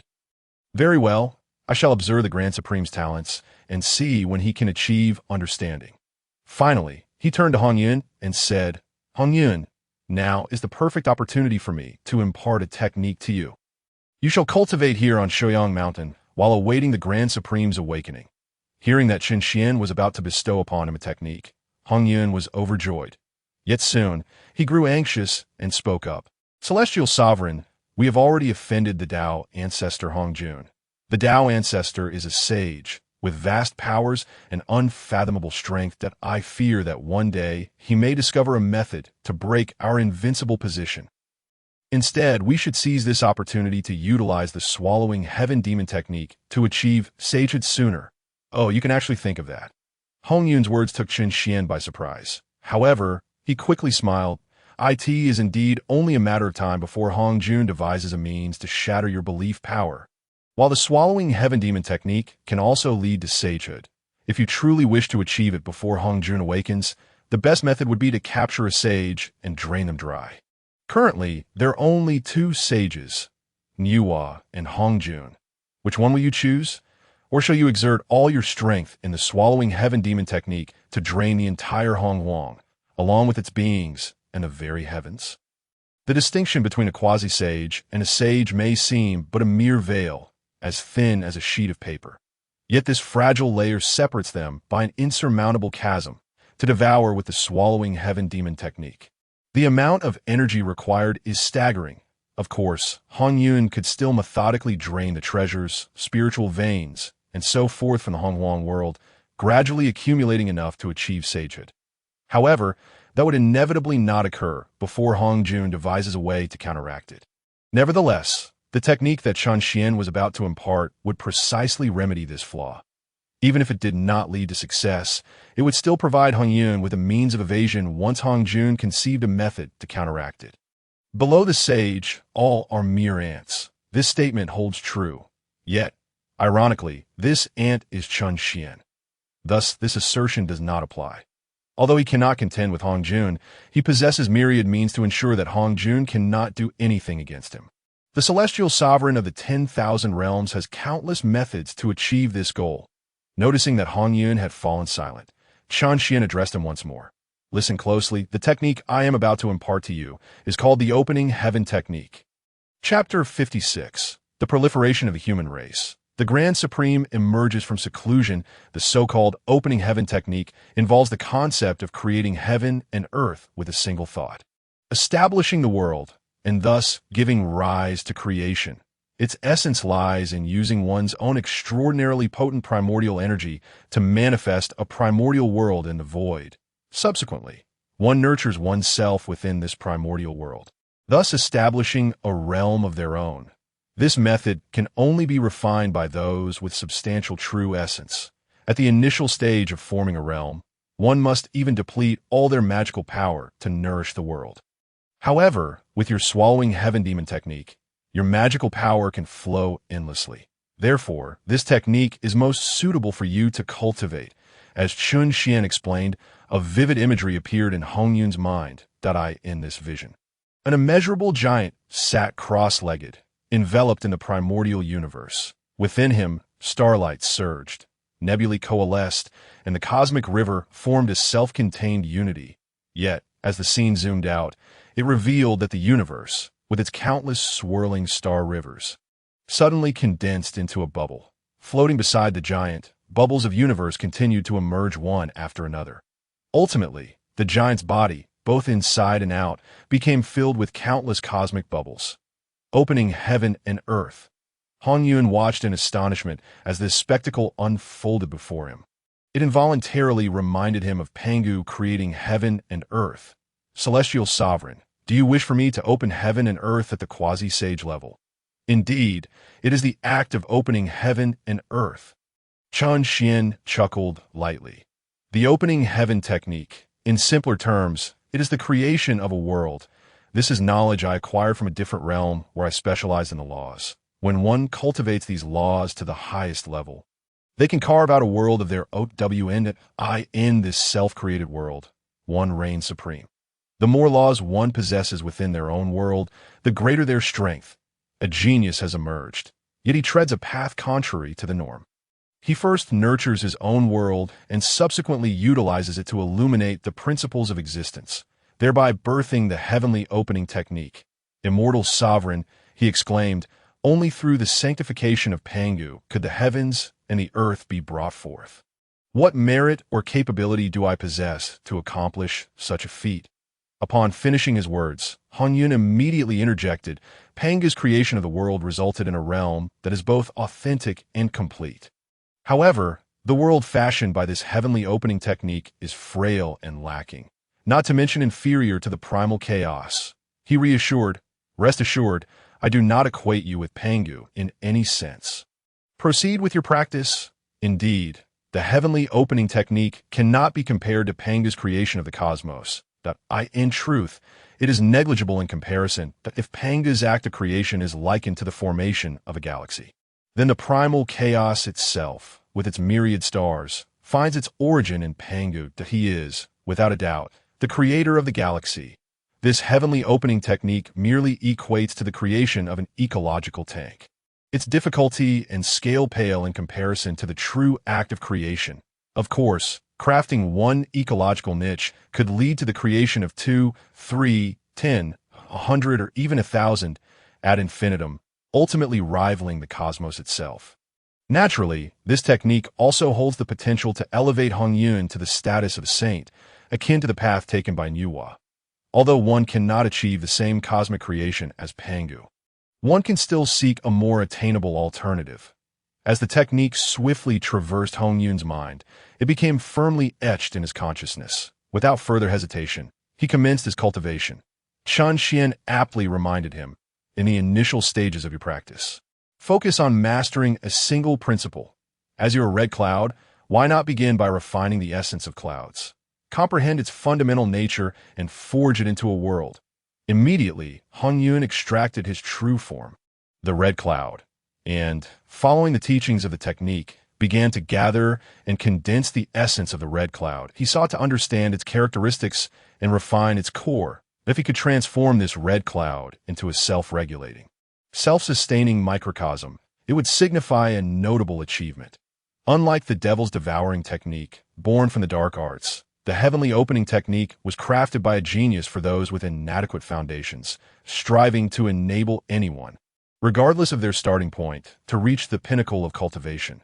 Thus, this technique emphasizes a steady and methodical approach. Under normal circumstances, after a period of practice, one would need to replenish their true energy and magical power, akin to most orthodox cultivation methods that rely on the passage of time. However, Hongyun possesses the devil's devouring technique, alleviating any concerns regarding energy and power. Yet despite this advantage, Hongyun's progress remained sluggish. This ultimately led Chen Xian to witness the most renowned saying of the primal chaos. In cultivation, time is irrelevant. Years swiftly passed, 10, then 100. Unbeknownst to them, thousands of years elapsed out on Xuan Mountain. The Supreme One attained enlightenment, with primordial purple energy enveloping the entire mountain peak. Meanwhile, thousands of miles away, Hongyun gathered the essence of the red cloud in his palm, resembling a radiant red gemstone. Surrounding him, crimson mist swirled, dancing in harmony with a red orb in his hand, akin to a river of crimson stars. Throughout these thousands of years, the 3,000 human tribes, birthed by Nuwa, had emerged from Xuan Mountain, beginning to make their mark in the primal chaos. Some with limited strength remained on the mountain, either cultivating or expanding their branches. Chen Xian, without the means to cultivate, spent these millennia accompanying Hongyun into the chaos, absorbing and refining its essence with the devil's devouring technique, replenishing the power for the heavenly opening technique while observing the human tribes on Xuan Mountain. There was one peculiar phenomenon that Chen Xian could not comprehend, whether it was the natural order of humanity or a consequence of his interference in their creation. The postnatal humans, despite their extraordinary potential, were surprisingly frail. Regardless of how powerful they could become, newborns were all remarkably weak, mere mortals with a lifespan of a century. In contrast, within the primal chaos, whether among the demon clan or other races, even the weakest newborn surpassed mere mortals, with lifespans often exceeding 1,000 years. The human race possessed immense potential and wisdom, yet their reproductive system remained the most fragile. Perhaps this is what is meant by the celestial order, balancing surplus with deficiency. Moreover, there was another aspect of humanity that left Xuan both amused and perplexed. Humans possessed an innate Tao physique, rendering them exceptionally intelligent, equally as clever as those in later generations. However, this intelligence often brought forth a flaw. The postnatal humans, like their descendants, tended to overthink. While other races had newborns whose sole desire was to grow stronger, human infants, upon maturation, developed various aspirations and desires. Consequently, in this era that should have been one of austere cultivation, the humans on Xuan Mountain began to gravitate towards urban and national civilization. Fortunately, the human race's history was still relatively brief, only spanning a few thousand years, and this development remained a trend yet to solidify. Another factor hindering the postnatal cultivation of humans was the 3,000 innate beings who possessed natural aptitude for spells. However, unlike the divine beings of the primal chaos, they lacked knowledge of the path of cultivation. They could practice, but it was merely instinctual. Countless innate divine beings, even before Hongyuan's teachings, were unaware of the realms of cultivation. Now, the hope that these 3,000 innate beings could teach their descendants the ways of cultivation seemed bleak. Finally, when Hongyun returned from another venture into the chaos, gazing upon the sorrowful cries emanating from settlement on Xuan Mountain, his compassionate heart could no longer remain dormant. Immortal sovereign, the postnatal humans possess the strongest innate talents in the primal chaos. Yet they remain ignorant of cultivation. Even though the spiritual energy on Xuan Mountain is abundant, allowing ordinary individuals to consume spiritual herbs and drink celestial elixirs to live for hundreds or even thousands of years. Ultimately, without entering the great Tao, they cannot escape death. Perhaps I should pause my own cultivation and teach them the path to liberation. Observing the tribe, where a group of postnatal humans surrounded an elderly man. Weeping profusely, Xuan gritted his teeth at this juncture. Reincarnation had yet to be established. When beings died, they simply dissipated into nothingness. The humans fared slightly better, as the Chongtong seal suppressed their essence, allowing them to transform into a wisp of spiritual energy upon death and return to the seal. Yet, in essence, it was no different from dying. However, the task of teaching humanity the ways of cultivation should not fall upon Hongyun. He had already become a thorn in Hongyuan's side, with the heavenly opening technique still incomplete. Should he overstep and instruct others in cultivation, it would undoubtedly provoke Hongyuan's wrath. This would be a far cry from the previous incident where he merely seized the merits from Yuhua. This would entirely disrupt Hongyuan's plans, and he would undoubtedly spare no effort to eliminate Hongyun, rather than merely testing him with a few blows. Yet, watching his kin perish without cause stirred a sense of injustice within Xuan. Despite his long-standing indifference towards life and death, unable to suppress his feelings, he cast his gaze towards the distant, mist-shrouded mountain peak. His teeth clenched as he exclaimed, "This Supreme One has lingered in enlightenment for thousands of years." Such inefficacy is infuriating. At that moment, as Xuan's frustration erupted, the Supreme One suddenly opened his eyes amidst the swirling purple energy. The atmospheric purple haze surged tumultuously, swiftly spreading from Xuan Mountain throughout the primal chaos. I have attained enlightenment. Chapter 57. The Teachings of Humanity. A millennium of enlightenment. Though the Supreme One has yet to step beyond the peaks of Xuan Mountain, he has, in truth, traversed the vast void. Witnessing the myriad realms of the primordial chaos, with but a single thought, the Supreme One has roamed every nook and cranny of the boundless expanse, from the celestial vault above to the unfathomable depths of the blood sea below.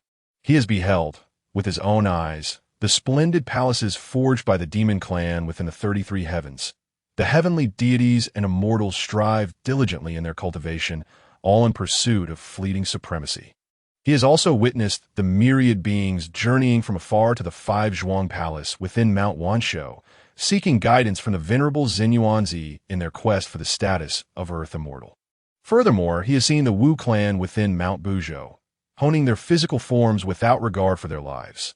Even the denizens of the Blood Sea have come to his attention as the ancient ancestor of the River of Souls. Inspired by Nuwa's creation of humanity, emulated her by crafting the Shura clan from the malevolent energies of the Blood Sea. The Shura thrive on conflict and slaughter, battling day and night.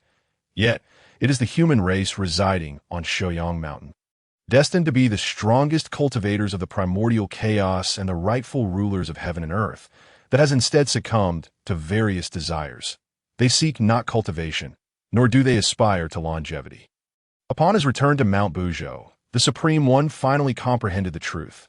Indeed, when one thought is understood, 100 thoughts become clear. The Supreme One has attained enlightenment at last.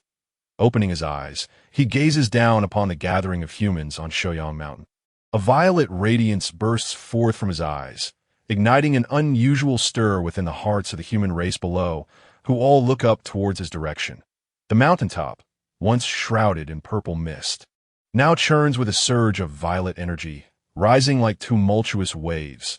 The innate humans remaining on Shoyang Mountain ascend into the air, channeling their true chi as if facing a formidable foe. Even those innate humans journeying beyond the mountain feel a sudden surge of emotion, involuntarily turning their gaze back towards Shoyang Mountain. Subsequently, they all fervently activate their most potent escape techniques, racing towards the mountain with fervor.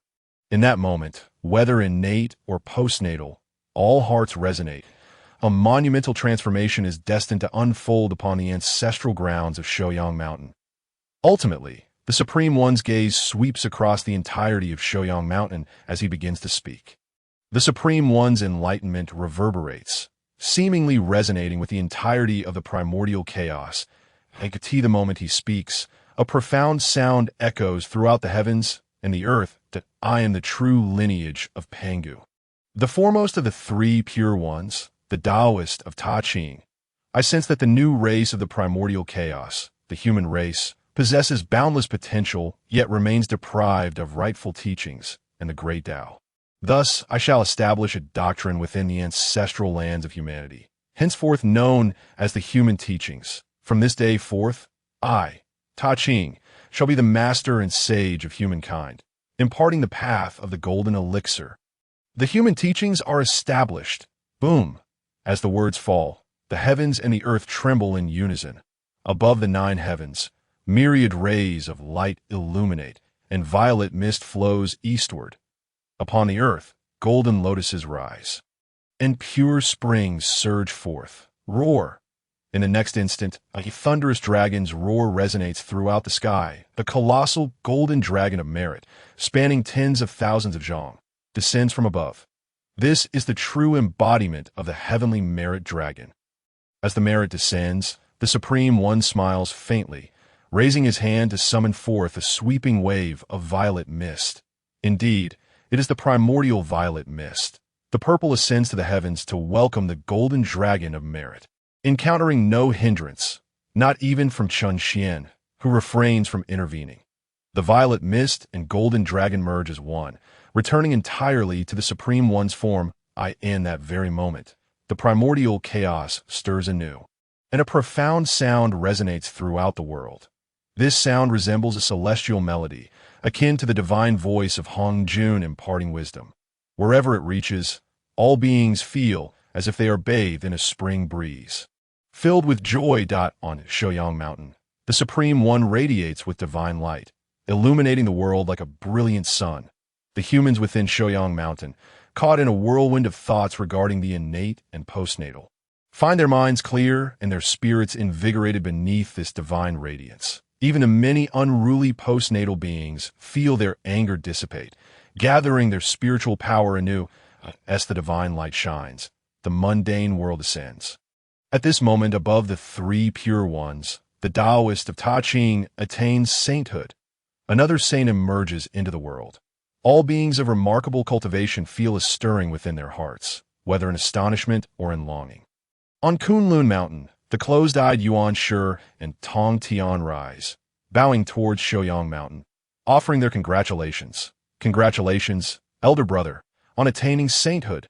Outside the chaos, within the tightly shut gates of the Purple Cloud Palace, Hongjun smirks knowingly. The Supreme One, drawing upon the fortunes of humanity, has indeed achieved the celestial great Tao. Just as I anticipated, from this point onward, heaven shall serve as the teacher to humanity, guiding them as their sovereign. Heaven and humanity have now been distinctly separated in their hierarchies. In another corner of chaos, the Nuwa Palace stands established, aware of the Supreme One's rise to sainthood and the establishment of the human teachings.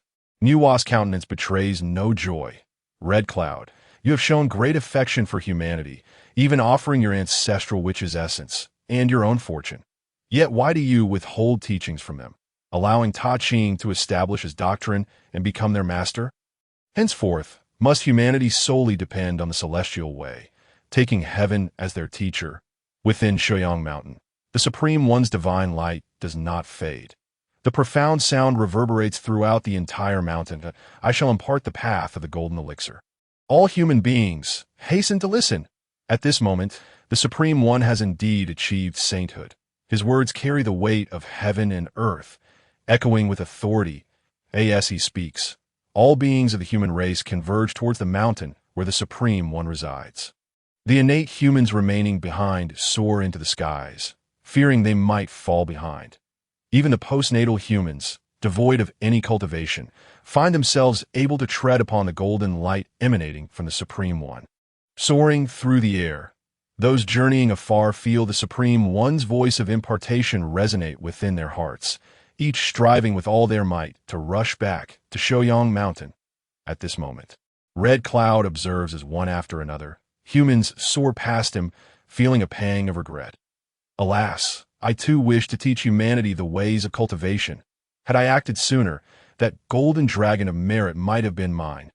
Such a powerful golden dragon of merit would surely elevate my cultivation. Red Cloud laments inwardly. However, Chen Xian feels no such regret. On the contrary, his spirits soar, even tinged with excitement. At last, the moment has come. My patience over these millennia has not been in vain. With a secret chuckle, Chen Xian turns to Red Cloud and says, establishing the teachings of human cultivation is a necessary move for Hongjun. Want to snatch it? Not a chance. Unless I personally descend in flesh, Hongjun will employ every means to exclude us. Hearing this, Red Cloud is slightly taken aback, but cannot help but sigh in regret.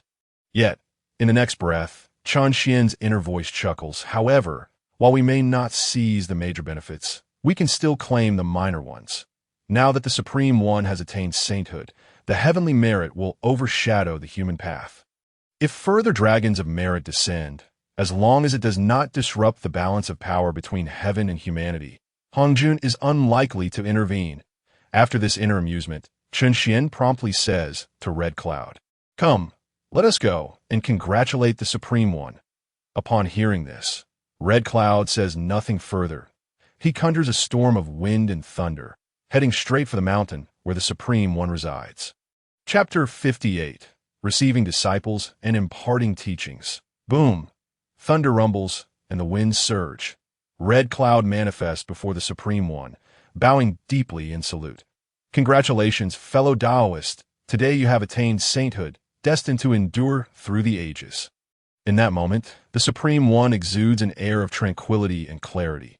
Prior to this enlightenment, he held some disdain for Red Cloud, perhaps even a hint of condescension.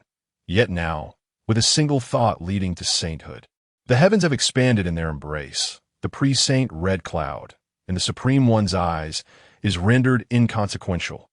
Thus, he finds no reason to harbor disdain or engage in petty grievances. Upon receiving Red Cloud's congratulations, the Supreme One merely responds with a calm acknowledgement. Fellow Daoist, you are too kind. Then he gestures towards the multitude of humans gathered around him, addressing Red Cloud. Fellow Daoist, I wish to impart the path of the golden elixir to humanity, a method to transcend to immortality and sainthood. It is also the teaching imparted by the Dao Ancestor in the Purple Cloud Palace. Would you be interested in listening? The words of the Supreme One indeed brought joy to Hongyun. Although he had already heard of the teachings the Supreme One intended to impart, it was undeniable that the Supreme One had attained sainthood. When a sage conveys the Tao, even though he has reached the threshold of quasi-sainthood, there may still be much to gain from listening. However, just as Hongyun was reveling in his delight, Chun Xian's cold laughter echoed in his heart. Hongyun's Tao is merely a minor path. What is there to listen to? Hearing Chun Xian's words, Hongyun could only smile wryly. He inwardly communicated with Chun Xian. Indeed, the immortal sovereign has the right to look down upon the Tao Ancestor. Yet, I lack such qualification. Upon hearing Hongyun's sudden exclamation, Chun Xian was momentarily taken aback. The next moment, he scoffed lightly. Hongyun, why do you lament? This is something I want you to convey to the Supreme One. Instantly, Hongyun was taken aback, yet Chun Xian paid him no mind and continued. The matters ahead are not only related to how much your cultivation can improve, but also whether the human race can find a breakthrough within the heavenly Tao. Therefore, make that statement as audacious as possible. This, Hongyun was utterly stunned that it was true that Chun Xian could impart the supreme Tao to him. But even so, he was confident that he had no right to question Hongyun's Tao or the Supreme One's teachings. To utter such arrogance was even more difficult. Yet, hearing that this pertained to the future of the human race, Hongyun found himself unable to refuse. After a moment of hesitation, he ultimately smiled at the Supreme One. His smile was rather awkward. However, just as this smile graced his face, the Supreme One's brow furrowed deeply, and his previously tranquil heart suddenly rippled with a hint of disturbance. He had seen this smile from Hongyun many times, and understood that although it appeared awkward, it was merely a facade to conceal his inner arrogance. He surmised that Hongyun was about to utter something audacious. Without waiting for Hongyun to speak, the Supreme One admonished him. Hongyun, do you have some rebellious and audacious words to share? You rebuke the Tao Ancestor, who, out of compassion for the living, refrains from engaging with you. But I am not the Ancestor. Should you truly provoke me, even if I must drag you into the chaos, I will still strike you down. Indeed, although he was in seclusion, a trace of his divine sense wandered through the primordial chaos, and he had heard Hongyun's furious denunciation of Hongjun. Fellow Daoist, you misunderstand. Hongyun quickly smiled at the Supreme One and hastily added, I merely believe that the Tao imparted by the Ancestor may not be suitable for the human race to hear. Why not allow me to represent my fellow Daoists and lay a foundation for the human race first? After some contemplation, Hongyun felt that since Chun Xian had already dismissed the Tao imparted by Hongjun, it implied that he wished to share his own teachings. That be why expressing this to the Supreme One. He could convey Chun Xian's intent without causing displeasure. Naturally, this statement provoked Chun Xian's ire. You think yourself clever. However, Chun Xian then sneered. Though you have altered your words, I am eager to see how you will amend them next. As for the Supreme One, upon hearing Hongyun's words, he immediately turned his gaze toward the gathered human race. Among those present, several possessed the realm of Tai, while the weakest among them had achieved golden immortal cultivation. These individuals could certainly comprehend the Tao he intended to impart. Yet among the postnatal human race, nearly 90% were exceedingly weak, possessing only the innate Tao body, but lacking innate cultivation that if he were to impart the Tao himself, they might not truly understand. Having someone else convey the teachings might indeed be a wise approach. However, if this suggestion had come from another, he would have readily agreed. Yet, the one proposing it was Hongyun. He had scorned Hongjun and deliberately provoked his murderous intent, repeatedly speaking rebelliously. During his discussions with Fushi, he had displayed even more cunning. No matter how the Supreme One viewed Hongyun, he felt that he was deeply scheming. The reason he had gained a reputation for kindness in the primordial chaos was likely due to his weakness in strength. Now that he had grown powerful, he no longer needed to feign humility. Thus, the Supreme One regarded Hongyun's suggestion to have him convey the Tao as a potential scheme. This individual, Hongyun, was quite cunning that if he allowed him to impart the teachings, complications would undoubtedly arise. Nevertheless, his method was indeed a good one. Without responding to Hongyun, the Supreme One pondered as he turned to the gathering of the human race. In but a blink, the Supreme One's thoughts crystallized, and he instantly grasped the essence of the matter. He surveyed all the human race present and smiled. The Tao I impart is profound. Yet, the vast majority of you have not attained the heavenly secrets and have not comprehended its principles. If I were to speak directly, you might find it difficult to understand. Therefore, I wish to select one person from among you to enter my mountain gate and become my chief disciple. I will diligently impart the Tao, which my chief disciple will then convey to all of you. As soon as these words were spoken, although the gathered human race felt anxious, they dared not voice their thoughts. After all, before them stood a sage, who would have the audacity to speak. As for Hongyun, he was momentarily taken aback. Immortal sovereign, he felt that this might ruin Chen Xian's good intentions. Chen Xian was also surprised. Yet, after his initial astonishment, he smiled in appreciation. Oh, the Supreme One is quite clever. It seems he has discerned our plans, thus turning the tables. However, this would not pose any difficulty for me.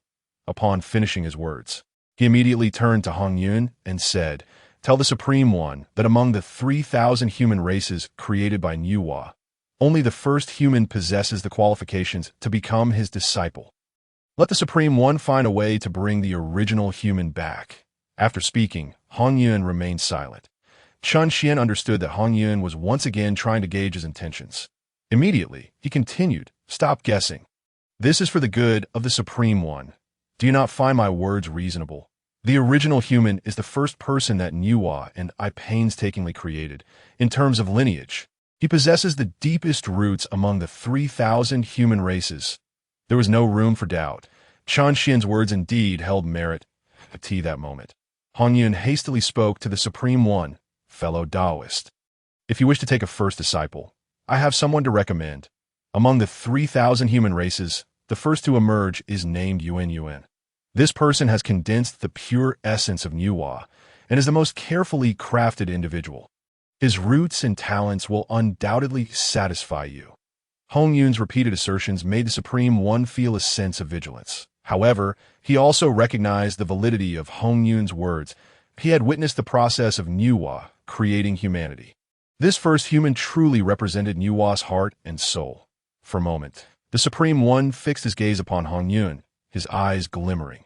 After a considerable pause, he inwardly mused, "Well, even if your mind is deep and your schemes are profound, I shall see what means you employ to thwart my endeavors once I summon this first human back. Now that I have attained sainthood, I have no reason to fear your schemes." Chapter 59. Seizing the disciple, what you say, fellow Daoist, is indeed reasonable. In that case, I shall take this first human as my disciple. After some contemplation, the Supreme One offered Hongyun a slight smile. He then turned to the gathering human race and asked, "Where is Yuan?" A primordial human stepped forward, bowing respectfully to the Supreme One as he replied, "My elder brother departed from Shuang Mountain a millennium ago to explore the primordial chaos and has yet to return. I sense that he likely knows of the Supreme One's intention to impart the Tao to our race and is on his way back, though it may take some time." Upon hearing this, the Supreme One smiled faintly. "There is no need to wait any longer. Let us see the means of this humble Daoist." With a wave of his hand, a scroll ascended into the sky. Soaring through the clouds, the painting depicted the geography of mountains and rivers, resembling the earthly map held by Zhunti. However, while the earthly map clearly delineated the veins of mountains and rivers, teeming with exotic beasts and creatures, this image appeared more like a reflection of the primordial world. It encompassed mountains and rivers, even including the celestial bodies of the surrounding stars. Is this the diagram of heaven and earth? Within Hongyun's primordial spirit, Chen Xian, upon seeing this cosmic image, curiously inquired. However, he could almost confirm it. Thus, before Hongyun could speak, he couldn't help but exclaim in admiration. People say the primordial world is not much different from this. However, it must be said that the innate spiritual treasures born from the primordial world are indeed remarkable. Even in the outside world, they would be considered top tier. Subsequently, he turned to Hongyun and smiled, saying, "Hongyun, I believe it is time for you to devour the primordial treasures using the celestial devouring technique, just as we calculated initially. This way you will not only enhance your cultivation, but also acquire formidable divine powers. Spending thousands of years merely consuming chaotic energy is an utter waste. As the universe diagram unfolded, it swelled majestically with the wind. Moreover, with the Supreme One having attained the status of a saint and wielding his authority, this universe diagram appeared to encompass every corner of the primordial realm, encompassing all, merging heaven and earth. Hongyun gazed enviously at the spectacle. Upon hearing Chunxian's words, he instinctively nodded. Yet he soon wore a look of astonishment. Xuan, you cannot possibly mean... Before Hongyun could finish his thought, Chunxian chuckled. What are you thinking? Even if I were to allow you to snatch this Taiji diagram, you would surely be unable to seize it. Hongyun exhaled deeply. The Supreme One had become a saint, and there was no significant enmity between them. If Chunxian were to let him take it, he would find it difficult to refuse the face of the matter. Just as Hongyun felt a sense of relief, Chunxian chuckled again that it's already too late to snatch the treasures of the three pure ones. However, soon you will have the opportunity to seize others' treasures. The human race has been established, and the war of the witch and demon will soon unfold. Furthermore, due to my deliberate guidance, Dijun and the witch clan have already developed enmity. The war of the witch and demon is bound to commence ahead of schedule. Once the conflict begins, the possibilities for Hongyun will multiply, and the treasures he can seize will be countless, from the Chaos Bell to the River Map and the Luo Book, not to mention the 10 great demon leaders and the 2 from the Dark Moon. The Witch Clan has little need for treasures. As long as Hongyun can harden his resolve, I have ways to ensure he gathers all the treasures of the demon court into his possession. Naturally, upon hearing this, Hongyun's expression stiffened. Chunxian could clearly sense his internal resistance. Immediately, he sneered inwardly, vowing to himself, when the time comes, I shall have you consume some of the demon race's flesh and blood, fully darkening your saintly demeanor. Simultaneously, he consoled Hongyun. What is there to panic about? No one is truly asking you to seize it. Besides, there are plenty of valuable items scattered throughout this primordial world. These are all unclaimed treasures. Surely, you won't be too proud to take them. Treasures as formidable as the celestial measuring ruler and the chaos pearl are still hidden in obscure corners, should Hongyun manage to acquire them. His strength would undoubtedly advance significantly. Moreover, it seems these two treasures align perfectly with the opening heaven technique he is currently practicing. Once the foundation of the human race is firmly established and no longer entirely subject to the heavenly Tao, it will be possible to seek out these two treasures, preferably before the calamity of the witch and demon. Discovering these two items would enable Hongyun to refine his first miniature world. At that point, he could face the calamity of the witch and demon with ease. With a stroke of luck, he might even turn the tide and no longer need to tread so cautiously. Lost in thought, Chunxian could not help but let out a soft chuckle. Boom! At that moment, a resonating hum echoed through the heavens and earth. A majestic aura, seemingly capable of encompassing everything, descended from the sky. Chunxian regained his composure and, through Hongyun's eyes, looked up. He beheld the universe diagram, now fully covering the primordial realm, conjured by the already ascended prince. Above in the sky, a complete reflection of the primordial realm materialized. The Supreme One had risen into the air, standing beneath the universe diagram. That a grand voice suddenly resounded.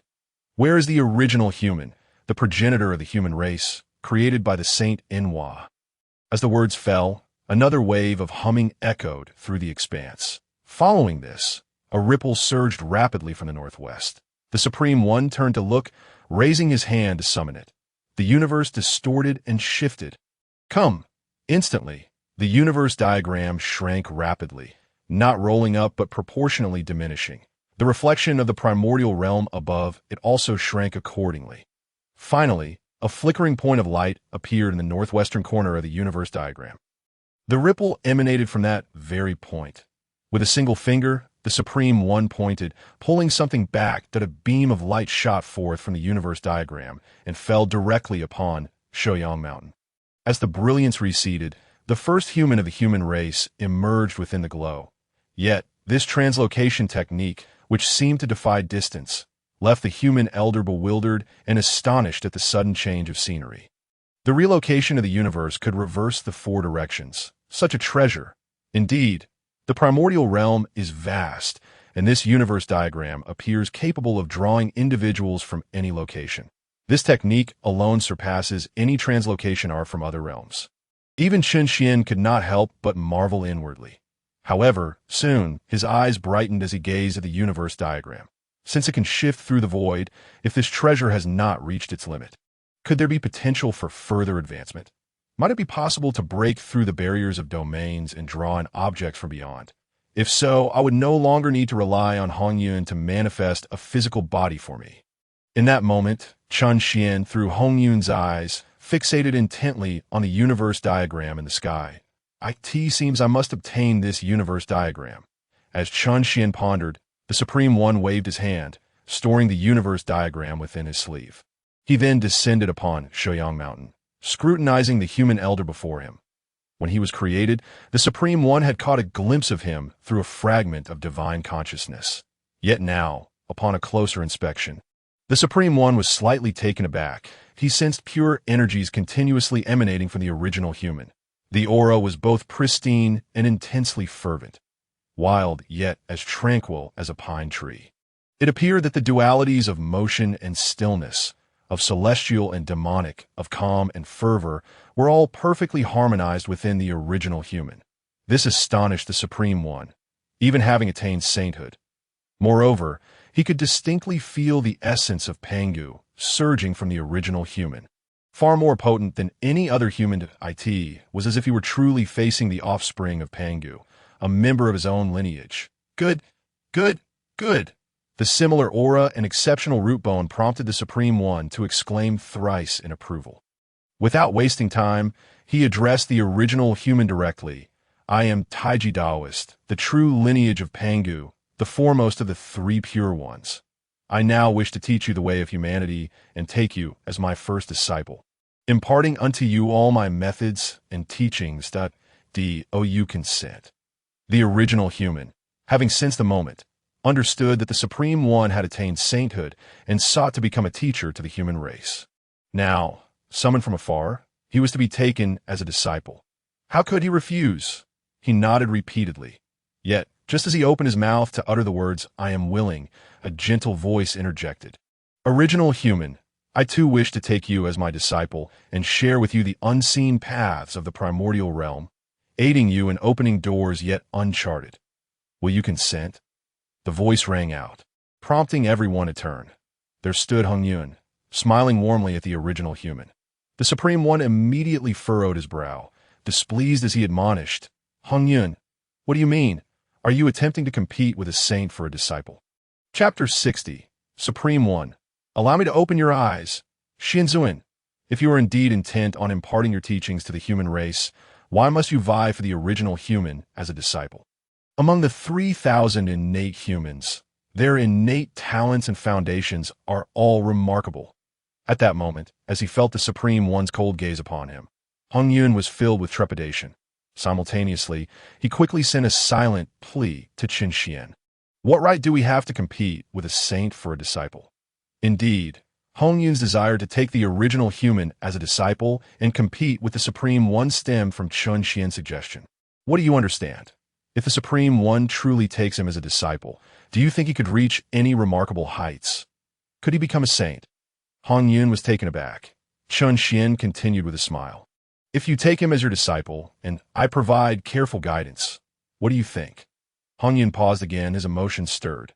Yes, that if the original human truly becomes the Supreme One's first disciple, his future would undoubtedly be limitless. But even if his potential is boundless, there seems to be an endpoint. Even the Dao Ancestor has openly stated that with the 7 streams of primordial purple qi, only 7 can attain sainthood. Could one become a saint by being the disciple of the Supreme One? But if I truly take him under my wing and with the guidance of the celestial being within me, could he not attain sainthood? Even if I only impart to him the celestial devouring technique, could he not become a saint? Being a disciple of the Supreme One is indeed commendable. Yet if I could truly take him as my disciple, it seems that would be equally advantageous, does it not?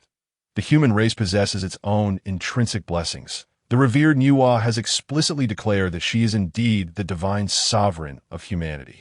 It is only natural that the human race feels a closer affinity to herself. Thus, The responsibility of accepting disciples should rightfully fall upon her. Unbeknownst to her, Hongyun's resolve had solidified. He even turned to Li Xian and inquired, "Immortal sovereign, since you have long harbored this intention, why have you not taken on disciples to impart your teachings sooner? If that had been the case, countless human lives would not have been lost over the millennia." Despite being nurtured by the celestial essence of the Buzhou mountain for thousands of years, many still succumbed to the passage of time. Yet Qin Xian merely spoke calmly, in the postnatal human race. Even without cultivation in this mountain, one can live for several centuries. Given such a span, if one were to genuinely seek the path and inquire of the innate human race, even without orthodox teachings, simply through inner refinement and consuming the spiritual fruits and elixirs of this mountain, one could attain longevity. Yet there's still those who perish. Why is that? Because each person has their own aspirations. They are born into the human realm, and the essence of humanity is life. What is life? It is the will to exist. The human race is inherently distinct from the myriad tribes of the primordial chaos. Some seek the path, while others pursue mere existence. Such is the way of things. Upon hearing this, Hongyun was enlightened. Indeed, as Qin Xian had articulated, following the emergence of the 3,000 innate human beings, the postnatal human race was born. Within this latter group, some sought the path, while others chased after different pursuits. Even those who died at the end of their lifespans departed with smiles. Moreover, over these millennia, many wonders had emerged from the hands of the human race on Shouyang Mountain, which even Hongyun found intriguing. There were artifacts and institutions alike. The essence of humanity cherishes life. The path of man is the quest for the meaning of existence. This fundamentally diverges from the heavenly path, and it is no wonder that Nuwa's creation of humanity led to her sanctification. However, while Hongyun experienced this profound realization, Qin Xian cast a sidelong glance at the Taishang, his heart filled with disdain. Regardless of how many words were spoken, it ultimately returned to the Taishang's lack of resolve. The human race was present on Shouyang Mountain, witnessing Nuwa's creation of humanity. Yet it took them thousands of years to comprehend that they should teach humanity. Whether it be the heavenly path or Hongjun, it was already predetermined that the Taishang must teach humanity. Imposing the heavenly path upon the human way, in essence, if Qin Xian had only acted to convey teachings before the Taishang, Hongjun would undoubtedly have exhausted every means to eliminate Hongyun. Before Hongyun had the ability to contend with Hongjun, he could only adapt to the larger circumstances. Though it might sound unappealing, it was effective. Hongyun, my friend, just as Qin Xian and Hongyun were engaged in their internal dialogue, the Taishang's voice resonated forth, laced with a hint of anger. "You remind me, yet the firstborn of humanity is my disciple. Do you truly believe I take your goodwill to heart? It appears you wish to leverage my power to summon this firstborn back to Shouyang Mountain. What a clever scheme you have." The Taishang's cold scoff snapped Hongyun back to reality. Although he had already made up his mind to accept the original human as a disciple, and even intended to take in all the humans on Shouyang Mountain, he quickly replied with a smile in response to the Taishang's inquiry. "Friend, you misunderstand. If I had truly plotted this, why would I not seek out the original human myself? If I were to scatter the Qi Yun across the primordial chaos, I could surely find the original human in no time." However, in the heart of the Taishang, Hongyun had already been deemed a schemer. Long before this, he had suspected that Hongyun's suggestion held ulterior motives. At this moment, the Taishang felt no need to heed Hongyun's defense. He chuckled softly, brushed off the dust from his whisk, and gazed at Hongyun with shining eyes. "Elder Hongyun, your schemes are indeed difficult to fathom. Nevertheless, it matters not. As a sage, why should I fear your competition? Among the myriad tribes of the primordial chaos, who would not consider it an honor to kneel before a sage?" With a confident smile, the Taishang turned his attention to the original human. "Firstborn of humanity, I am a sage, and my teachings reach the heavens. Will you take me as your master, or will you choose to enter the fold of the quasi-saint Hongyun?" The distinction between a sage and a quasi-saint hardly requires deliberation, let alone the fact that the original human only possessed the realm of Tai, even if he were of quasi-saint caliber. He would undoubtedly be eager to pledge himself to a sage to tea that moment. Hongyun grew anxious. Once again, he turned to Qin Xian and implored, immortal sovereign. Even if we wish to compete, we lack the virtue and talent to contend with the sage. Sighing deeply, Hongyun lamented, "Alas, it is indeed my inadequacy that I possess only quasi-saint prowess, which may lead to the misfortune of the human race. What is there to rush?" Chen Xian, however, smiled calmly. "Did you not notice that the original human has yet to make a choice?" Upon hearing this, Hongyun was taken aback. Indeed, it seemed he had not heard the original human speak. He turned to look, only to find the original human frowning slightly, his gaze oscillating between the Taishang and himself. Even the Taishang was taken aback, looking at the hesitant original human with confusion, unable to comprehend his thoughts. "Ha!" Chen Xian chuckled softly, as if he had anticipated this moment. "Did you think I had you mention the desire to pass on an unseen path merely in jest? After all these years, Hongyun, have you not realized the depth of humanity's curiosity towards the unknown? The greatest distinction between humanity and the celestial beings of the primordial chaos lies not in their innate roots or intelligence, but in their capacity for creation, and this curiosity about the unknown is precisely the wellspring of that creativity. Over the course of thousands of years on Shuang Mountain, many who did not seek the path and passed away did so largely due to their curiosity about the unknown. The intriguing artifacts that have emerged on Shuang Mountain over these millennia are all products of exploration driven by curiosity about the unknown. Now, the original human, created by Nuwa, is indeed hesitating between Hongyun and the Taishang due to this very curiosity. Humanity reveres strength. Alas, in all the worlds I have traversed, the strength they admire is not merely brute force. In terms of raw power, we cannot contend with the Taishang, but what can the Taishang compare to us in understanding the path and the law? Naturally, the Taishang has yet to grasp this layer of insight. Over these thousands of years, he has wandered through the void, and the time his consciousness lingered on Shuang Mountain was negligible, though he has witnessed the cycles of human life and death, and the plight of those seeking the path. He has failed to see that the path humanity seeks is not singular. This nascent race is filled with curiosity about all things in the world. Seeing the original human remain silent for so long, the Taishang furrowed his brow and called out sternly, "Firstborn of humanity, what is it that you hesitate about? Do you believe that this sage is inferior to the quasi-saint?" The Taishang's voice held a hint of intimidation, prompting the original human to quickly bow and pay his respects. "Sage, I hope you forgive my rudeness. I have traveled for 1,000 years, and the paths I have witnessed and the laws I have encountered are all of a similar nature. Refining chi to preserve the spirit, refining the spirit to transform the void, and merging the void with the path. Though this path is commendable, as all beings walk it, the endpoint is already in sight." Yet the revered Chen Xian interjected, "However, the divine sovereign Hongyun speaks of an unseen path, that I hope the sage will grant me the opportunity to inquire about this unseen path and its nature." This statement caused the Taishang to furrow his brow. "Original human, you are mistaken. Since a path is already available, why seek another? Moreover, this path belongs to the innate beings, having been enlightened by the venerable Hongjun. It can lead to sanctification and ancestry. It is the rightful path of the primordial chaos, the true law of Pangu. If there truly exists another path, it would be the path of heresy."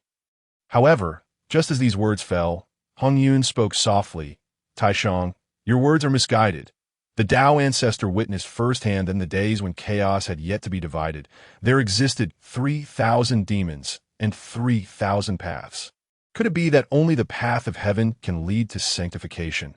Since you are so ignorant, allow me to broaden your horizons and increase your understanding." Chapter 61. The Gamble. Hongyun contends for disciples. The Taishang remained unperturbed. Even if he had proposed to take on a disciple only to inquire what path Hongyun would impart, he did not mind in the least. Countless years have passed since the birth of the primordial chaos. From the era of Long Han to the present day, all paths pursued by sentient beings have been unified, that if there are exceptions, they are solely found within the lineage of the ancestral shaman. Their exception arises from their inherent deficiencies, lacking a primordial spirit. Hongyun is also an innate being born of heaven and earth. What he cultivates, what he has heard in the Zhixiao Palace, are all the methods practiced by sentient beings. The Taishang truly does not believe that Hongyun possesses any other methods to cultivate. Thus, he is indifferent and unconcerned. Even regarding Hongyun's attempt to usurp his disciple, he feels little anger. The expression of anger is merely a desire for Hongyun to retreat in the face of difficulty. However, now, Hongyun actually dares to suggest that he wishes to broaden the Taishang's horizons and increase his knowledge. These words ignited an almost instantaneous fury within Taishang. Hongyun Laozu, how dare you be so arrogant? I am of the Pango lineage, having taken form since the era of Long Han. When it comes to knowledge and vision, only Hongjun Daozu can claim to surpass me. You dare say you would open my eyes? Such audacity! At this moment, even the onlooking human spectators were taken aback. For thousands of years, they were well aware of the nature of the Honghuang world, having been innately educated by their kindred. Even those who had not cultivated were aware that in the Honghuang world, saints were deemed the most supreme. Prior to this, there were only two saints, Daozu and their Holy Mother. The power of a saint could annihilate heaven and earth or create them anew. Now, their divine sovereign was questioning the vision of a saint, which truly alarmed the human race. Observing the evident anger on Taishang's face, Hongyun could only manage a wry smile that my friend. Do not be angry. Simultaneously, he lamented inwardly to Chun Xian, immortal sovereign. What are we to do? We have already offended one saint. Must we now provoke a second? Yet, Chun Xian merely chuckled to himself. Excellent, excellent, he is angry. Indeed, it was not Hongyun who suggested opening Taishang's eyes, but me. Furthermore, he noted the awkwardness and remorse on Hongyun's face each time he was made to utter something excessive. Instead, it was filled with a mocking undertone. After all, it was evident that a person boasting yet wearing a helpless smile was merely putting on a facade. They appeared to be asking for trouble. This time, Chun Xian refrained from reprimanding Hongyun or correcting his mindset. Instead, he smiled at him and said, "Tell Taishang that if he does not believe, he can wager with him. Let us stake his Qian Coin too." Taishang was no simpleton. How could he easily agree to a wager? To provoke him was precisely the goal. Hongyun was taken aback and hastily spoke. "Qian Coin too? Immortal sovereign, did you not say you did not want the Qian Coin too?" "Did I say I didn't want it? I said I wouldn't take it by force. Now, I wish to wager with him. The outcome shall depend on our abilities. Surely, you don't feel guilty about that?" Hongyun paused, glancing at Taishang. Although Taishang was a saint, the outcome of a confrontation with Chun Xian was uncertain. Yet, considering Chun Xian's words, he had a point. The outcome depended on skill. And he was not coercing Taishang that it seemed feasible. At that moment, he lifted his head and smiled at Taishang that my friend, do not be angry. I do not speak recklessly or with undue arrogance. If you doubt my ability to impart other paths, how about we wager? What? You would wager with me? Looking at the sincere smile on Hongyun's face only fueled Taishang's anger. Those who proposed a wager were usually confident of their victory. Taishang felt as though Hongyun was looking down upon him. He was a dignified saint, the third saint of the Honghuang world, while Hongyun, a mere quasi-saint, had neither the foundation nor cultivation to surpass him. How could he possibly belittle him? Alas, Taishang understood that gamblers always held an ace up their sleeve. Yet at this moment, like most who were provoked, he could not help but engage in the game. "Very well, I shall accept this wager," Taishang declared. "Hongyun, I will not take advantage of you that if I win, you must become my disciple, just like the firstborn of the human race. What say you?" Hongyun was taken aback. The human spectators widened their eyes in shock. Hongyun was the divinely appointed sovereign of the human race by Nuwa. If he were to join his clan brother under Taishang, he would go from being a sovereign to a peer. The humans felt anxious and hurriedly warned Hongyun, "You cannot accept this wager. If our sovereign loses, it would be a catastrophe for us."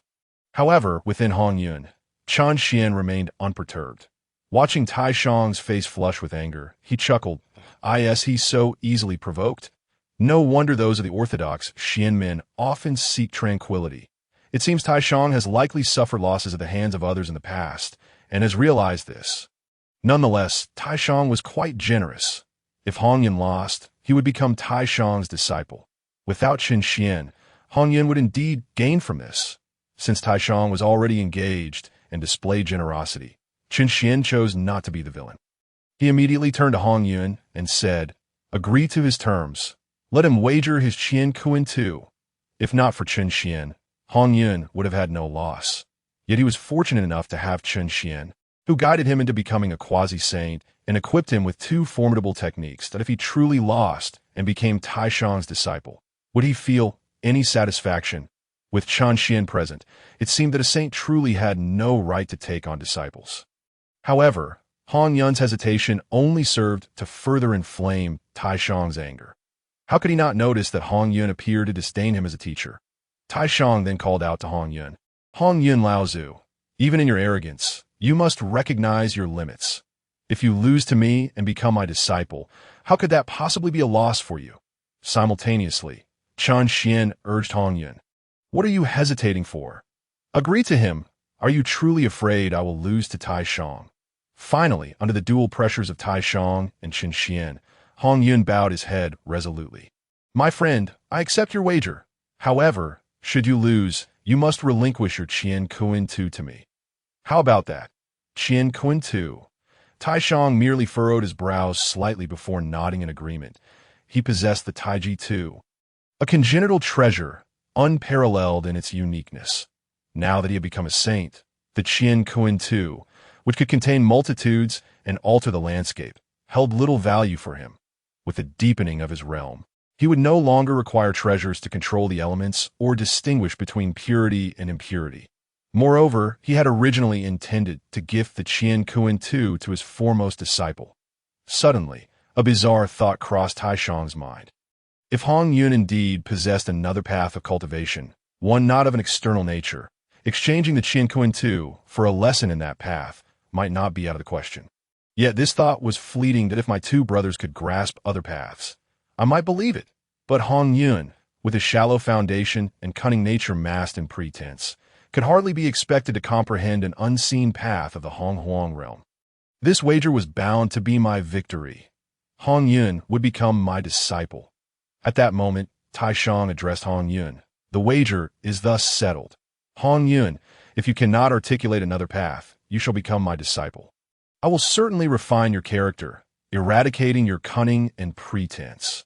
Hongyun smiled and quickly turned to Qian, "Immortal sovereign, what should we do now? Let me speak, and you shall relay my words. This path will also help to remedy your shortcomings. You should listen carefully. Listen well.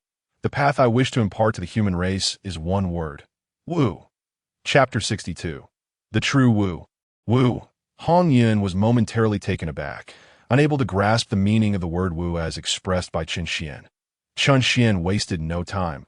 With a tremor of his primordial spirit, visions reappeared in Hongyun's mind. This time, however, the scene was not the grandiosity of the Tianmo Gong and Kaitanju, but rather exceedingly simple. Before him stood a faceless figure, standing still in the void, silent as a mountain stone, unmoving.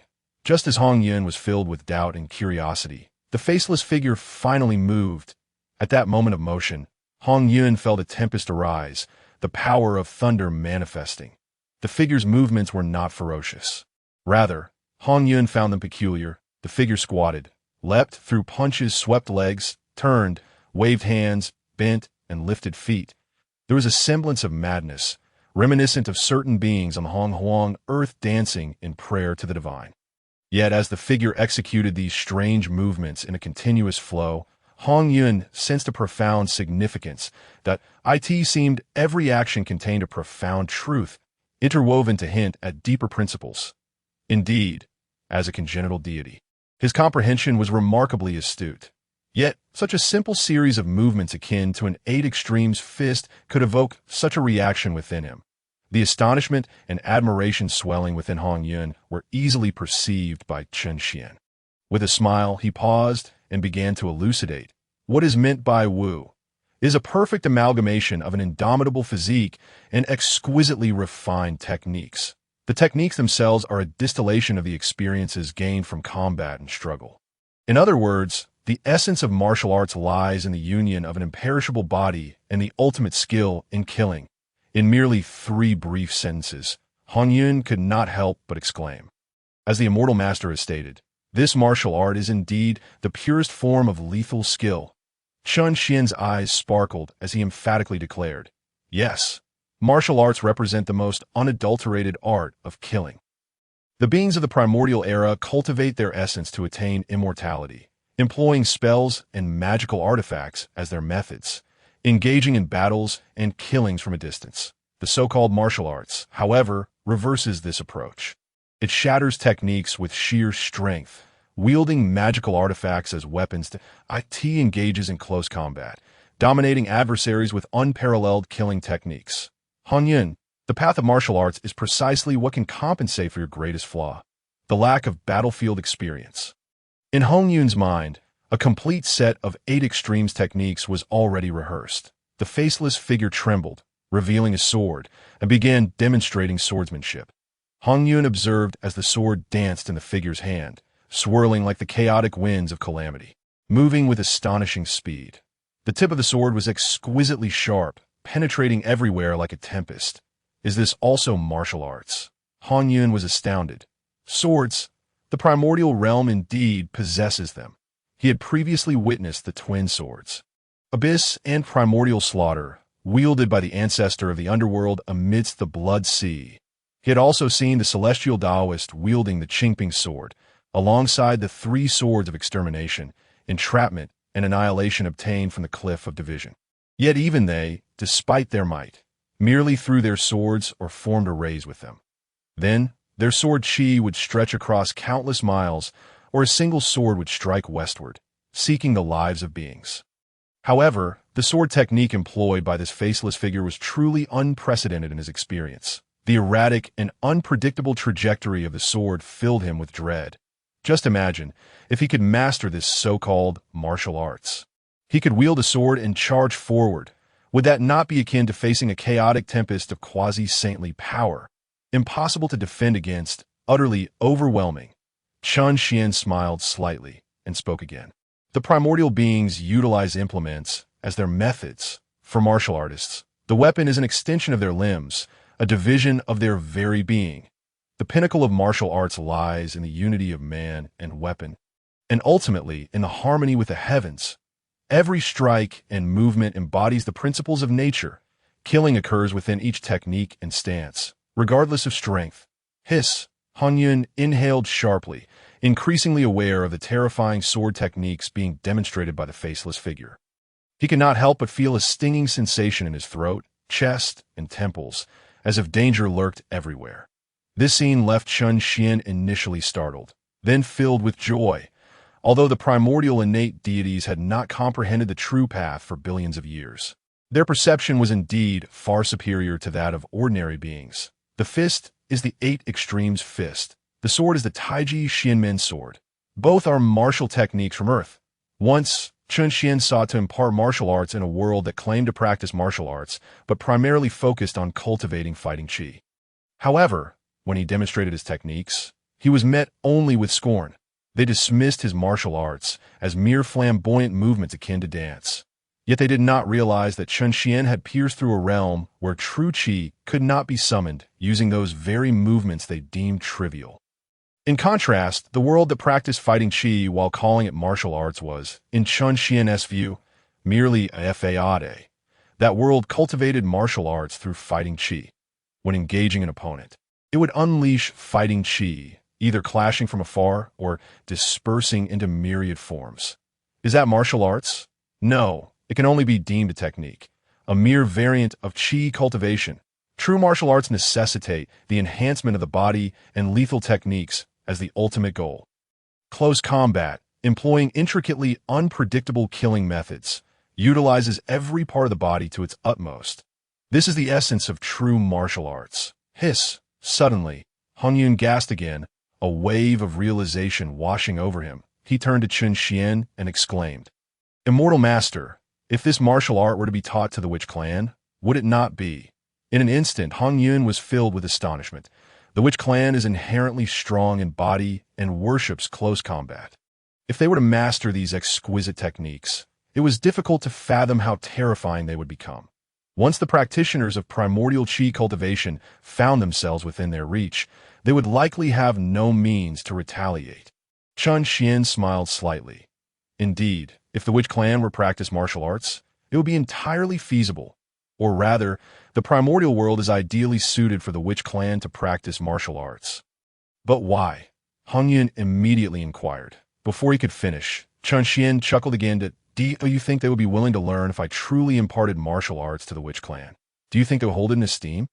Hongyun was momentarily taken aback, then shook his head with a wry smile. The witch clan is notoriously brutish. They charge into battle with reckless abandon, seizing and throwing their opponents. If Chun Xian were truly impart this martial art to them, the witch clan might indeed refuse to learn to tea that moment. Chun Xian spoke once more. The path of martial arts is suitable for the witch clan, yet it may not fit them due to their overwhelming strength. Their bodies are too robust, and their mindset too formidable. The essence of martial arts lies in the principle of the weak overcoming the strong. Martial arts are a cultivation method designed for the underdog. The human race, especially the postnatal humans, is weaker at birth compared to any other primordial being. Even with supreme talent and understanding, 10 years of cultivation may equal 100 years for other races. Before Chun Xian could finish his sentence, Hongyun suddenly interjected. However, the human race is newly born, while the myriad races of the primordial realm have endured for millions and billions of years. Their numbers are vast. And if the human race only practices chi cultivation, no matter how high their understanding, they will struggle to catch up. Only through martial arts can the human race possess the ability to triumph over the strong with the weak, to contend with the powerful. This grants the human race the foundation to pursue the myriad races. Hongyun's insight surprised Chun Xian slightly, and then he burst into hearty laughter. Indeed, Hongyun, it seems I was right to impart the path of martial arts to you. You truly possess a talent for it. Now, pay close attention. As Chun Xian's voice fell, the faceless figure appeared in Hongyun's mind. Subsequently, countless figures began to demonstrate simultaneously. Some used fists, others employed palms, some wielded swords, while others brandished staffs. Sets of fist techniques, palm techniques, sword techniques, and knife techniques surged into Hongyun's mind, leaving him in a daze. Simultaneously, sets of techniques for refining the body and cultivating internal chi flooded into his consciousness. The human race possesses the essence blood refined by the ancestral witches. By merely combining it with my techniques, it will be no challenge to enhance the body to the level of the ancestral witches.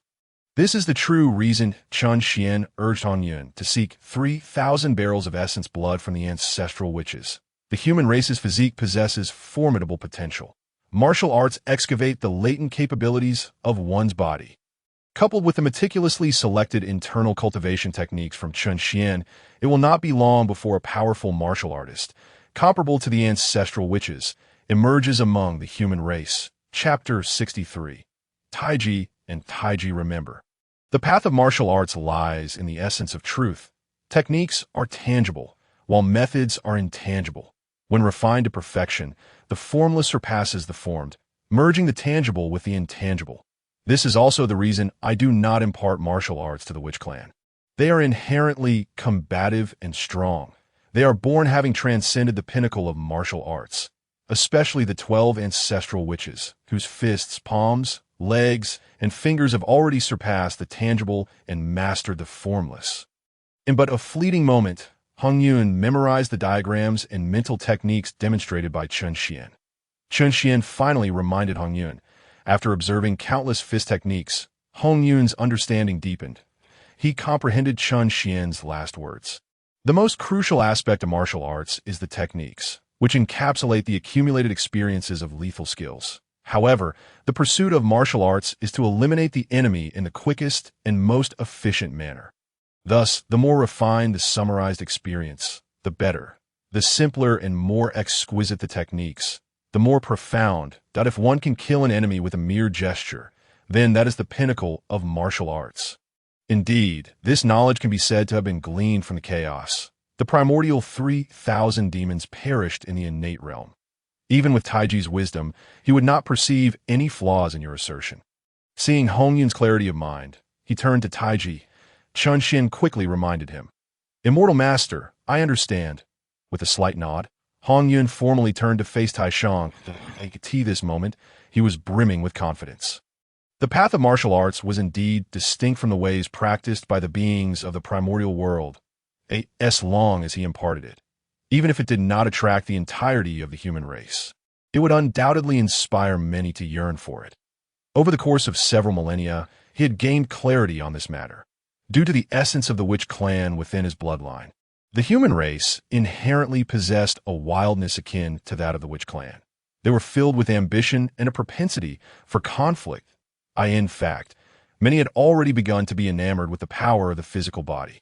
It seemed that deep within their souls, the human race harbored a strong impulse towards close combat. Teach the human race martial arts would equate to receiving the favor of Chen, which would surely lead to Chun's increased investment in the future. Thus, he was already extremely enthusiastic about the transmission of martial arts. As for Taishang, he felt a slight stir within his heart. Was it possible that he had fallen for a trick? Although Hongyun had spent considerable time contemplating within his mind, in the context of primordial time, it had only been a matter of a few breaths. Just moments ago, Hongyun had still been bitterly smiling. Yet, after just a few breaths, he suddenly radiated confidence. This caused Taishang to grow suspicious and anxious.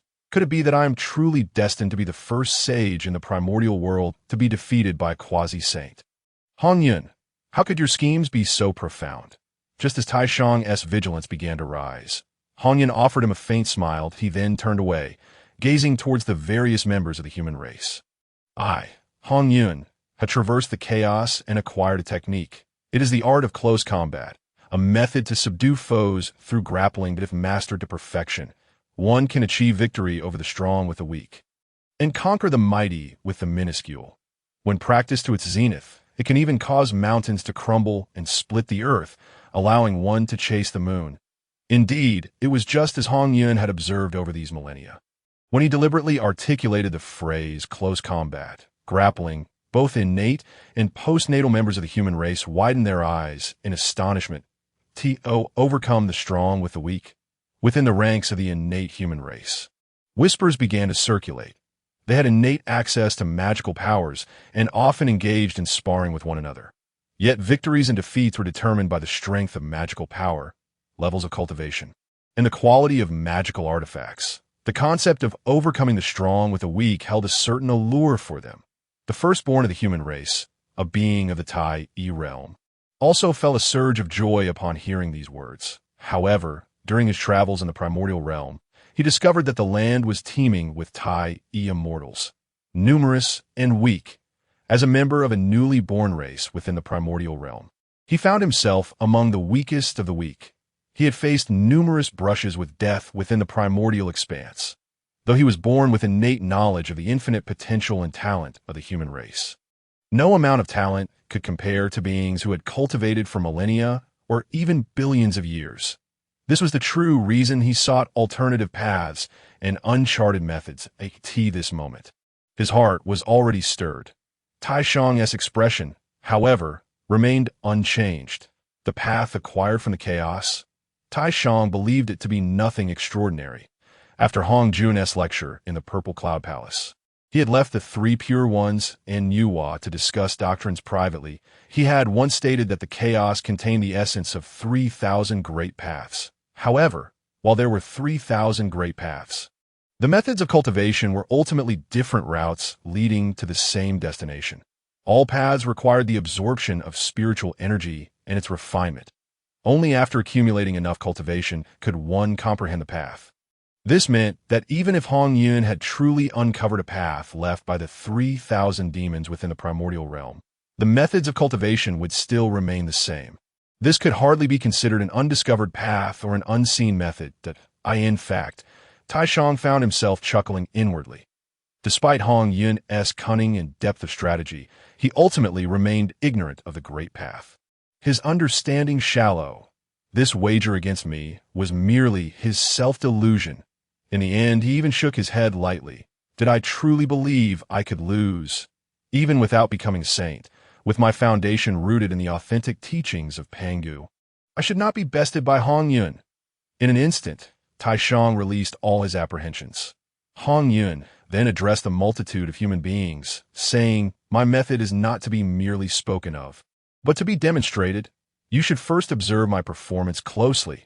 The path of martial arts hinges upon an unmatched physique and exquisite techniques. The aspect of the physical body does not require extensive explanation. A single phrase suffices. Only these intricate techniques, Hongyun understood, could be appreciated only through first-hand observation, allowing their hearts to resonate." Once his words fell, Hongyun lightly urged his magical power, gathering his flowing robe around him. Tightening the cuffs of his wide sleeves that, in the blink of an eye, his ample Daoist robe transformed into a form-fitting outfit. He then spread his legs, sank his waist, and began to demonstrate, as the onlookers beheld Hongyun's peculiar movements. Both Tai Shang and the human race assumed he was about to perform some strange technique. However, it soon became apparent that Hongyun's limbs moved in an odd manner, and his movements were exceedingly slow, akin to a tortoise-esque crawl. In an instant, the postnatal human beings furrowed their brows, harboring unspoken criticisms. What sort of doctrine? What kind of method is this? Such bizarre actions at such a sluggish pace. How could they be suitable for close combat?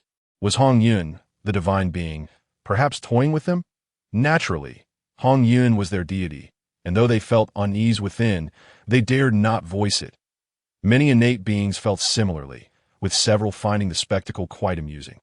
However, eventually, some gifted individuals among the innate beings, along with the firstborn of the human race, even Tai Shang himself, initially found it peculiar and later amusing. Gradually, as Hongyun's movements increased, their brows began to furrow slightly. They sensed that although Hongyun's actions were strange and his speed slow, there was an indescribable charm within them. Some even began to observe closely and savor the intricacies of his performance. Among them, Tai Shang felt something particularly unique, that he distinctly sensed that each of Hongyun's movements, though seemingly bizarre, flowed harmoniously together. His hands and feet moved back and forth, alternately rising and falling, retreating and advancing, seamlessly aligning with the principles of yin and yang. It was as if a current of energy surrounded Hongyun, circulating endlessly, embodying the transformations of yin and yang, boundless and eternal. What is this? Finally, when Hongyun intertwined his hands and then split them apart, Tai Shang's heart trembled violently. In that instant, he comprehended what he had sensed from Hongyun's movements and posture. He gazed at Hongyun in astonishment, whispering in disbelief. Was this not in perfect harmony with the principles of my Tai Chi's yin and yang transformations, the boundless changes of the Tao? Chapter 64. The choice. Indeed, the set of movements Hongyun was demonstrating was none other than Tai Chi. He had intentionally showcased this formed out on the cliff of the Treasure Cliff. He had once witnessed Tai Shang performing the Tai Chi diagram.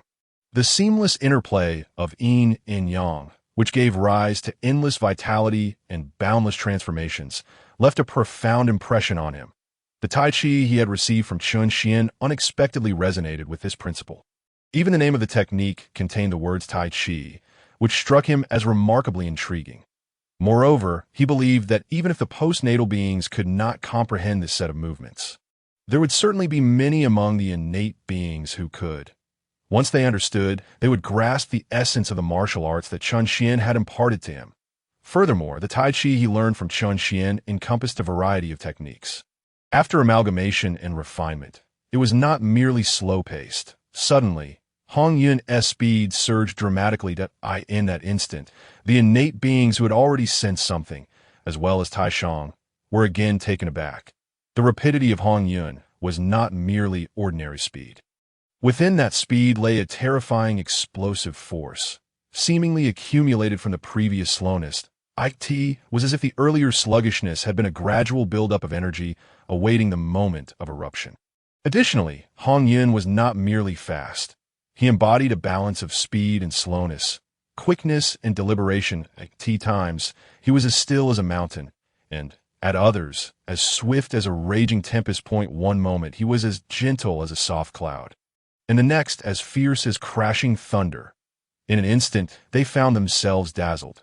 Tai Shang could not help but exclaim inwardly, speed and slowness interchange, motion and stillness give rise to one another. the convergence of wind and thunder, the balance of hardness and softness. Indeed, this is the profound understanding I have gleaned from the Taiji diagram. What, pray tell, is this? Can it be that Hongyun comprehends the essence of Taiji?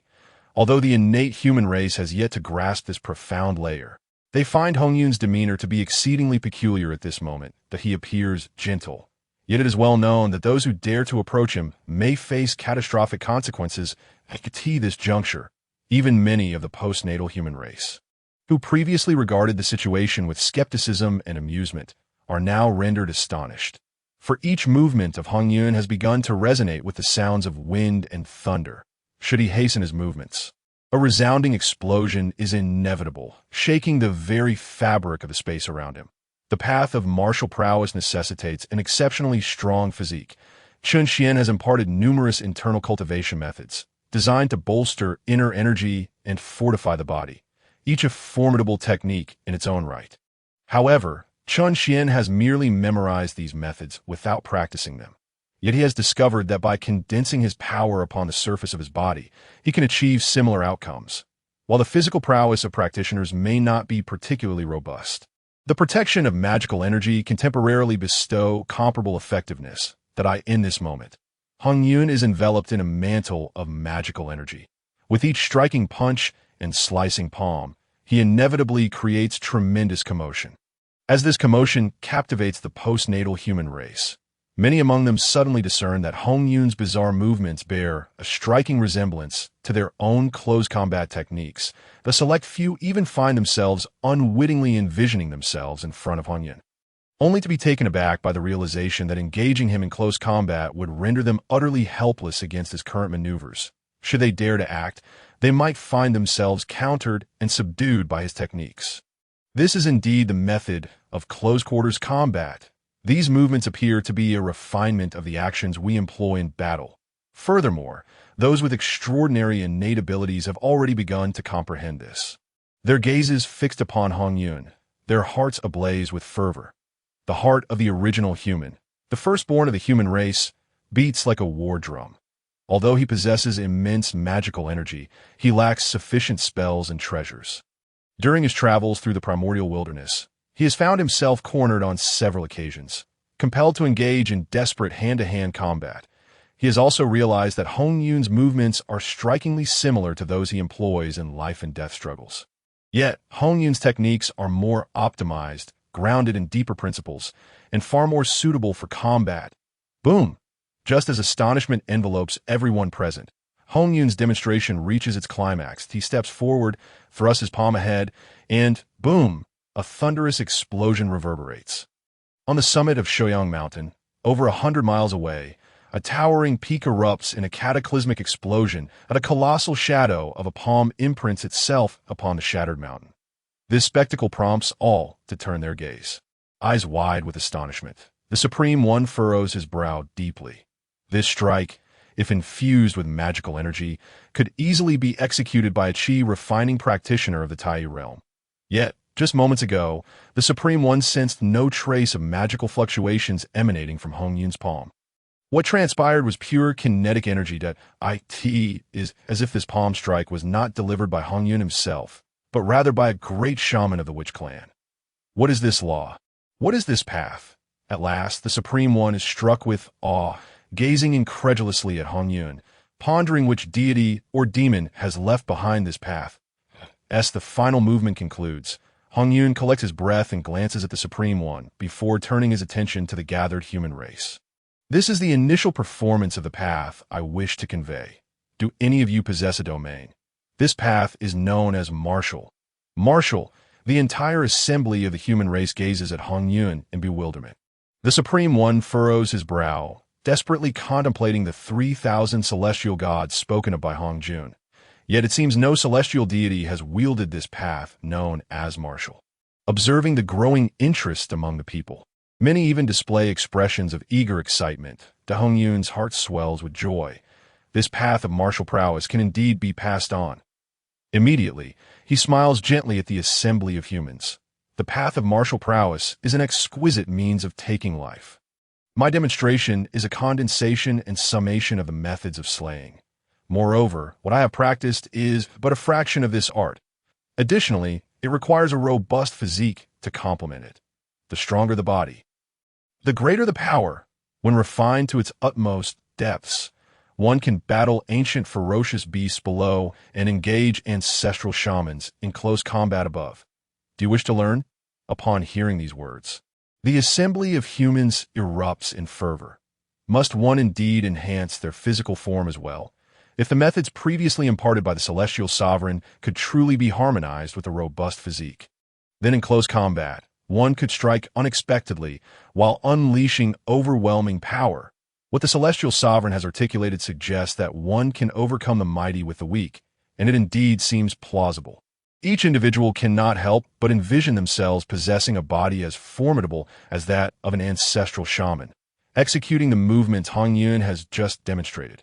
What terror would such power unleash in the throes of battle?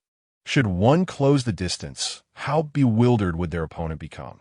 The celestial sovereign. The path requires a strong physique, yet among our race, the postnatal individuals are precisely the frail ones. At this moment, the original human regains his composure from the shock. He promptly addresses Hongyun, his gaze intense and unwavering.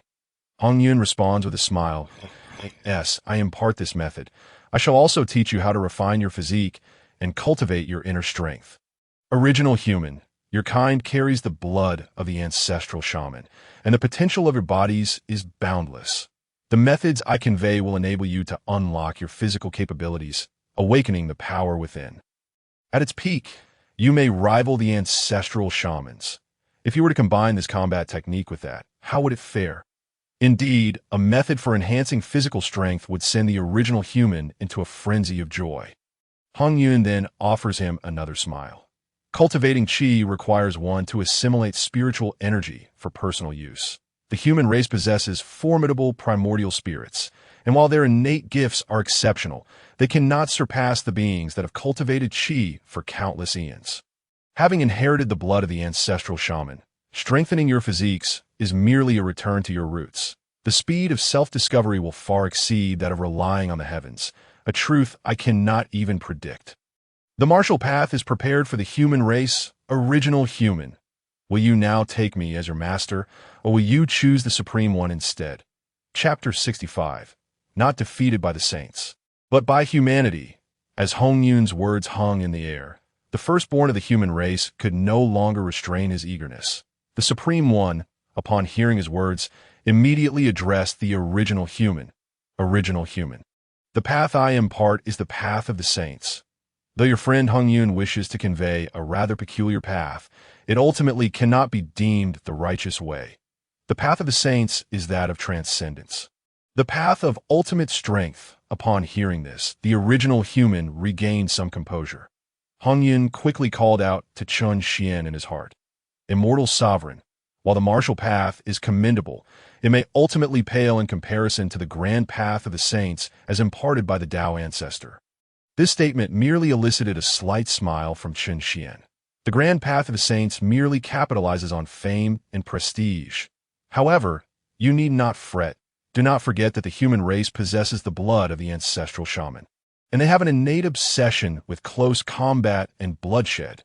The hardships and sacrifices endured to acquire the blood from the ancestral shaman. Chun Xian seeks to prevent the human race from being constrained by the heavenly laws, ensuring that their fate is not dictated by the Tao. Not practicing the methods of the saints is the optimal strategy. This strategy is one in which Chun Xian holds great confidence. It is not just the humans of this era, even the descendants of the human race, who emerged after the primordial world fragmented due to the war between the witches and the demons, remain infatuated with the power of the physical body, despite having lost the methods of body refinement. The path of martial prowess holds immense allure for the current human race. Indeed, just as Chun Xian suggested, countless humans, both innate and postnatal, are now gazing at Hongyun with fervent eyes. They await their elder brother to nod in agreement. Many are already urging the original human. Brother, make your choice. The path of the saints is one we cannot cultivate as the myriad beings of the primordial realm do. The path of martial prowess is our hope. At this moment, Although the original human is much calmer than before, he is still in a state of hesitation. The path of the saints versus the path of martial prowess. Who is stronger? Who is weaker? To him, the answer seems evident. Naturally, the path of the saints, for it is the way conveyed by the saints themselves. Meanwhile, their celestial sovereign, Hongyun, is merely a quasi-saint. However, he cannot forget the countless movements he has witnessed Hongyun execute. Finally, after a long deliberation, the original human arrives at a decision. He takes a deep breath, clenches his fist tightly, and strides toward Hongyun, bowing respectfully as he performs a deep salute. At this moment, Taishang furrowed his brow slightly.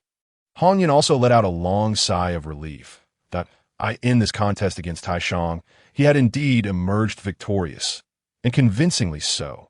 This foremost son of the human race had taken him as his disciple, and undoubtedly, others from the human race would soon follow suit. From this day forth, the human race would become his disciples. No, to be more precise, they would become the disciples of the immortal revered within him. He believed that under the guidance of this immortal, the human race would surely flourish immensely in the future. However, just as Hongyun began to smile, and even Xuan couldn't help but chuckle, he noticed an expression of apology on the face of Yuan Run. Master Hongyun, while the martial path is indeed exquisite, I too am filled with admiration. Yet, this path should not be mine to tread. As the elder brother of the human race, I must consider my kin. You are our revered deity. Surely, even if I do not take you as my master, you will still bestow protection upon my people. And should I take Taishang Daozhong as my master, my kin would gain another sage's protection. Among the myriad tribes of the primordial wilderness, ours is newly born and inherently weak, that if we wish to endure, I can only seek a more powerful foundation. Upon finishing his words, Yuan Ren did not dare to look at Hongyun. Instead, he quickly turned to Taishang, bowing respectfully and speaking earnestly, saying above, I, Yuan Ren, the eldest son of the human race, wish to take you as my master. From henceforth, I shall devote myself to the study of the law, wholeheartedly pursuing the Tao without distraction. This unexpected turn of events left everyone present in a state of shock. Countless members of the human race, as well as Hongyun, Taishang, and even Xuan, all widened their eyes in astonishment as they gazed at Yuan Run. Elder brother, why must you go to such lengths? If you wish to cultivate martial arts, we could practice together and bolster our strength. Why must you forsake your heart's desire for our sake? Elder brother, it cannot be. Yuan Ren, you must think this through. By taking me as your master, your future is boundless. Hongyun urged anxiously. To forsake martial arts would mean Yuan Run would lose the opportunity to receive guidance from the immortal Qian. No matter what, he still wanted to fight for Yuan Run, that he even thought to himself, Immortal, please do not be angry. Yuan Run has only descended for a few thousand years. There are things he cannot perceive. Moreover, he is unaware of your existence, which led him to make this misstep. Yet, as everyone tried to dissuade him, Taishang burst into hearty laughter. Do not persist in your entreaties, while the martial path is indeed profound. The path of the sages is equally formidable. You shall not suffer by following me. Casting a glance at the assembled human race, Taishang then addressed Yuan Run, having decided to take me as your master. Why do you not kneel and pay your respects? With a thud, Yuan Ren knelt on the ground. This. Hongyun became as anxious as a fly in a hot pan. Immortal, quickly think of a way.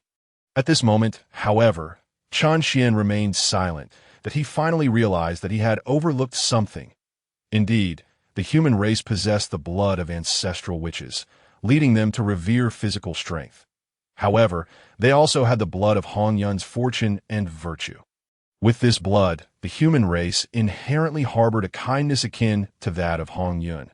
This realization assured Qian that his plan to take the first member of the human race as a disciple was surely doomed to fail. Upon hearing Hongyun's words, Qian couldn't help but chuckle wryly that I have accounted for everything except for the goodness and wickedness of the human heart. As his laughter subsided, he turned to Hongyun, saying, Enough. If I continue to press the issue, it will only become unbecoming.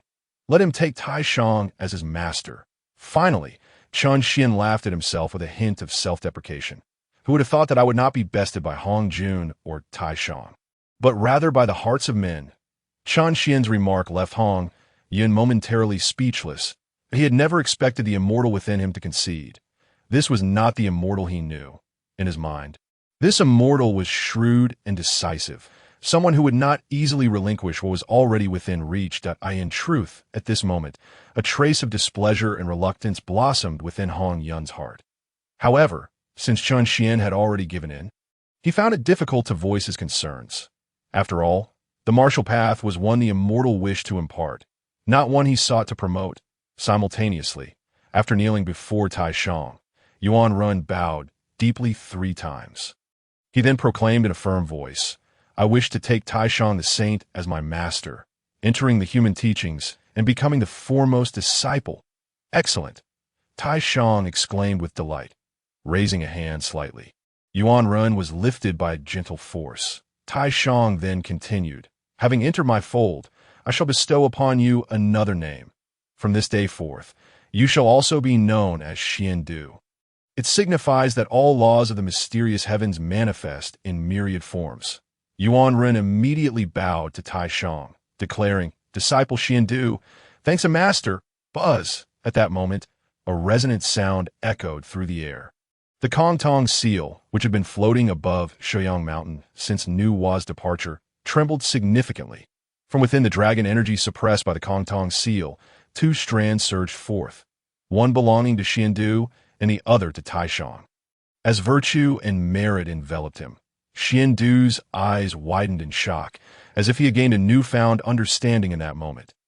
Taishang smiled slightly, then turned to the astonished and helpless human race, offering them a warm smile. "I established the human teachings with the intent to enlighten the human race, enabling its growth. However, the path to strengthen the human race is no longer limited to the way of the sages. Thus, those who enter my human teachings may learn both the way of the sages and the way of martial arts. Furthermore, if one wishes to cultivate the golden elixir after studying martial arts, they may also enter my human teachings." Xiandu lowered his head, smiling at Xiandu. "You too, if you wish to practice martial arts, feel free to do so. If you can fully comprehend and master what your friend Hongyun has realized, I would be most pleased." Chapter 66. Taishang, the old schemer. The eldest son of a human race takes refuge in the mystical door. The merit of humanity, suppressed within the Kongtong seal, is divided. One strand returns to Taishang, and one to Xiandu henceforth. The heavenly path reigns above while the human path resides below. Heaven acts as the master, while humanity becomes the disciples. Yet, Chunxian bore no worries over this. Throughout the ages, the primordial wilderness had always been dominated by the heavenly path, with the human path following closely behind. This was due to the human race's long-standing focus on the golden elixir path, with no other methods to speak of. Now, as long as martial arts were transmitted and individuals began to practice martial arts, the human race would undoubtedly gain a glimmer of hope to transcend the heavenly path. Moreover, even if Hongyun successfully imparted martial arts and Yuan Ren took Hongyun as his master, Chunxian did not expect a sudden reversal of the situation, equalizing heaven and humanity. After all, humans revere their physical forms, yet there are those who yearn for the path of the sages. Some may prefer close combat, while others may favor striking from a distance. Humanity is inherently complex. Chunxian's encouragement for Hongyun to teach martial arts was ultimately a means to secure a sliver of hope for the human race. Whether Yuan Ren took refuge under him was indeed significant, but not overly so. Its importance lay merely in striking a blow to Taishang. Thus, when Chunxian realized that Yuan Ren had firmly resolved to take Taishang as his master, his emotions were not particularly stirred. However, now Taishang unexpectedly allowed Xiandu to practice martial arts, stating that those who wished to cultivate martial arts were welcomed into the mystical door. This caught Chunxian off guard, prompting him to erupt in anger. "Taishang, you truly are a cunning old fox, allowing your disciples to practice martial arts and welcoming martial artists into your fold. How clever of you!" Unlike Chunxian, upon hearing Taishang's declaration, Hongyun was overjoyed. Xiandu could still practice martial arts, and those who walked the path of the sages could also engage in martial arts. This meant the human race could still successfully take Qian as their disciple. This was indeed a momentous occasion. Just as he was reveling in this joy, he heard Qian begin to curse, leaving him utterly bewildered, prompting him to inquire, "Immortal, Taishan's allowance for martial arts is indeed a tremendous blessing. Why are you so angry?" "A blessing," Qian spat vehemently. "This old fox, does he truly believe this is for the benefit of the human race? Having ascended to the sage's position, he can surely perceive the flow of fortune. Allowing his disciples to practice martial arts and welcoming martial artists into his fold is merely a ploy to divide the fortune of the martial path. Do not forget, he established a sect to accept disciples, imparting the profound path of the golden elixir. And you, as a disciple of Hongyun, embody the essence of martial arts, which is akin to establishing a school of martial practices. This path of humanity should inherently bestow upon you merit and fortune." It was at this moment that all those who heard the words of the Supreme One rejoiced immensely, including Xuan, who shared in their exuberance. Just as Qian had articulated, there were indeed others who harbored aspirations for the golden elixir path. They found themselves entangled in a dilemma. Should they pursue martial arts or the path of cultivation? Yet, the Supreme Sage's pronouncement dispelled any trace of their indecision that if one wishes to practice martial arts, then practice martial arts. If one desires to cultivate, then cultivate. What need is there for further deliberation?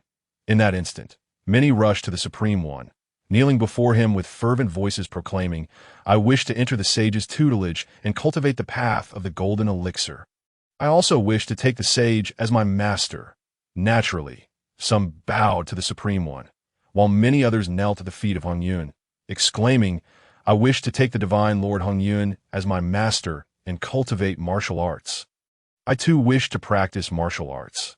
I implore the divine Lord to accept me as a disciple." As each member of the human race chose their respective sects, the Kongtong seal atop Shoyang mountain trembled incessantly. Streams of merit golden dragons surged forth from the seal, roaring and swirling, before transforming into a gentle rain, descending upon the mortal realm. Those who received the beneficent rain of humanity's merit felt their bodies cleansed. And the Supreme One chuckled lightly, seemingly quite pleased. A smile also graced Hongyun's countenance. For each strand of merit, once refined through the devouring heaven divine art, would elevate his realm significantly. Only Qian wore a grim expression. Everything unfolded precisely as he had anticipated. Although the human race could practice martial arts and learn from the sages, the fortunes associated with the sect of humanity and the martial path appeared equal. One must not forget that the current Supreme One is a sage. Moreover, he possesses the Xianyuan Linglong Pagoda. Once he secures the fortunes of the human sect with the pagoda, what chance does Hongyun, who is merely at the quasi-saint level without any sacred treasures to stabilize his sect, have to contend for fortune? The fortunes of the martial path would inevitably be gradually divided among the human sect. I fear that, in the end, it will resemble the latter days of the Dharma, where any martial artist is merely deemed as possessing flowery fists and embroidered legs. Conversely, the human sect will remain renowned even during the decline of the Dharma. No wonder the three pure ones hold the Supreme One in such high esteem. Throughout the countless tribulations of the primordial era, only the human sect has maintained its foundation. O Supreme Daoist, you have not been unworthy of my regard. Now, the situation is momentarily settled. Qian no longer wrestled with his thoughts that in truth, he felt little concern. Hongyun is destined to attain sainthood. He will inevitably descend into the primordial world. At that time, no matter how dire the circumstances or how much Hongjun schemes, the human race's fate will matter little. After all, he can single-handedly alter it. Yet, Hongyun sighed softly within. Qian immediately reminded him, "Do not forget to ask the Supreme One for the Qian Kuan diagram." Hongyun, who had just been reveling in joy, was taken aback. "What do you mean? The Supreme One lost the bet with us, so he naturally ought to give us the Qian Kuan diagram." Qian spoke coldly. "The Supreme One lost?" Hongyun queried in confusion. Qian rolled his eyes. "The bet with him was that we could pass down the true Tao. It is evident that we have succeeded. The Supreme One is already lost." "What? Shouldn't the Qian-Kuan diagram rightfully belong to us? Are you afraid to ask for it? Hurry up and get the Qian-Kuan diagram. Don't delay my important matters. Should the Qian-Kuan diagram be developed further, it could facilitate Chun Xian's early descent, but he could soon rid himself of the unfortunate entanglement with Hongyun. Finally, under Chun Xian's urging, Hongyun turned to the Supreme One, awkwardly smiling before saying, "Dao friend, is it not time for you to surrender the Qian-Kuan diagram?" This question momentarily stunned the Supreme One. This old schemer likely wishes to backtrack. Quickly, while all the human race is present, clarify the stakes. Tell the Supreme One not to embarrass himself in front of his disciples. Chun Xian discerned the Supreme One's expression with clarity. He hastily urged Hongyun again. Hongyun smiled once more and addressed the Supreme One.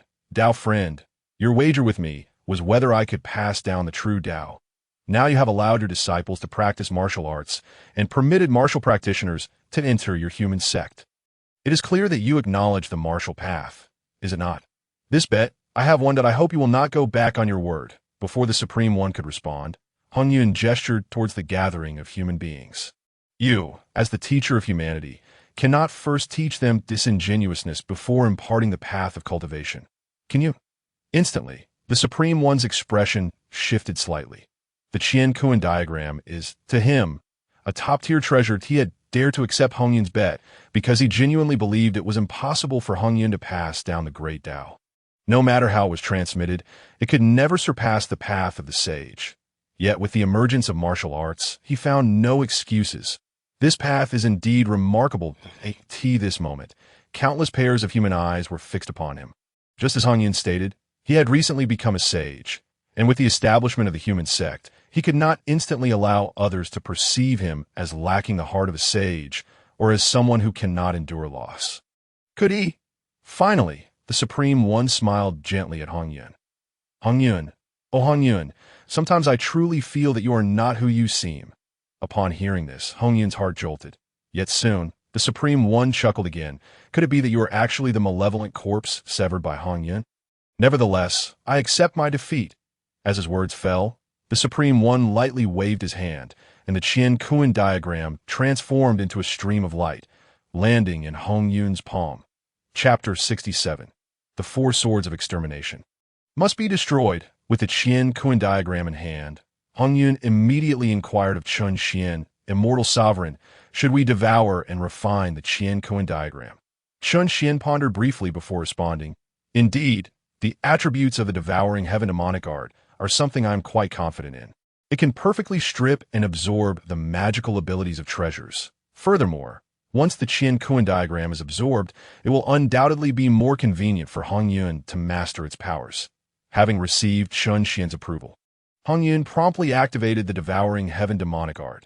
However, Chun Xian immediately interjected, "Do not rush.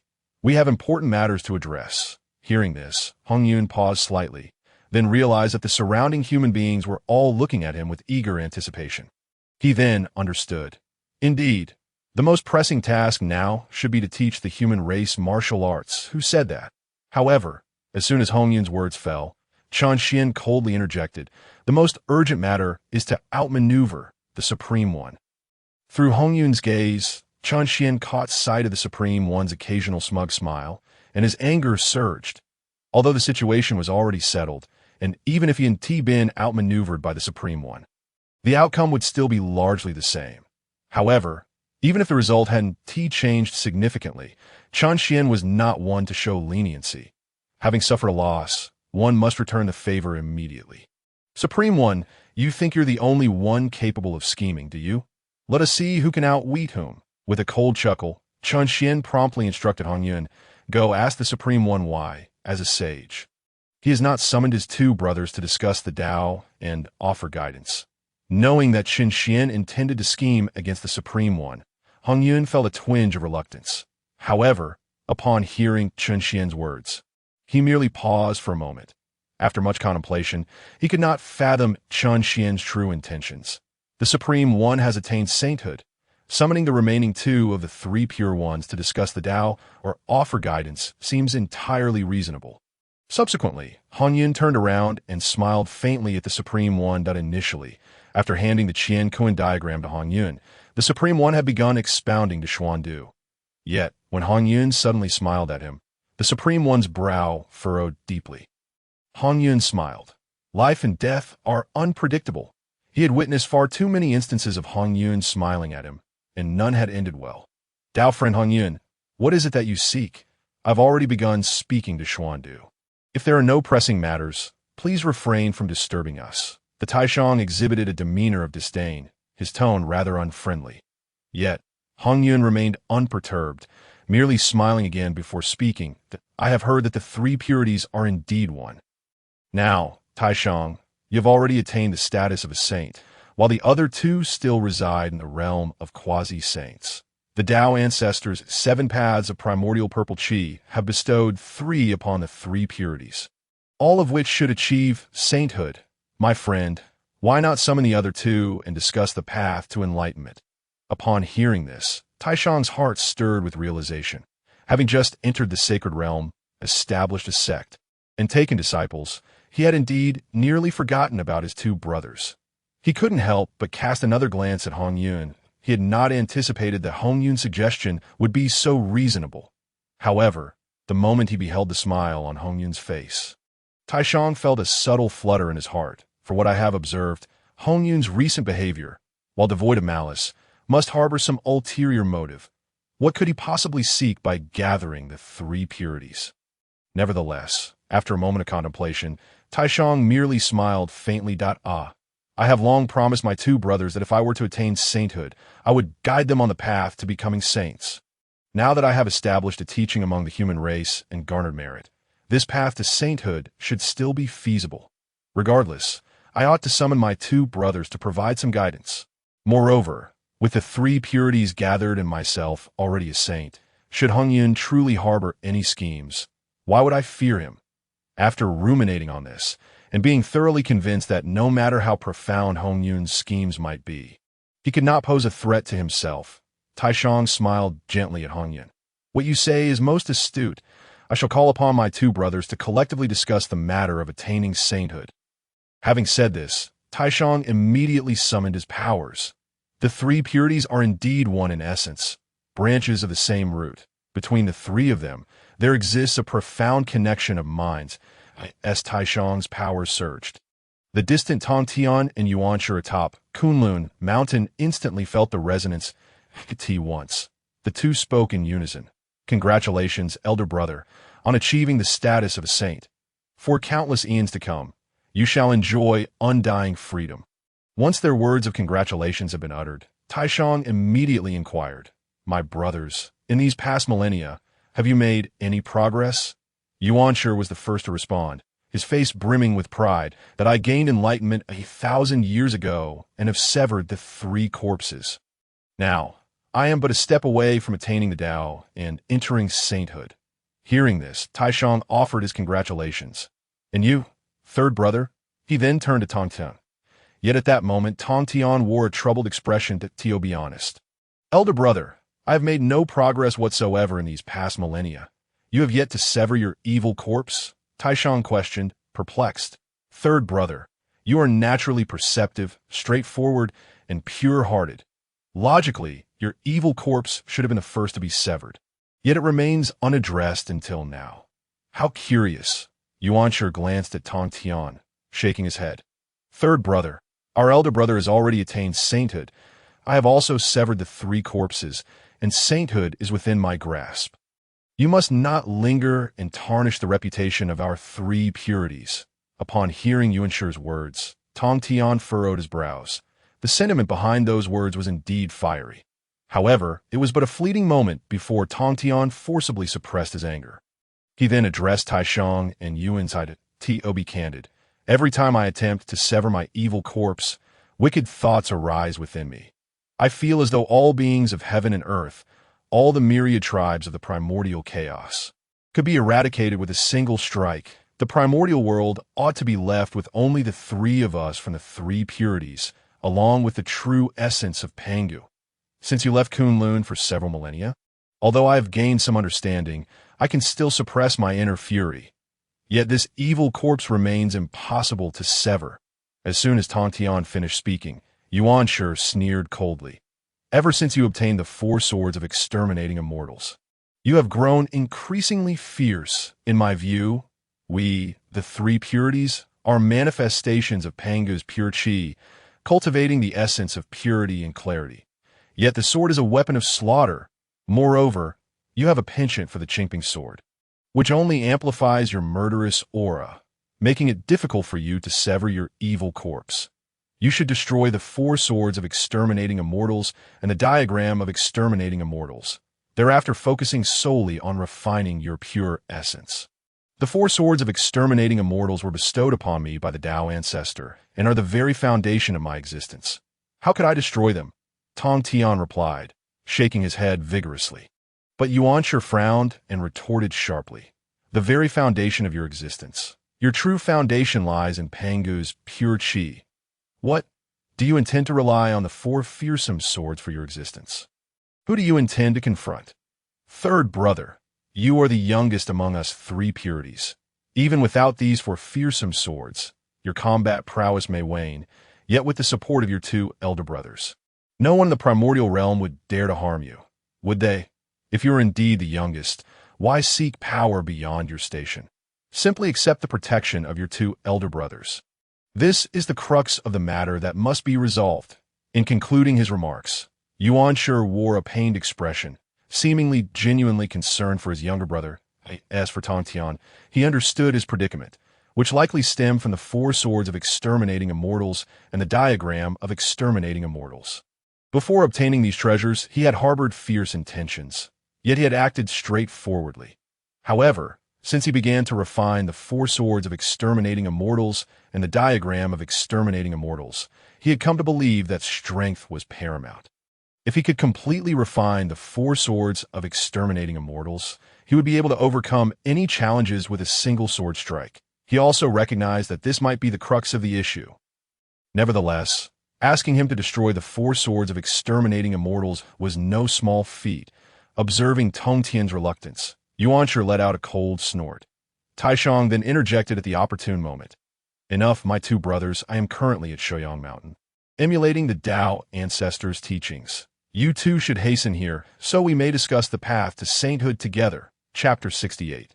The Celestial Court wields power. Touring the primordial chaos, the elder brother wishes to impart the Dao.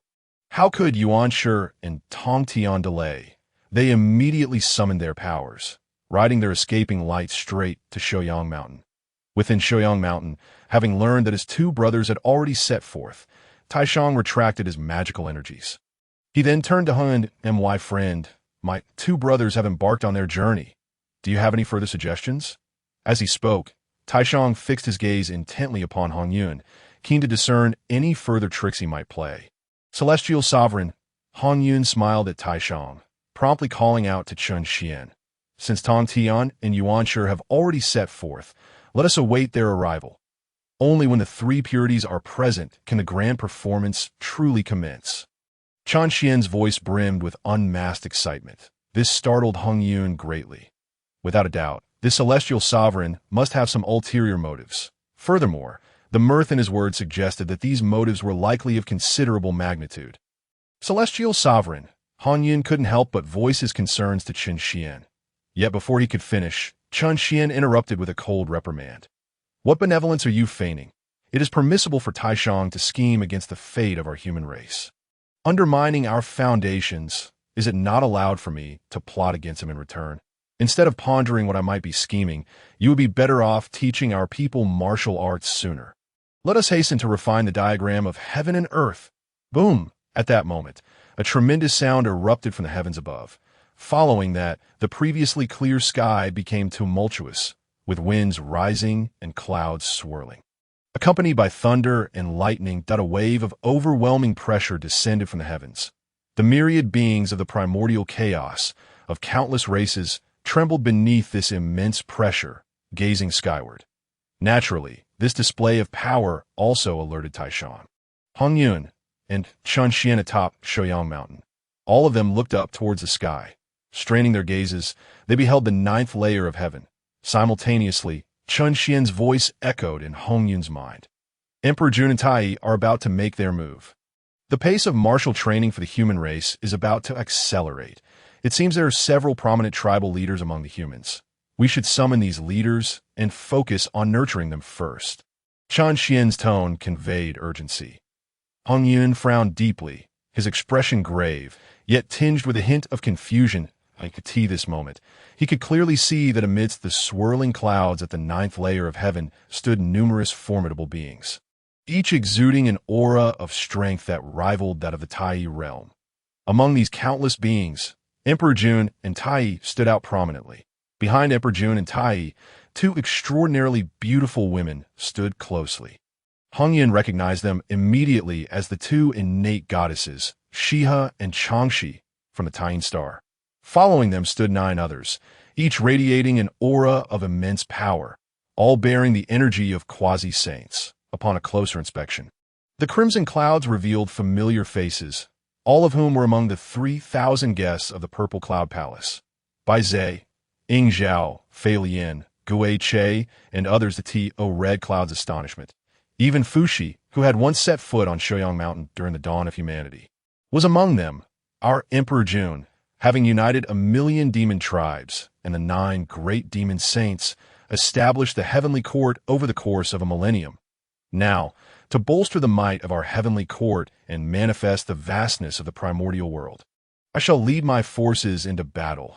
Traversing the wilderness, I shall reward the virtuous and punish the wicked, acting on behalf of heaven. Henceforth, the cyclical phenomena of the primordial realm, the rising sun and setting moon, the harmonious winds and rains, the flickering stars, shall be governed by our heavenly court. All beings in the primordial world, should they seek survival, may inquire of heaven. Those with sincere hearts shall have their wishes fulfilled. Boom! Emperor Jun's resounding declaration echoed through every corner of the primordial realm. Following this, thunder roared across the celestial expanse. The entire primordial world shimmered under this tempestuous illumination, flickering endlessly. Red Cloud and Chun Xian were taken aback to witness the majestic form of a dragon amidst the thick storm clouds. Was it the Dragon Clan? Emperor Jun had quietly integrated the Dragon Clan over these years. In that moment, Red Cloud felt a chill run down his spine. During the initial calamity of the Dragon Han era, the 3 clans, Dragon, Phoenix, and Qilin, had vied for supremacy, only to ultimately suffer mutual defeat. The Dragon, Phoenix, and Qilin had since vanished from the primordial world, their whereabouts unknown. Yet Emperor Jun had managed to locate them and brought them under his banner. Red Cloud was genuinely astonished. In truth, even the typical sages were taken aback. All 3 clans were born of primordial essence, representing 3 portions of fortune. In ancient times, these clans had the potential to become true sovereigns of the primordial realm, showcasing the richness of their fortune. Though they had since withered as long as life remained, that fortune would undoubtedly persist. Now, Emperor Zhunti had consolidated the fortunes of the 3 clans. This so-called aura of the heavenly court must be exceedingly formidable. Should the heavenly court truly become the sovereign of the primordial realm, relying on fortune, it could potentially rival U.S. sages. Emperor Jun, Tai, indeed worthy of being deities born from the sun star, possessing a portion of Pangu's essence. While Red Cloud and the others marveled, Chun Xian merely chuckled inwardly, feeling a tinge of disdain. The Dragon Clan? Red Cloud was oblivious to the Dragon Clan's plight, but he was all too aware. Since the 3-clan war, the Dragon Clan had retreated into obscurity. Yet hidden away, the Dragon Clan could still cling to a fragment of fortune. As time passed, they could produce a few strong individuals. The Dragon Clan's fortune would inevitably recover to some extent. However, the Dragon Clan had now been unearthed by the Heavenly Court. Even their fortune was compelled to align with the Heavenly Court. What would be the ultimate outcome? The result was that the Dragon Clan became the auspicious beasts of the 4 seas. Wielding power over the seas, it appeared quite imposing, did it not? Yet the ruler of the Dragon Clan possessed merely the strength of Tai, perhaps even less, and the descendants of the Dragon Clan either became mere charioteers or exquisite delicacies. One need only observe the dragon's liver and Phoenix's marrow. These are the exquisite delicacies of the Heavenly Court. With a cold smile, Chun Xian glanced at the human clan within Shoyang Mountain. In the future, the Dragon Clan's fortune may diminish, but more critically, it was unclear who had devised such a nefarious scheme. They had bound the human clan to the dragon clan. The emperor of the human clan had been reduced to a celestial son, a true dragon reincarnated. Meanwhile, the human clan, a naturally born race, created by the sages, had been transformed into the descendants of the dragon clan. To be honest, if they truly became the descendants of the dragon clan, it would not be embarrassing. But that dragon clan must be the true dragon clan of ancient times. One need only note how many dragons the human clan has slain in later generations. Humans are humans, dragons. In the end, Xuan softly murmured within himself. Emperor Jun's actions were indeed swift. Not only had he united the demon tribes, but the 9 great demon saints had also gathered. Even the ancient races were drawn out. It seemed this so-called expedition through the primordial realm to establish the might of the heavenly court was far from simple. Just as Xuan pondered, thunder boomed across the heavens. Following that, torrential rain poured down. Simultaneously, Emperor Jun's voice resonated once more throughout the primordial realm. From this day forth, the heavens shall bestow sweet rain, favoring all beings, nurturing myriad races, without cease for a month. Upon hearing this proclamation, Red Cloud's face lit up with joy. The heavenly court established by Emperor Jun indeed brought great benefit to the primordial realm. His delight stemmed from the fact that within the primordial realm, countless races thrived, yet many beings lived in desolate conditions. Moreover, most of these beings were already of postnatal origin. Even if there were those with magical prowess among their ranks, their strength was limited. To summon clouds and rain was quite difficult. The heavenly court, upon its establishment, bestowing sweet rain was, in Red Cloud's eyes, undoubtedly a monumental boon he could not help but exclaim in admiration. Since the ancient era, following the rise of the 3 clans, no one had governed the principles of heaven. Now, with the heavenly court's regulation, it seemed that in the future, the weather would surely be favorable, truly a blessing for the myriad races of the primordial realm. However, just as Red Cloud's words fell, Xuan's voice coldly interjected. Blessing? What blessing nonsense? Red Cloud, how foolish can you be? Can you not discern that this is a calamity? Is this not the first step in Emperor Jun's display of power? Upon hearing this, Red Cloud was momentarily stunned. Frowning deeply, he could not comprehend. Beside him, the typical sage also furrowed his brow at that moment. The heavenly court? Truly a grand display of authority. Even the ancient 3 clans, during their height, dared not act so recklessly. Yet as he spoke, the sage's eyes flickered with deep meaning, until finally he suddenly smirked. The heavenly court? Chapter 69. The will of heaven is unyielding roar. With a decree of the heavenly court, the dragon's roar shook the heavens. The demon soldiers of the heavenly court, who had long awaited in every corner of the primordial world, immediately invoked their spells. Dark clouds rolled in, obscuring the sun. Thunder rumbled, and the dragon's form vanished. Amidst the resounding dragon cries, torrential rain fell. Above the clouds, Emperor Zhunti, accompanied by the moon goddess, the 9 great demon lords, and 1,000,000 demon soldiers, rode through the clouds. Divine dragons pulled the chariot. Celestial phoenixes led the way. The demon kings beat the drums, while the deities guided the path. Wherever the troops of the heavenly court passed, divine grace spread widely, and divine majesty was overwhelming. In their wake, all beings of cultivation bowed their heads. The weaker ones either revered or feared, while the ignorant trembled in terror, retreating to their lairs, too afraid to venture out to Xiang Mountain, where a sage presided and the Kongtong divine seal hung overhead. The winds and rains did not intrude, resembling another realm beyond the primordial world. Yet the sage gazed up at the torrential rain pouring over the boundless primordial realm, initially furrowing his brow. The heavenly court. Such grand authority. Even during the height of the ancient 3 clans, the dragon, phoenix, and Xuan, they would not dare act so presumptuously. Murmuring softly, the sage suddenly broke into a grin. The heavenly court, it is indeed an excellent place. Then he gradually closed his eyes, a divine aura emanating from him, that he remained motionless, his intentions unknown. Meanwhile, witnessing the sweet rain descending upon the world, Red Cloud was overcome with joy. Humph! sensing the delight in Red Cloud's heart. Qian could only sneer coldly, still reveling in joy. Red Cloud, you truly are beyond saving in your foolishness. Hearing Qian's cold admonition, Red Cloud returned to his senses, confusion etched on his face. However, at that moment, Qian had no time to explain. He immediately urged Red Cloud to contact Zheng, instructing him to notify the sealed mountain gods and land deities to prepare for the protection of the populace. He also urged him to find ways to seal more divine positions, even if they were merely temporary. Qian's tone was urgent, leaving Red Cloud even more bewildered, sensing the muddled thoughts of Red Cloud. If Qian had eyes, they would have surely rolled to the heavens at that moment. Now, I realize that in this primordial realm, countless innate deities and postnatal great beings can all be schemed against by Hongyun. You truly do not enjoy using your brains, do you? Listening to Qian's rebuke, Red Cloud dared not retort.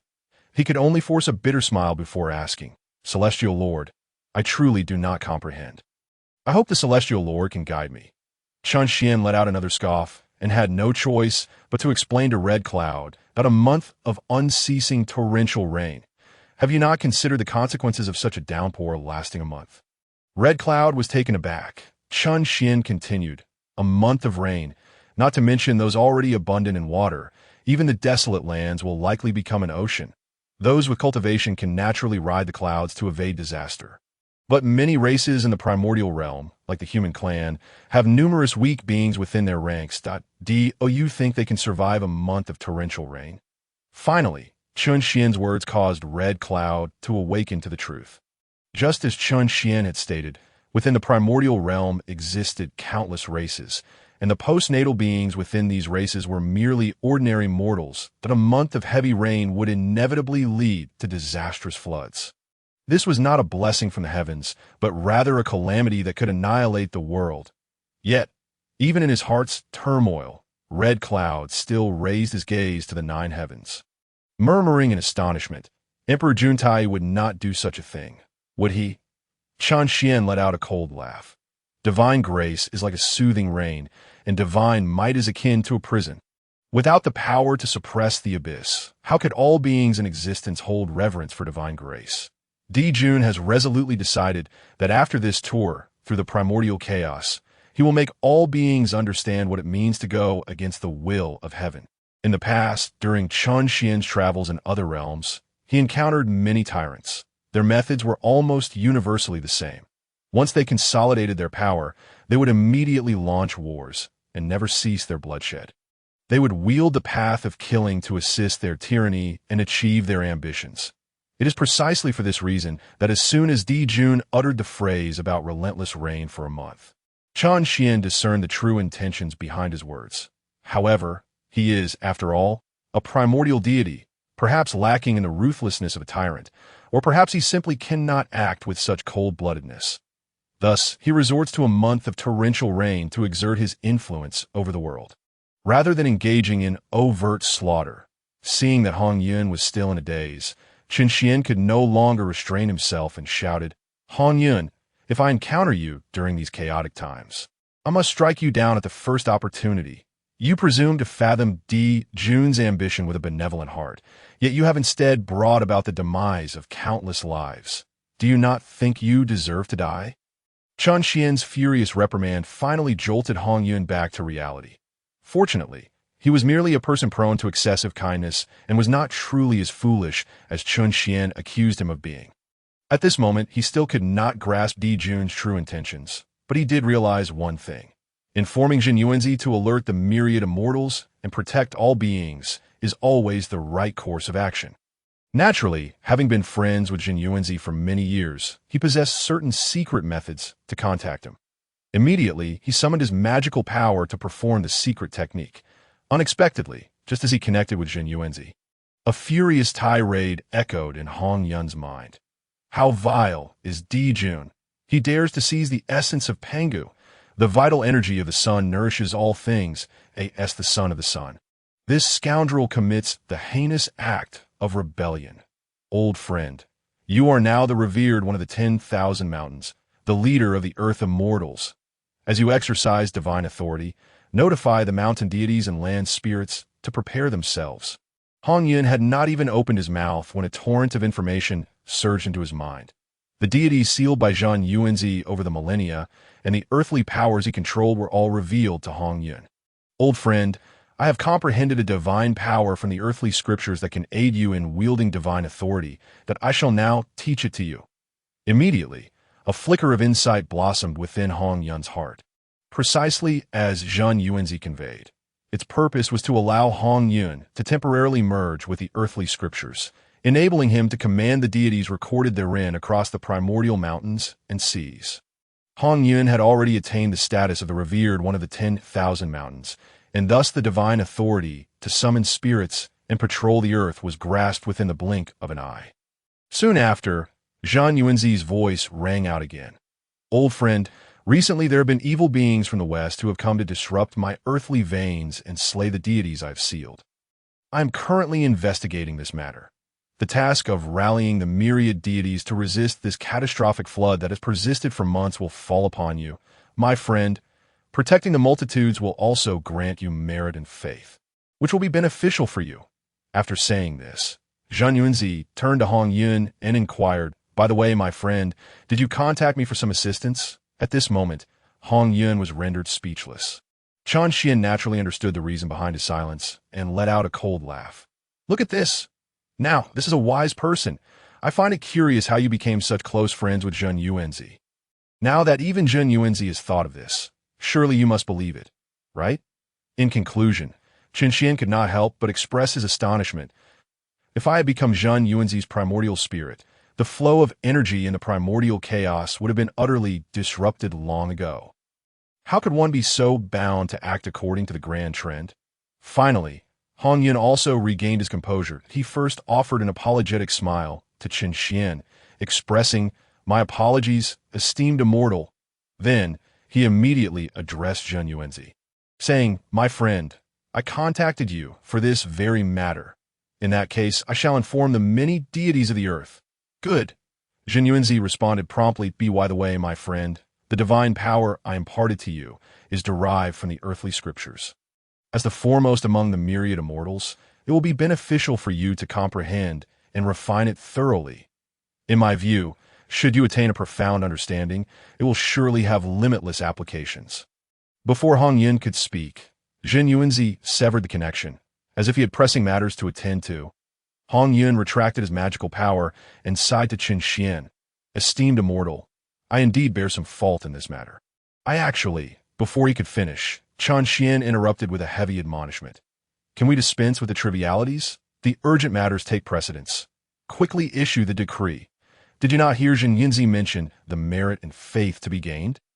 Chapter 70. The grand design of the supreme One Hongyun dared not hesitate any longer. He immediately summoned his divine power, but a scroll unfurled in his mind, and this scroll was none other than the earthly scriptures manifest.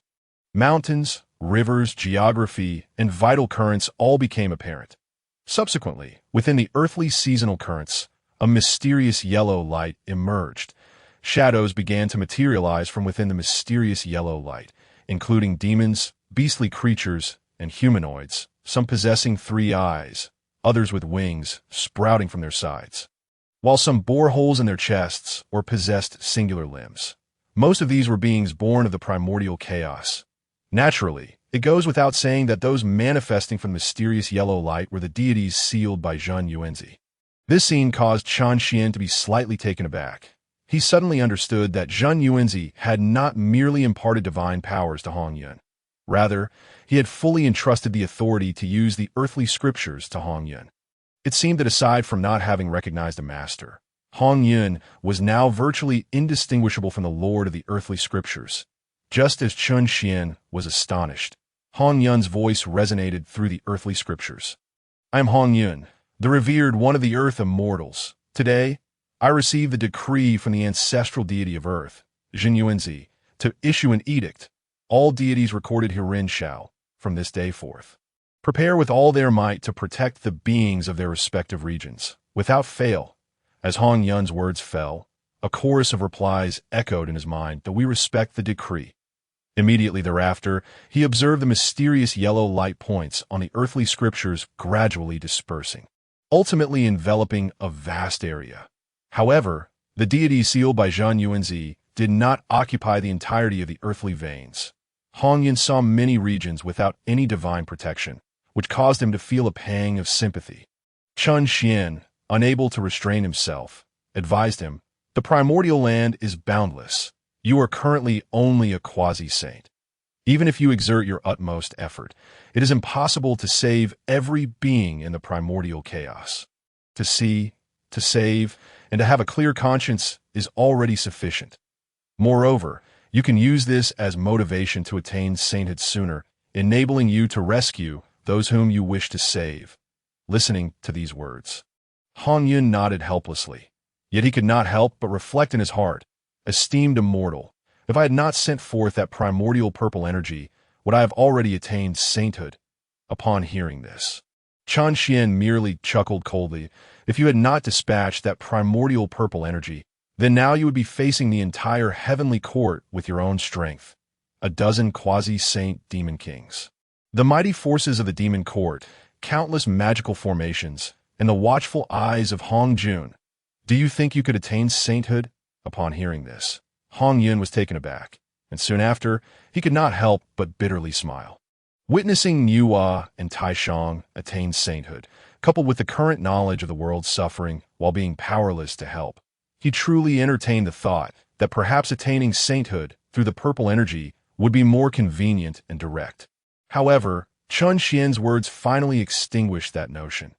Indeed, had he not dispatched the purple energy, it would have been at Mount Buzhou that Di Jun and Tai would have tried every conceivable means to wrest it from him.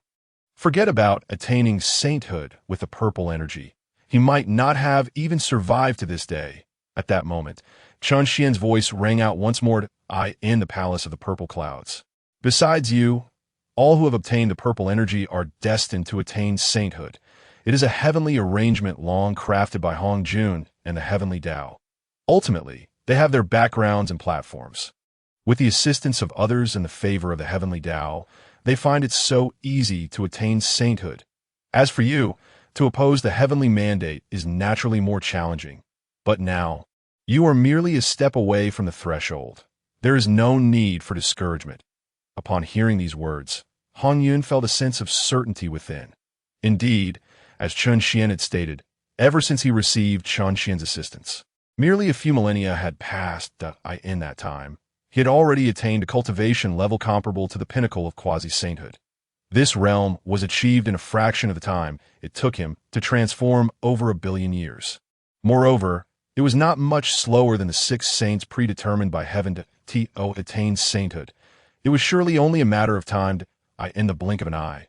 Hongyun was devoid of any concerns. Yet, Chun Xian secretly shook his head. Truly, those with benevolent hearts possess vast minds and are easily deceived. In fact, Chun Xian had not entirely spoken the truth. Achieving sainthood was not a difficult task for him. However, it was not as simple as it seemed. What is referred to as attaining sainthood, in the words of later generations, is essentially understanding the Tao and, subsequently, attaining it.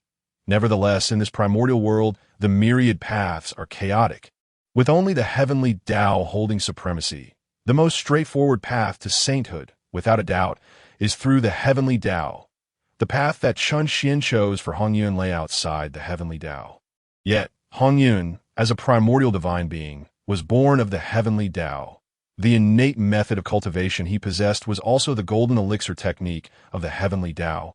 If he were to forsake the path of attaining sainthood through the heavenly Tao, he would find it even more challenging than the 12 ancestral witches. While the swallowing heaven demon technique that Chun Xian taught him could lead to sainthood, at present, Hongyun could only rely on it to rapidly accumulate magical power and spiritual energy. The opening heaven technique could also lead to sainthood, but for now, it served merely as a means of survival for Hongyun. In order for Hongyun to attain sainthood, he must disrupt the supremacy of the heavenly Tao and clarify the 3,000 great paths. This was precisely what Chun Xian repeatedly urged Hongyun to undertake. In other words, the moment the heavenly Tao descends into chaos, and the 3 realms are in harmony, revealing all paths, would be the point at which Hongyun could achieve sainthood. Of course, there are exceptions that, in truth, what Qin Xian had Hongyun do, aside from obscuring the heavenly mysteries and creating turmoil, was also to strive for that rare exception. The heavenly Tao comprises 50, the heavenly transformations 49, and humanity escapes one. Even the heavenly Tao itself must adhere to this principle. However, this glimmer of hope is not readily visible and requires time. Furthermore, the prerequisite is to thoroughly amend Hongyun's troublesome habit of indiscriminately dispensing kindness. Just as Qin Xian pondered these thoughts in Hongyun's mind, a resonating sound echoed throughout the primordial world. Following this, streams of profound yellow light surged from afar, all converging into Hongyun's being. It was needless to say that these were the earth immortals who had become divine beings, beginning to cast spells and manifest their divinity in the mortal realm to protect all sentient beings. This profound yellow light represented the power of belief in the divine path. Naturally, it was also interspersed with strands of merit. At this moment, Hongyun had completely regained his composure. Without hesitation, he immediately began to cultivate the swallowing heaven demon technique, refining all the belief and merit within. Although it only allowed him to advance slightly, it was enough to bring joy to Hongyun's face. This scene was observed by Taishang, who had already opened his eyes. Initially taken aback, he soon felt a sense of realization. This is the alternative power gained from being revered as a deity. Taishang, in his introspection, recognized the matter of Qin Xian acquiring immortality through belief and withstanding the tribulation of Hongyun. After murmuring to himself, Taishang raised his gaze to the heavens, a slight smile gracing his lips as he quietly muttered, "Fellow Daoist, whether our plans will bear fruit depends on whether you can breach the heavenly court." As his words fell, all matters concluded. Taishang lightly flicked his dust whisk, directing his gaze toward Hongyun, who had also completed all affairs. "Hongyun, my friend, now that all matters are settled, I wish to dismiss you and focus on imparting teachings within my Daoist temple. Might I request you to relocate elsewhere?" Were it anyone else, Taishang would not mind having them by his side to discuss Dao. However, with Hongyun, he genuinely felt apprehensive about spending too much time with him, fearing that Hongyun might suddenly conceive some unexpected thoughts. Hongyun naturally sensed Taishang's intention to dismiss him. With a helpless smile, he inquired within his heart, "Immortal sovereign?" "No problem," Qin Xian replied with a smile. "Find the mountain peak nearest to him, set up your Daoist temple there, and begin imparting your martial arts." Upon hearing this, Hongyun immediately offered a slight bow to Taishang. "Thus, I shall not disturb you, fellow Daoist." With a grand sweep of his sleeve, crimson clouds ascended, enveloping all those who wished to join him in martial training. And he departed directly. Observing Hongyun's departure, Taishang let out a small sigh of relief. How amusing it is that a dignified saint, felt nervous while facing Hongyun in a confrontation. Fortunately, with Hongyun gone, tranquility was restored. Bang! However, just as Taishang's words concluded, a dull thud resonated from not far away. Turning to investigate, he felt his lips twitch, nearly cursing aloud. Less than 100 miles away, on another mountain peak adjacent to his Daoist temple, crimson light swirled, and a surge of vital energy spontaneously formed a barrier. How could Taishang not recognize this? This was the Daoist temple established by Hongyun. "Hongyun," he exclaimed through clenched teeth. "Shouyang Mountain stretches for over 100,000 miles. Why must Hongyun set his temple so close to mine?" No matter how he pondered, Taishang felt that Hongyun harbored some ulterior motive. Ultimately, all he could do was let out a soft grunt. With a flick of his sleeve, he declared firmly, "Enough." Chapter 71. The 9 Dragons of Agarwood within Shouyang Mountain. Taishang and Hongyun each established their Daoist temples and imparted teachings. Taishang had also mentioned that those who practice the Dao may also practice martial arts, and those who practice martial arts may enter the Dao. The 2 Daoist temples were less than 100 miles apart, resulting in a bustling atmosphere with people coming and going. Even Xuan traversed between the 2 mountain peaks day and night. With the dual cultivation of martial arts, Hongyun refined the universe diagram and acquired the divine ability of vast relocation.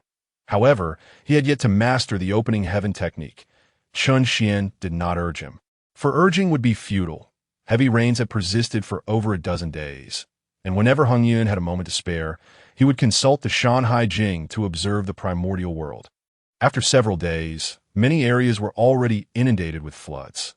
Countless beings without cultivation perished in the disasters. Some prayed to the heavens, demonstrating their loyalty, and received protection from the celestial beings.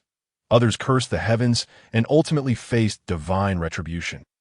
Even the earth immortals sealed by Xuanzi encountered conflicts with the heavenly court. Fortunately, Xuanzi's reputation was well known, preventing any outbreak of chaos. The might and grace of the heavenly court were currently manifested in full. Chen Xian understood that Hongyun, with his overflowing benevolence, was distracted from cultivation. Thus he refrained from offering counsel. It was just as well. All of this could be attributed to Emperor Jun once the martial arts of Shouyang Mountain were passed down. It could allow Hongyun to act before Hongjun and strike against the heavenly court, seizing actual control. This would further confuse the machinations of the heavenly Tao. Divine Sovereign, for you, both martial and celestial paths must be achieved in an extraordinary manner, surpassing all beings and attaining immortality. If so, is there a method to directly transform the celestial method of refining qi into that of refining the body? Would this not allow one to cultivate both the spirit and the body simultaneously? One day, Hongyun sat upon the clouds, imparting the martial arts technique provided by Chen Xian to many human beings. Xuandu was also present in the Daoist temple, listening to the teachings. After hearing Hongyun's imparted techniques, he felt a surge of inspiration and could not help but ask Hongyun. Upon hearing this, Hongyun was taken aback. He had been teaching the martial arts for over 10 days. The techniques shared during this time were only a few, yet they had sparked similar questions in Hongyun's mind. Among these few techniques, many require the absorption of spiritual energy to refine the physical body. To some extent, this resembled the celestial path. Both martial and celestial paths necessitated the absorption of spiritual energy. However, martial arts refine qi within the body to strengthen the physical form, while the celestial path refined qi to nurture the spirit, enhancing the primordial spirit. Hongyun had long felt that the martial and celestial paths seemed to be interchangeable. If they could indeed be interchanged, there seemed to be little distinction between the two. However, these teachings were imparted by Chen Xian. His respect and reverence for Chen Xian made it difficult for him to voice his inquiries. Naturally, at this moment, he merely smiled at Xuandu and then hurriedly asked Chen Xian, Immortal Sovereign, how might we resolve Xuandu's question? Upon hearing Xuandu's inquiry, Chen Xian smiled faintly. After all, he was the eldest son of the human race and Taishan's foremost disciple, possessing remarkable insight in his cultivation. After praising Xuandu, he immediately chided Hongyun. You, who clearly harbor doubts, dare not ask. I truly do not comprehend what you fear. Hongyun, sometimes you should reflect on whether your so-called benevolence is, at its core, rooted in timidity. After receiving a stern reprimand from Chen Xian, Hongyun dared not retort and could only manage a wry smile. It was a well-worn topic, and Chen Xian was too weary to elaborate further. He proceeded directly to the crux of the matter, speaking to dispel the confusion. The so-called martial and immortal paths are merely methods of proving one's way. Therefore, it is only natural that you perceive a certain degree of similarity. Countless paths converge to the same destination. This is the essence. However, this is merely the superficial layer. Though the appearances may be alike, the core principles are fundamentally different. The essential distinction between immortals and martial artists lies in. At this moment, Hongyun listened intently, fearful of missing a single word. Yet just as the pivotal moment approached, Chen Xian's voice suddenly halted. Hongyun was taken aback and quickly inquired, Immortal Lord? Why have you ceased speaking? Someone is coming, Chen Xian exclaimed. Their cultivation is not low. They are at the pinnacle of quasi-saint. Upon hearing this, Hongyun paused slightly. Only then did he notice a subtle yet palpable pressure descending from the heavens.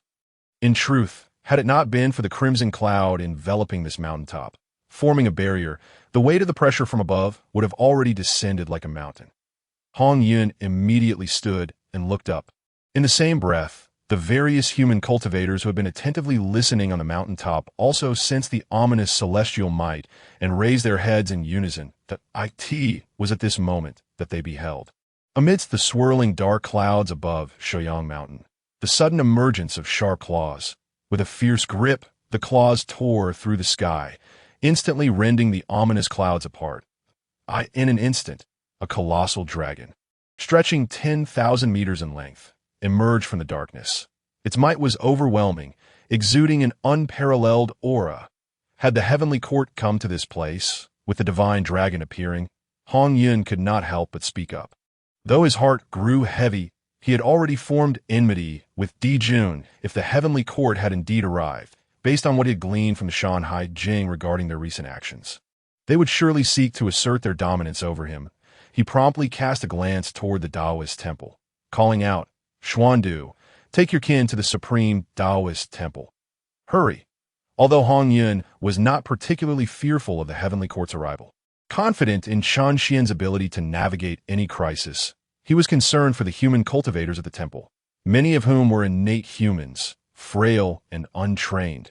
They might not withstand a confrontation with a quasi-saint. However, just as Hongyun's words fell, another claw emerged from the dark clouds nearby. With a gentle tear, the clouds were again rent asunder, revealing yet another 10,000-meter divine dragon. Soon, claw after claw appeared, tearing through the clouds in succession. Moments later, the dark clouds above Shoyang Mountain had all but vanished, the wind stilled, and the rain ceased, overshadowed by the formidable presence of the dragons. 9 colossal divine dragons hung in the sky, their claws bared, exuding an awe-inspiring majesty. All the human cultivators could not help but tremble in fear. Even those within the supreme Daoist temple were no exception. Most had never ventured beyond Shoyang Mountain. And in this ancestral domain of humanity, with its suppressive Kongtong seal and the combined might of Taishang and Hongyun, no monstrous beings could approach. This was not their first encounter with the terrifying creatures of the primordial world, particularly the innate humans, all wide-eyed, their breaths unsteady. The overwhelming aura of the dragons, akin to mountain beasts and raging thunder, sent their hearts racing. This scene left Hongyun momentarily stunned, at the same time. Chun Xian had also regained his composure. What an impressive display, he mused. Yuan sure truly lives up to his legendary reputation, filled with extraordinary pride.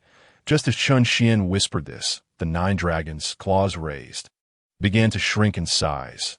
Yet, streams of divine light surged from their forms, sweeping across the sky and obliterating the remaining clouds. The 9 colossal dragons danced away, gradually disappearing into the mountains. Their tails became visible. Following the 9 dragon tails was an exquisitely luxurious chariot, lavishly adorned, drawn by vibrant, multicolored clouds. Indeed, this was the chariot of the famed Yuan Shi, known as the 9 Dragons of Chunxiang. Upon the chariot sat a middle-aged Daoist, legs crossed, eyes half-closed, gazing down with an expression of boundless arrogance, as if viewing all things in the world as mere insects. Beside the chariot stood a young Daoist, soaring through the air on his sword, exuding elegance, yet his eyes held a glint of sharpness, as if ready to draw his sword against any who dared provoke him. These were none other than Yuan Shi and Tong Tian of the 3 Pure Ones. Upon seeing the principal figures, Hongyun let out a long sigh of relief. Chun Xian immediately spoke. "Tong Tian, they've finally arrived. Let us go." In the next moment, he urged Hongyun, "Aren't you curious about the true distinctions between martial and immortal paths? Go meet Tong Tian. I will ensure you gain complete clarity." Chapter 72. Petty, upon realizing that both Yuan Shi and Tong Tian had arrived, gathering the 3 Pure Ones, a sense of helplessness welled up within Hongyun. Originally, his suggestion to Taishang to summon Yuan Shi and Tong Tian had been prompted by the desires of the immortal residing within him.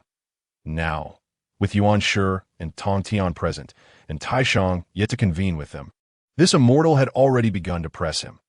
Hongyun understood that this immortal must have something urgent to address. What this urgency entailed, Hongyun could easily surmise. It was undoubtedly of significant importance. Unable to contain himself, he addressed Chun Xian, "Immortal Lord, whatever you plan to do, can we avoid being too reckless? The gathering of the 3 Pure Ones. If we provoke them, it may be no less severe than offending Hongjun." "Are you afraid?" Chun Xian chuckled upon hearing Hongyun's words, Fear not. I will ensure your safety at all costs. I know how to navigate this. Hongyun was taken aback by Chen Xian's confident assurance. Just at that moment, the 9 dragons of Chunxiang reached Shouyang Mountain, their radiance intensifying. Then the dragon chariot vanished, as Yuan Shi and Tong Tian transformed into streaks of light, entering the supreme Daoist temple. In the next breath, Taishang's voice echoed through Shouyang Mountain. Xuan, your 2 masters have arrived. Why do you not return swiftly? With Taishang's call, Xuan dared not delay, hastily bowing to Hongyun. Divine Lord, my master calls. You may seek further enlightenment on the differences between immortals and martial arts later. Hongyun raised his hand gently, urging him to depart. Xuan immediately summoned his light and shot toward the supreme Daoist temple. Where are you going? Aren't you coming? Chan Xian simultaneously pressed Hongyun. Hongyun chuckled awkwardly, summoning the crimson cloud and addressing the gathered cultivators. Continue to contemplate the techniques. I shall visit the supreme Daoist temple to meet an old friend and will return shortly. The gathered cultivators promptly bowed in respect. The crimson light flashed swiftly, arriving outside the supreme Daoist temple ahead of Xuan. When Hongyun imparted martial arts, it was inevitable that he would need to demonstrate. As he formally taught, he no longer merely practiced techniques like Tai Chi or Ba Ji, which focused on close combat. Instead, he demonstrated martial arts techniques that require a robust physique to execute. Each movement he made produced a tremendous impact. Therefore, to avoid disturbances during his teachings, Taishang had established a barrier. Hongyun did not breach this barrier but stood outside, calling inward. Holy Sage Taishang, I have observed that both Yuan Shi and Tong Tian have arrived. I have come to pay my respects. Please break the barrier and allow me entry. After his words, he waited for a moment. It was not until Xuan arrived that a corner of the barrier was opened.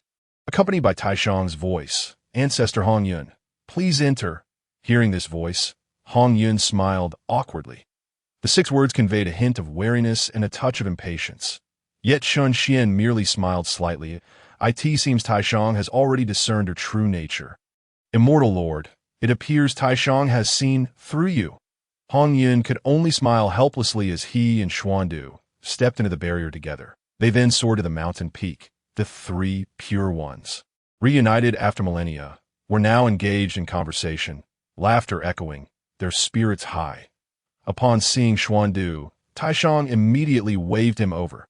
Disciple, why do you not come forth? Xuan glanced at Hongyun, smiled in acknowledgement, and then hastened ahead of Hongyun, flying forward.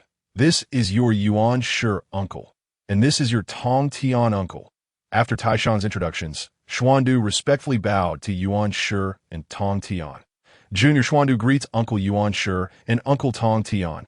As Xuan paid his respects, both Yuan Shi and Tong Tian studied him closely. The more they looked, the more pleased they became. Your Nuwa friend is indeed wise, knowing how to create a race from the innate Tao body. Excellent, excellent. Born of the innate, possessing exceptional talent, you have already surpassed most innate beings.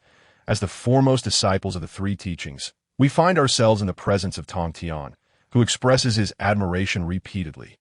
The innate human race gathers its essence, condensing spirit and vitality in abundance. Excellent, excellent. Dear friends Yuan Shi and Tong Tian.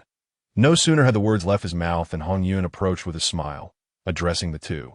As Xian is indeed the foremost disciple of the 3 teachings, how pleasing it is to see your satisfaction. Why not bestow upon us treasures and impart some guidance? Upon hearing Hongyun's voice, Taishang's brow furrowed momentarily, apprehensive of Hongyun's intentions. Yet upon realizing he sought treasures for his beloved disciple, his heart swelled with joy. Nevertheless, although his brow relaxed, he regarded Hongyun with a peculiar gaze, pondering what trickery Hongyun might be plotting this time. Upon hearing these words, both Yuan Shi and Tong Tian were momentarily taken aback. However, Yuan Shi quickly raised his hand, and golden light radiated forth, the essence of the profound transforming in his palm. The IT revealed a small lamp. Xian, this is the protective golden lamp. Merely by channeling your mystical energy, you can activate its protective golden light. The light it casts wards off all forms of harm and repels evil. Upon witnessing this, Xian immediately bowed, respectfully accepting the golden lamp into his hands, cradling it with gratitude.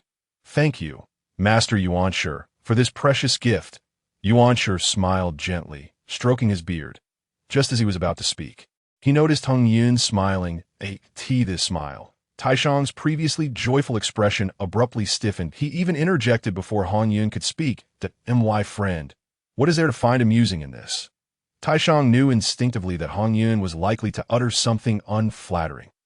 Hongyun, awkwardly grinning, ignored Taishang and directly addressed Yuanshi. "Master Yuanshi, I recall that the Dao Ancestor once bestowed upon you an unparalleled protective treasure atop the Treasure Division cliff. It is known as the Heavenly Celebration Cloud Pendant, capable of warding off all forms of attack and annihilating all evil. Surely, if a gift is to be given, it should be the Heavenly Celebration Cloud Pendant, rather than a mere protective golden lamp." Which seems rather stingy. As these words fell, Hongyun smiled at Yuan's eye. It must be noted that all of this had been taught to Hongyun by Qin Xian. Once this statement was made, Taishang's expression shifted drastically. Indeed, Hongyun had not held back. Yet this time, Taishang found some merit in Hongyun's words. The Heavenly Celebration Cloud Pendant possessed extraordinary capabilities. However, his second brother was destined for sanctification. Once he achieved that state, the pendant would become obsolete. Moreover, he knew that Yuanshi possessed another defensive treasure, the purple robe of immortality. The protective golden lamp was merely a self-forged creation imitating the Heavenly Celebration Cloud Pendant. In comparison, it did seem rather meager. Nevertheless, being his own brother, Taishang bore no ill will. It was just that, considering Hongyun's words held some truth, he felt a sense of frustration and discomfort. As for Yuanshi, his expression also darkened as he glared at Hongyun. Although Xiandu was the foremost disciple of the three teachings, he was merely Taishang's direct disciple. He was not Yuanshi's disciple, and thus, he could not rightfully receive Yuanshi's truly extraordinary treasures. Yet, it was always difficult to voice such sentiments. Instead, Tong Tian, after a brief moment of surprise, quickly discerned the displeasure harbored by his elder and second brother. He promptly chuckled heartily to ease the tension. "Hongyun, my friend, what you say, the protective golden lamp is a masterpiece crafted with great diligence by my second brother. If one were to judge its brilliance, it is only slightly inferior to the Heavenly Celebration Cloud Pendant." He then turned to Xiandu, saying, "Xiandu, since your master Yuanshi has granted you a defensive treasure, allow me to bestow upon you an offensive treasure as well." Raising his hand slightly, he revealed a pendant that had hung around his neck, now suspended in his palm. This treasure is known as the heart-piercing lock, a gift from our master, the Dao Ancestor. When activated with mystical energy and thrown, it can take a life, indeed a formidable weapon. With this treasure, be sure to use it wisely, whether it be the protective golden lamp or the heart-piercing lock. Both were exceptional treasures in Xiandu's eyes, that he quickly bowed his head toward Tong Tian, expressing his gratitude. "Thank you, Master Tong Tian, for this precious gift. I shall use it with utmost caution." "Excellent," Tong Tian replied with a slight smile. At this moment, Hongyun also smiled subtly. Just as he began to speak, Taishang interjected with a stern voice. "If you have something to say, keep it to yourself." However, Hongyun merely flashed an awkward grin at Taishang. He then turned to Tong Tian, saying, "It is indeed Master Tong Tian who displays great magnanimity. Given your generosity, you should not be considered the last of the three pure ones." Before Hongyun could finish his sentence, Taishang's furious shout interrupted him. At this moment, he truly wished to disregard the dignity of a sage and tear Hongyun's mouth apart. Anger simmered within Taishang. How could he not perceive that Hongyun's words were intended to sow discord among the three brothers? Yet, the thought of Hongyun's audacity to scold the Dao Ancestor, even to the point of causing the Dao Ancestor to close the palace gates, left Taishang feeling helpless. If even the Dao Ancestor could do nothing to Hongyun, what could he, having just entered the realm of saints, possibly do? Moreover, upon reflection, the three brothers were originally one entity. As the saying goes, red flowers and green leaves, white lotus roots, the three pure ones were indeed one family. The bond of blood and the countless years of friendship could not be easily swayed by a few words from Hongyun. Ultimately, Taishang raised his hand and gestured to Hongyun. Hongyun, esteemed ancestor, it has been a long time since we three brothers have met. We ought to reminisce about our bond. However, it seems we lack the time to entertain you. Perhaps it would be best for you to take your leave. Yuanshi's brow had long since furrowed. He was displeased not only with Hongyun's words, but also with Tongtian's actions. What he had bestowed was the protective golden lamp, crafted through postnatal refinement. Yet Tongtian had directly given Xian due a treasure granted by the Dao Ancestor. An innate treasure. Was this not precisely what Hongyun had accused him of being stingy? However, it was still inappropriate to take out his frustrations on Tongtian. Thus, as soon as Taishan's words fell, Yuanshi let out a cold snort. Hongyun, in our discussions among the three pure ones, it seems you cannot linger here as an observer. Had he not sensed the formidable aura emanating from Hongyun, the mysterious energy swirling around him, which was not in the slightest inferior to his own, Yuanshi would have already asked him to leave. A mere cloud of red born from the opening of the heavens had the audacity to accuse him of being stingy. What right did he have to tread the same ground as the authentic Pangu, the supreme three pure ones? Moreover, his elder brother had already attained sanctification. If Hongyun dared not bow in reverence, how could he still dare to speak disrespectfully? Naturally, even Tongtian furrowed his brow at Hongyun's words. The statement of the last of the three pure ones was, in every sense, laced with mockery. However, he chose not to voice his thoughts completely, harboring a bittersweet smile within. Regardless of his origin or cultivation, he truly was the last of the three pure ones. Though discontent brewed within him, he found himself powerless to retort. As for Hongyun, he remained silent, his face flushed with embarrassment, and he dared not meet the gaze of the three pure ones. He could only repeatedly call out to Qin Xian in his heart. It goes without saying that those words he had just uttered were all lessons imparted by Qin Xian.